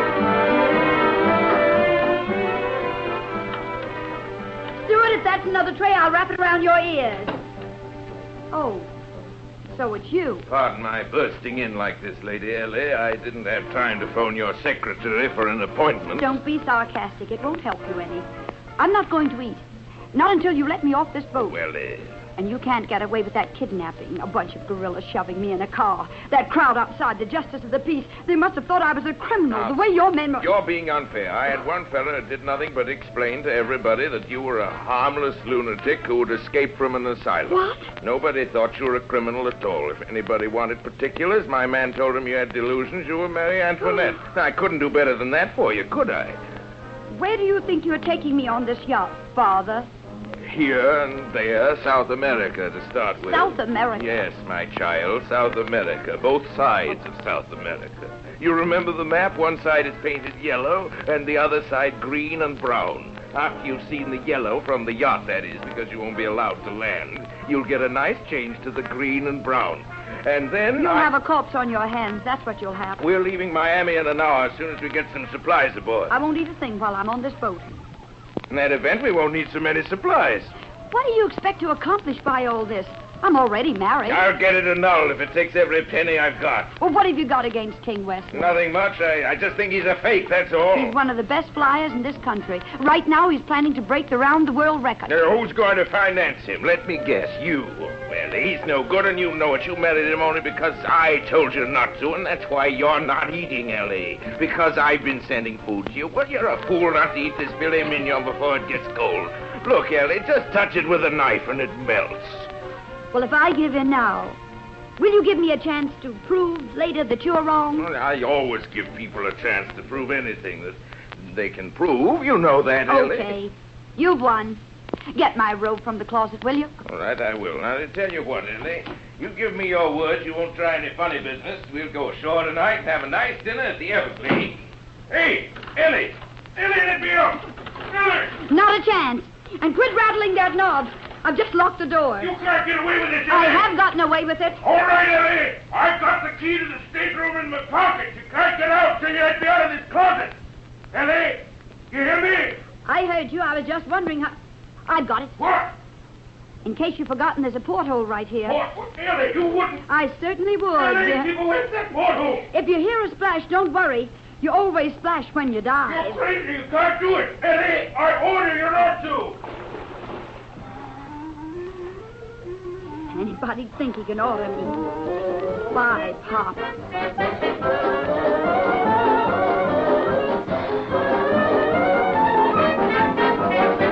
Hello, operator. I want to send a straight wire.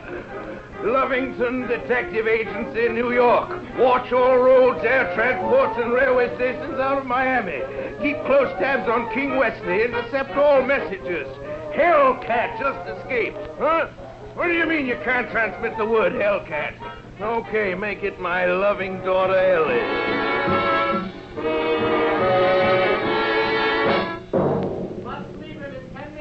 Bus leaving for Jacksonville, Charleston, Richmond, Washington, Philadelphia, and New York. Passengers will please display their tickets. Bus leaving in 10 minutes. Boy. Here I am, boy, right back at this post. Oh, here's the ticket you asked me to buy you, lady. Thank you very much. You can keep the change. Oh, thank you, lady. Thank you.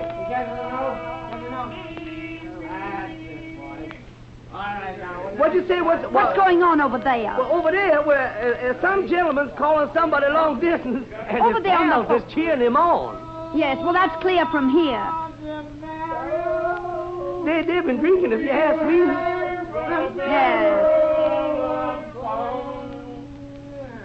Charleston, Richmond, Washington, Philadelphia, and New York. Now look, you get him on the phone, Petey, and Yeah, you tell him. Hey, keep quiet, you guys. This phone booth is no convention hall. How can I talk? Yeah, you're right, Petey, but you tell him. Yeah, let him know what he can do with his John P. Quiet. You tell him. My distinguished managing editor's voice is just starting to come in. Quiet. Hello? Hello, you big baboon. You know who this is. This is Peter Grant. P as in pusillanimous, which is what you are. Yeah. E as in elephant, like your feet. Yeah, like... T as in thick-headed, which is... Yeah. Oh, you remember me now, huh?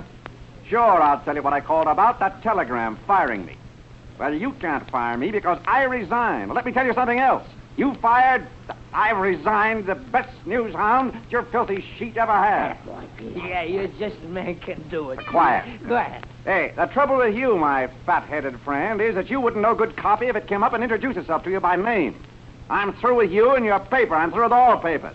I'm through with stupidity. I'll never write another newspaper story for you or anybody else if I have to starve. Well, now, wait a minute. That's going too far, Pete, because did you ever stop? Because let me tell you, Pete, Silence. now... It's none of your business what I'm going to do. I may build a subway to Moscow. It's none of your business. What's that? I seem to have a lot of money for long-distance calls to New York. Ha ha. Hey, listen, Beetle Brain. Why don't you get your secretary to tell you when you get a collect call? Take it easy. Remember your blood pressure. Goodbye, molasses mine. Yeah, goodbye, molasses mine. Peter, molasses mine. You mind if I use that to buy managing editor? No, not at all. That's my farewell gift to you. Is my chariot ready? Oh, I'm busted on to leave in a couple of seconds, Pete. Aboard! Hey, driver, wait for me. Aboard! All aboard. Goodbye, Petey. Goodbye, boys. Woo! This almost didn't make it. Okay, buddy, take your seat. All right. Well, make up your mind, lady. Get in or get out. Why don't you look where you're going? I was looking. It was All you right, that... you two. All right, take your seats. You got a long trip ahead of you. You can finish the argument in North Carolina or Delaware, but not here. All aboard. And goodbye, everybody.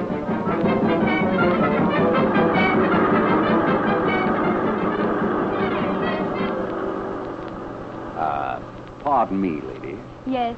Would you mind taking those papers off that seat so I can sit down? You see, I don't like sitting on newspapers. I did once, and all the headlines came off on my white pants. I'm not interested. Yeah, but the people in the town were. They followed me all over and read the news from the seat of my pants. Some of them still have cricks in their backs. I need this seat for my luggage and things. Your luggage is on the rack, and that seat's for two. I don't like it any more than you do. Oh, all right. And tell that man not to drive so fast. Are you talking to me? Yes, tell that man not to drive so fast. Oh, man. Don't drive so fast, man. There. That'll teach him.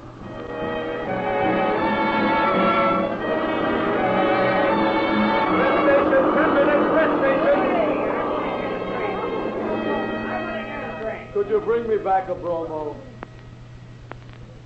Hey, young lady. What do you want? I'm all covered with brambles, and don't say it's not your fault. Why don't you leave me alone? He was a good 50 yards away before I could get going. Then after I got through chasing him, there I was in the middle of the brush and not a sign of the skunk. Well, if chasing skunks is your hobby, all right. I'm not interested. Maybe this'll interest you. Your overnight bag's gone. What? Yeah, I was getting out off the bus myself when I saw that mug that sat in front of us grab your bag and run off with it. I ran after him like I told you, and he got away like I told you. Oh, but it can't be. Everything I had was in it. My clothes and my money. Well, you still got your purse. Your ticket must be in that. Well, my ticket and $4 in cash. Well, that's what I've got to get to New York on. You can wire for more money when we get to Jacksonville. Oh, but I can't, you see. Yes, I guess I will. I'll report it to the driver. About your bag, I mean. No, I'd rather you didn't. Don't be a fool. You lost your bag. The company will make good. I'll report it for you. I don't want it reported.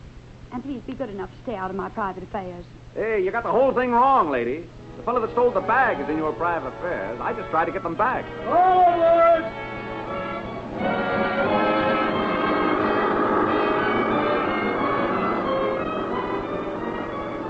Hello. You can sit here if you want to. No, thank you. There's a seat back there, next to a gentleman. Next to a what? Oh, all right. Find out your mistake for yourself.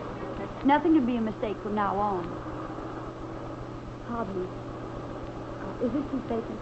Why, sure. Sure, sit down, sister. Thank you. My name's Shapely. Shapely is as Shapely does, I always say. Get it? I said, get it? Oh, yes, I get it. And let me tell you, sister, you made no mistake sitting next to me. You know, you got to be awful careful on these buses who you hit it up with. Well, I remember once when I was coming through North Carolina, when I got to gabbing with a good-looking dame just like you. Well, sir, I was just starting to make time with her when she got yanked off the bus. And who do you think she was? I said, who do you think she was? Your grandmother. Oh, you're kidding, huh? Yeah. Well, sir, she was a girl bandit. The one the papers have been writing about. What do you know about that? I said, what do you know about that? Nothing. Well, what's the matter, sister? You ain't saying much. Seems to me you're doing all right without any assistance. Oh, right there with the answers, huh? Oh, only don't think I'm sore. Because I'm not. Matter of fact, you're my type. I could go for you in a big way. Believe you me. Well, believe you me, you bore me to distraction. Kidding, huh? No. Beg pardon, mister. Yeah? There's a seat in the back of the bus for you. What's the idea? I'd like to sit with my wife, if you don't mind. Did you say wife? Yeah. On your way. Oh. Excuse me. I was just trying to make things plain. If you promise not to snap my head off, I'd like to thank you. Forget it. I didn't do it for you. His voice is beginning to get on my nerves.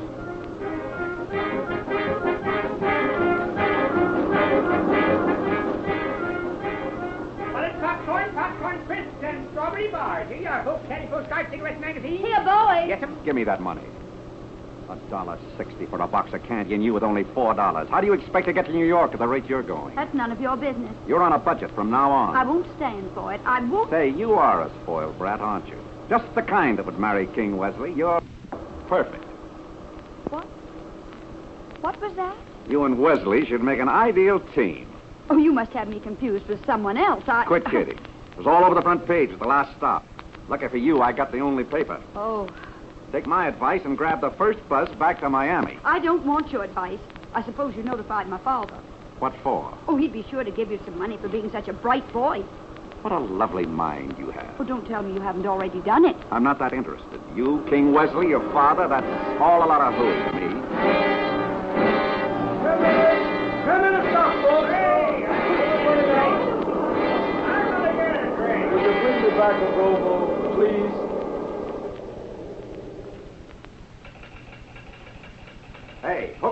Yes, sir. I want this telegram sent exactly as it is. Can you read? Joe Gordon, New York Evening Mail. Dear Birdbrain. Thought you'd like to know the biggest story of the year. Just dropped into my hat. Stop. I know where Ellen Andrews is. Stop. How would you like to have the story? Question mark. I thought so. Well, try and get it. Stop. And what I said about never writing another line for you still goes. No love, no kisses, no regard. Signed, Peter. Send a collect.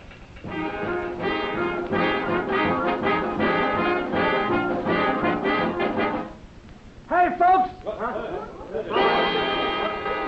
Attention, now look! We just got word the road up ahead is so torn, we can't take a chance. We gotta spend the night here. Now, if any of you passengers want to sleep in a bus, it's okay. Those that don't, there's an auto camp up the road a ways called the Twin Apples.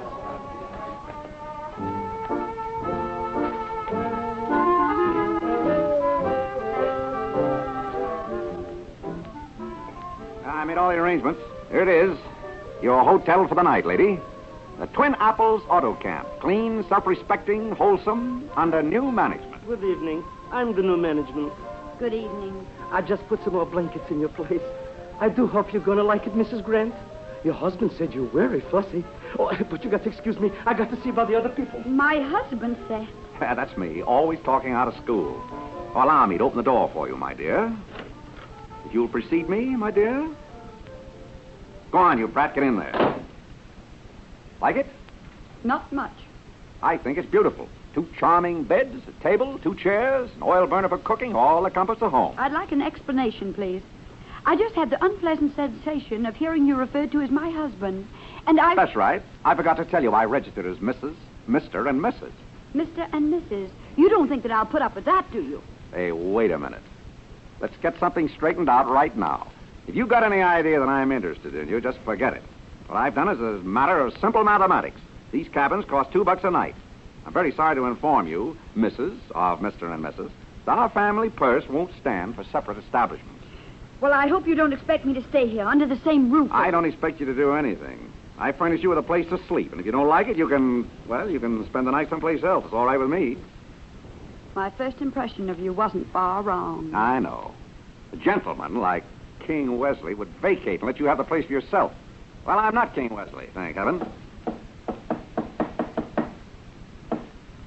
What do you think you're doing now? Well, for your information, this is a clothesline I'm fastening to the wall. Now watch me closely. I've nothing to conceal, but the hand is quicker than the eye. I now put 2 extra blankets, 1 from each cot, over the clothesline. The room, you will observe, is now cut in half. We each have our own private little cubicle. I suppose that makes everything quite all right. Does for me. I like privacy when I retire. Prying eyes annoy me.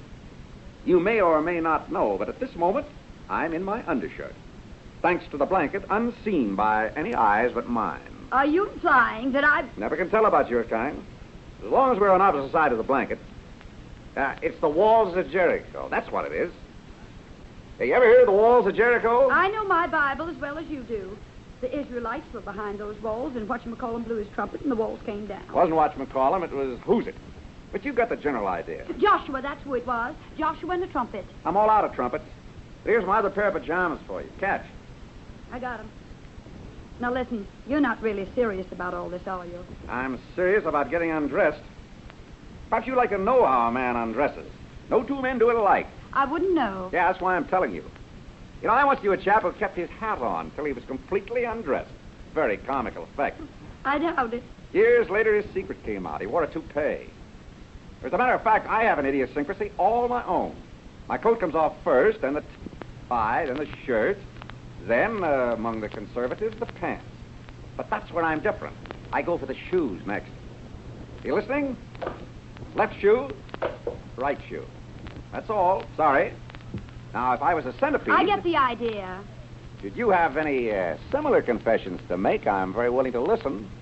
You've already taken off your coat, I'm sure. Now, after that... After that? The blanket will keep my secret. I suppose so. What do you mean, you suppose so? You're absolutely right. The walls of Jericho will protect you from the big bad wolf. The night's rest will do you a lot of good. I'm really tired. You mind if I sing? I generally sing myself to sleep. Wouldn't do me any good if I did mind, would it? No. Oh, if I had the wings of an angel. Say, you don't know how it goes on from there, do you? No. Oh. Well, that's the catch in my singing. That's the only line I know. Do you mind if I sing it again? Oh, if I had the wings of an angel. All finished? Well, if you want me to do it again, I don't mind. No, I caught the drift of it. Are you in bed now? Yes. Don't you sing? Not when there's nothing to sing about. Oh. By the way, who are you? Who am I? Why, I'm the whippoorwill that cries in the night. I'm the soft morning breeze that caresses your lovely face. I'm the waiter with the water for your daughter. I'm the... Have you a name by any chance? Oh, my name? Peter Grant. Peter Grant. Hmm.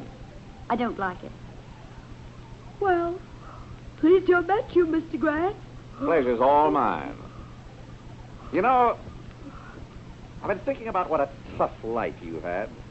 Twice a missus and still unkissed. I can get along without your sympathy. I bet you're in an awful hurry to get back to New York, aren't you? Your first husband? I probably don't count.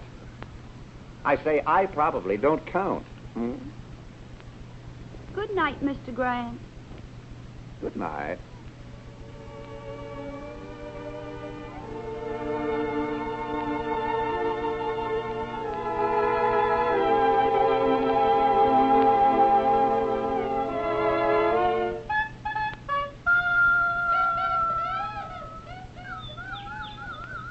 Come on. Wake up. What? Oh, dear. What time is it? 8 o'clock. Time to get up. Here, I got something for you. I'll throw it over the blanket. Catch. Oh, it's too... Yeah. Been out shopping. Groceries, toilet goods, and get up. Breakfast will be ready in no time. I'll have mine in bed. Hey, stop talking nonsense. Goldilocks, I'm going to count 10. If you're not out of bed by then, I'll come around that blanket and yank you out myself. If you dare. 1, 2, 3, 4, 5, You're keeping time. 6, 7, 8, 9. I'm out. Good. You'll find the showers and things right back at the second cottage. Outside? Certainly outside. You just been brought up wrong. That's what's the trouble with you. All the best homes have them outside.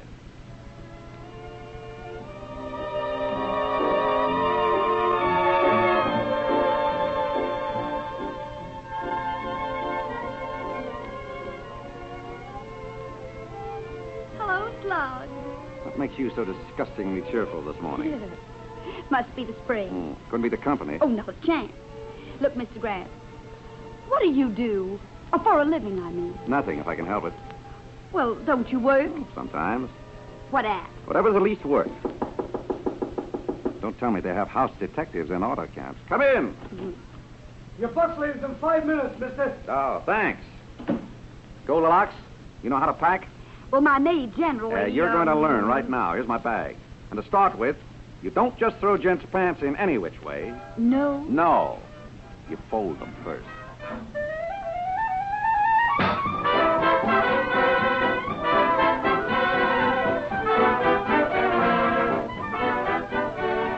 This is the Campbell Playhouse.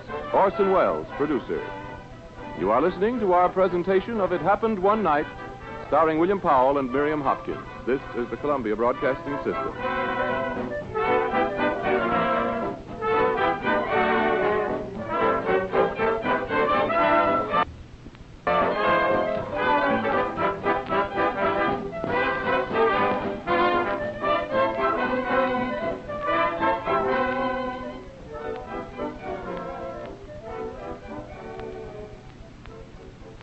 This is Ernest Chappell, ladies and gentlemen, welcoming you back to the Campbell Playhouse. In just a moment, we shall resume our presentation of It Happened One Night. But in the meantime, this, too, happened one night at the supper table in a home perhaps not unlike your own. Listen. Dear, I've got a confession to make. This is not my own homemade soup. No. Tastes mighty good.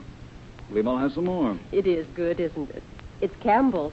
I just couldn't find time today to make soup, so I thought I'd try Campbell's just once. Well, dear, if I were you, I wouldn't stop at once. Let's try some more Campbell's soups. If they're all as good as this, there's not much need of your going to all the bother of making soup anymore. This is great. And that's what's been happening in homes everywhere as one good home cook after another has tried Campbell's soups, compared them with her own, and realized they must have been made in the true home way, delicious, wholesome, and nourishing. And discovering how her family enjoy their fine flavor, she's given up making soup and turned her soup making over to Campbell's. So I'd like to invite you, if you haven't already done so, to let this happen one night in your home. Do that, and I believe you too will let Campbell's make your soups for you. Make them from then on. And now Orson Welles resumes our Campbell Playhouse presentation of It Happened One Night, starring Miriam Hopkins and William Powell.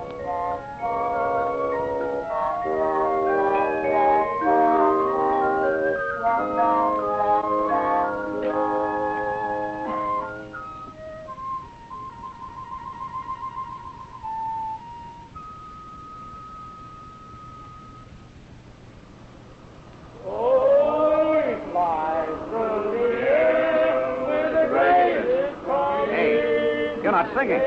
Yes, I am too singing. Nobody is singing unless his voice is louder than everybody else's. Sing. Oh, he flies through the air with the greatest of ease. The daring young man of the flying trapeze.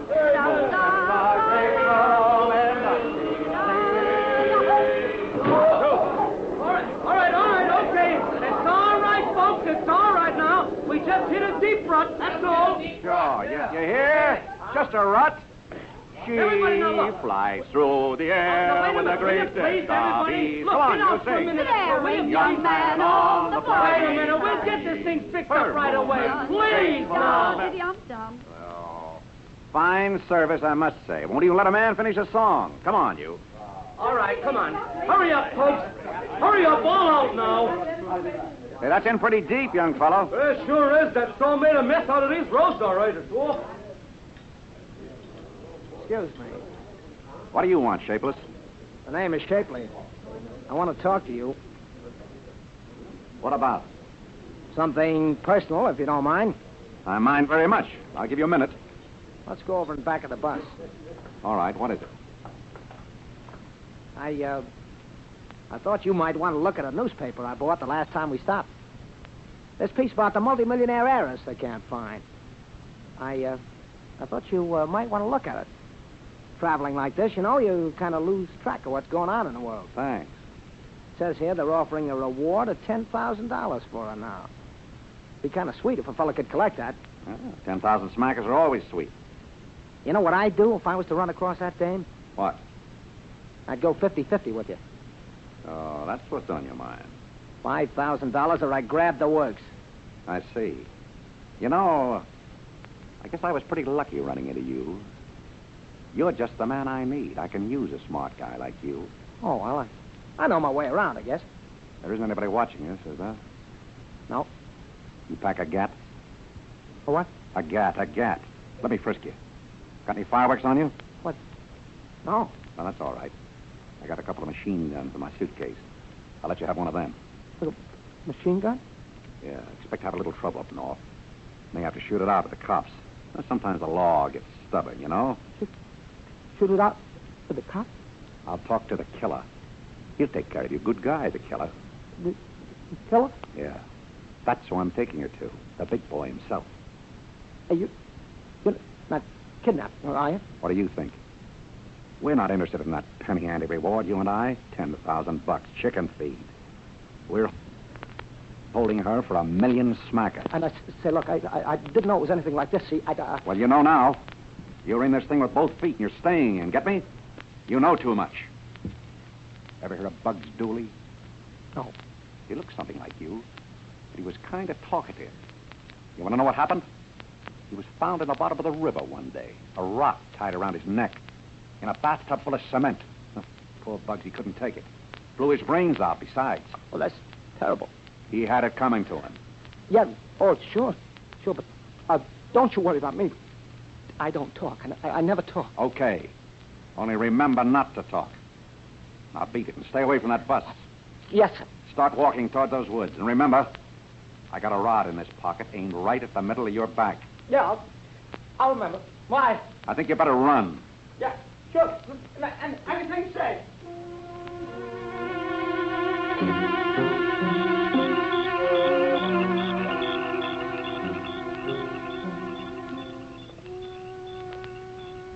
Do you realize we've been walking nearly 3 hours? Oh, we should never have left the bus. Yes, we should. You can't tell who else besides Shapley bought that paper. Poor Mr. Shapley. The rate he started, he's probably crossed 2 straight lines by now. But it's good exercise for him.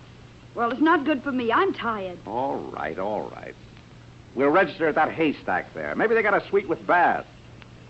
I thought we were really going to find a place to sleep. That's it. We're not going to sleep out here. I don't know about you, but that's what I'm going to do. Fix yourself a bed, like this. There's a lot of hay on the ground. Peter, What is it? I'm hungry. Just your imagination. No, it isn't. I'm hungry and scared. You can't be hungry and scared at the same time. If you're scared, it scares the hunger out of you. I'm sure you're right, but I'm still hungry. Hey, don't you ever think of anything except your stomach? Here, I'll fix you a bed. I'll fix my own bed. Peter, it's not very comfortable. If I lie flat on my back, then the hay gets in my side when I turn. That's easy. Stop turning. You're becoming terribly disagreeable lately. Snap my head off every time I open my mouth. Now, don't open your mouth. If being with me is so disagreeable to you, you can leave. You can leave any time you see fit. Nobody's keeping you here. I can get along. I said I can get along. Did you hear? I said... Peter. Peter! Peter! Oh, where are you? What's the matter? Oh, Peter. What got into you? Oh, Peter, I'm so scared. Well, you're not scared now, are you? No. Well, let go of me. Oh, excuse me. Just want to find you something to eat. Hope you like watermelon. Why didn't you tell me? Here. Now eat your head off. I don't want it now. You're enough to drive a guy crazy. Lie down and go to sleep. I'm not tired. Lie down. All right. Oh, bully.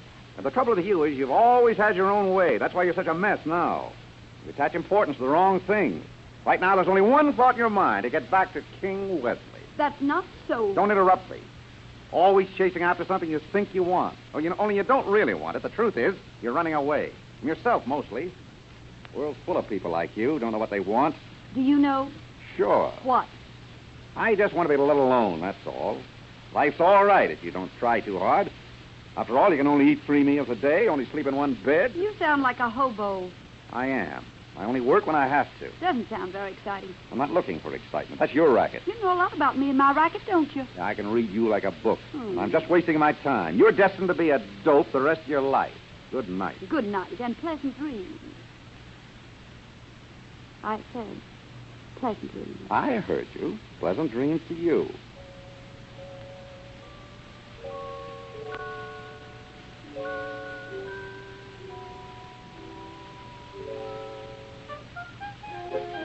What did you say we are supposed to be doing? Hitchhiking? Well, you've given me a pretty good idea of the hiking, but where does the hitching come in? It's a little early yet. All right, the car's out. Well, if it's just the same to you, we'll wait right here till they come. All right. You probably never walked further before than from your car to some cafe. Oh, Peter, there's a car. Gone. Certainly is. Well, what if nobody stops for us? They'll stop all right. It's a matter of knowing how to hail them. You're an expert, I suppose. The best in the world.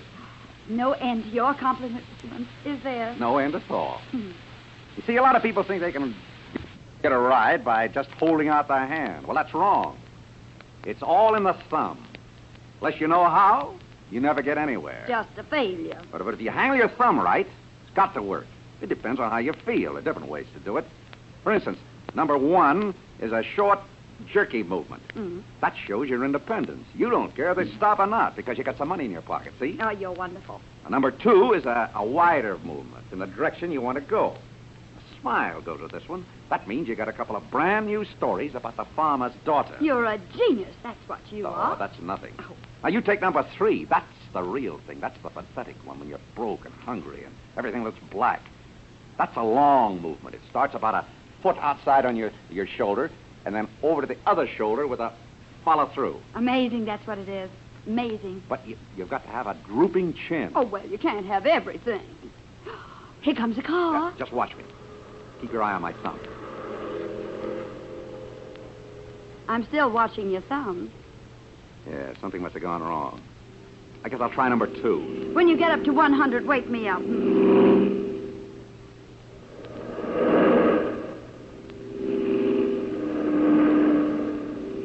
Maybe they don't see your thumb. Maybe if you stood on your head. Shut up. Do you mind if I try? You? Ha-ha. Oh, you're such a smart aleck. Nobody can do anything but you. That's right. Well, I'll show you how to stop a car, and I won't use my thumb either. You haven't got a chance. You think so? Well, we'll see. What are you going to do? Well, I'm not going to use my thumb. If you want to know... Hey, drop that skirt. You don't understand. That's what I'm using for a thumb. You want a lift, folks? Oh, thank you, mister. Why didn't you take all your clothes off? You could have stopped 40 cars. We didn't need 40 cars.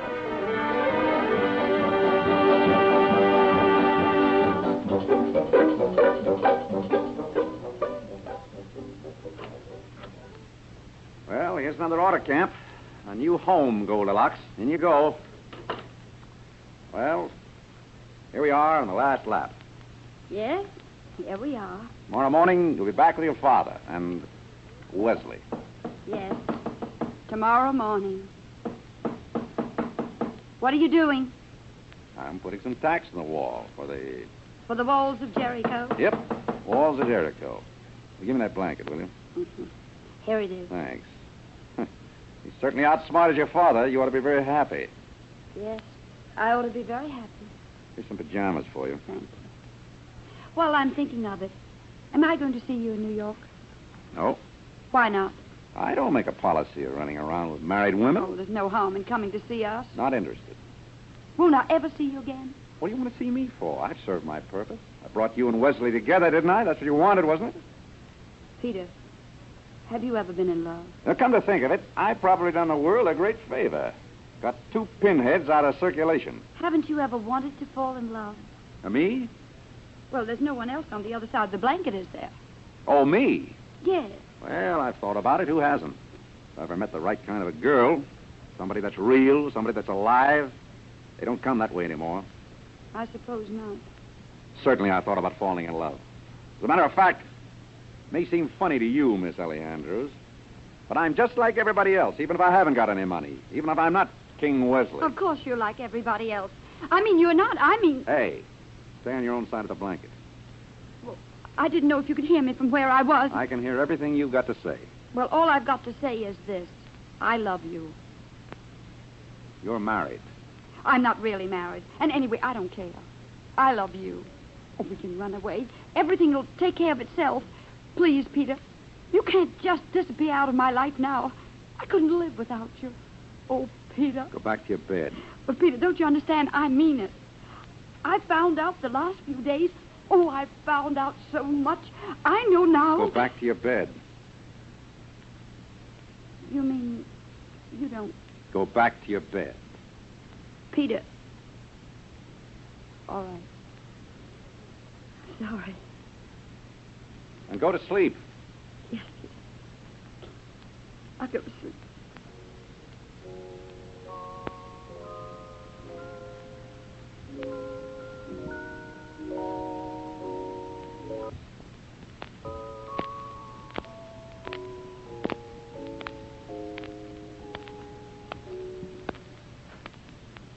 Listen, mister, I know it's late, but I've got to get to New York tonight.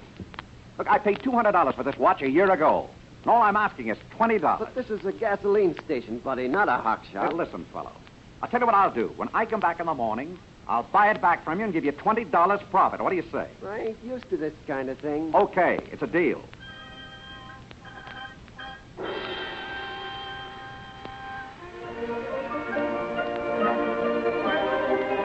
Hiya, Gordon. Get out of here. Now, wait a minute, Gordon. Get out. Joe, listen. Don't Joe me. Okay, Joe, listen. Those wires I sent you were on the level. It's the biggest story of the year. I've come to give it to you. You mean about the Andrews girl? That's it. I've got it all written up right here in my pocket, all ready to go. All I want is $500. What do you need $500 for? To tear down the walls of Jericho. What? Well, never mind. Listen. To start with, Ellen Andrews is going to have her marriage annulled, and then she's going to marry somebody else. You're drunk. Would a story like that be worth $500 to you? If it's on the level. Well, that's the story. On the level. Who's she going to marry? Me, Joe. Now, I know you're drunk. Get out of here. And don't annoy me anymore. Now, listen, Joe. You've got to get this money for me now. Minutes count. She's waiting for me in the auto camp outside of Philadelphia. I've got to get right back. She doesn't know I'm gone. I figured it'll take about $500 to get us married and set until I can find something to do. Real story, all right. On her way to join her husband, Ellen Andrews falls in love. Listen here, Pete. If you're kidding me...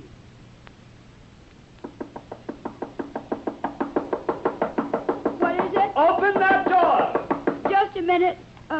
What's the matter? Where has your husband gone, young woman?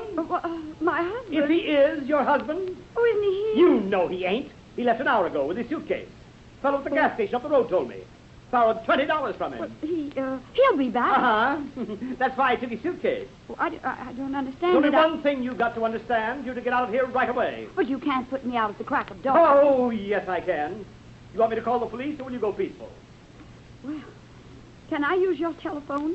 I've decided to make a call. I've been postponing. You ain't going to stick me for no phone calls. You can phone from the sheriff's office. Come on, start packing, you hussy. Oh, believe me, this is a terrible mistake. Don't I know it?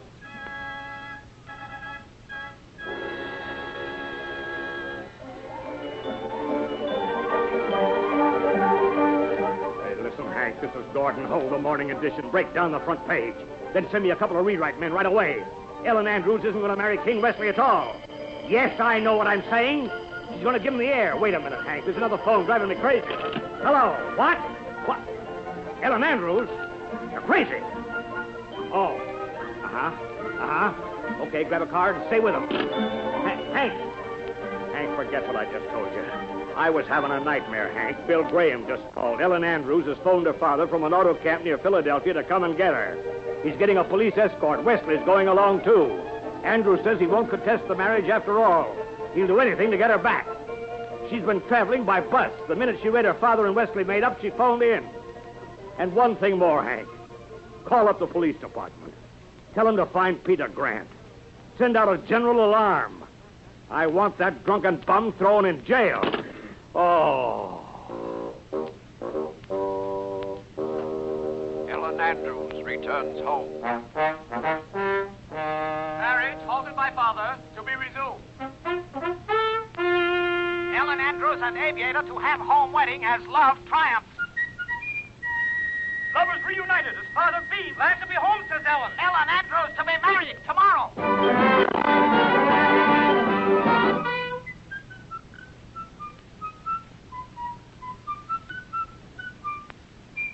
Ellie. Oh, hello, Dad. I knocked several times, I'm Ellie. sorry.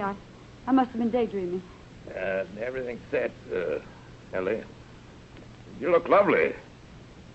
My child, you look perfectly lovely. And be a beautiful bride tomorrow. Are you pleased with your gown? I said, are you pleased with your gown, Ellie? Oh, the gown. Yes, it's beautiful. Isn't it? Ellie, what's the matter? What's wrong? Nothing. You've been acting so strangely since your return. I'm worried. Ellie, isn't this what you wanted? You haven't changed your mind about King, have you? Oh, Father, no. Because if you have, it isn't too late. You know how I feel about him. All I want is to make you happy. I know that. Ellie, what is it? Aren't you happy, child? Oh, Dad. I thought so. I knew there was something on your mind. What is it, Ellie? Ellie, you haven't fallen in love with someone else, have you? Have you? Yes.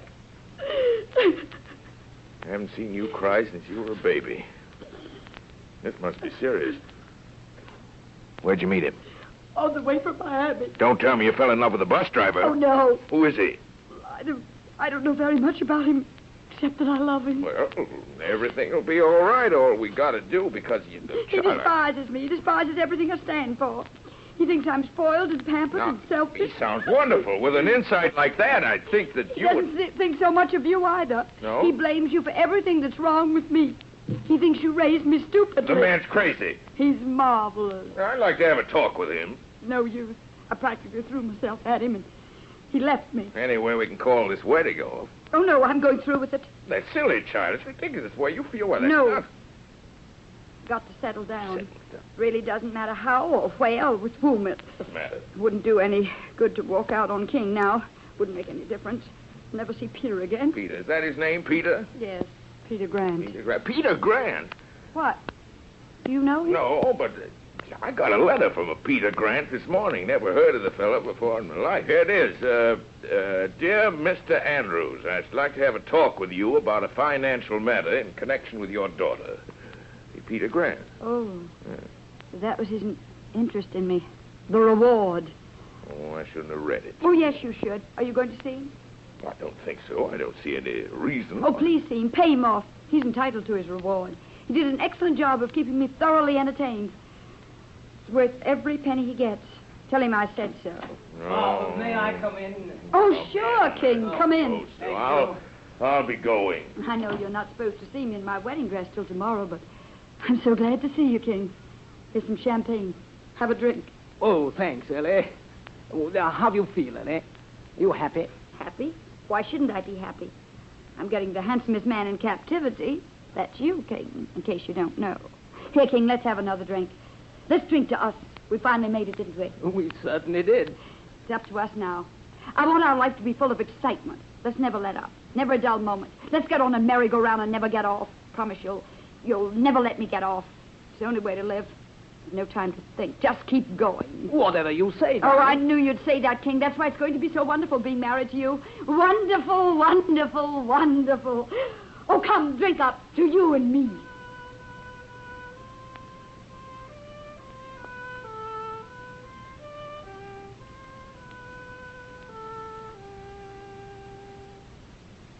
Good afternoon, Mr. Andrews.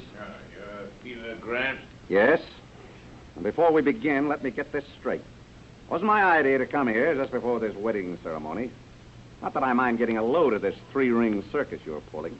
I've always wanted to see what love looks like, triumphant. Haven't had a good laugh in a week. But since you insisted that this was the only time you could see me... I'm leaving for California, young man, right after the ceremony, and I wanted to get this financial affair of yours straightened out, whatever it is. You don't know what it is?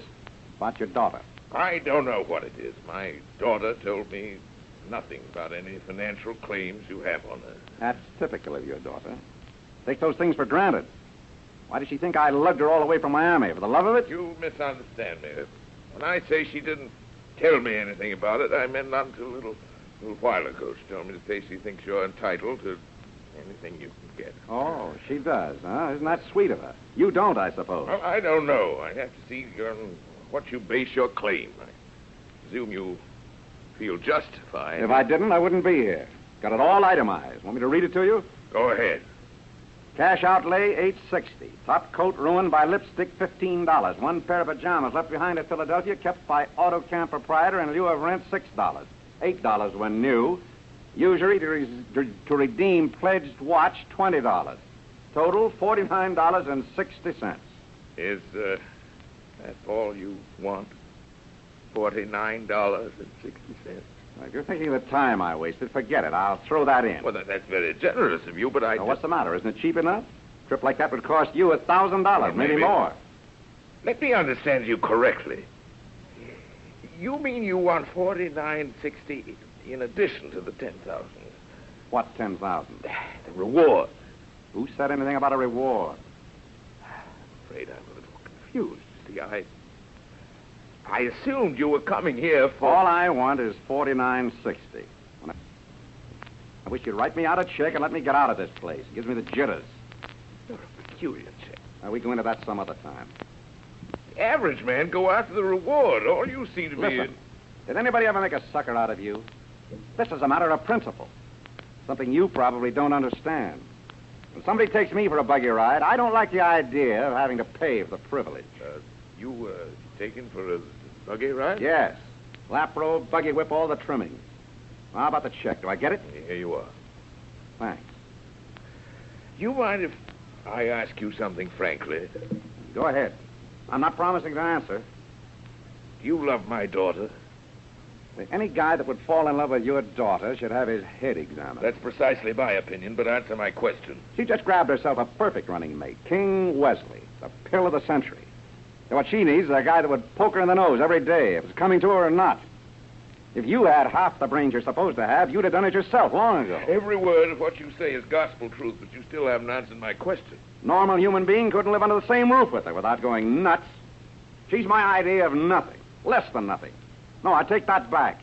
You're my idea of less than nothing. I'm still not able to quarrel with one single thing you've said, but I wish you'd answer my question. Do you love her? Yes. But don't hold that against me. I'm a little screwy myself.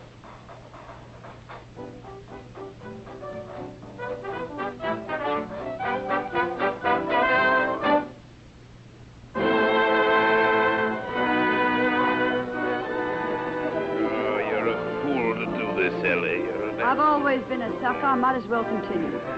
That fella Grant is fine. He's okay. You're an idiot to let him get away from you, Ellie. Oh, don't talk to me about He never wanted the reward. He wouldn't take it, Ellie. He just asked for $49.60. What? That's what he spent on you. It's a matter of principle with him. Said you took him for a ride. You're lying. No, I'm not, Ellie. He loves you. He told me so. Told you what? Well, sing it again. He loves you. Ellie, you don't want to be married to a mug like Wesley, do you? Dad, you're the grandest dad in the world. And I don't worry about Wesley. I can buy off Wesley with money. That's all he wants. And all I want is Peter. Oh, Dad, what'll I do? It's very simple, very simple. There's a car waiting for you at the front gate. If you hurry and catch up to him. Oh, I'll do it. Goodbye, Dad. Good luck, Ellie. If any of the guests get in your way, Ellie, knock them down. I say, what is it, Mr. Andrews? Did Ellie forget something? Yes, Wesley, she forgot. She forgot she was going to marry you. She remembered just in time, but she's not going to marry you, Wesley. She's not going to marry you, and I hope you want to make something of it.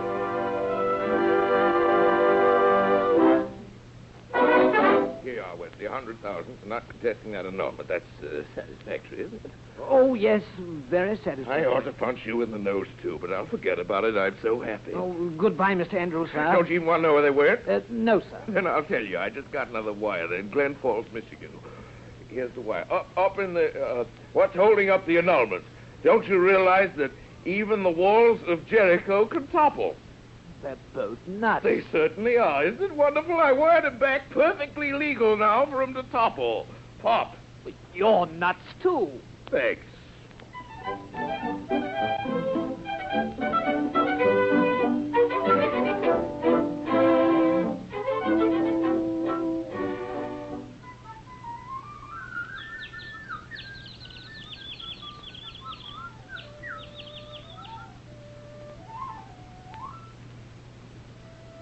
If you ask me, the couple in that cabin are awful peculiar. Peculiar? Crazy as a bass singer, both of them. Don't even think they're married. Oh, they're married, all right. I seen the license. Then we get them a rope and an extra blanket. A night like this, too. What do you imagine that's for? I don't know what anything they want is for. We just brought them a trumpet. Trumpet? Yes, one of them toy things. Sent me down to the store to get it. What do they want with a trumpet? What? Don't ask me. I never used a trumpet in my life. They just turned out the light.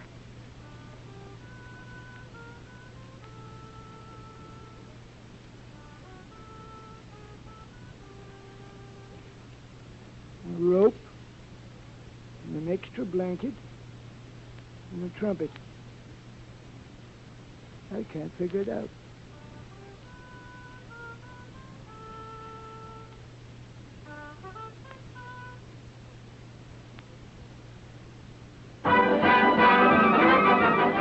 You have been listening to the Campbell Playhouse presentation of It Happened One Night, produced by Orson Welles and starring William Powell and Miriam Hopkins.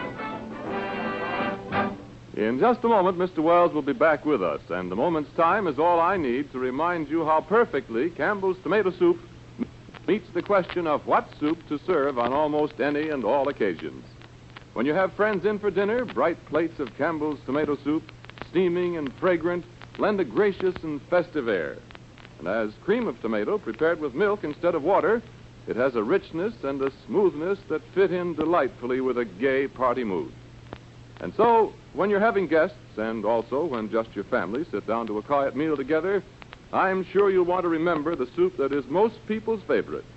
The soup served often and enjoyed always. Campbell's tomato soup. And now, here is Orson Welles. And now, ladies and gentlemen, having proved to you we think that being taken for a bus ride is not necessarily the modern equivalent of being taken for a buggy ride, though as a matter of fact, what is generally called the net result is the same. It gives me great pleasure to present to you our guest stars of the evening, Mr. William Powell and Miss Miriam Hopkins. Thank you, Orson Welles. Good evening, ladies and gentlemen. Thank you, Orson Welles, and good evening, ladies and gentlemen. Mr. Powell and Miss Hopkins, of course, are both old friends of the Campbell Playhouse.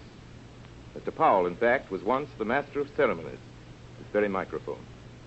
And Miss Hopkins has favored us with a goodly number of impressive performances. In your behalf, ladies and gentlemen, I propose to welcome them back as actual members of the Campbell Playhouse family and to assure them... Just one moment, Orson. There's a small matter I'd like to take up with Mr. Powell first, if you don't mind. You may have noticed, my dear Mr. Peter Powell. And you may have noticed, my dear Miss Ellie Hopkins, that there was a distinct promise of a sequel in the final scene of It Happened One Night, played by your revered father and myself. Reference is made, I may even say that a hope is held out, to the fact that you were to receive a crack in the jaw daily, starting with your nuptials, for your own good and that of your neighbors. So if you'll be good enough... Oh, that's what I wanted to talk about. Just because you happened to have a scene in which I wasn't present, you thought you could be bold and brave and not be held to account for it, didn't Please, you? Well, let me tell you... what? Please, Mr. Powell, Miss Hopkins... Well, he started. And I propose to finish it, too. There must be something I can do. I have it. What have you? Well, nobody's going to talk about what he's going to do to me and think he can get away with it, well, just because I'm not around when he says Please, it. Miss Hopkins, Miss Powell, listen just for one moment. Mr. Herman? Peter, darling. Ellie, my love. Bill. Miriam. I'm just a court of domestic relations in swing.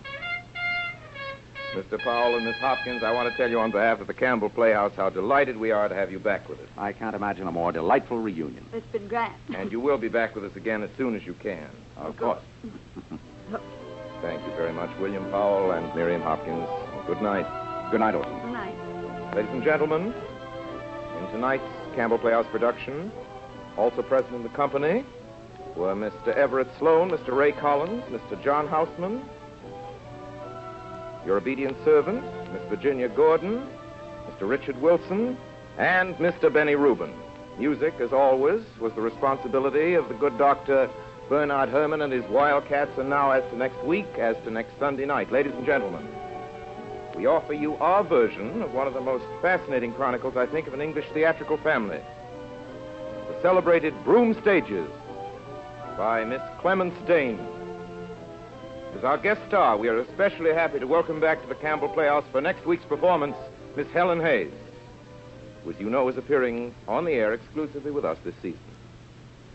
So until then, until next Sunday night and Broom Stages, my sponsors, the makers of Campbell Soup, and all of us here in the Campbell Playhouse remain, as always, obediently yours.